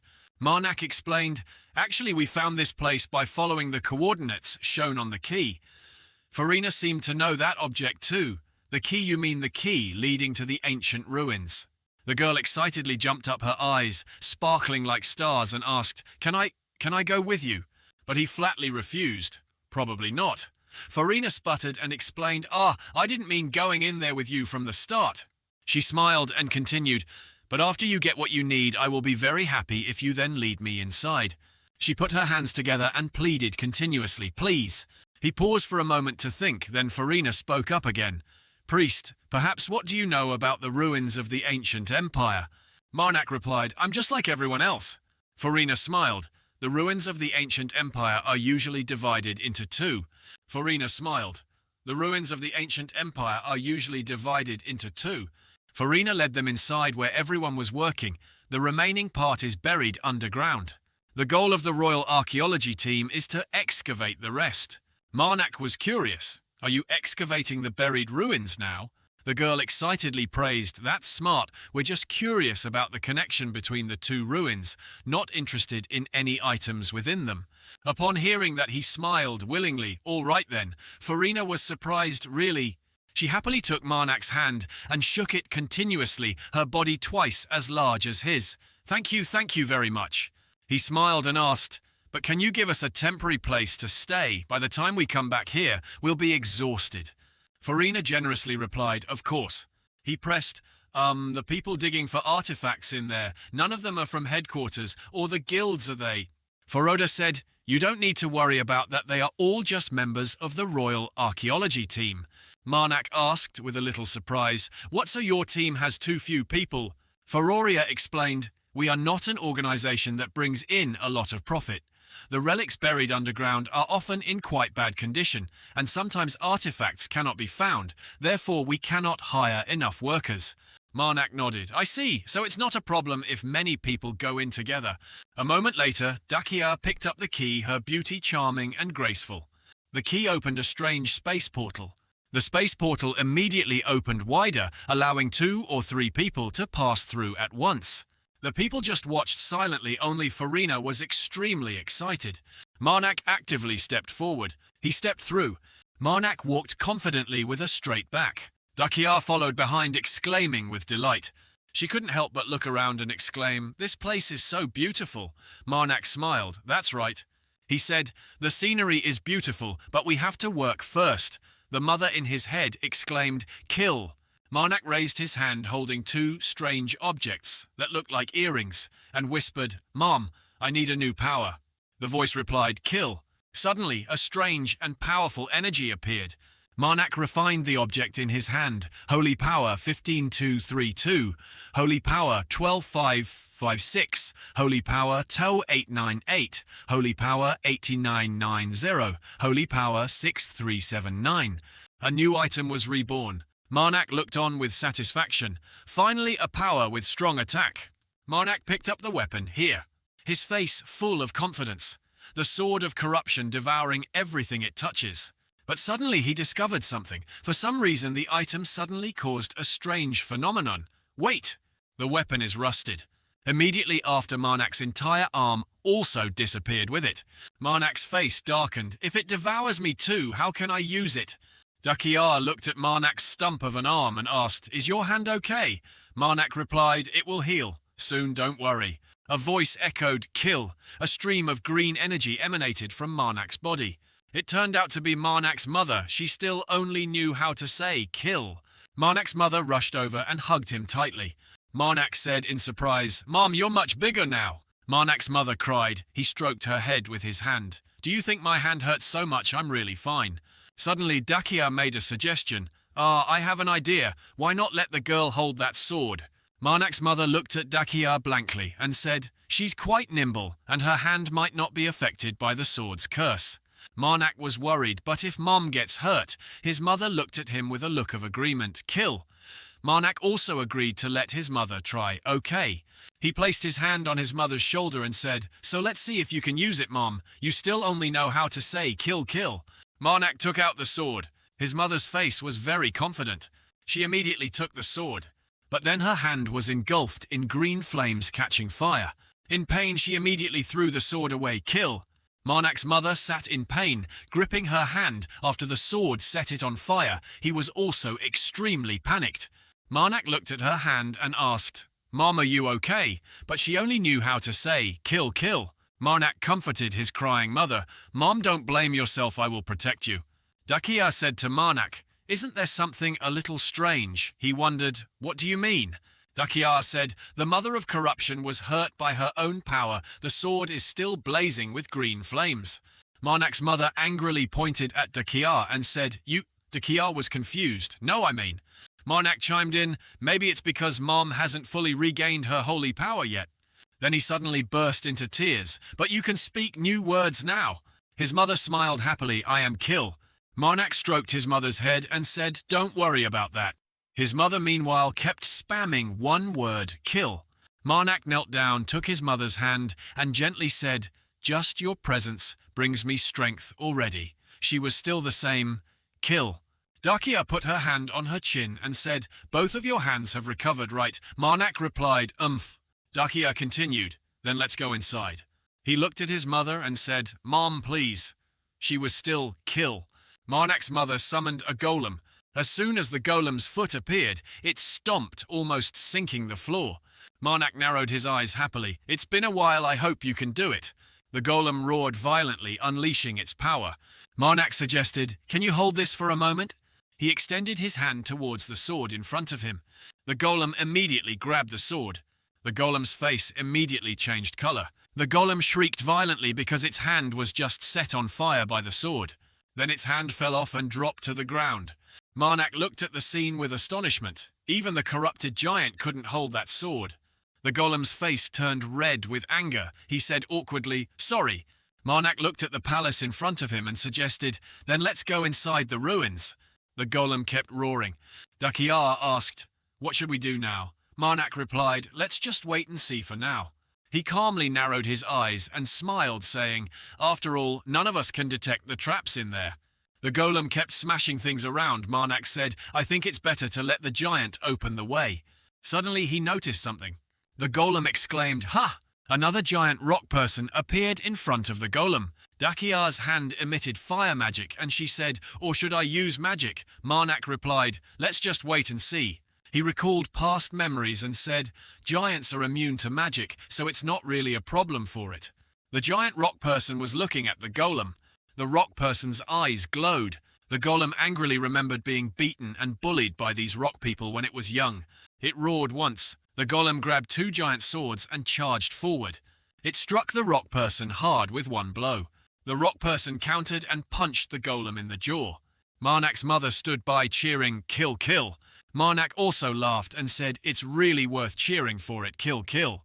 He was surprised when he saw his mother take something from her robe pocket. It turned out she took out a giant green gem. She held the gem and looked at it thoughtfully. The gem glowed a beautiful green. Marnak's mother closed her eyes and chanted, making the gem emit a glow. He was surprised. Mom, that is... The gem split in half. She held it up for Marnak to see, and then smiled. Kill holy power 13379. He used his hand to lift his mother's armpit. Now you can be considered a goddess. Marnak lifted her up and said, you have merged all the chaotic forces into one. He lifted her and spun her around. Mom, you're amazing. Dakia also watched speechless at the mother and son. Dakia said, you two are very well suited. Marnak laughed. Haha, you think so? Dakia asked a question that made Marnak speechless. Do you think we could also be suited like that? Marnak subtly replied, I think we are already suited, aren't we? He said, or is it just me who thinks so? Dakia blushed. Ah, Dakia was shy. That. Marnak looked at her and smiled, thinking, when fighting, she always helps me whenever I need her. The golem roared. Then it held something up high. The blue sword appeared along with Marnak's thoughts. According to the situation, I used 10,000 divine power to strengthen my power and the corrupted giant as needed. I can't pull out a power as hard to control as the corrupted sword in critical moments. Marnak smiled and said, all right, let's go. Dakia nodded. Okay, he said to his mother, Mom, change back into the hand form now. Marnak's mother looked at him, kill. The two Marnak and Dakia, along with the golem, were moving deeper into the ruins. Someone's foot appeared. A figure with a fully covered cloak and darkness within appeared. The golem watched as something was about to appear in front of it. Suddenly, it was hit directly in the face. It was a golden robot that sent the golem flying away. Marnak hugged Dakia, danger. The recent collision caused the surrounding earth and rocks to explode, filling the air with dust. He was still hugging Dakia, tightly protecting her. Marnak looked towards it in surprise. What the hell? His face was worried. The valiant golden robot appeared, stealing the golem's spotlight. It began to advance closer towards Marnak's group. Marnak gritted his teeth. Damn it! The robot's hand lunged to attack. He channeled the power of the characters of corruption, causing his eyes to turn green, along with green patterns on his face. Marnak said to Dakia, Miss, hold on tight to me. Then he shouted loudly, I'll run at full speed. And then Marnak hugged Dakia and dashed away. The golem was angry and roared continuously. It bravely charged at the golden robot. The golem used its giant sword to attack the robot, allowing Marnak to run. Dakia was worried about the golem. Is this okay, leaving it here like this? Marnak reassured her. It will be fine, we will come back after completing our task. He was actually very worried, but tried to act as if nothing was wrong. Marnak and Dakia ran to a door. Marnak said, it seems this is the door. Marnak's mother's voice spoke up, kill. He looked around in confusion. Marnak and Dakia were startled and frightened to see the group of robots standing in front of them. A robot's eyes displayed two red dots. The whole group of robots started to attack. The sword-wielding robots charged at the two people. Marnak said, annoyed, they won't even let us rest. Holding the sword in his hand, he shouted, Dakia, you handle the right side. Dakia replied, all right. Marnak looked at the defeated robot that was smoking. Dakia's voice spoke up, Did I do well? Marnak praised, you did very well, you used a large amount of magic. Perhaps we should rest a bit.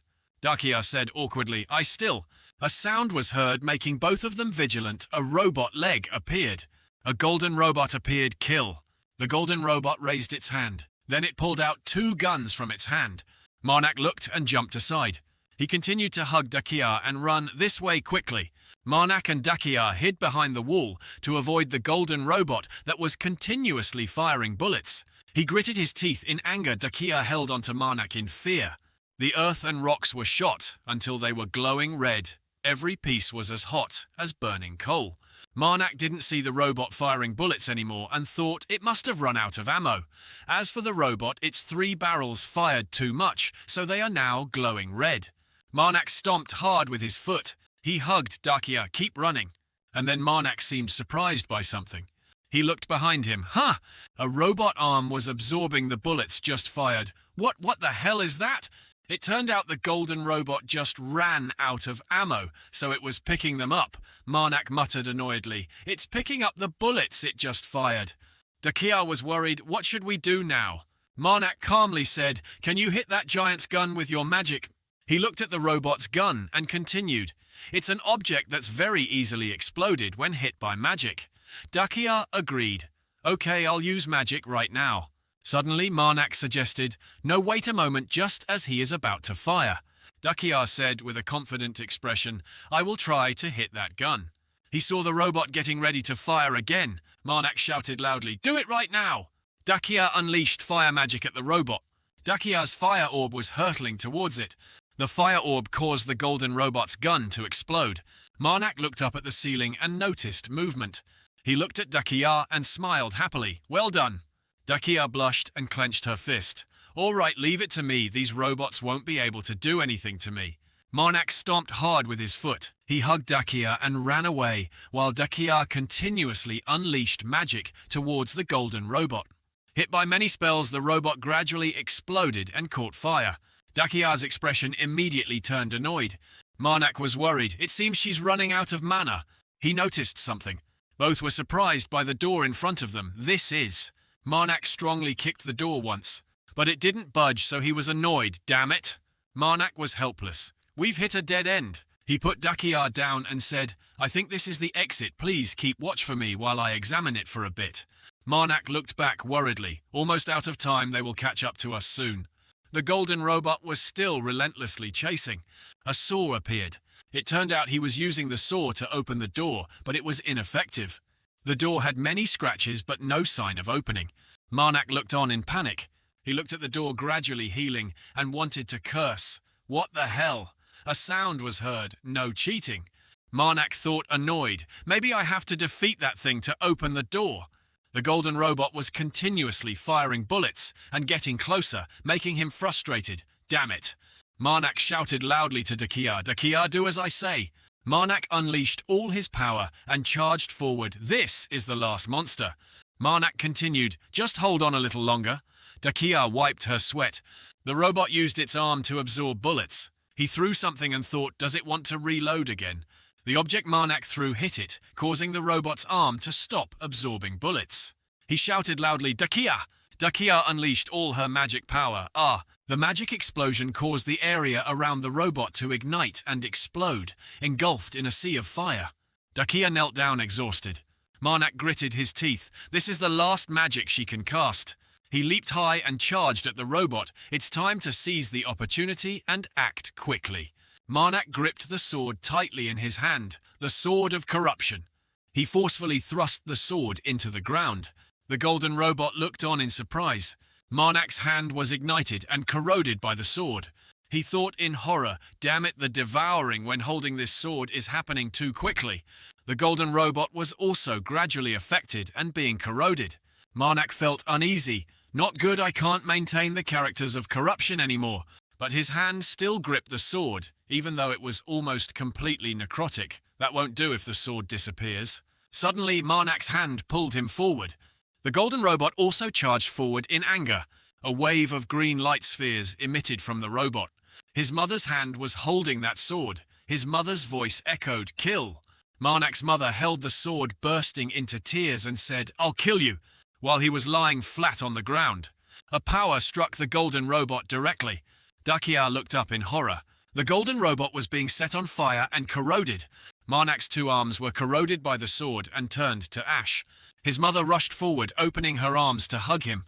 Marnak's mother raised her hand towards him. Marnak's eyes widened. He jumped up and shouted loudly, "Mom, are you okay?" His mother said, "Kill." Marnak looked at his mother with joy. "Oh, Mom is still okay. I'm so happy." He asked her, "Did you bring Dakia and me here?" She replied, "Kill." Marnak smiled brightly like a flower. "I really can't live without you, Mom." His mother raised her hand, looking serious. And then she raised two fingers and posed proudly, "Kill, kill." Marnak smiled and said, "Yes, Mom is the best." He recalled, "If it weren't for Mom, we wouldn't have been able to defeat that robot." A voice spoke up, making Marnak turn back to look Priest Marnak. It was Dakia speaking. "I'm not dead yet, right?" He replied, "Not yet." Marnak walked over to Dakia's side. "Can you walk now?" Dakia said, "Yes, thanks to the rest, I feel much better." "Where are we?" Marnak looked at the door in front of them and said, "We've arrived." A sound from the door echoed again, "What is eternally lovely?" Dakia was surprised. He smiled and said, "As expected of the mother-daughter pair." Dakia asked Marnak, "Is this a riddle?" He replied, "Alisa." A memory snippet appeared between the mother and her daughter. The door immediately opened, surprising Dakia, while Marnak obviously found it normal. A vague foot appeared and said, "Exactly." The person who just appeared introduced herself to both. "I am the best blacksmith in the Empire Ceylon." It was a girl with pigtails tied on both sides. She said, "Well, more precisely, I'm just a 3D projection, but..." Marnak started sweating, thinking, first a machine gun and now a projection. He looked at the girl in front of him. What kind of ancient kingdom is this? The projection continued to repeat the sentence, leaving Dakia stunned. "Exactly, I am the best blacksmith in the Empire Ceylon." "Well, more precisely, I'm just a 3D projection, but..." Dakia exclaimed, "Huh." Marnak explained, "It's probably because we kept standing here. That's why the projection repeated itself. Let's go inside." The 3D projection of Ceylon said, "You said you overcame the guards I created. Truly impressive." Dakia asked him, "How did you know the answer?" Marnak said, "Ah, you mean that riddle." He continued, "Because you mean my mother's name." Ceylon chimed in, "And why did I ask that it's simple?" A yellow key with many mechanical parts appeared. Ceylon said, "You all entered here using the key I left for my mother, but what if you didn't know my mother's name?" Ceylon began to become dangerous and said, "Why should I spare you all?" Her 3D projection was angrily catching fire. Marnak looked over at Dakia and gave an awkward smile. "It would be really bad if I answered incorrectly." Ceylon became serious again and continued, "Anyway, to get in here you all must have had a hard time." She created a house and said, "So just rest here." Marnak stroked his mother's hand, his mother still spamming, "Kill." Dakia's voice spoke up, "You shower really quickly." Dakia, in her charming swimwear, looked at Marnak and said, "Isn't the bathroom here wonderful? It feels like I've gotten rid of a ton of fatigue." He said calmly, "I feel the same. Do you like it?" Dakia replied, "Yeah, I've never seen those strange devices before." The faucet and shower appeared as Dakia described them, but the details were explained in ancient language. Even my clothes were washed while I was bathing. She was happy. "It seems my aversion to Ceylon has disappeared by half." Marnak's mother said, "Kill the house Ceylon created looked very beautiful and modern." Ceylon appeared and asked, "Are you fully rested?" She floated in front of Marnak and said, "I'm here to return some items you all left behind on the way here." Marnak looked at the thing in front of him. "Ah, this is..." It was a black ring. Ceylon said, "I also repaired the damaged items." He picked up the ring and thought, "I thought it fell off because my hand rotted when I held the sword. It seems I will avoid being scolded by the owner." Ceylon said to Marnak, "Come with me, I will give you the item you are looking for." Dakia was astonished. Wow! A magnificent white palace appeared before Dakia, making her exclaim in awe. An underground area in a place like this is so large. Ceylon smiled and said, "So who among the two of you will take piece number 1? Marnak's mother pointed at herself. "Kill." Ceylon was speechless. She had to say again, "So who among the 3 of you?" Marnak narrowed his eyes and smiled, saying, "It's me." Ceylon continued, "All right." She looked at Marnak's mother and smiled, saying, "But if the other 2 leave empty-handed, it wouldn't be right. I will create everything you 2 want as a reward." Ceylon split into 3 copies. "Follow me." She led Marnak to a room. Silon said to Marnak, "This is the last circuit I created, number 1. A pure black bracelet appeared. Silon said, "Put it on your dominant hand." Marnak immediately put it on. He said in surprise, "Oh, it automatically adjusts to the user's size." But then Marnak noticed something was not right. The bracelet emitted a green aura. Silon explained, "Don't be afraid, it's just registering the user." She continued to instruct, "Now shout activate and press that button." Silon smiled and said, "You have to shout." Marnak was annoyed. "Seriously?" He awkwardly pressed the button and then shouted activate. The bracelet immediately transformed and covered Marnak's entire hand. His entire hand immediately transformed into a robot hand. He was surprised. "What is this?" Silon laughed loudly. "You actually shouted." She continued, "Actually, you just needed to press that button." Marnak was annoyed at being tricked. "I didn't shout." Silon continued talking, ignoring Marnak, who was blushing with embarrassment. "Sorry for laughing, I will explain the function now." He looked into the distance in surprise. On the floor in front of Marnak appeared overlapping lines. Silon requested, "Now try raising your right fist." She explained, "Number 1 will react to your brainwaves. Don't worry, just think of it as reading his mind." Silon continued, "What you need to do is very simple. Just imagine there's a small cannon attached to your hand." Marnak did as instructed and his hand glowed. He transformed his hand into a cannon and aimed forward. Silon said, "That's right." The hand fired an extremely powerful shot. Forward, the green laser beam cutting through everything, surprising Marnak. "Wow." The explosion caused by the recent shot was terrifying. Silon said loudly, "Excellent." Marnak was still astonished. "Wow." She asked for the customer's opinion. "How is my special magic cannon?" The wall had a hole and glowed red from the explosion. Silon continued, "Because it doesn't have a physical form, long-range battles won't be very effective, but at close range it's incredibly powerful. The energy the magic cannon uses is mana in the air. It will automatically reload." Marnak's mouth fell open. Silon shouted loudly at him, "You can load 3 rounds at once, and it will take about 20 minutes for each reload, meaning you need to be extremely careful and aim accurately every time you shoot.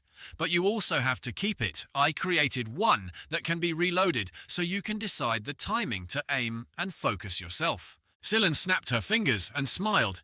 "If you possess my other numbered items, try combining them with number 1 and see something interesting will happen." Marnak started trying. A white sword appeared. "This thing." Then he utilized the power from glove number 1. Marnak was surprised because the sword immediately synchronized its power with the glove. Then the glove retracted the sword inside. The glove showed 2 squares with the shape of a saw. Silon said in surprise, "You really possess another numbered item. That's amazing." She looked at the 2 squares. The first one looks like a sword and the second one... Surprisingly, the glove revealed a blade underneath, making Marnak panic. "Whoa!" Silon said, "It's amazing, isn't it? Number 1 is the essence of holy power and mana converging." Marnak said seriously, "Holy power and mana are truly amazing." Silon puffed out her chest. "Yes, I know I'm amazing." She instructed further, "Ah yes, it is completely immortal, so it is very durable, but if it breaks, it will automatically repair itself, so don't worry." Marnak was surprised. Immortal, and it can even repair itself. He began to think then. Then he took out the green fire sword from before. He used the glove to grab the sword. The glove started transforming. Marnak couldn't believe his eyes. He looked at the glove. "This is..." Marnak was incredibly surprised by the power arm he just possessed. "This..." He stared at it intently and asked loudly, "This is Bawis." A small system panel appeared showing a notification, "Cannot recover in another 70 seconds." Marnak froze, thinking to himself, 70 seconds. He remembered what happened earlier and could confirm that he still had time, even though he had defeated the giant monster just now. Marnak stared intently at his transformed hand. "With this..." He smiled and clenched his fist with great satisfaction. "I will be able to use the unholy sword now." Suddenly a voice echoed from a distance. "Priest Marnak." It turned out to be Dakia coming to check on him. "Did you find anything?" He replied relaxed. "A bracelet that can turn into armor. It also has other abilities." Then he asked back, "What about you?" Dakia's cheeks were flushed. She gently brushed her hair aside, revealing her fair neck with a silver necklace. She replied mysteriously, "Guess." Marnak immediately realized the new thing, that thing on your neck, right? Dakia smiled brightly and happily. "That's right." She explained, "It helps control magic power like the ring I once had, but it doesn't limit the magic power it can control." The corner of her mouth curled up, revealing a smile of satisfaction. The necklace glowed brightly. "I think this is much better than a ring." It formed a layer of fabric covering half of her face. She asked, "How is it?" He smiled and replied, "I'm glad you like it." Suddenly a small hand tugged at his robe. He paid a little attention and turned. "Mom?" Marnak asked blankly, "Don't you like your reward, Mom?" She replied firmly, "My left hand." He frowned and looked down. Then he also held out his left hand to look. On his hand was an identical ring. "Kill." Marnak smiled and explained, "We can locate each other with this ring, and it can protect us with a barrier once a day if necessary." She spoke up as if she understood. "Kill, kill." Dakia on this side thought to herself, "Are you jealous of the ring the master gave me, so cute?"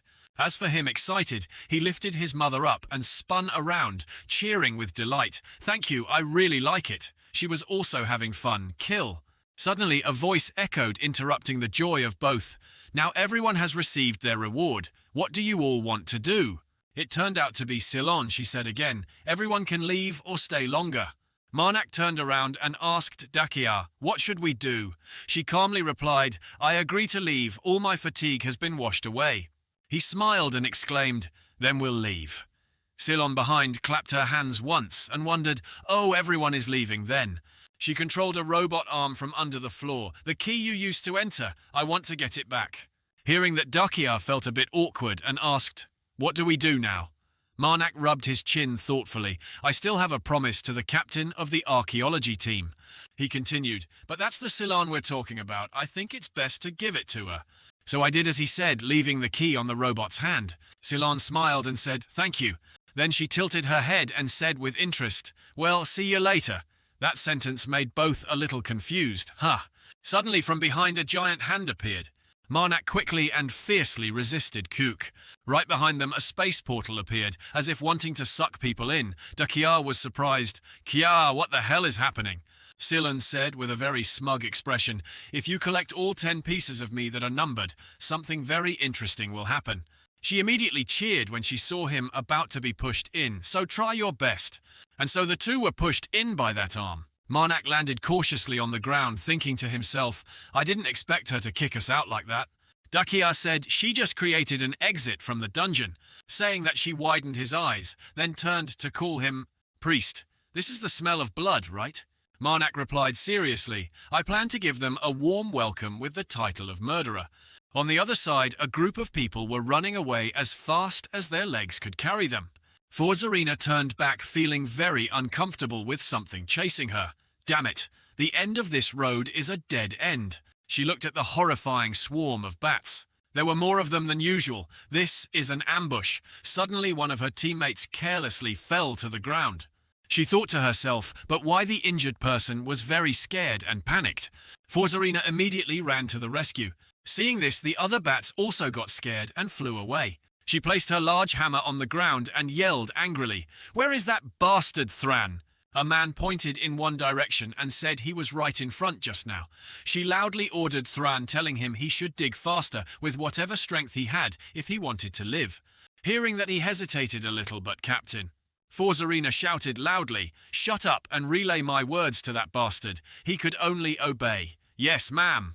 She wore a smile full of confidence and bloodlust. "I will crush you bastards right here." Then she swung her weapon facing the giant bat swarm and completed her mission. As soon as they flew up, she immediately swung a direct blow at them.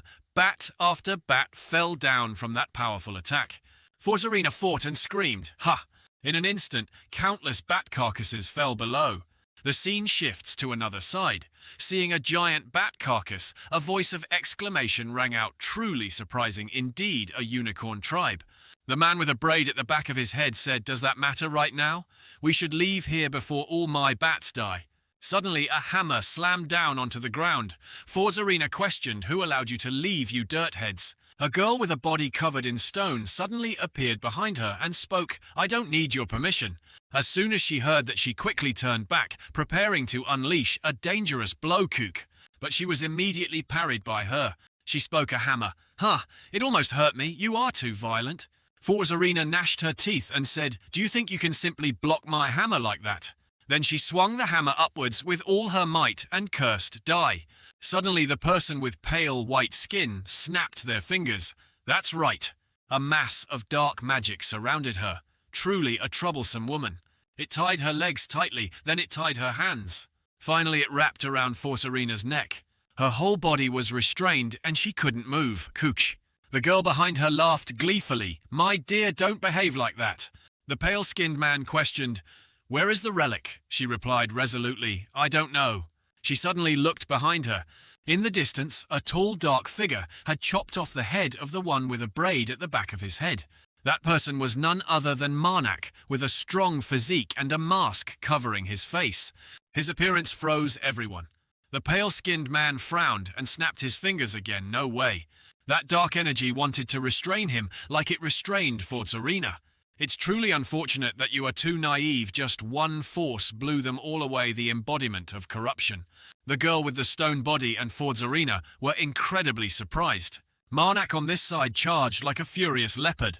Seeing that, she cried out in fear, "Holy power!" He held the chainsaw and slashed straight down at the ground. The man saw it and could only panic, staring blankly. Marnak stood proudly as the rocks were shattered by him. Marnak's voice rang out, "You guys." His eyes were full of killing intent. He questioned, "How many are there?" The pale-skinned man couldn't recognize his own situation and was still planning to resist. Suddenly, a large explosion occurred in front. Smoke and dust billowed, blocking all vision. Then a giant lump of flesh appeared. He smirked smugly, thinking that Marnak had been swallowed by that mass of flesh. But in an instant, he was slapped in the face. Impossible. His chainsaw cut through that mass of flesh as fast as lightning. Blood splattered everywhere. The scene became utterly horrifying. He was so scared he broke out in a cold sweat. "You what? What the hell are you?" As soon as he finished speaking, Marnak easily escaped the restraint. His eyes blazed sharp, as if wanting to slit the throat of anyone who looked at him. At that time, from the heavens above, 4 stars descended. "A holy war. It is a holy war, you who submit to divine will. Destroy the fallen gods, we will lead you. This is the will of the gods. The 4 stars have gathered warriors who will carry out the will of the gods." The 4 stars spoke, "Do we need to revere or serve the fallen gods even a little? The only reverence for the fallen gods is annihilation. Do not doubt, and have no questions. Just follow what you have been commanded. All of it is for your benefit. The stars have descended. They have named the warriors they gathered as Holy War of Extermination." Returning to reality, Marnak questioned, "How many of you are there?" The man stubbornly continued to use his power to try and keep him, but he didn't flinch at all and rushed to tightly grip the man's neck. Marnak didn't waste words and just asked directly, "How many?" The pale-skinned man was still persistent. "Why should I to—" He didn't say anything more and used action, punching the opponent's neck with one blow. And that had a great effect. His face was covered in blood by this point. He was very scared, so he finally confessed, "Besides us, there's another team. If you let me go, I will." The man was currently hanging in the air. Hearing that, Marnak immediately let go, making the opponent fall to the ground. Then the girl with a body covered in earth stepped forward. "Oh, wow." She was still very arrogant and laughed, saying, "I must teach you a new lesson." But suddenly she froze because a knife was stabbed straight into her chest. Her entire body gradually aged, her hair fell out, and her skin melted away, leaving only bones. Seeing that scene, Marnak spoke, "That's indeed." Then he used his hand to send her off to meet her ancestors, a perfect massacre. Then Marnak turned to ask Forzarina, "Miss, where is my next target?"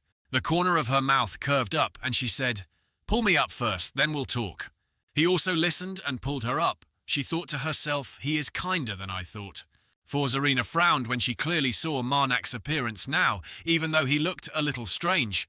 He helped her up. She spoke, "I don't know who you are, but can you save me?" Marnak replied nonchalantly, "I'm a murderer." Forzarina broke out in a cold sweat and said, "Ah, okay, a murderer, huh, buddy?" Her eyes subtly glanced down, "If you help our team, It turns out his six-pack abs were the destination of her gaze. Forzarina then blushed and turned away. "I will do everything you want."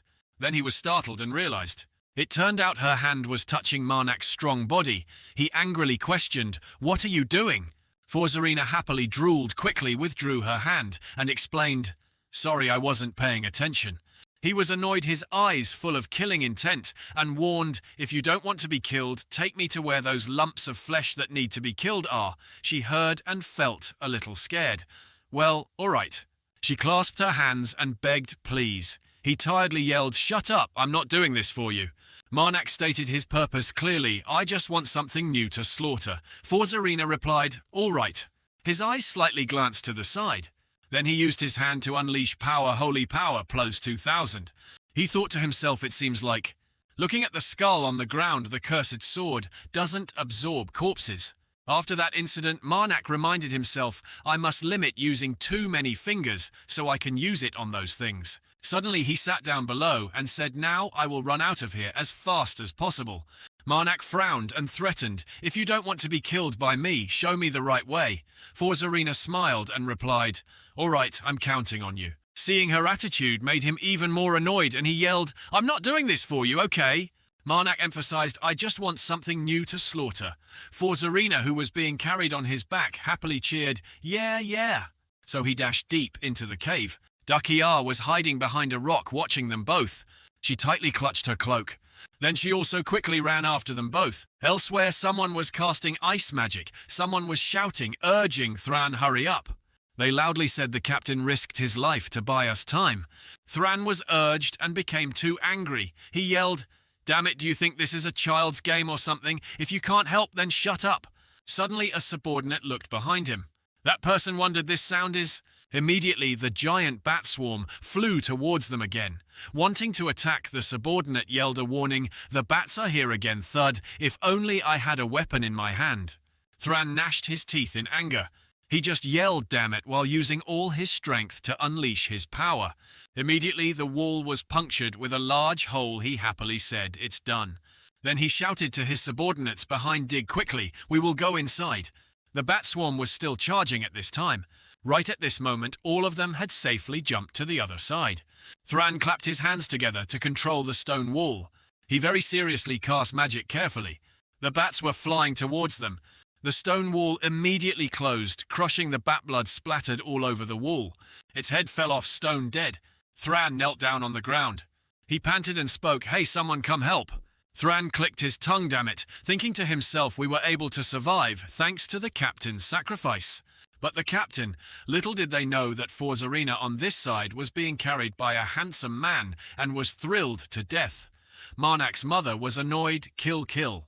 A voice rang out, "Managing to run, huh?" The black-haired girl wondered, why are these people so hard to catch? The blonde-haired young man replied seriously, "It seems that archaeology team is stronger than we thought." Jamel came closer, sighed and said, "Ha, you're sure they have relics, right?" He squinted his eyes and said, "There is no doubt anymore the higher-ups can track the location of the relics." Jamel, she came forward from behind. The black-haired girl yelled in anger, "The problem here is that the location is not specific." Jamel pointed at her cheek and said, "We can't just keep looking for relics vaguely like this." She continued, "I heard that others have used relics to create a perfect incarnation." The blonde-haired young man wondered then. The black-haired girl pointed directly at him and angrily yelled, "You are the leader, you must know we can do that too." Jamel also chimed in, "Yes, ha." He walked forward all right, but for now, let's keep chasing the archaeology team. Then the blonde-haired young man requested Jamel open the door. She replied, "Okay." After speaking, she immediately clasped her hands together to cast magic and recited a spell, "Oh, giant stones unite." She pointed straight at a stone wall and continued, "Clear the path from those rocks." Immediately, a large, straight crack appeared.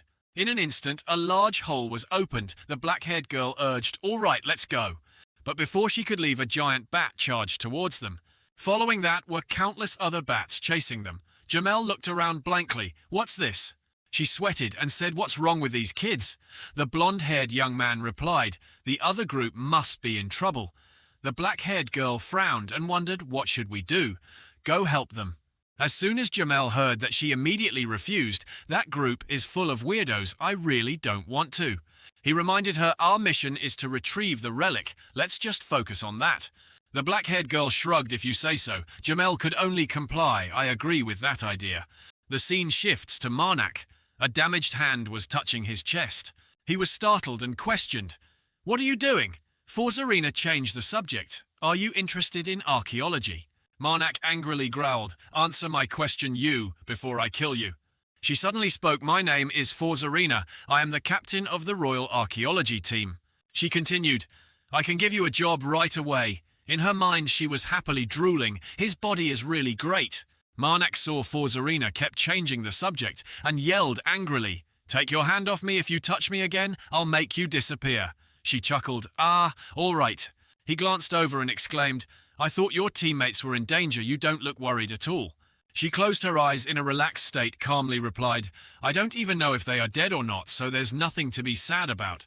Suddenly, Forzarina discovered something. Then she was excited, pointing straight ahead. "My people must have gone that way." He looked in that direction and saw a large castle behind the rock's ruins. She replied, "That is where Princess Silon passed away." Marnak was a little surprised. Princess Silon. Then he realized who that person was.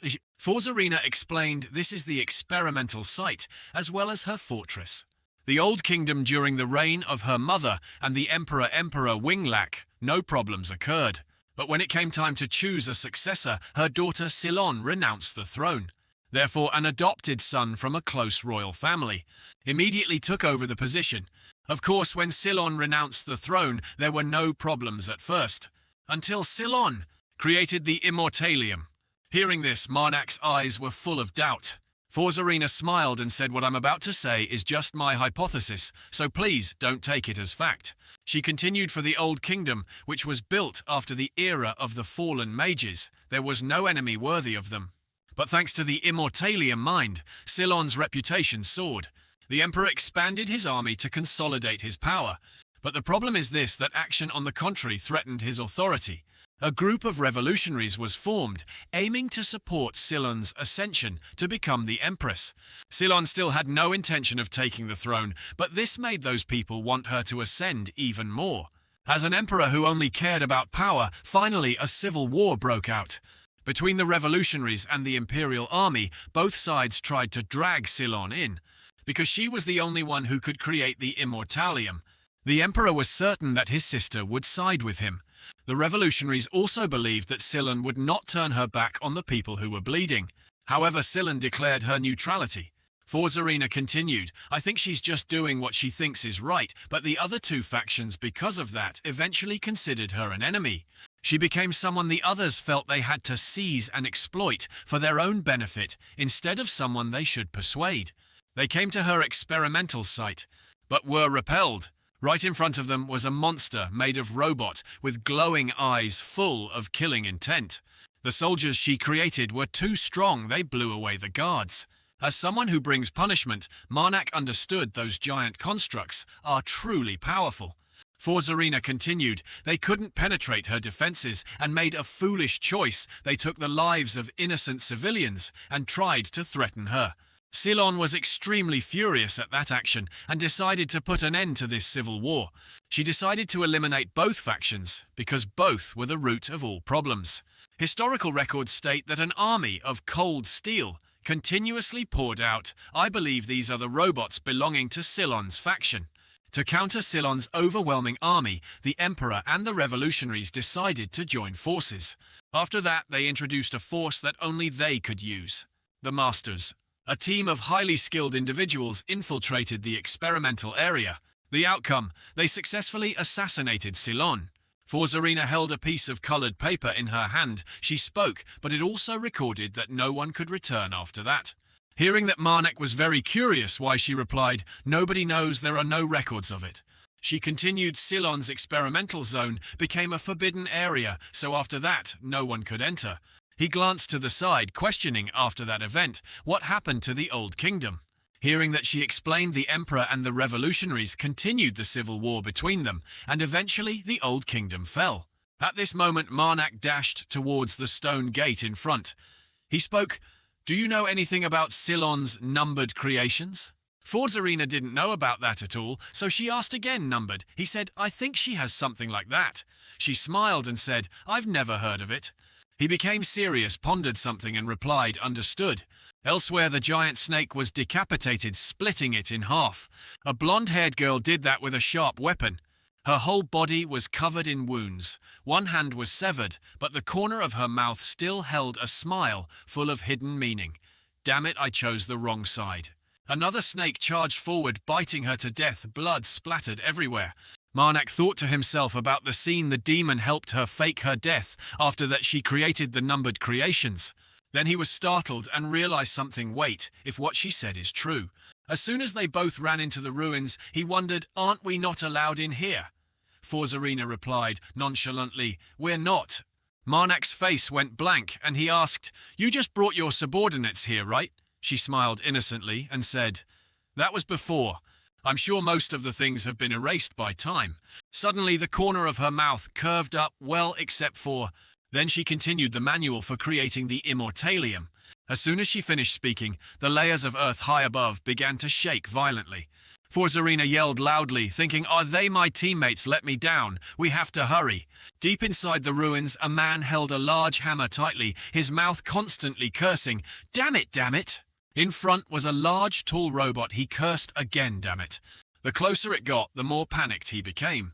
His mind was unstable, so he just swung the hammer wildly, hitting nobody, stay away from me. But that robot only needed to slash his weapon once to cut it in half.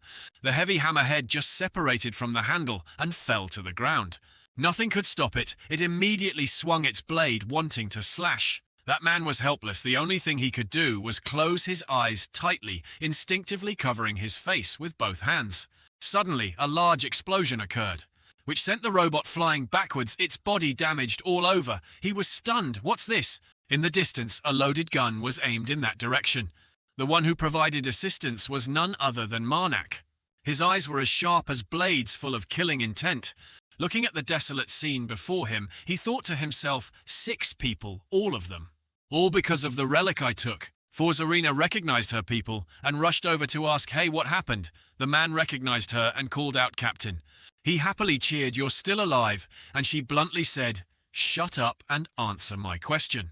What about the others? He heard that and replied hesitantly, the walls suddenly moved, so we were separated.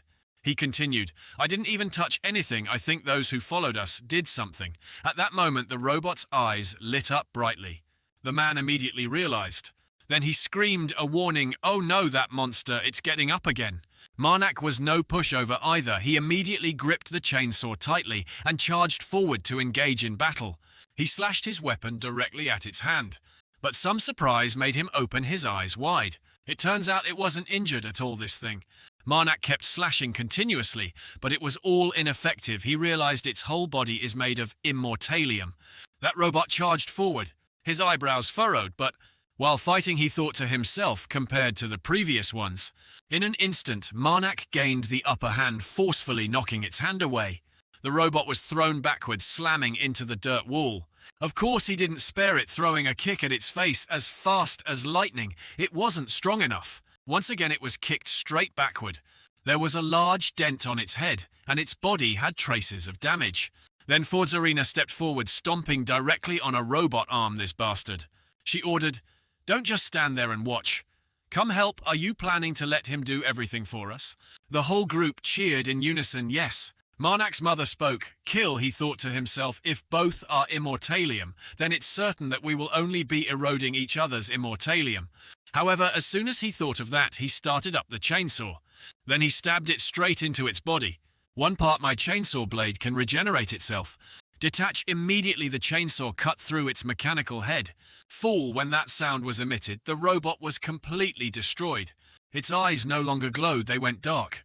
He then withdrew the saw blade. Forzarina knelt down below, speaking softly in a daze, we're alive. A human hand was created. Marnak's mother cheered, kill, kill. He nodded, that's right. He thought to himself, if we can sell this much immortalium, we'll be swimming in a sea of gold. Suddenly a plume of smoke rose from its corpse. The men behind him saw it and cried out, is it poison? No. She said again, kill. His eyes widened in surprise. Is the immortalium melting? Kill, kill, Marnak told himself, useless. I'm sure Silon predicted this would happen, just ignore it. She spoke kill. He became very energetic, jumping up and yelling, I will kill all these metal people. Those who can't keep up will be left behind. Try to keep up if you don't want to be killed. He finished speaking and dashed away. Forzarina and the people behind her broke out in a cold sweat and exclaimed, he's too fast. While Marnak was running around the relic site, he discovered something. In front of him was a large door. He guessed it must be inside. Someone is fighting Silon's army. Marnak decided he would act anyway. So he decisively kicked the door open and rushed in. Then he proudly declared, one thing, I will kill them too. Suddenly, a loud sound attracted Marnak's attention. On the other side, many men were cheering and encouraging someone. Jamel, you can do it, move forward, Jamel. She cried and wailed, I've reached my limit. Looking at the advancing robots, she cried even harder, Jamel is going to die, really, someone help. Marnak's mother asked in surprise. Kill, even he was stunned. I don't know what's happening anymore either. He looked at the opponent crying loudly and wondered why would a follower of a false god go protect archaeologists like that? While she was extremely scared, the other people were cheering non-stop, Jamel, Jamel. She was extremely angry and yelled, you guys stop standing there and help me quickly. The men immediately found countless reasons to refuse. I really want to, but we don't have weapons. Marnak's mother said kill. He thought to himself, help her after she's dead, I can't do it. Then his eyes became extremely sharp, realizing one thing. This is my chance to extract more information about the Liberation Army. A serious old man said we must help her. If something happens to her, we won't escape either. So the whole group listened. Yes, at least we should do something, move forward. And so dozens of people rushed forward with the slogan, Rescue Jamel. While they were enthusiastic, a voice rang out, stopping them. Stop. Marnak appeared in a very cool manner, striking a pose and declaring, that is my target, anyone who dares to touch it. He played a scare tactic with his grim face, you will be killed by me. They were immediately frozen with fear. Is that a new monster? No, it's a human. Marnak flexed his muscles at this moment, his body full of veins and emitting killing intent like a fierce beast. Then he charged forward. They cheered. He's just shirtless and wearing a strange mask. His saw blade went straight into the head of the robot in front. It quickly defeated one very easily. It fell down, shaking the whole ground. Smoke and dust billowed. Jamel stood behind, praying for divine protection. I'm alive. Marnak's saw blade charged again. As soon as he slashed the robot in front, another one immediately ambushed him from behind. His hand immediately transformed into a powerful fist. It couldn't possibly calculate that move. It was immediately punched by him, sending it flying and logging out to another world. Jamel, standing afar, saw something bad and yelled a warning, danger. Marnak just realized behind me. She immediately held her hand forward, recited a spell to unleash her power. Oh, stones unite. As soon as the robot was about to slash, large stones gradually gathered towards her hand. Then she shot it straight into its body, sending it flying backward. He took this opportunity to seize the golden chance to destroy the enemy. Jamel saw that and cheered excitedly. It's a success. She continued to unleash her power. Oh, stones unite. The robot was knocked down on the ground, its equipment heavily damaged, so it could only make a few intermittent sounds, replying emergency. Deploy advanced artifact. Marnak was a little surprised, After the battle ended, she left her stone body and ran down below. Towards the archaeologists, a voice rang out, attracting them. You bastards, you're still alive. Seeing Forzarina, they cried out, it's the captain. At that moment, his hand clenched tightly, and a surge of magical power radiated out. Jamel saw it and was immediately attracted. She wondered in her head, holy power. On this side, he is using his ability to search for enemy traces in the relic site. It seems the advanced creations are not going in the direction we entered. After that, Marnak spoke and requested, get them out of here. They will only get in my way when I'm fighting. Forzarina pointed behind her and said, sorry, but there are still more than 20 people. She continued, I know I shouldn't ask this, but if you meet them, will you save them? He replied blankly, probably.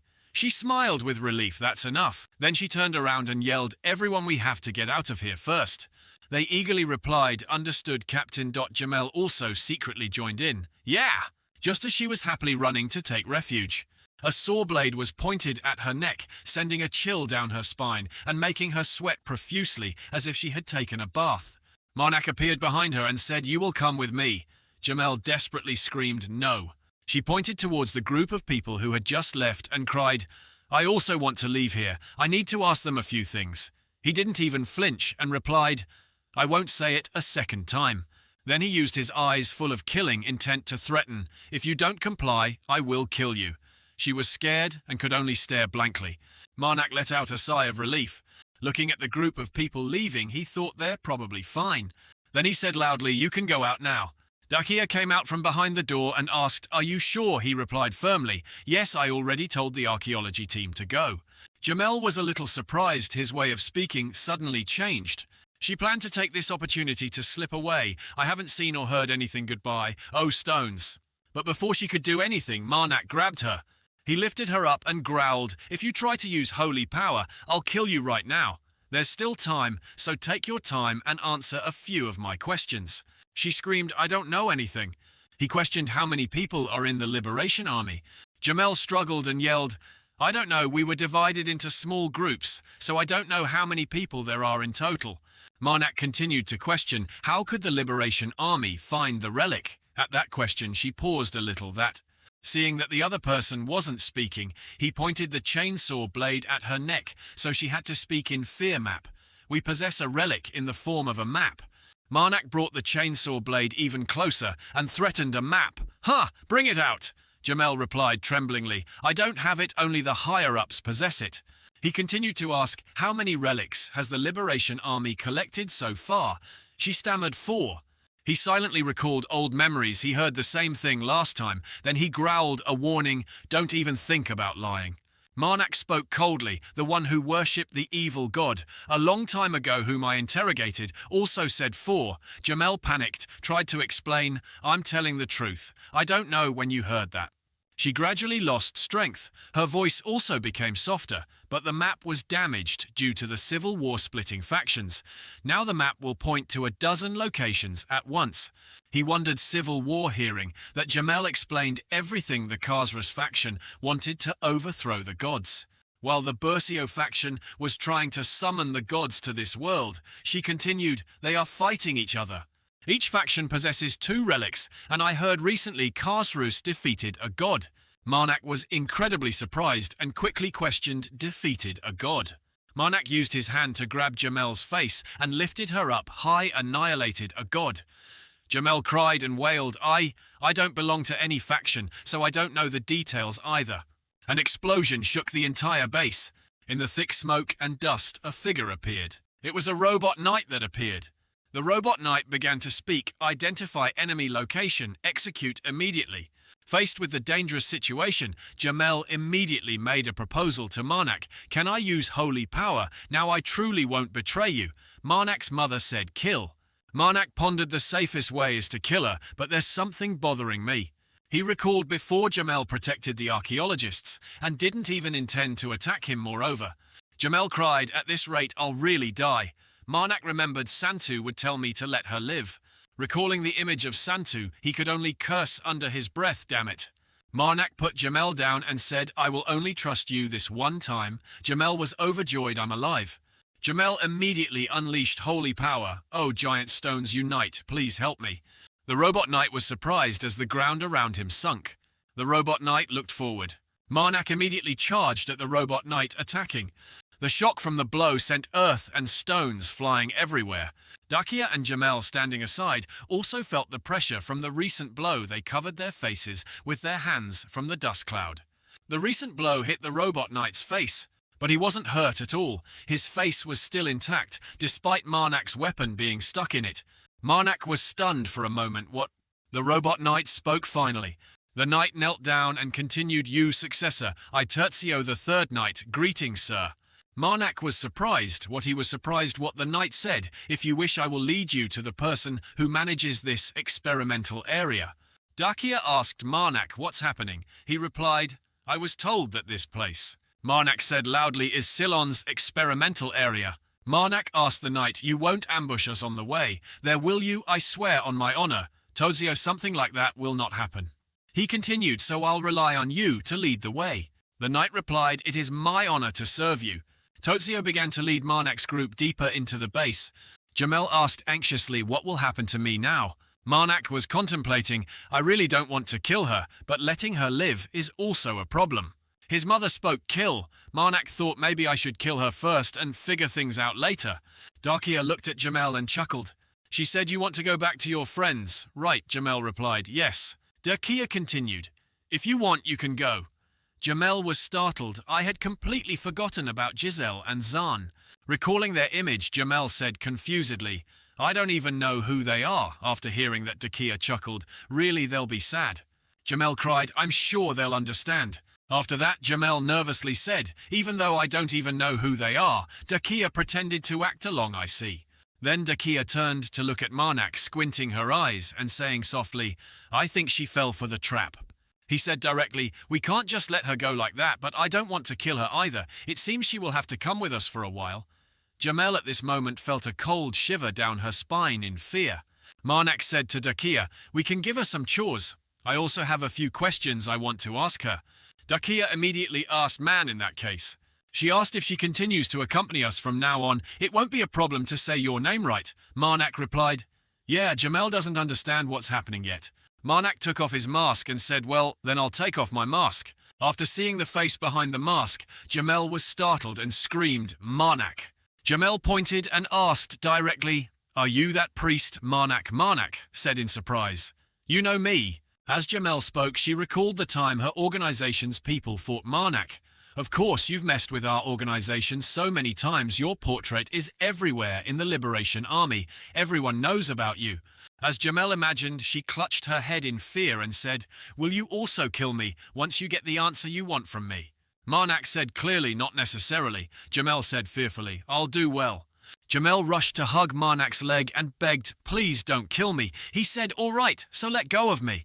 He said frankly, if enough time passes, I might even let you go. Jamel doubted really.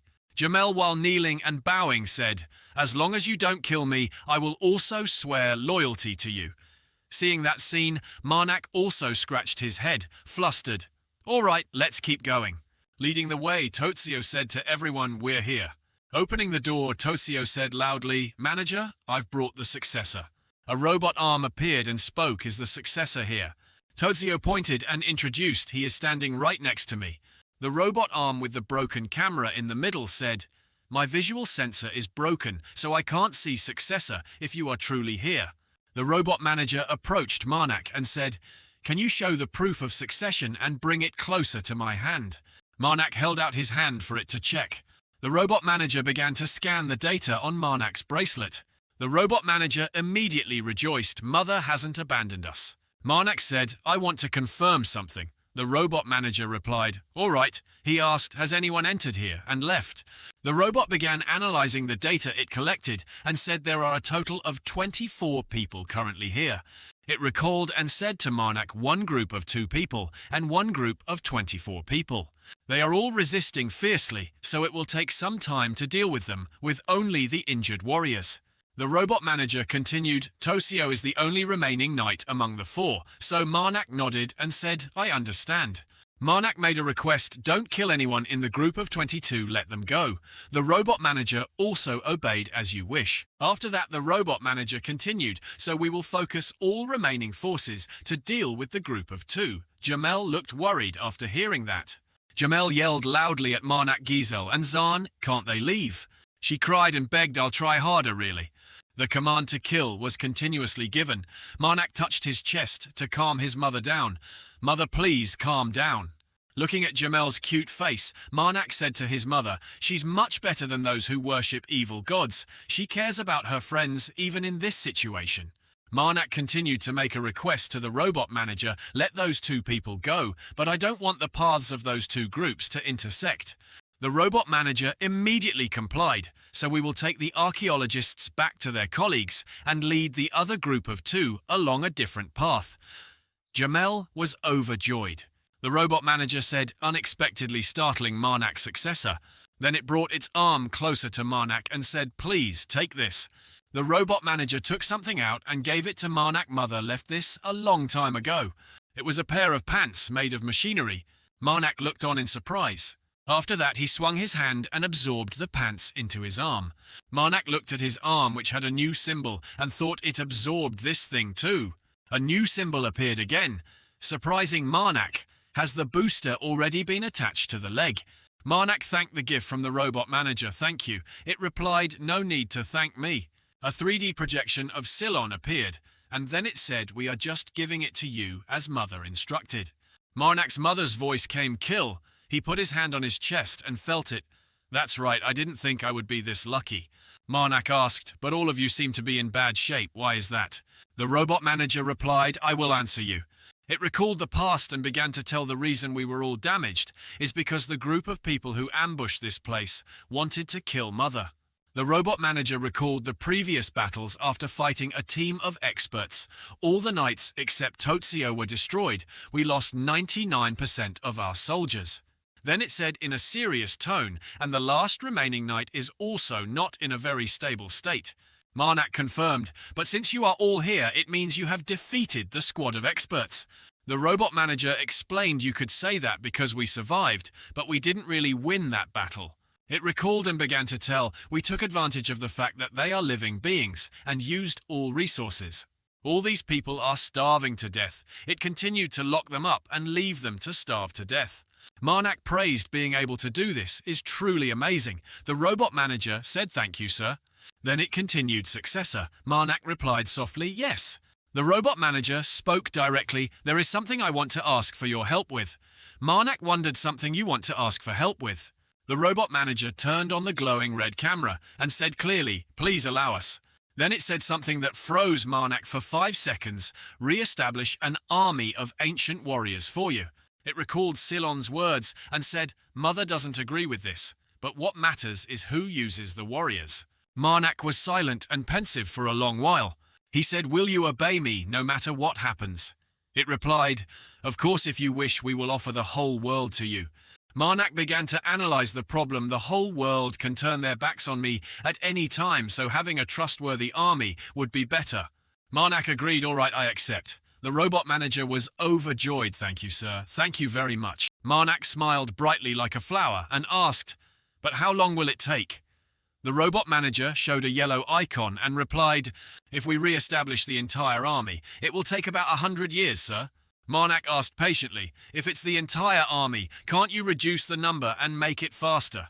The robot manager said proudly, how many do we have? Enough to sweep away 108 of the empire, perhaps. Marnak said the empire has already fallen. The robot manager was surprised, really the empire has already fallen. Then it changed its expression to a number 5 smile and said, so reduce the number and Marnak smiled brightly like a flower and requested establish the army within 50 years. Marnak smiled brightly and said, 1 year is too little, huh? The robot manager was terrified. 1 year. It gave the reason I also want to give you an army right now if possible. The robot manager looked at the base and just sighed, but with damaged facilities and no resources, we need at least 20 years to even begin re-establishing the army. The robot manager said, oh, I'm sorry. Then it began to repair itself with a screwdriver or wrench. The robot manager's camera gleamed as it said, I have recovered my visual sensor. It began scanning what it could see. It's been a long time since I saw this room.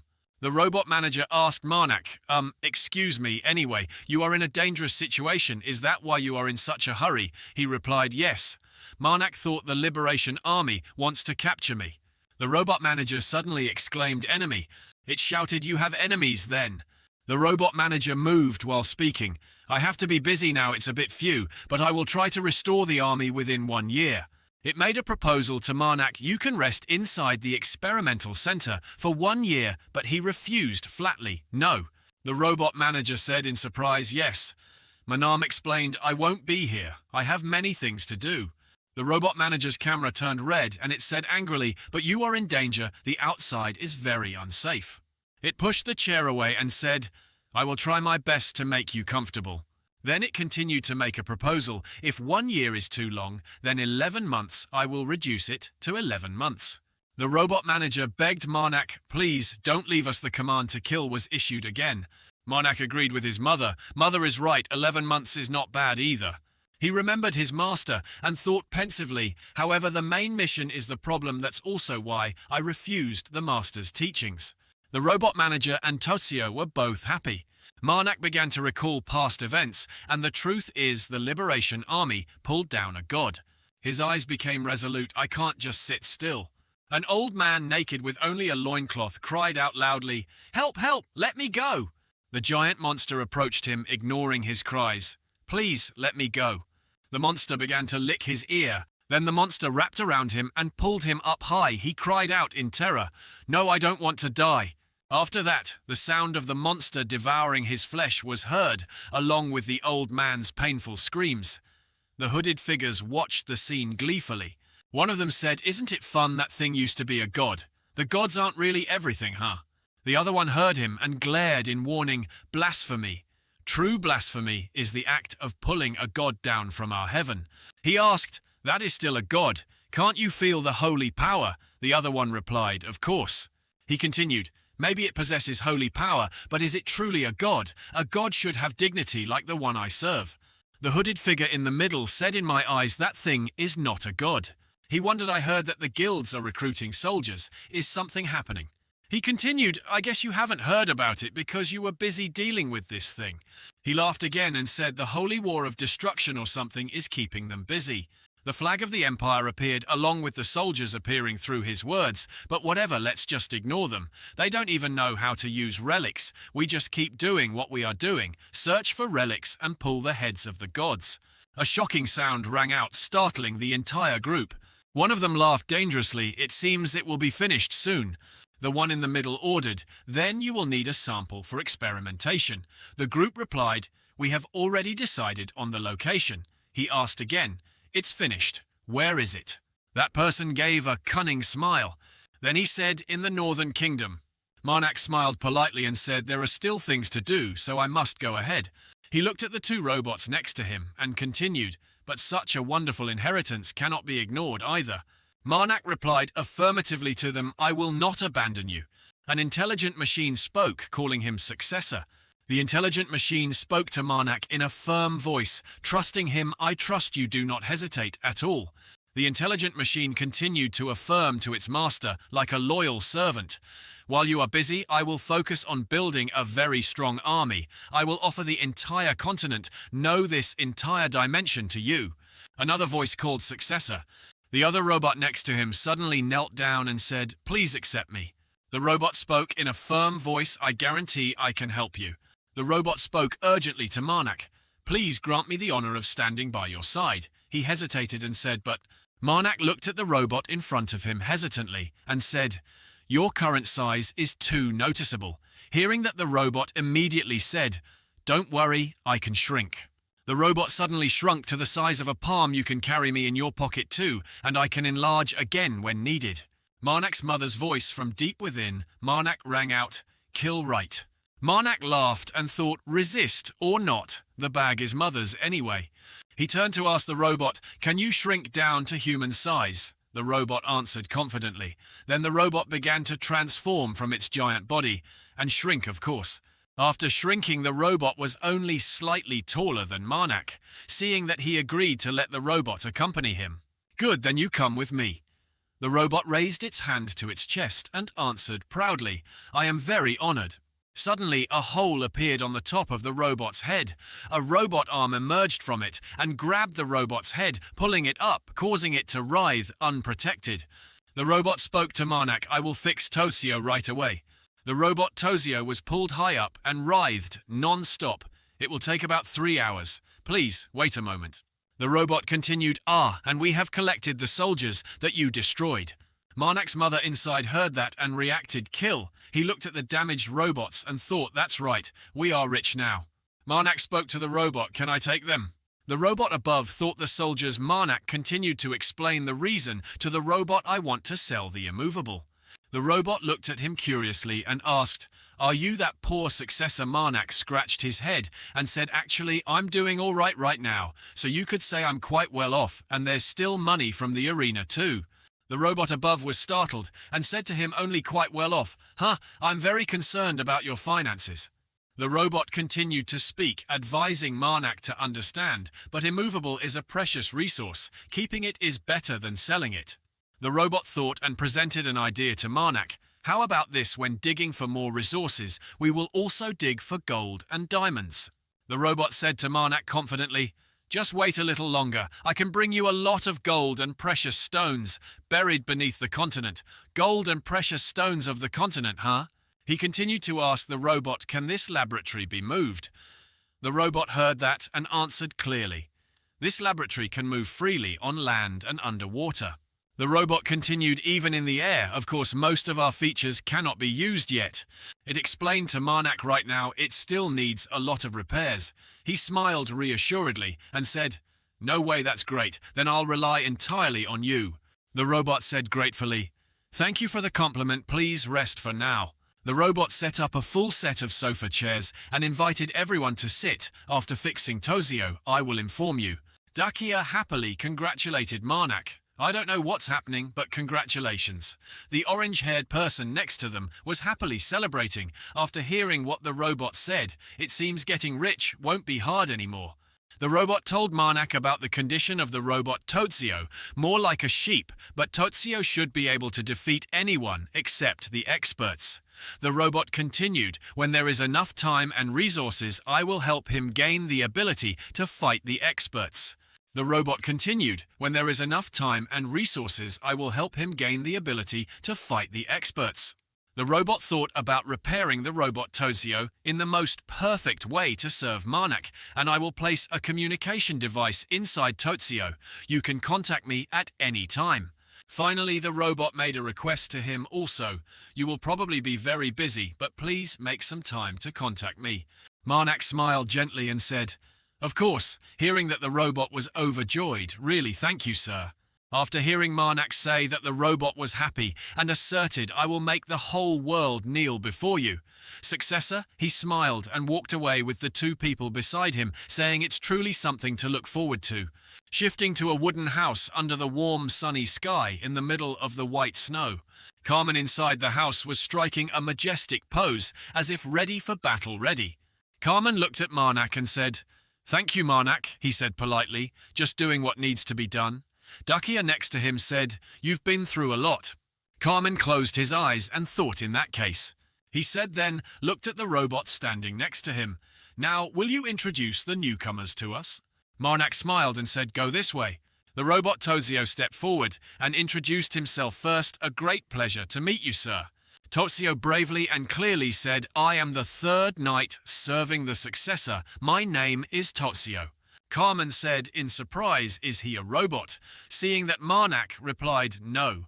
He explained Tozio to Carmen, simply put, he is an artifact from the old empire. He immediately shook Tozio's hand and said happily, it's a pleasure to meet you. Tozio replied, I am honored. At this time Sajita behind Carmen spoke up, when you have free time. Fight me. Tozio immediately looked at Marnak and replied to Sajita, the successor must allow me to do it. Marnak replied, do as you wish. Hearing that, Tozio immediately said he has allowed it, so any time is fine. The orange-haired woman next to him suddenly knelt down forcefully and said, I am Jamel. Jamel shouted at the top of her lungs and then said to everyone in front of her, I am willing to work like an ox or a horse. Carmen next to him looked on curiously and asked Marnak. He just smiled wryly. Did she do something bad to you? Jamel was startled and spoke up when she heard the two of them talking. Wait, what does that mean? She bowed her head to the floor and prostrated, saying, with all her heart, I was just moved by Priest Marnak's mountain of gold. I mean his generosity. Jamel looked longingly when mentioning money. I can do anything for money. Marnak looked at Jamel, sighed helplessly, and said, all right, I understand. A pair of powerful fire wings spread out. Listen, everyone. The mysterious figure standing high above powerfully commanded the army below. I will command this first expedition. We will advance towards the northern kingdom. The Iron Army standing below solemnly listened to the instructions of the mysterious figure above and will kill the evil god there. The mysterious figure raised their sword high towards the army and shouted, "Oh, my holy knights!" The soldiers below heard the call and were all excited and yelled, "A holy war awaits us." At this moment in a room elsewhere, the four people, Marnak, Dakia, Carmen, and Sajita, were talking. Dakia spoke up, "That is truly suspicious." Marnak next to her sighed and closed his eyes. "I guess there's definitely something there." Dakia thought seriously and said, "We only left the capital a week ago, but we have heard rumors about missing people around Beatus dozens of times already." Dakia thought and said at the same time, "I wonder what my brother is doing." Marnak next to her smiled and comforted Dakia. "Walking to Beatus takes 2-3 weeks, so we can investigate slowly." He smiled and explained to everyone to reassure them. "Besides, Lord Grin is also in Beatus." Dakia called out farther. Dakia sighed and held her teacup, saying, "Well, everything will be clear when we get there anyway, so now I will tell everyone something." She hesitated and said, "My father, Lord Grin Canto Iramel." Dakia's face looked devastated as she said that her eyes darkened. "His mind is currently not clear." Everyone around was extremely surprised to hear Dakia say that. Carmen was surprised and couldn't believe his ears, speaking up to ask, What since when?" Dakia replied, "About 3 years ago." Seeing that, Marnak turned to ask Dakia, "So who is in power in his place? Your brother, huh?" She calmly replied to him, "No, Lord Douglas Martin." Marnak thought pensively, not someone from the Iramel family, but an outsider. Dakia suddenly spoke up, Lord Marun." She thought and explained Marun's identity. "He is a close confidant of my father. He is a very upright person." Dakia thought about her father when he was still lucid and said father always praised him.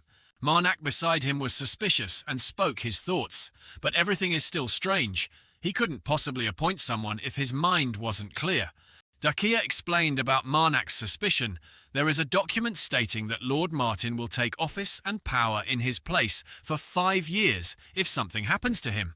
She continued, "At first, everyone was also very suspicious, but Lord Martin swore to take on his responsibilities only for that many years. So far, he has done his job very well, so everyone has stopped suspecting him." Jamel next to her also spoke her thoughts. "So is it possible that someone else is targeting smiling Lord Dakia?" Immediately retorted, "We have also considered that possibility." She asserted that it wasn't true, however it clearly wasn't like that. Dakia held the empty teacup in her hand, lost in thought. At this moment, the server brought food for everyone, interrupting the conversation. "The food is here." The table was full of delicacies that captivated everyone, leaving them no room to think. Marnak spoke up and told everyone, "Eat first, and then we'll talk later." Marnak was about to put a piece of meat in his mouth when someone nearby was heard asking. He stopped and turned to look. "Recently, have you seen any suspicious people lurking around here?" The person in white before the counter was asking the innkeeper about someone, maybe those wearing cloaks with hoods. The innkeeper shook his head, not knowing how to answer. "Basically, most of the travelers who come here dress like that." The innkeeper looked towards Marnak's table and thought, "I already see 3 people wearing hooded cloaks over there." The 2 people who asked earlier saw that and immediately glanced at Marnak's table and said to the innkeeper, "Thank you." The blonde-haired man gave a gold coin to the innkeeper. "We will stay here tonight." He and the girl wearing armor outside entered the inn with a dangerous expression. "If anything happens, we will help." The innkeeper was very happy to be given gold coins. "Oh, thank you." Jamel suddenly choked and covered her mouth, holding her breath. She was scared and turned to ask Marnak, "What should we do?" Marnak whispered back, "If he recognizes me, I'm definitely dead. If he recognizes me, I'm also definitely dead." The blonde-haired man approached at the right moment, extended his hand towards him, and said, "Hello, I am Admiral. We are from the God's Purification Army." He introduced the girl next to him and continued, "And this is Tatiana. Please understand, but we cannot say the name of the god we serve." Marnak also stood up and said, "I wish you all happiness every day. I am Marnak. I serve the goddess of protection." He politely bowed, the one who oversees the daily lives of humans. Admiral also politely raised his hand and bowed. Father Marnak, I apologize for interrupting your meal." Marnak's eyes seemed to see something from him. Marnak's mother inside emitted a voice. "Kill."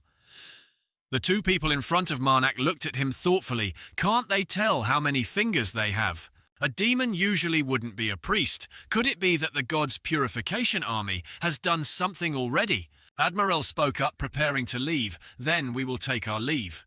Suddenly, Marnak called them back. "Please wait." Marnak smiled and asked curiously, "I have heard many things about the God's Purification Army. What brings you here?" Admiral looked at him with a cunning expression and said, "Well, telling you is probably fine, Father Marnak." He spoke up, startling Jamel next to him. "We are looking for followers of the evil god." Dakia next to her had to calm Jamel down. "Surely those followers of the evil god are the masterminds behind this wicked act." Seeing that Marnak also acted along with him and yelled angrily, making Jamel next to him even more scared. "The followers of the evil god, they deserve to be torn into 100 pieces." After that, Marnak laughed again and asked the two, "But how can you two distinguish who is a follower of the evil god?" Admiral spoke up, explaining to Marnak, "It's probably because you are on a pilgrimage, so you haven't heard the gods." Marnak's face became serious when he heard him say, "Have sent us envoys." He laughed like a perverse madman and said the 4 archangels have descended to this world. Jamel at this moment was about to vomit. Hiccup, hiccup. My goodness. He turned back and smiled at everyone at the table. "You must have been very moved just now." Marnak thought again after his words. "Kill 4 of the incarnations of violence have descended already." This admiral raised his hand to his chest and said confidently, "We will stand shoulder to shoulder with the fighting angels in the holy war and honor right." Marnak angrily gnashed his teeth and thought main mission. His sharp eyes radiated killing intent as he said, "Finally, it has begun." At this moment in a house, someone called out, "Father Marnak, it's me, Dakia." Hearing that Marnak, who was massaging his mother's head at this moment, happily replied, "Come in." Marnak's mother at this time was both enjoying and thinking to herself, "Kill." At this moment, Dakia outside the door spoke up again. "I want to discuss future plans with you." Discuss. As soon as she finished speaking, Marnak also silently stepped from the outer door into Marnak's room. "Oh my, utterly surprised," she thought to herself, "good heavens." The one secretly observing and investigating was none other than Jamel, who was now utterly panicked and speechless, thinking to herself, "Those two are being intimate with each other." Then at this moment Jamel thought about the scene where Marnak turned into a pervert and began to think erratically. He is scheming to seize the Iramel family. Then suddenly at this moment Jamel was also incredibly excited and thought to herself about the gold items.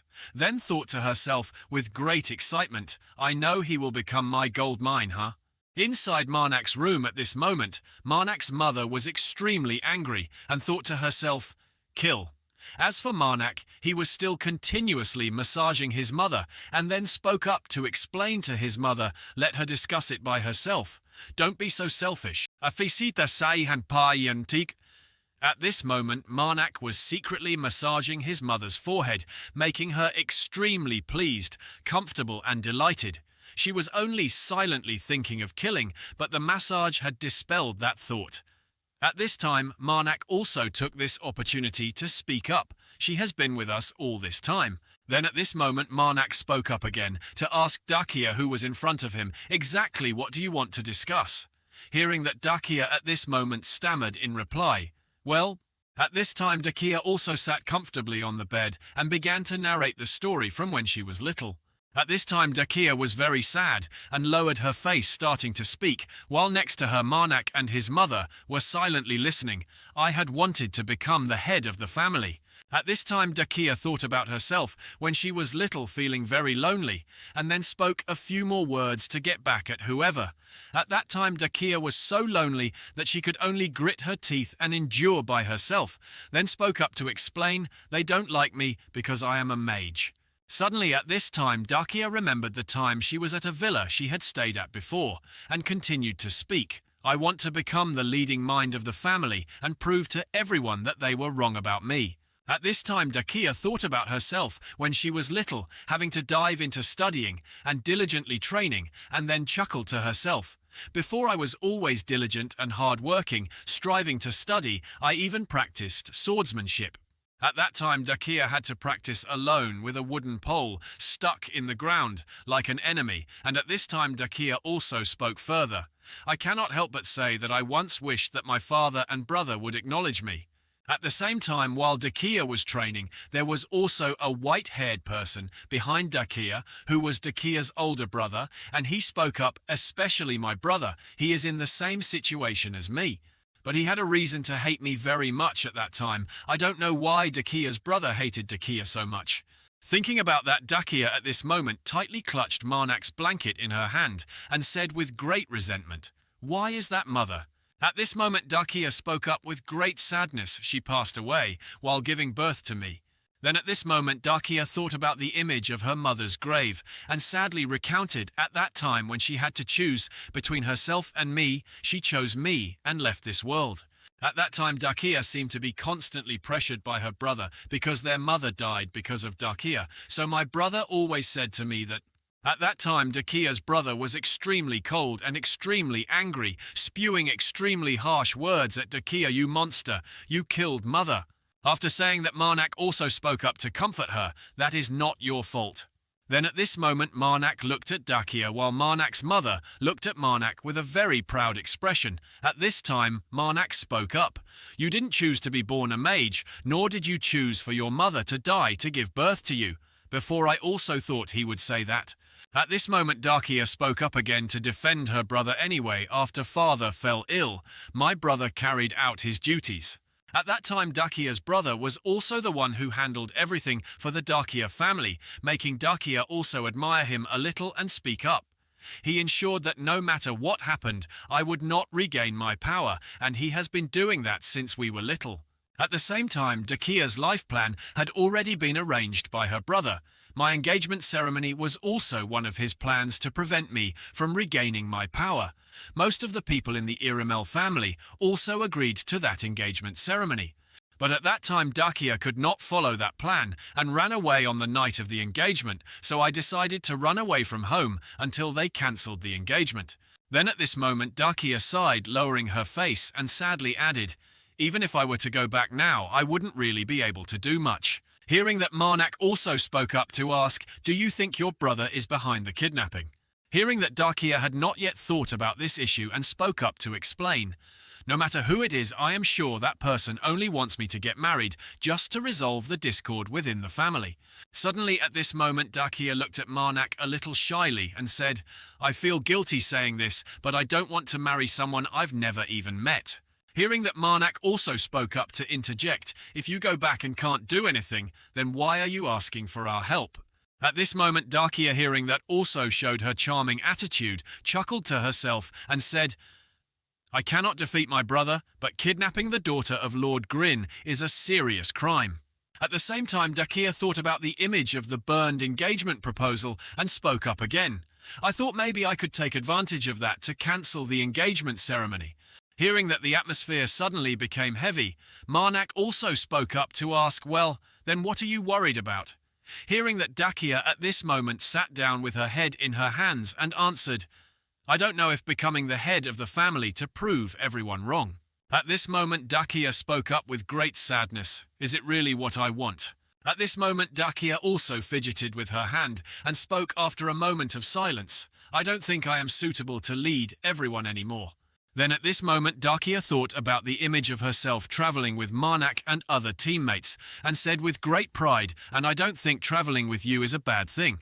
At this time Dakia suddenly called out, Father Marnak, what should I do to feel happy? Suddenly at this moment Dakia thought about the image of her brother and asked, should I fight my brother or I should collect all my money and stay with you? While saying this, Dakia at this moment was extremely delighted, waiting for Marnak's answer. Hearing that, Marnak chuckled to himself at this moment and spoke up to reply, if someone is born with leadership qualities from birth, then everyone in this world would already be a leader. Her becoming a leader would likely cause many problems, but hearing the word but, Dakia suddenly bristled and feathered her wings, speaking a little shyly, but how? At this time Marnak looked at Dakia with proud eyes and spoke up to praise her, I am sure you can become a great leader if you try. Suddenly at this moment Marnak spoke up again, making Dakia very shy, due to Marnak's praise the Princess Dakia, that I know is not someone who just sits still and accepts her fate. Hearing this, Dakia at this moment was very shy and spoke loudly to dispel this shyness. Ah, you're being too polite. I'm not that great. After teasing Dakia, Marnak chuckled to himself and said, well, that's just what I think. Then he spoke a few more words besides, I have no intention of answering your question. Hearing that, Dakia at this moment was a little confused and asked again what. Then at this time Marnak spoke up very seriously to explain to Dakia, I think this is something you have to come to a conclusion on your own. If you make the choice yourself, you will have much fewer regrets in the future. And of course, I'm not wise enough to answer other people's questions. As he spoke, Marnak secretly smiled and praised Dakia proudly. Hearing this, Dakia also understood and said so. I should find the answer myself. Hearing this, Marnak chuckled lightly and said, "You are smart." After a while, Dakia also stood up and said very gracefully, "Then I will take my leave. I wish you both a good night." Hearing that Marnak also said good night to Dakia, "Wish you a good night." Hearing that Dakia also turned around, waved and immediately left. At this moment, Dakia was opening the door when she suddenly paused and added, "By the way, if you truly need me, just let me know." Then at this moment, Dakia very shyly added, "I will take your opinion." Then Dakia immediately left and closed the door quickly, making Marnak a little surprised and silently exclaimed, "Ah!" As for Marnak's mother, she was now sprawled on the bed and quietly exclaimed, "Kill, kill." Seeing his mother so tired, Marnak immediately realized and said, "Oh, just now I stopped. I'm sorry. Nakanan." And immediately after that, Marnak began to continue massaging his mother, making her extremely pleased and comfortable, thinking to herself, "Ya ha ha ha." Suddenly, in another room, Jamel at this time could not fall asleep and was wide awake thinking about something. And right after that, Jamel, being very nosy, snuck into Marnak's room with her sneaking posture. Because Jamel arrived just as Dakia was about to leave, and she overheard Dakia say, "If you truly need me, then please let me know." Hearing that Jamel was very shy and covered her mouth so as not to make a sound, then thought to herself, "Oh my God." At the same time, Dakia also left in front of Fortarina while humming very happy songs, which made Fortarina start speculating again. So she would know whenever he needed her. Suddenly at this moment, Jamel thought about the image of Marnak standing on a pile of money and greedily thought, "It's my road to riches." Time gradually passed to 10 days later. At this time, Marnak and his group also began to move after 10 days of winter rest. Suddenly, while walking, Dakia suddenly spoke up, "Father Marnak, are we almost there yet?" Hearing that, Marnak also happily replied, "I can see the village in front of me." Hearing that, Dakia immediately replied, "Really, thank goodness." This also made Carmen a little interested and spoke up, "I'm so happy to hear that we've been out of food for 3 days already." Seeing that Marnak at this moment also spoke up to comfort them, "Don't be so sad, we will go hunting to make up for it." At this time, Marnak also led his companions to a village and said, "It's been 10 days since we last saw civilization. Everyone probably needs to rest. Let's find an inn first." Suddenly at this time, Marnak stood still, enjoying the quietness of this village. Suddenly at this moment, Marnak's mother secretly sent a signal to Marnak, making Marnak a little confused. "Kill." Continuously signals were sent to Marnak, making him a little confused. "Kill, kill." The last signal was also sent, which made Marnak very worried and spoke up, "Kill, mother can't see the number of fingers." Suddenly at that moment, the scene in front of Marnak was people looking at Marnak with extremely confused expressions, making Marnak think to himself, "Can those people have it?" Marnak's mother kept repeating the word "kill" as if to warn him. Those sounds echoed in his head, "Kill, kill." Until the word "kill" finally came out, Marnak asked, "You don't see the number of fingers?" In front of him was a crowd of villagers with eyes full of killing intent. "What's wrong with these people?" Carmen behind him saw that and wondered, "Why did you suddenly stop?" Marnak broke out in a cold sweat, slightly turned his head back and reminded, "I think we need to be vigilant. This place is not a normal village." After uttering those words, they all looked for an inn to take refuge. Carmen wondered, "So you mean this village might have some connection to the followers of the evil god?" Hearing that, he replied yes. His face gradually became so contorted that it was unsightly, his mind filled with chaotic thoughts. "There's no way every person in this village are demons or part of the god's purification army." Then Dakia behind them suggested, "How about we split up and investigate at least until sunset?" Carmen immediately smiled and agreed with the idea.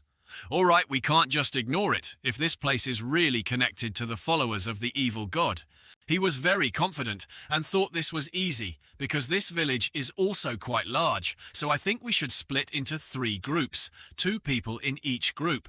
Seeing what she was looking forward to had arrived, Dakia eagerly raised her hand. Then I will be in a group with, but was stopped by Marnak, is splitting into groups like this, okay? He continued seriously, I suggest splitting into groups like this. Jamel and me, Tozio, and the princess and the rest are Carmen and Sarjita. Her legs stiffened, huh? Carmen was very happy to agree. I think splitting like that is quite balanced. Jamel cheered, excitedly agreed. Dakia was devastated at this moment, but still forced a wry smile and said, well, I see. Carmen was the most excited, let's go now. Jamel also responded enthusiastically, let's go. When there were only 2 people left in the room, Dakia just subtly opened her mouth to ask, you still don't trust Jamel, that's why you teamed up with her, right? Marnak replied bluntly, that's right. Hearing that, she said, I feel that actually you don't need to worry. He also said, that's right, honestly, I think so too. Dakia was suddenly stunned and let out a sound, ah. Marnak's expression became serious at this moment, his eyes also stern, and couldn't relax. If only I could continue without having to worry about that. She bowed her head and replied, I understand what you mean. Then she ran up and grabbed Marnak's arm in return. Then she smiled and asked, next time will you team up with me? In the town at this time, a man with a slightly surprised expression said, are there any strange events? Of course. Another woman also replied, I'm sure I've also heard about it, but many villagers have gone missing. They asked one person after another, but everyone said similar things. I've been very worried if I will be the next victim to the point I can't sleep or work. Amio then spoke up to remind him, you should also be careful, priest. She gently touched her cheek and said they all answered exactly the same. Marnak sensed something and they don't seem to be lying. Jamel smiled, I think so too. He immediately understood the problem and happily said, if there's anything you want to say, go ahead. She was a little startled. Okay. Then she questioned, why do you think this village is connected to the followers of the evil god? Marnak was very calm. His tone was deep as he answered the opponent's question. The god I worship has noticed something suspicious in this village. At that moment, Marnak's mother said again, kill. Hearing the answer, Jamel was surprised. You can contact the god you worship directly. Marnak chuckled. Yeah, she cheered. That's amazing. Jamel looked very excited, continuously saying, usually what I hear is quite fragmented and difficult to understand EUB. While she was eagerly excited, Marnak stopped her with one finger. He gently advised, please be careful with what you say. You never know who might hear it. Didn't say anything. Jamel nodded repeatedly. Then he slowly put his hand inside his cloak. If anyone hears us to keep the secret, I will... Pulled out a sharp dagger and said, eliminate. Marnak immediately hit Jamel on the head. No. He said solemnly, you can only kill people with my permission. Jamel happily accepted, all right. Marnak smiled and spoke. The sun is about to set. Let's go meet the flour mill people before dark. She asked back a little blankly. Flour mill. Walking and explaining to the other person, mainly the millers are tax collectors, so they must know, something that ordinary people don't know. A man there spoke up looking very eager. Missing, yes, many. You two must have heard of it, but this village has had many people missing. Marnak was still a little disappointed because he said exactly what others did. He frowned, rubbed his chin and pondered for a long time, as if the whole village. Suddenly, a loud sound appeared, attracting their attention. He said very calmly, as if it was an everyday thing that is the village chief's residence. At that moment, the image of a fat, shapeless man appeared, He kept saying interrupted words. What is it? Marnak asked concernedly. Are you okay? Then immediately his head exploded, revealing horrifying tentacles inside. Marnak's mother immediately spoke kill. His hand immediately transformed into a robot hand. Marnak gritted his teeth, bent low, his hands behind him to gain momentum. The monster tentacles just rushed in. He immediately threw a punch straight at it. As a result, those tentacles were cut into many pieces. That monster also fell to the ground, writhing non-stop, then became motionless after a few seconds. Marnak looked at it and pondered.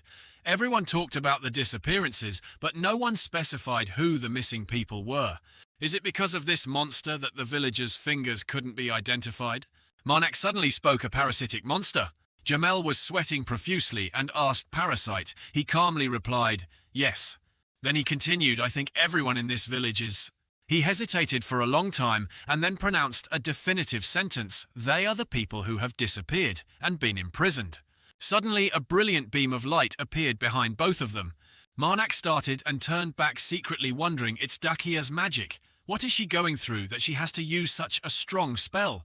Dakia on this side is having to fight the disgusting thing. Ugh! It no longer looked like a human, the lower half mutated grotesquely. That thing laughed maniacally, its eye sockets pitch black. Behind both of them, a beam of light suddenly appeared. Marnak turned back, surprised to realize it's Dakia's magic. What situation would make her use magic at this level? Ki-ik, kiek. Just thinking about those things. A swarm of monsters from afar had gathered like ants. Marnak continued to use his robot hand to fight them. Just one punch easily destroyed 2 or 3 of them. He shouted loudly to inform, we have to hurry, follow me. Jamel also hurried after him, okay. So both hurried away as fast as possible. In the middle of the town, a huge explosion occurred horrifyingly. Dakia's steps staggered after using too much energy. Her eyebrows furrowed with anger, her teeth clenched. Ugh! The bizarre things kept flying back and forth in the sky, ho ho ho. A bizarre thing with only the upper body laughed and said, it's useless, Princess Dakia. That thing had a monstrous appearance. Its voice made people even more goosebumps. I am chosen by God, something like you cannot kill me. He looked straight at Dakia and praised, oh, those eyes, your beautiful golden eyes, make my heart skip a beat. His tongue stuck out, licking his upper lip, looking perverted. It's good that you are not infected.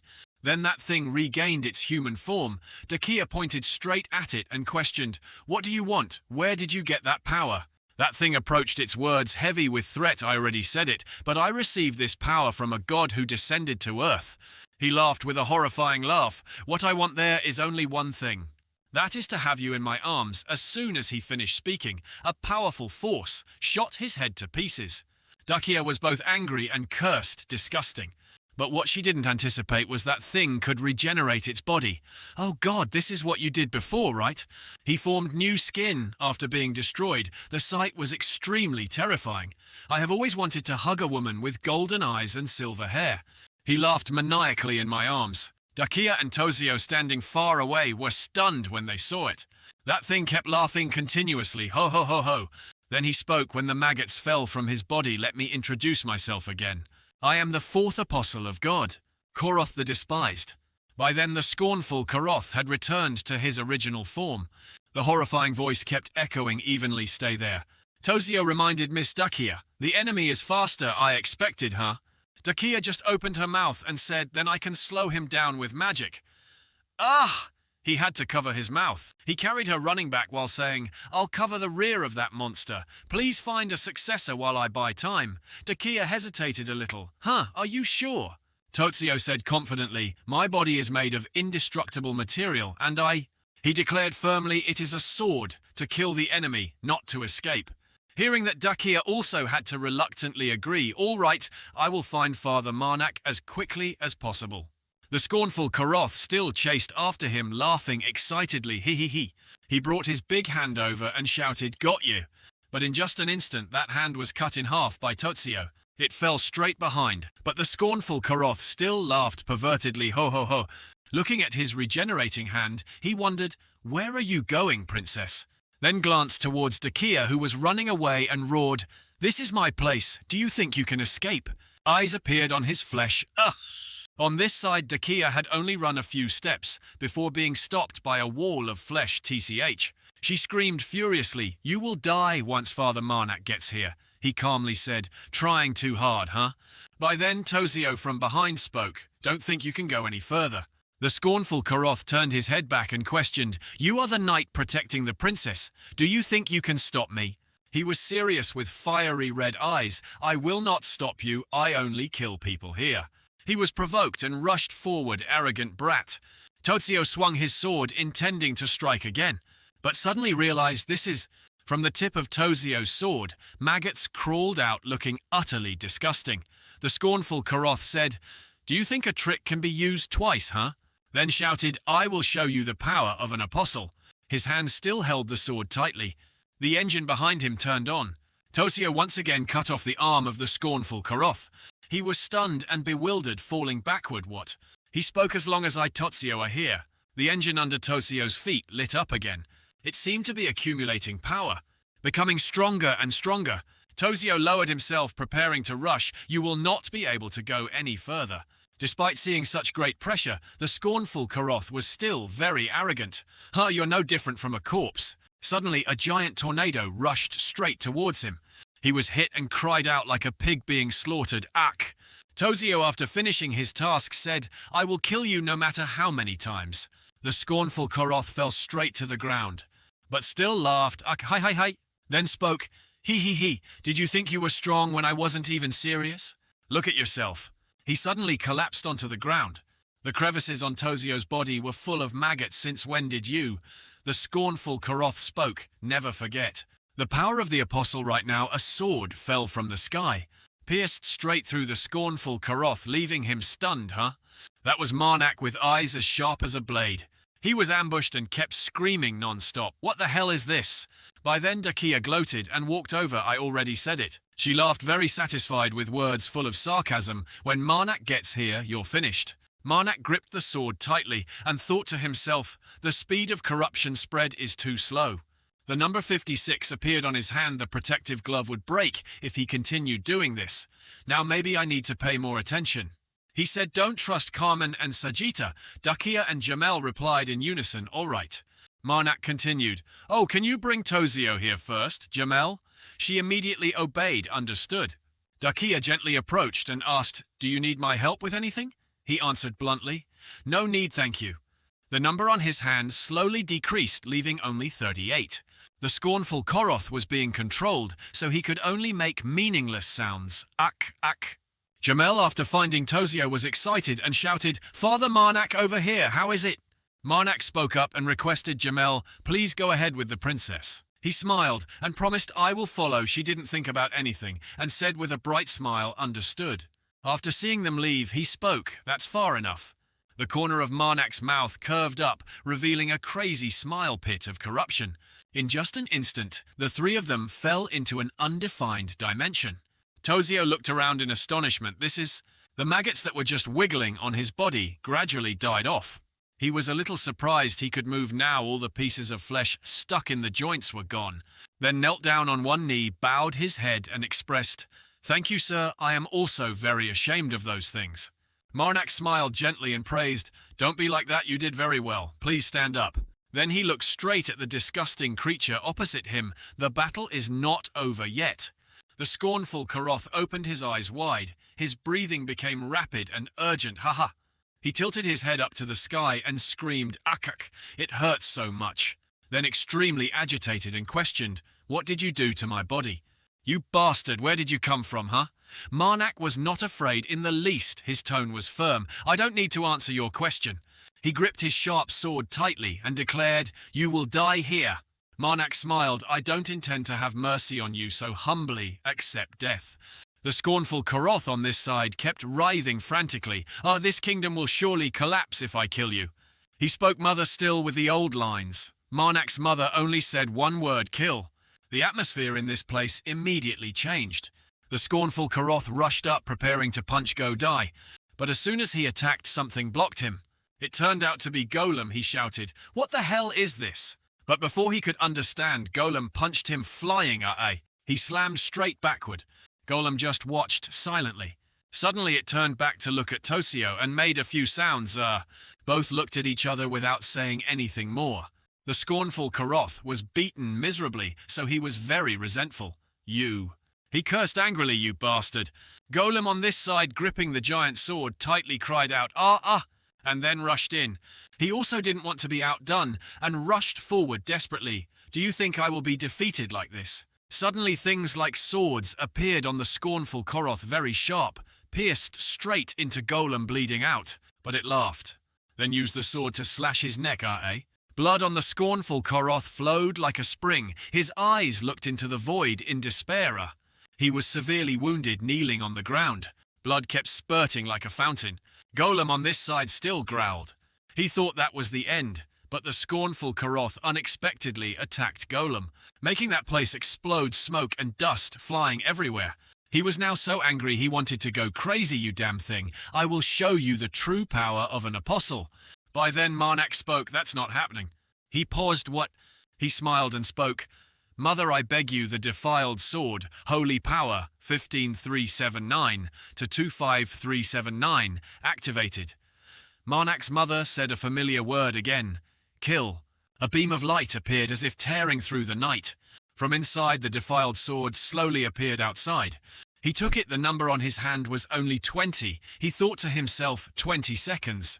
The casting time for magic has shortened as I become stronger. Although not as desired, it is enough. A crazy smile appeared on Marnak's face.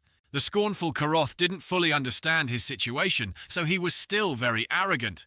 Do you think I'll let you attack with that stupid sword again?" He didn't haggle, but just asked a simple question. "You've never fought properly, right? I don't intend to go easy on you this time." He was surprised again. "What?" But he didn't bother giving him a chance to understand, swung the sword straight up to the sky. A huge source of power erupted. "Farewell." Marnak directly slashed him vertically. The scornful Karoth cried out in pain, whining loudly, "Hiya!" In just an instant, his whole body turned into dust. He let out a sigh of relief. Phew.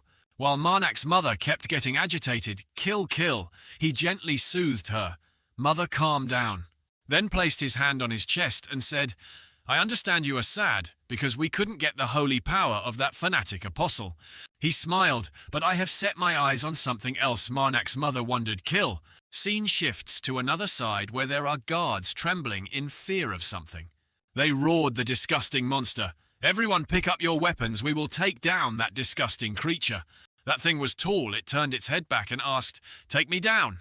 It laughed maniacally while gnawing on a human body part. "Ha. Its name is Revered Adora." Although the guards were afraid, they were still very determined. "All weapons ready. We will destroy this evil creature." Revered Adora flapped her wing up, then laughed triumphantly. Hey, what do you think you can do to me, Revered Adora?" The white-haired man looked up with a horrified expression. "Finding a fake apostle is good, but why does it have to be the maggot kind?"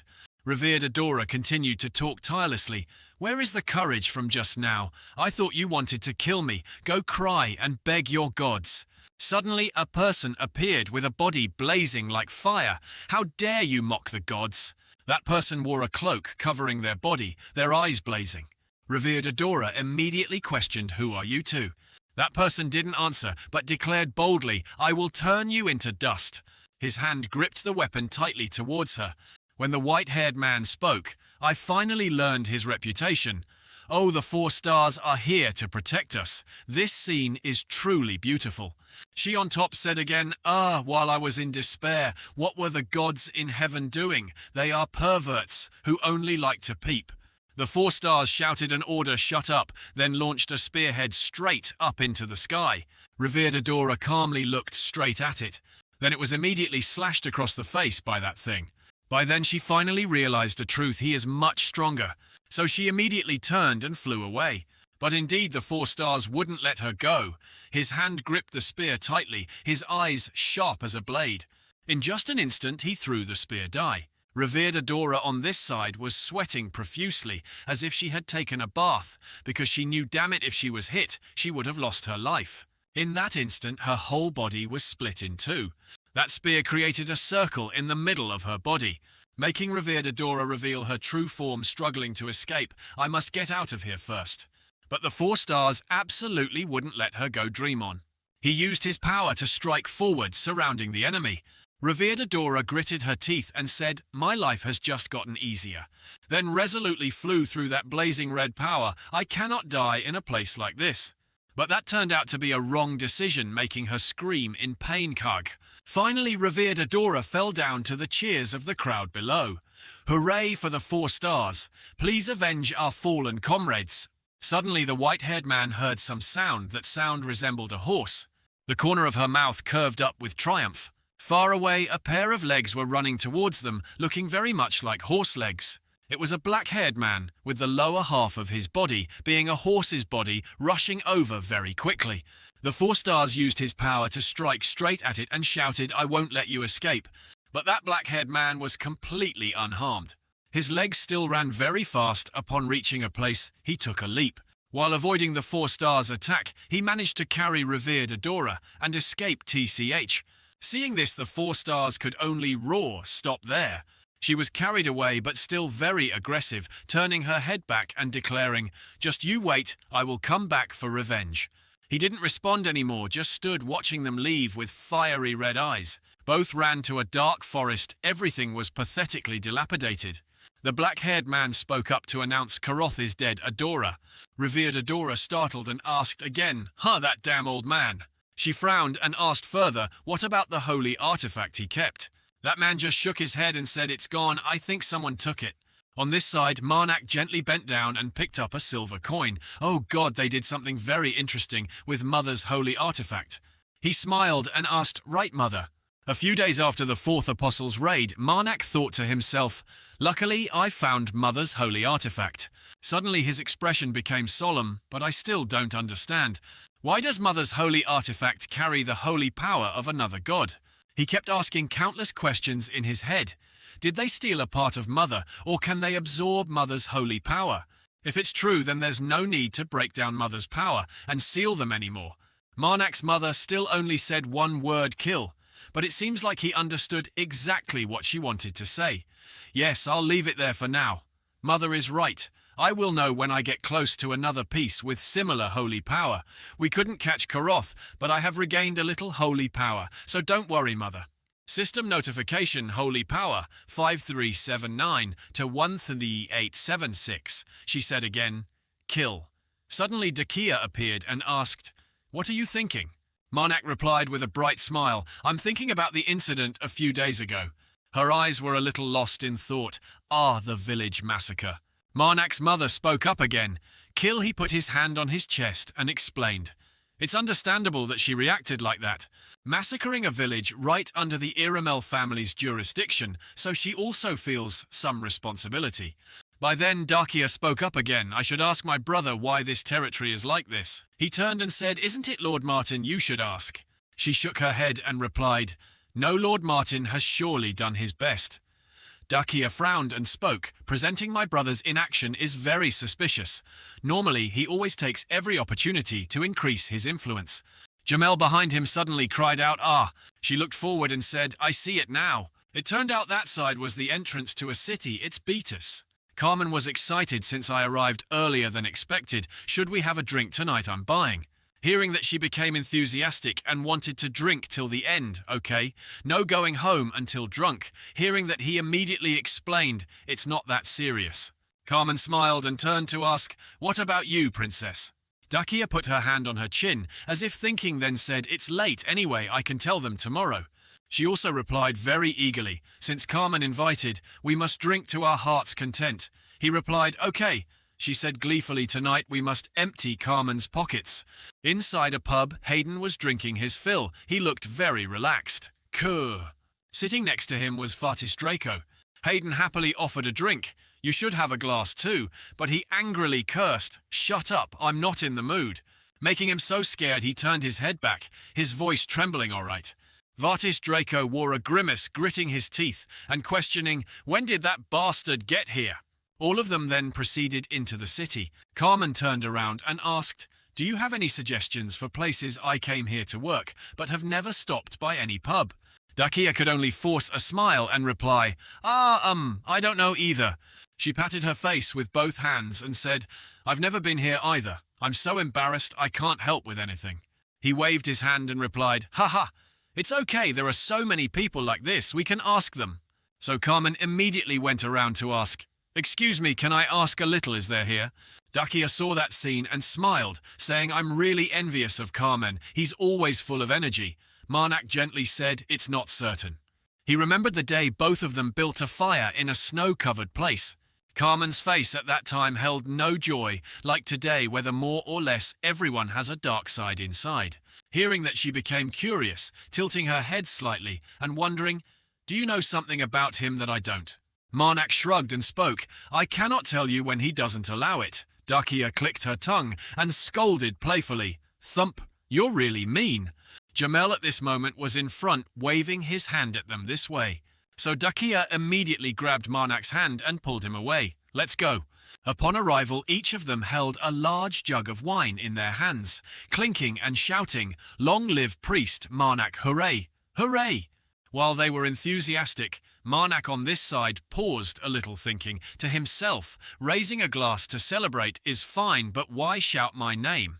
Jamel on this side drank wine like water, gulping down jug after jug, then got drunk and flushed, saying strange things, interrupted my investment, then stood up and shouted while his mind was no longer clear, "I will be filthy rich." The jug was dropped behind her. As for her, she fell onto the table and passed out immediately. Carmen saw the comical scene and burst out laughing, "Ooh ha ha ha, she drank everything I gave her and now she's passed out." Then he turned and raised a glass to the person next to him. "Sajita, we can last a long time. Let's drink more." Sajita happily accepted, "Okay." Marnak then turned to Dakia and said, "Princess Wee." Seeing that she was still awake, he praised, "Your alcohol tolerance is higher than mine, huh?" She on this side suddenly made strange sounds, then gave a bright smile with cheeks flushed red from drinking priest Marnak Fett. But in just an instant, she turned pathetically pale, seems like she's about to throw up. Marnak saw that things were about to get out of hand, so he immediately helped her walk. "We'll be back in a bit." Carmen burst out laughing and replied, "Ha ha ha, good luck." He helped her walk and reassured her, "Just bear with it a little longer, I'll take you to a place to sort this out." Marnak said, "If you can't hold it anymore, tell me." He took a large barrel and ran out the door to clear a path for Dakia. By then Vatis Draco's eyes had glanced towards him, Marnak. Marnak thought to himself, "I don't recognize him." Marnak looked at the two people opposite him and wondered how could he know my name. They also stood solemnly and stared at him. Right at this moment, Dakia snatched the barrel, then threw up violently into it. Marnak smiled wryly, but still went and patted her back. "Oh my god, are you okay?" Vatis Draco saw that disgusting scene and froze in place. Dakia on this side, after throwing up, was helped by Marnak. She resolutely declared, "Blech, I'm never touching alcohol again." Suddenly, while walking, she slipped, didn't know if it was accidental or intentional UAH. So she fell into Marnak's arms. "Oops, I'm sorry." He gently said it's okay, but little did he know that Vatis Draco on this side was so angry he was gritting his teeth. Dakia held her cheeks and smiled. "Priest Marnak, I'm very tired. Can you take me to a room?" Just like last time, that sentence reached his limit. He was furious and roared curses, "You bastard." Hayden had to hug him tightly to stop him. "Oh God, Your Highness, please calm down." Marnak didn't understand anything else, so he asked, "Is something wrong with me?" Vatis Draco kept cursing non-stop. That damn follower dared to seduce the princess. Marnak waved his hand and said, "You are mistaken." "We are not like that." Before he could finish speaking, Vatis Draco interrupted, "Don't lie." He was furious and asserted confidently, "You surely seduced her with your stupid smile," making Hayden struggle and hold on to his leg to avoid a fight. Prince Vatis. He reminded him making a fuss in a public place like this is not good. Marnak on this side picked up Dakia and thought to himself, "I must take this opportunity to leave here." Hayden said loudly, "I told you to calm down," but Vatis Draco pushed him away and also cursed, "Shut up." He went crazy and ordered, "Let go, I will kill that bastard." He could only plead helplessly, "Your Highness, I beg you." Meanwhile, Marnak had carried Dakia and managed to run through another room. He thought to himself, the Prince of the Dragon Kingdom. The Dragon Kingdom is a kingdom of beastmen located in the eastern part of the continent.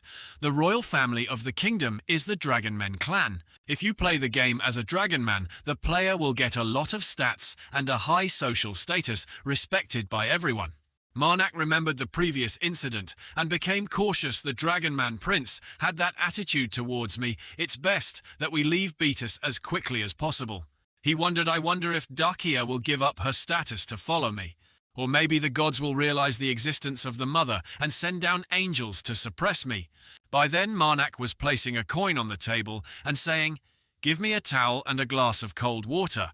The person at the counter immediately went to prepare it. He thought to himself, Dragon Clan Prince, the Liberation Army, and the angels. Perhaps I am the one pushing this world to the brink of destruction. Dakia's dreamy voice rang out, "Priest, priest." By then, that person had brought what Marnak requested. "Here is your water and towel," he replied. "Ah, thank you." Then he brought it to her. "Princess, here is the cold water." but she just lay still and whined, I want to sleep a little more. Marnak said helplessly, Princess, at least you should drink some water, right, huh? Suddenly a figure was approaching from behind. He looked after him a little blankly. Then he was startled and opened his eyes wide. Because right in front was Dakia's older brother. Why is he here? A man with a tall, slender figure, white hair and golden eyes, giving his face a slightly cold look. He stood in front of the door, surprising Marnak a little, who wondered why is he here. Marnak observed that person very carefully and thought Derso Irimel. Marnak seemed to understand something, so that's it. Draco's image appeared in Marnak's head. He is here to meet the Dragon Kingdom Prince. At this moment, Irimel's eyes scanned around. He slowly advanced forward, walking closer to Marnak's spot. The sound of shoe soles hitting the floor created pleasant clacking sounds. He thought there would be some confrontation and talk, but Irimel just walked past coldly, without saying a word. He swept past, speaking softly. She still hasn't changed. Marnak pondered, not replying, just quietly observing. Irimel's tall, dignified silhouette just walked up the stairs without saying anything further. Scene shifts at a house that is somewhat old and ancient. Inside, everyone gathered in the living room. They sat together at the breakfast table. Some lay stretched out on the table. Some held knives and forks to get cake. Others held cups of water to drink. The three people sitting opposite Marnak seemed to be in a rather unstable state. Everyone was a little tipsy. Carmen spoke up. Sajita, you bastard. He is a monster. Marnak listened and smiled. My alcohol tolerance isn't too bad, but he drinks like water. Feeling nauseous again. Sajita didn't seem to have much reaction to the other person's words, still calmly resting his chin. Eyes closed, smiling slightly. Look at him, I'm dying of a headache, but he's still fine. But just a second later, Sajita's hand slipped from his face. His head hit the table directly with a thud, hitting the plate of food. The piece of egg in the plate even flew onto Golem's face. Marnak looked on blankly. Seeing this, Carmen couldn't help but burst out laughing. Ha ha ha, so I won, huh? He kept his arms crossed and laughed non-stop, ha ha ha. But then he also collapsed in a flash, his face hitting the table unconscious. Marnak was speechless towards Dakia. They must have drunk a lot. Dakia looked like she was drunk, replied blankly. That's right. Dakia gripped the cup of water tightly and asked hesitantly, Father Marnak, today, are you busy? Marnak smiled gently. No, I don't have any schedule today. Marnak replied, I think they can rest today, Dakia said softly. Yes, over there.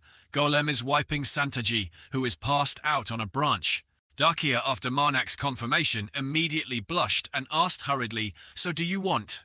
But before she finished speaking, the orange-haired girl sitting next to her suddenly stretched and yawned a few, rather big times. Good morning.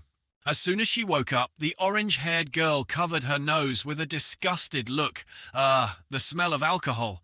How much did these people drink? Marnak explained with a wry smile they drank as soon as they got back to the inn. The orange-haired girl didn't seem to mind much. Her eyes still sleepy, she waved goodbye. I'm going back to sleep here. Marnak replied, today is a day off. Marnak turned to the two men and said, You two go rest too, while walking. Dakia instinctively raised her hand to sniff her nose. She blushed, looked up and asked Marnak hesitantly, Do I smell of alcohol? Marnak replied with a wry smile. Yes, that word was like a lightning strike. Dakia's face froze solid as if sprayed with glue. She unconsciously leaned back, perhaps not wanting Marnak to smell the alcohol on her. She smiled and said, Then let's go to the bank this afternoon. Marnak asked again the bank. Dakia said clearly, I will pay you the amount of money I promised. Suddenly, a strange voice rang out, Kill. Scene shifts at this moment. Dakia had moved elsewhere, didn't know what she heard, but suddenly screamed what? The man opposite had black hair and a bushy beard. He said the safe you are requesting to open is under the name of the Irimel family, and it is currently restricted access. Dakia was dissatisfied, her voice full of anger, questioning, Hold on, but this isn't the family's safe, it's mine who restricted it. That man picked up a piece of paper, read it, and replied, Mr. Douglas Marin. Dakia bit her lower lip tightly, Mr. Marin. Dakia turned around abruptly and said to Marnak standing behind her, Father Marnak, it seems we have to go meet Mr. Marin. Another strange voice rang out in Marnak's head, Kill, but Marnak still smiled friendly and replied to Dakia, All right, I will follow you. The two went to an unfamiliar place. A maid respectfully led them inside and said, "He is in the office." Marnak walked and observed, thinking to himself. She said, "Mr. Marin handles everything for the Lord when the Lord loses his mind." The maid bowed and invited them into a room this way. The two walked into the room together. Inside, a man spoke. "Long time no see, Princess Dakia." The old man with a thick silver beard. He wore a monocle that exuded seriousness and composure. The man sat in front of a table full of documents. His voice was indifferent. "It seems you are still well. I'm sure your time away was fine, this reassures me." Although Dakia bowed her head in greeting, she couldn't hide her obvious dissatisfaction. "It's been a while since we met, Lord's representative." The man took off his monocle and said, "You don't need to call me that. You can call me Mr. Marin as before." Dakia frowned. "As you wish, Lord's representative." That man heard Dakia's discomfort. While wiping his glasses, he said, "It seems you have a problem with me." Dakia replied, "Me, if you think so, it seems you see sin somewhere." At this moment, the invisible voice in Marnak's head became even more numerous. "Kill, kill, kill." Marnak thought to himself, "Luckily, Mother can't speak in this situation." Marin pointed to the paper, as if unintentionally saying, Perhaps you are here because I have forbidden your safe." Dakia closed her eyes, suppressing her anger, and asked, "Why did you do that?" Marin calmly, "It's simple." Marin smiled and said, "If I didn't do that, you would never return to the territory." Only then did Marin notice someone else besides Dakia was here. He turned and asked, "Perhaps you are Father Marnak?" Marnak smiled gently and replied, "Yes, I am Marnak. I serve the goddess of protection." Marin heard and retorted, "Is that all?" His voice had some sarcasm. "Devil slayer of Guiz." Dakia turned her head to look at Marnak. Marin continued, "Nemesis of the evil spirits of Keneton." And Marin also didn't forget to praise Marnak and savior of Eradico. "You are very famous." Marnak was humble. "It's just rumors. Rumors will be exaggerated more if they are mentioned more." Marnak asserted, "I'm sure what I do is much less than the rumors." Marin laughed with his hands behind his back and said, "Haha, you are too humble. A victory, even if small, is still a victory." He approached Marnak. "I know everything you do is for good purpose." Suddenly his eyes became a little strange, "Father." Marin mentioned someone. The Lord smiled and wanted to see you. Marnak was a little doubtful, "Huh?" A man was slowly sipping a cup of tea in his hand. "It's Hayden." He was enjoying tea calmly. Suddenly, an angry voice, accompanied by a pillow thrown hard against the wall behind Hayden, rang out, "Damn it, that damn bastard." Draco was lying on the bed, angrily shouting, "I should have torn him to 100 pieces right there."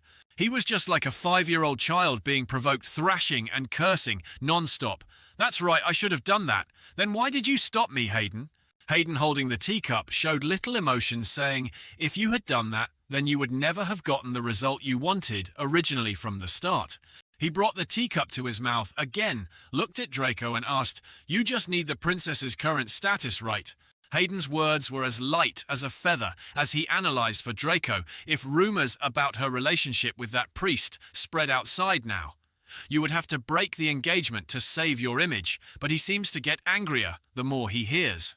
Draco's eyes, full of resentment, roared, I know that, but seeing my fiancé hand in hand with someone else makes me furious."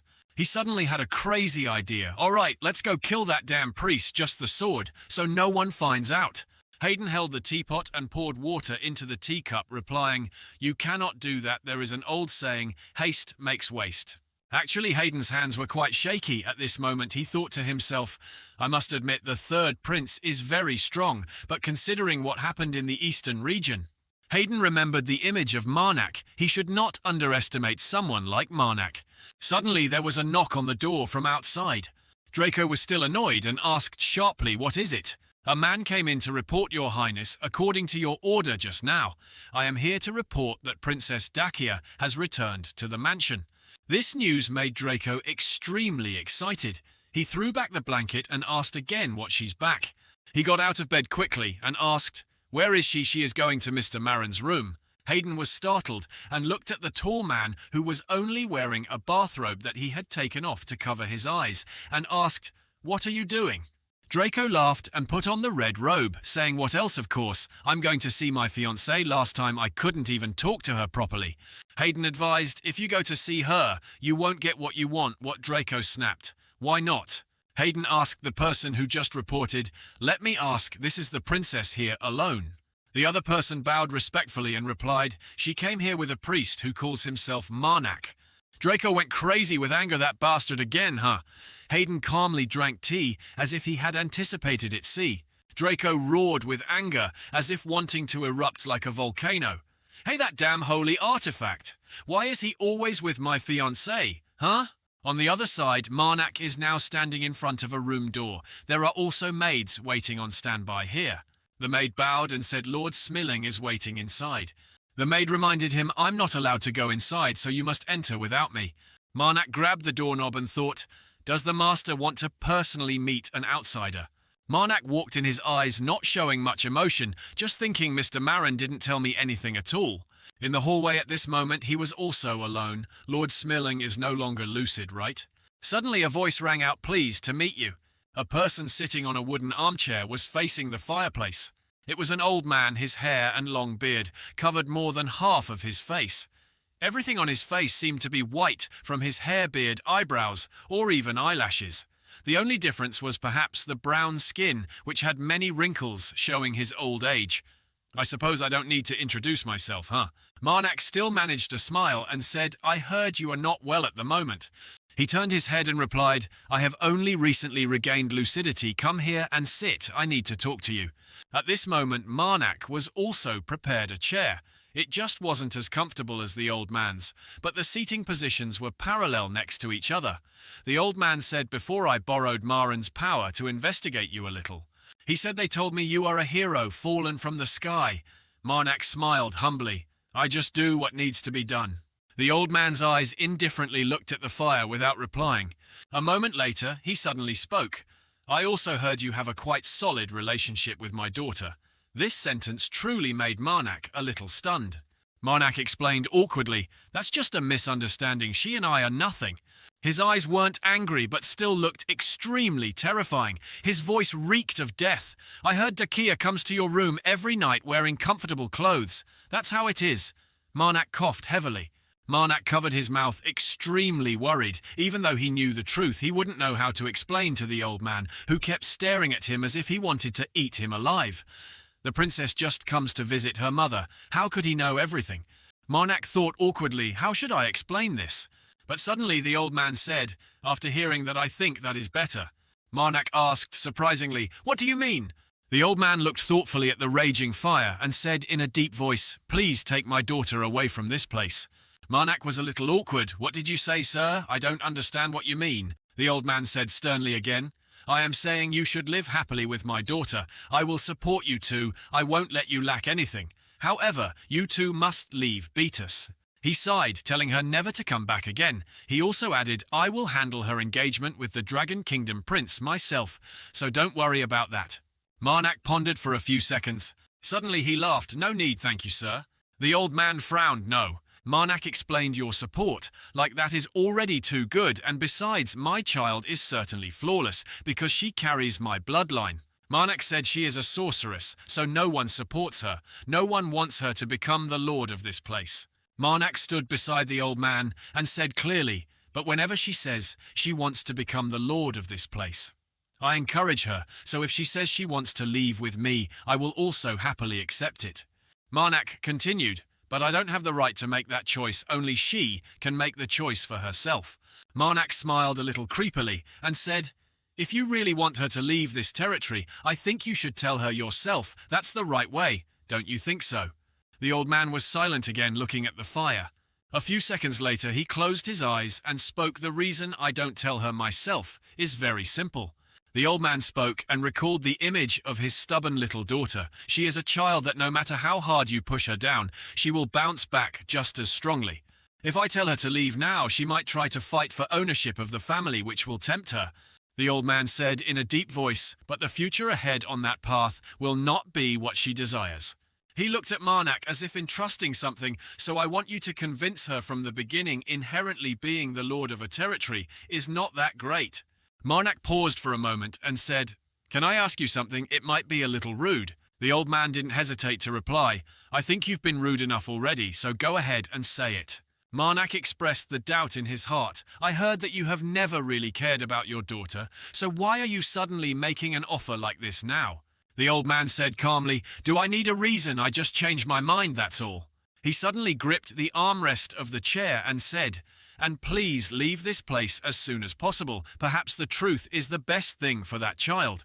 Then the old man waved his hand, indicating dismissal. You can leave now. Marnak smiled, yes. He said as an afterthought, making Marnak stop, and also. The old man turned his head to remind him, Don't tell others about my mind becoming clear again. Just. The old man instructed, Say that you had a lot of difficulty communicating with me because my mind wasn't clear. Marnak didn't ask much and immediately agreed. All right, the old man replied, Thank you. The old man closed his eyes tightly, enjoying the warmth from the fire.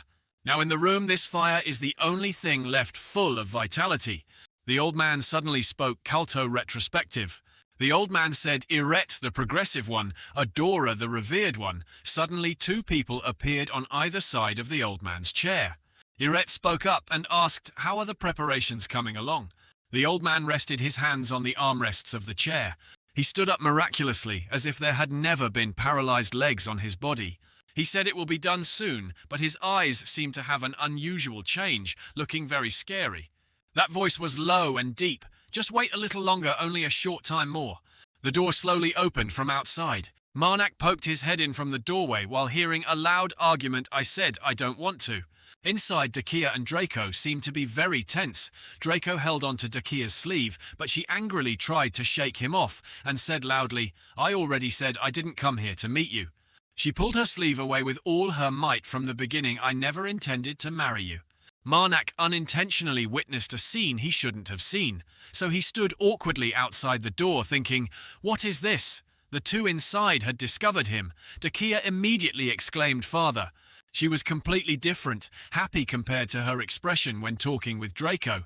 She smiled and asked, Are you done with the meeting? Dakia didn't linger either. She directly turned to Draco, said goodbye, and left. Prince Vatis, I'm sorry about the engagement, she said innocently, despite someone already grinding his teeth in anger. I'm leaving now. Have a good day. He was in a fit of rage because of Dakia's refusal. At this moment he saw your appearance. As if his most sensitive nerve was touched, he roared like a beast, making Hayden struggle greatly to hold him back and prevent him from breaking free and biting people. Marnak, it's you again. But how could someone as small as Hayden restrain Draco? He threw Hayden aside and ran away, pointing at Marnak warningly. Stay away from my fiancé immediately. Dakia immediately rushed out to stand in front of him and shouted, I will not marry you. He couldn't accept the truth and kept questioning, Why? What is it about me that you don't like? She sighed in frustration. It's not that you lack anything, I just don't want to get married. Draco was like a child trying to please an adult. He whined and spoke softly, trying to coax her. Don't be like that. Why don't we have a meal together? His hand trembled as he reached out, wanting to get closer to her. Dakia coldly and flatly refused. I already have plans. He didn't give up and asked again, What about tomorrow? Dakia replied, Busy the day after tomorrow. Busy, well busy. She kept refusing, making Draco frown. I haven't said which day yet. She didn't want to say anything more, so she turned and left, and didn't forget to emphasize, I'm very busy. Marnak hid to the side, forcing a smile. Mother in his head exclaimed, Kill, kill. He thought she really left him. Suddenly Draco shouted loudly, making Dakia startle and stop. How about this? He took out some paper and said, I heard there is a theatre troupe in Peters. A famous singer is with them. You know her, right? Her name is Adora. He was awkward. Come with me to see her, but unfortunately you are still so cold. I have met her. This time Draco must have understood that she never had him in her heart. He collapsed, his eyes full of tears. But the first performance will take place in 3 days. Dakia turned her head and said in a disgusted tone, All performances are the same anyway. I won't watch any new performances anymore. Draco was angry, grinding his teeth. Suddenly his eyes blazed without pupils. His neck veins bulged, his teeth grinding loudly as he said, Refusing me, is it because of that bastard Marnak, right? Dakia activated defense mode and spread her arms to protect the love of her life, even though Marnak, standing far away, was still eagerly watching the drama. No, it has nothing to do with him. He roared angrily, Don't lie to me. He pointed towards Marnak and said something that made Dakia blush. You go to his room every night. The atmosphere indeed froze as if sprayed with glue because of this sentence. Mother angrily questioned in his head, kill, kill. Marnak helplessly explained to that voice, what is it you are always with me when she comes? At this moment he quickly spoke to explain to Draco, Your Highness, there is a misunderstanding. Marnak said we don't have that relationship, but before he finished, Draco was blazing with anger and shouted, shut up. He said loudly, you think I cannot see through your facade? You are certainly even more excited because you know the princess has a fiancé. Draco didn't stop uttering insults. You want to slander a noble. Before he could say anything more, Dakia shouted, shut up. Suddenly being yelled at made him stunned and stepped back. Dakia's eyes were sharp and cold. She said, there is nothing between me and Father Marnak. Father Marnak is not that kind of person. She continued to defend Marnak. He is a good person who always lives for others. He has never hesitated to help others, even when facing difficulties. Dakia explained furthermore, he even saved me from the kidnappers. Dakia emphasized making Draco look blank. I cannot sit idly by watching you slander the person who saved my life. Dakia paused for a moment and then said, so let me make it clear, I, Dakia Irimel. Dakia placed her hand on her chest, parallel to the white flower on her left breast, and said clearly, by the name of Irimel, I cancel my engagement with the Dragon Kingdom Prince. This declaration is effective as long as the Irimel flower doesn't wither. Draco gritted his teeth. As long as the Irimel flower doesn't wither, your whole family must be destroyed before you even think about getting married. Suddenly he shouted, but it seemed like he wasn't talking to the two of them. Dresso, this is not how we discussed it. Marnak frowned in suspicion, Dresso. A strange man walked in and said in a deep voice, you are always so impatient and rude. A young, handsome, tall man with white hair and golden eyes, similar to Dakia, appeared and spoke to her. You know you shouldn't make vows so easily in the name of the Irimel family. The man named Dasso said, aren't you clear about your position in the family? Because you are a sorceress? Dakia frowned you. Draco angrily stepped forward and shouted Dasso. He questioned Dasso, you promised to marry the princess to me. Dasso showed little emotion and replied, I said you could take the girl if you could. He brushed Draco's hand away and said, why are you complaining to me when you are the one who failed? He seemed struck and couldn't believe it, asking again what? Draco was angry. What did you just say? Do you think you can get away with this? Dasso growled and called the opponent's name directly, Vartis Draco. Dasso warned, if you raise your voice at me again. He was indeed not someone easily bullied, directly overwhelming the opponent. I will report all your actions to the Demon Dragon King, do you understand? Draco clicked his tongue. Hayden over there must have had a good nap before he was called awake. Don't sleep anymore. Wake up quickly. Draco, after the argument, also swept past Dasso without saying anything further. Suddenly Dakia spoke. Wait, you are the one who suggested the kidnapping. She asked Dasso and the Dragon Kingdom Prince just listened to you.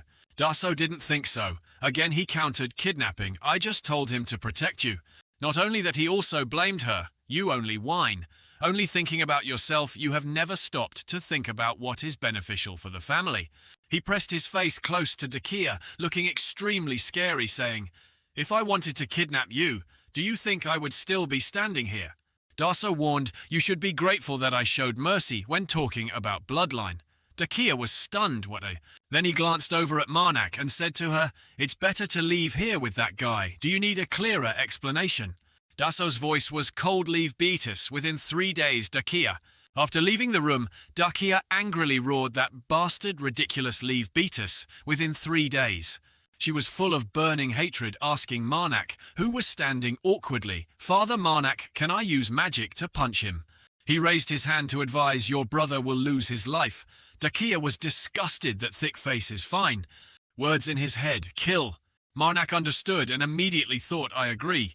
Marnak thought about Dakia's two relatives, both father and brother, telling us to leave quickly couldn't be a coincidence. Suddenly, Dakia called Father Marnak. He replied yes. She pointed in the distance and asked, isn't that Jamel? Both looked towards an orange-haired girl standing in the distance. Marnak nodded yes, but what is she doing? Suddenly Tozio ran over from somewhere, the successor. He asked, Tozio, is something wrong? Tozio stammered. Tosio explained someone has exposed Miss Jamel that she is an evil spirit worshipper. Dakia looked at Tosio and said, "You can go now." The other person replied, "Understood." A moment later, Marnak and Dakia both stood watching Tosio leave. She frowned and turned to Marnak, saying anxiously, "It is true that we have heard about the evil spirit worshippers causing trouble recently, but I didn't expect them to start arresting them everywhere like this." Dakia was worried. "I heard the people from the God's cleansing army stationed nearby are on their way. What do we do?" Marnak asked with a serious face. "What do you think will happen to an evil spirit worshipper who has been captured?" She sighed and looked down, replying, "They will likely be handed over to the God's cleansing army and then tortured until they reveal information about the liberation army until death." Marnak frowned. He thought in order to track down evil spirit worshippers without holy power, perhaps they found them by tracing the remaining holy power of the evil spirit in their bodies. He placed his hand on his chest in thought if that is the case. Dakia observed Marnak's reaction and exclaimed, "Father, do you have a way?" Marnak smiled and replied, "Yes, I think I have a way to save Jamel. It might be difficult for me, but..." He spoke to the person in his head. "If you are willing to help, Mother, I think we can hide Jamel." That voice replied, "Kill." In a dark, damp prison cell where there were only the sounds of rats and filth. In the cell, a small, thin figure sat huddled, hugging herself in the corner of the wall. It was the desperate Jamel. "I became a nun by chance, but it was unnecessary because I wanted to become an evil spirit worshipper."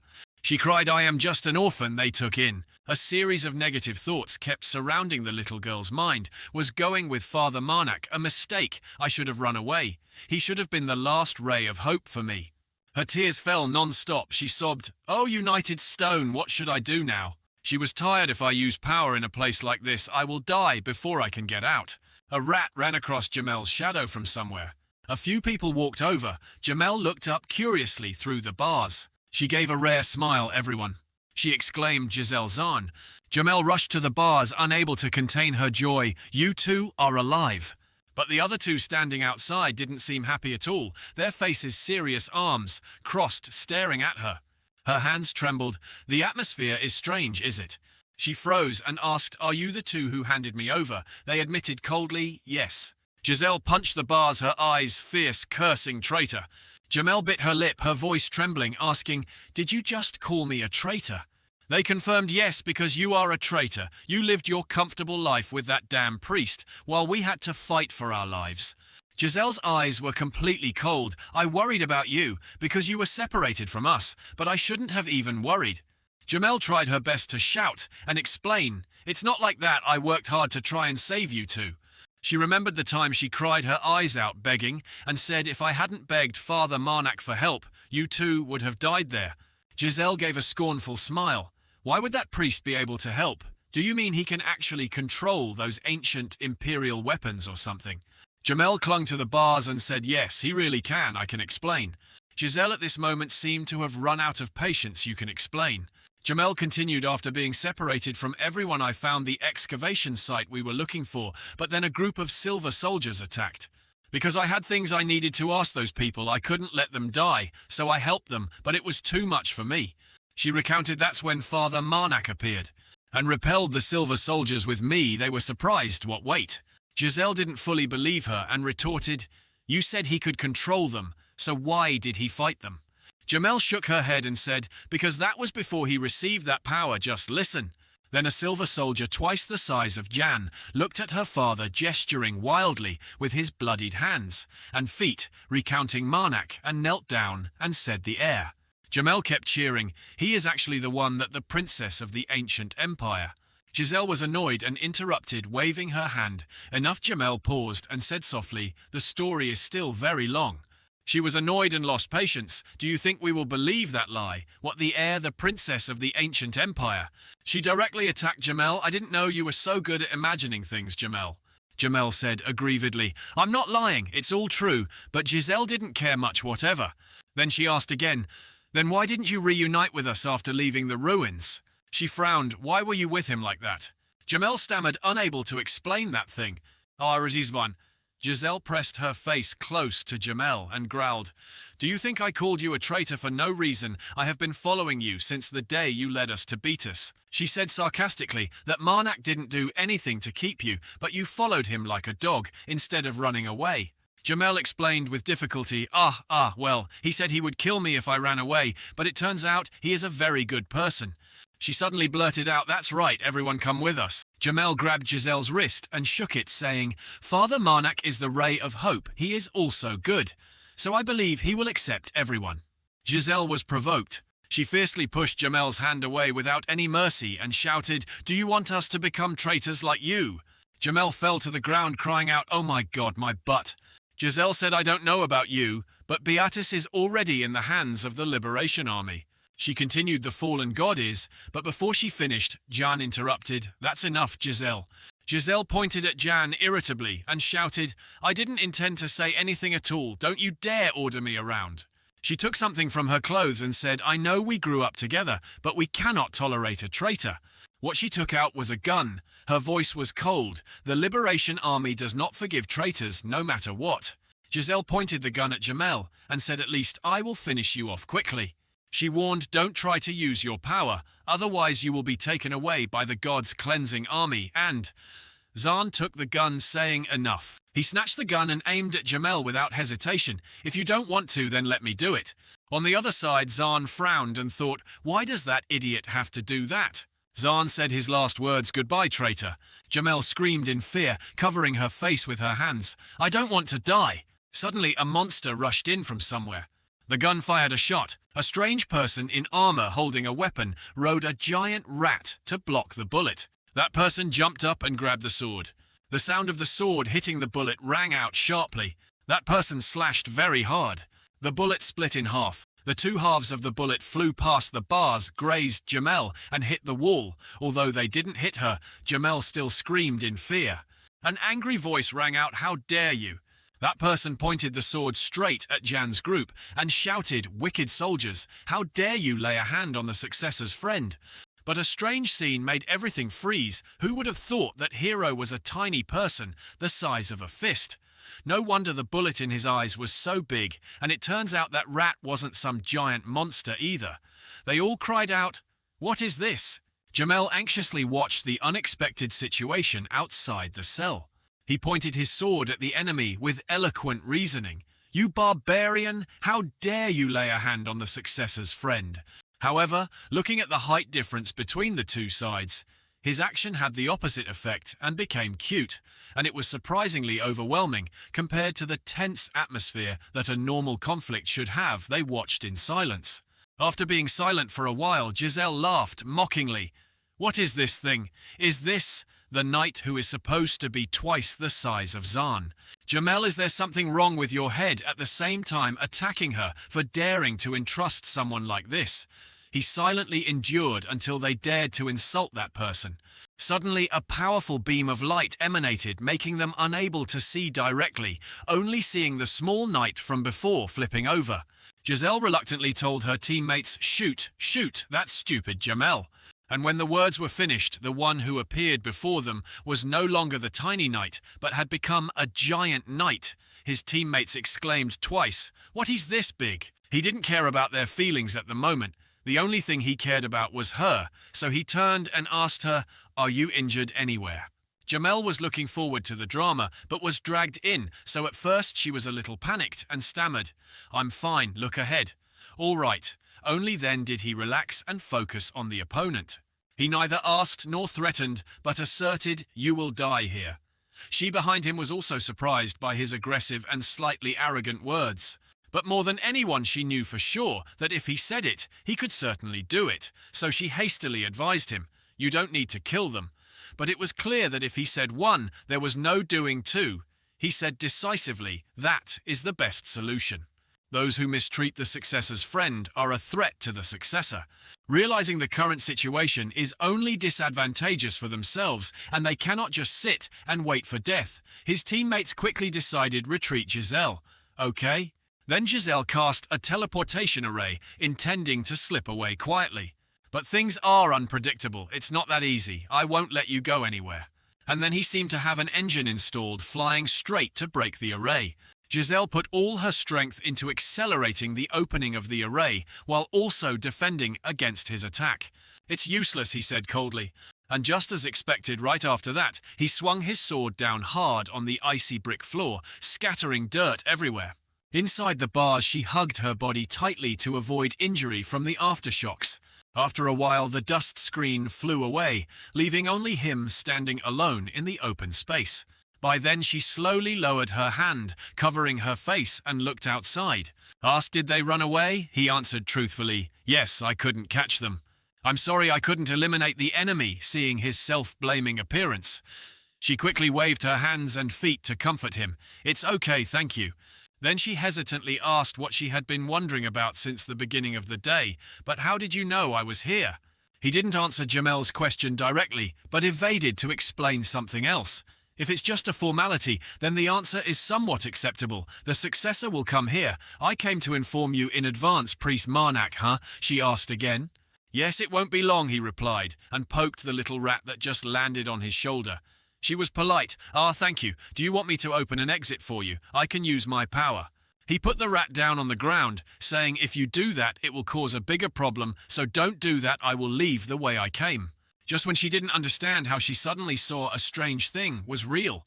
The little rat had turned into a big rat and was the knight's unique and exclusive vehicle, coming and going the same way. Literally both turned small again and left quietly. Luckily they turned small, otherwise they would have truly scared people to death.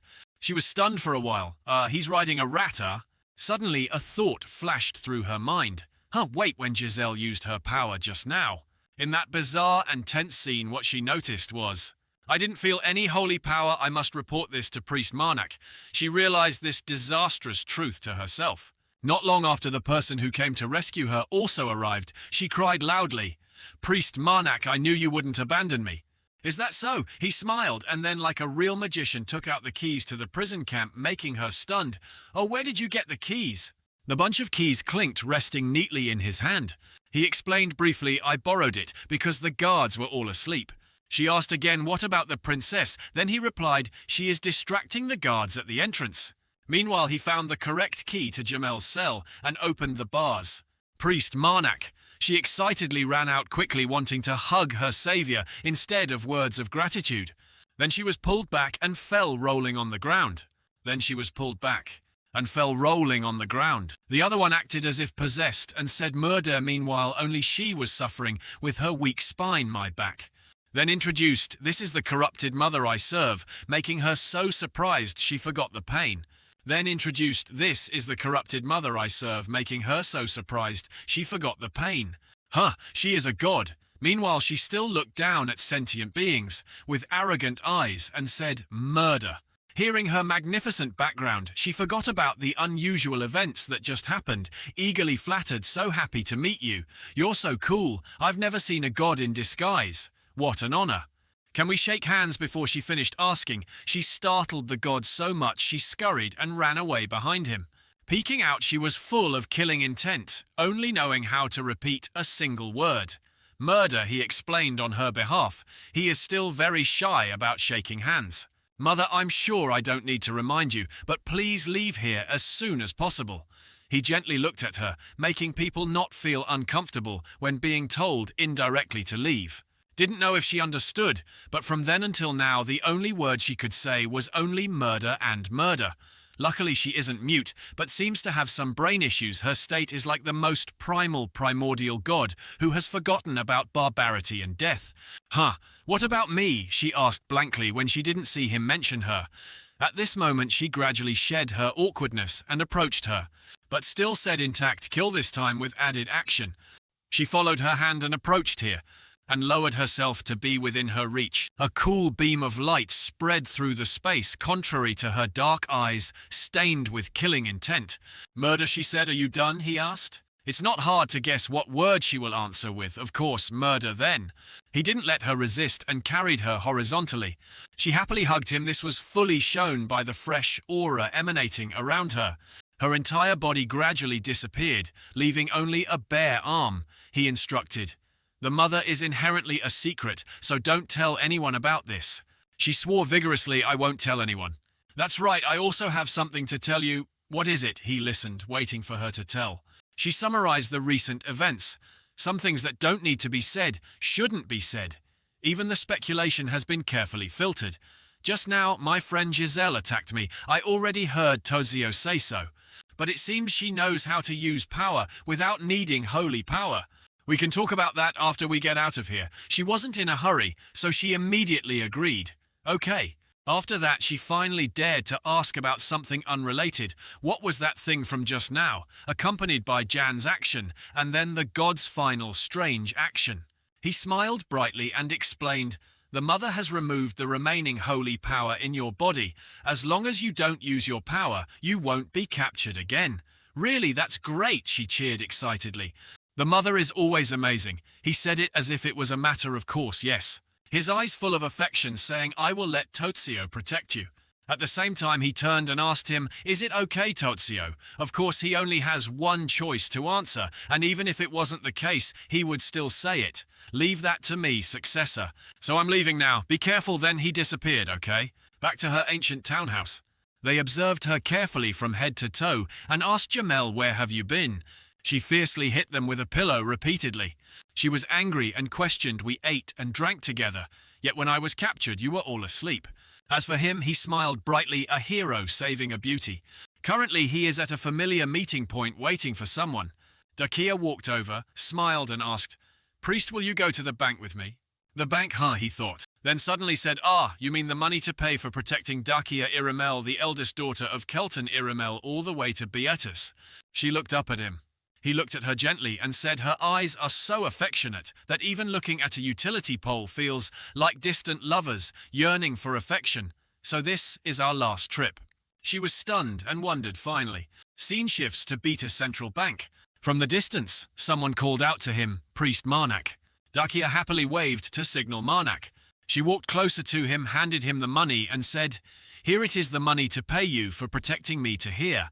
Marnak held the certificate in his hand. Looking at it blankly, seeing this, Dakia explained to him, I thought real gold would be too heavy, so I took the certificate, so you can exchange it for gold. You can exchange gold at any bank in the Northern Kingdom. She said hesitantly, if you don't want the certificate, I can only get gold.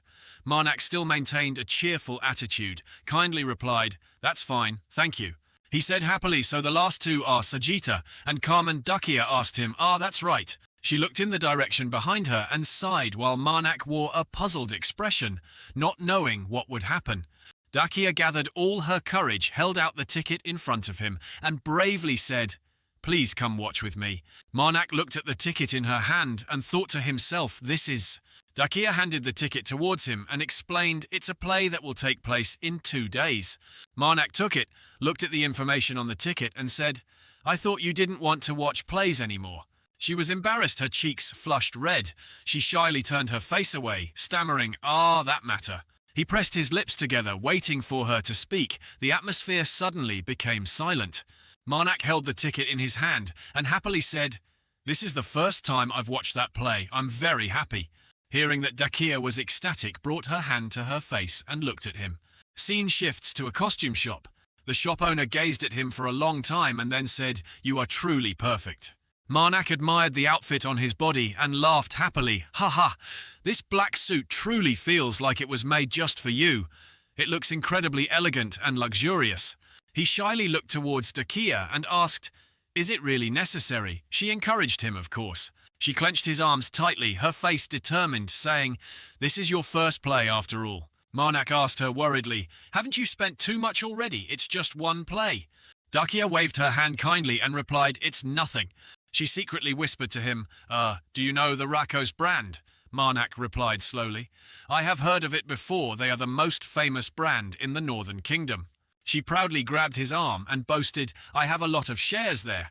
I invested all my money when they weren't even developed yet. He was surprised when he heard that information.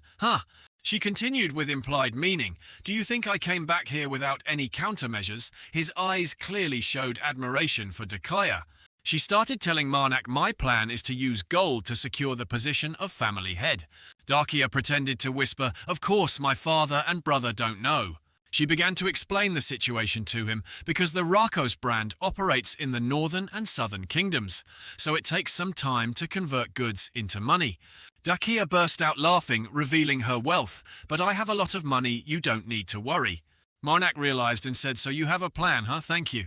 Dakia stared at him, her cheeks flushed red again. "Now you're dressed." Dakia took his arm and went to the play like a real couple, she said happily. "Let's go watch the play, shall we?" At the theatre stage, the lights were dazzling. Everyone was there very early. The place was packed with people everywhere. That couple was also watching the play. The woman looked intently at the man next to her. Here, Dakia and Marnak were also sitting together watching the play. The lights on the stage were turned on, shining directly down on the middle section. The backstage curtains slowly opened. Where the lights were, a theatre actor appeared, beginning their performance. The actress had red eyes and classic curly hair, looking down at the audience below. Her delicate face looked extremely beautiful. She gently placed her hand on her chest as if wanting to perform a form of prayer. In just a moment, the girl began to immerse herself in the play and perform. Below the stage, all the audience members intently watched the stage. Dakia felt it was very good. She happily clapped and cheered for the performance. Marnak looked at her with loving eyes. He suddenly thought murder. Marnak looked at her beauty and wondered, "Do I like Dakia?" He answered in his subconscious, "Of course, why wouldn't I like someone so beautiful and intelligent?" Suddenly a hand appeared asking Marnak, "Do you love her?" He was lost in thought. That voice echoed in his head, "She scares me." Marnak suddenly remembered, "Santo, you saved me, my beloved family." He recalled painfully, "He died because of me. My pity tore him into pieces." Marnak faced it alone on this long journey. "I have a thought." A woman appeared. He thought further that this world desires the revival of the mother. Marnak was sad. A mess appeared in his head again. "Is that why I am forced to complete the duty of a corrupted priest every time I neglect it?" His eyes were filled with sadness. Marnak recalled painfully, even if he had to destroy what was precious to him. He gripped his fist tightly, showing determination, however, "Because I am getting stronger every day, perhaps." The image of death appeared. Dakia sat unconscious on the ground. Her eyes clearly showed sadness and pain. His fierce eyes appeared. His head hurt as if being hammered. Unconsciously, Marnak began to form a sinister smile. Returning to reality, her small hand stopped Marnak's thoughts. Dakia called priest. Marnak forced a smile and replied, "Sorry, I got a little distracted." He was startled and suddenly called out, "Princess." She turned to him and reminded him, "Can you focus? It's time for the play now." Tears welled up in her eyes as she said sadly, "We're at the end now." Seeing that she was full of emotion, Marnak affectionately called her name Dakia. Meanwhile, on the stage, the actress was passionately performing up to the climax. Suddenly there was a voice reminding him, "Murder." Marnak unexpectedly hugged her as if to protect her.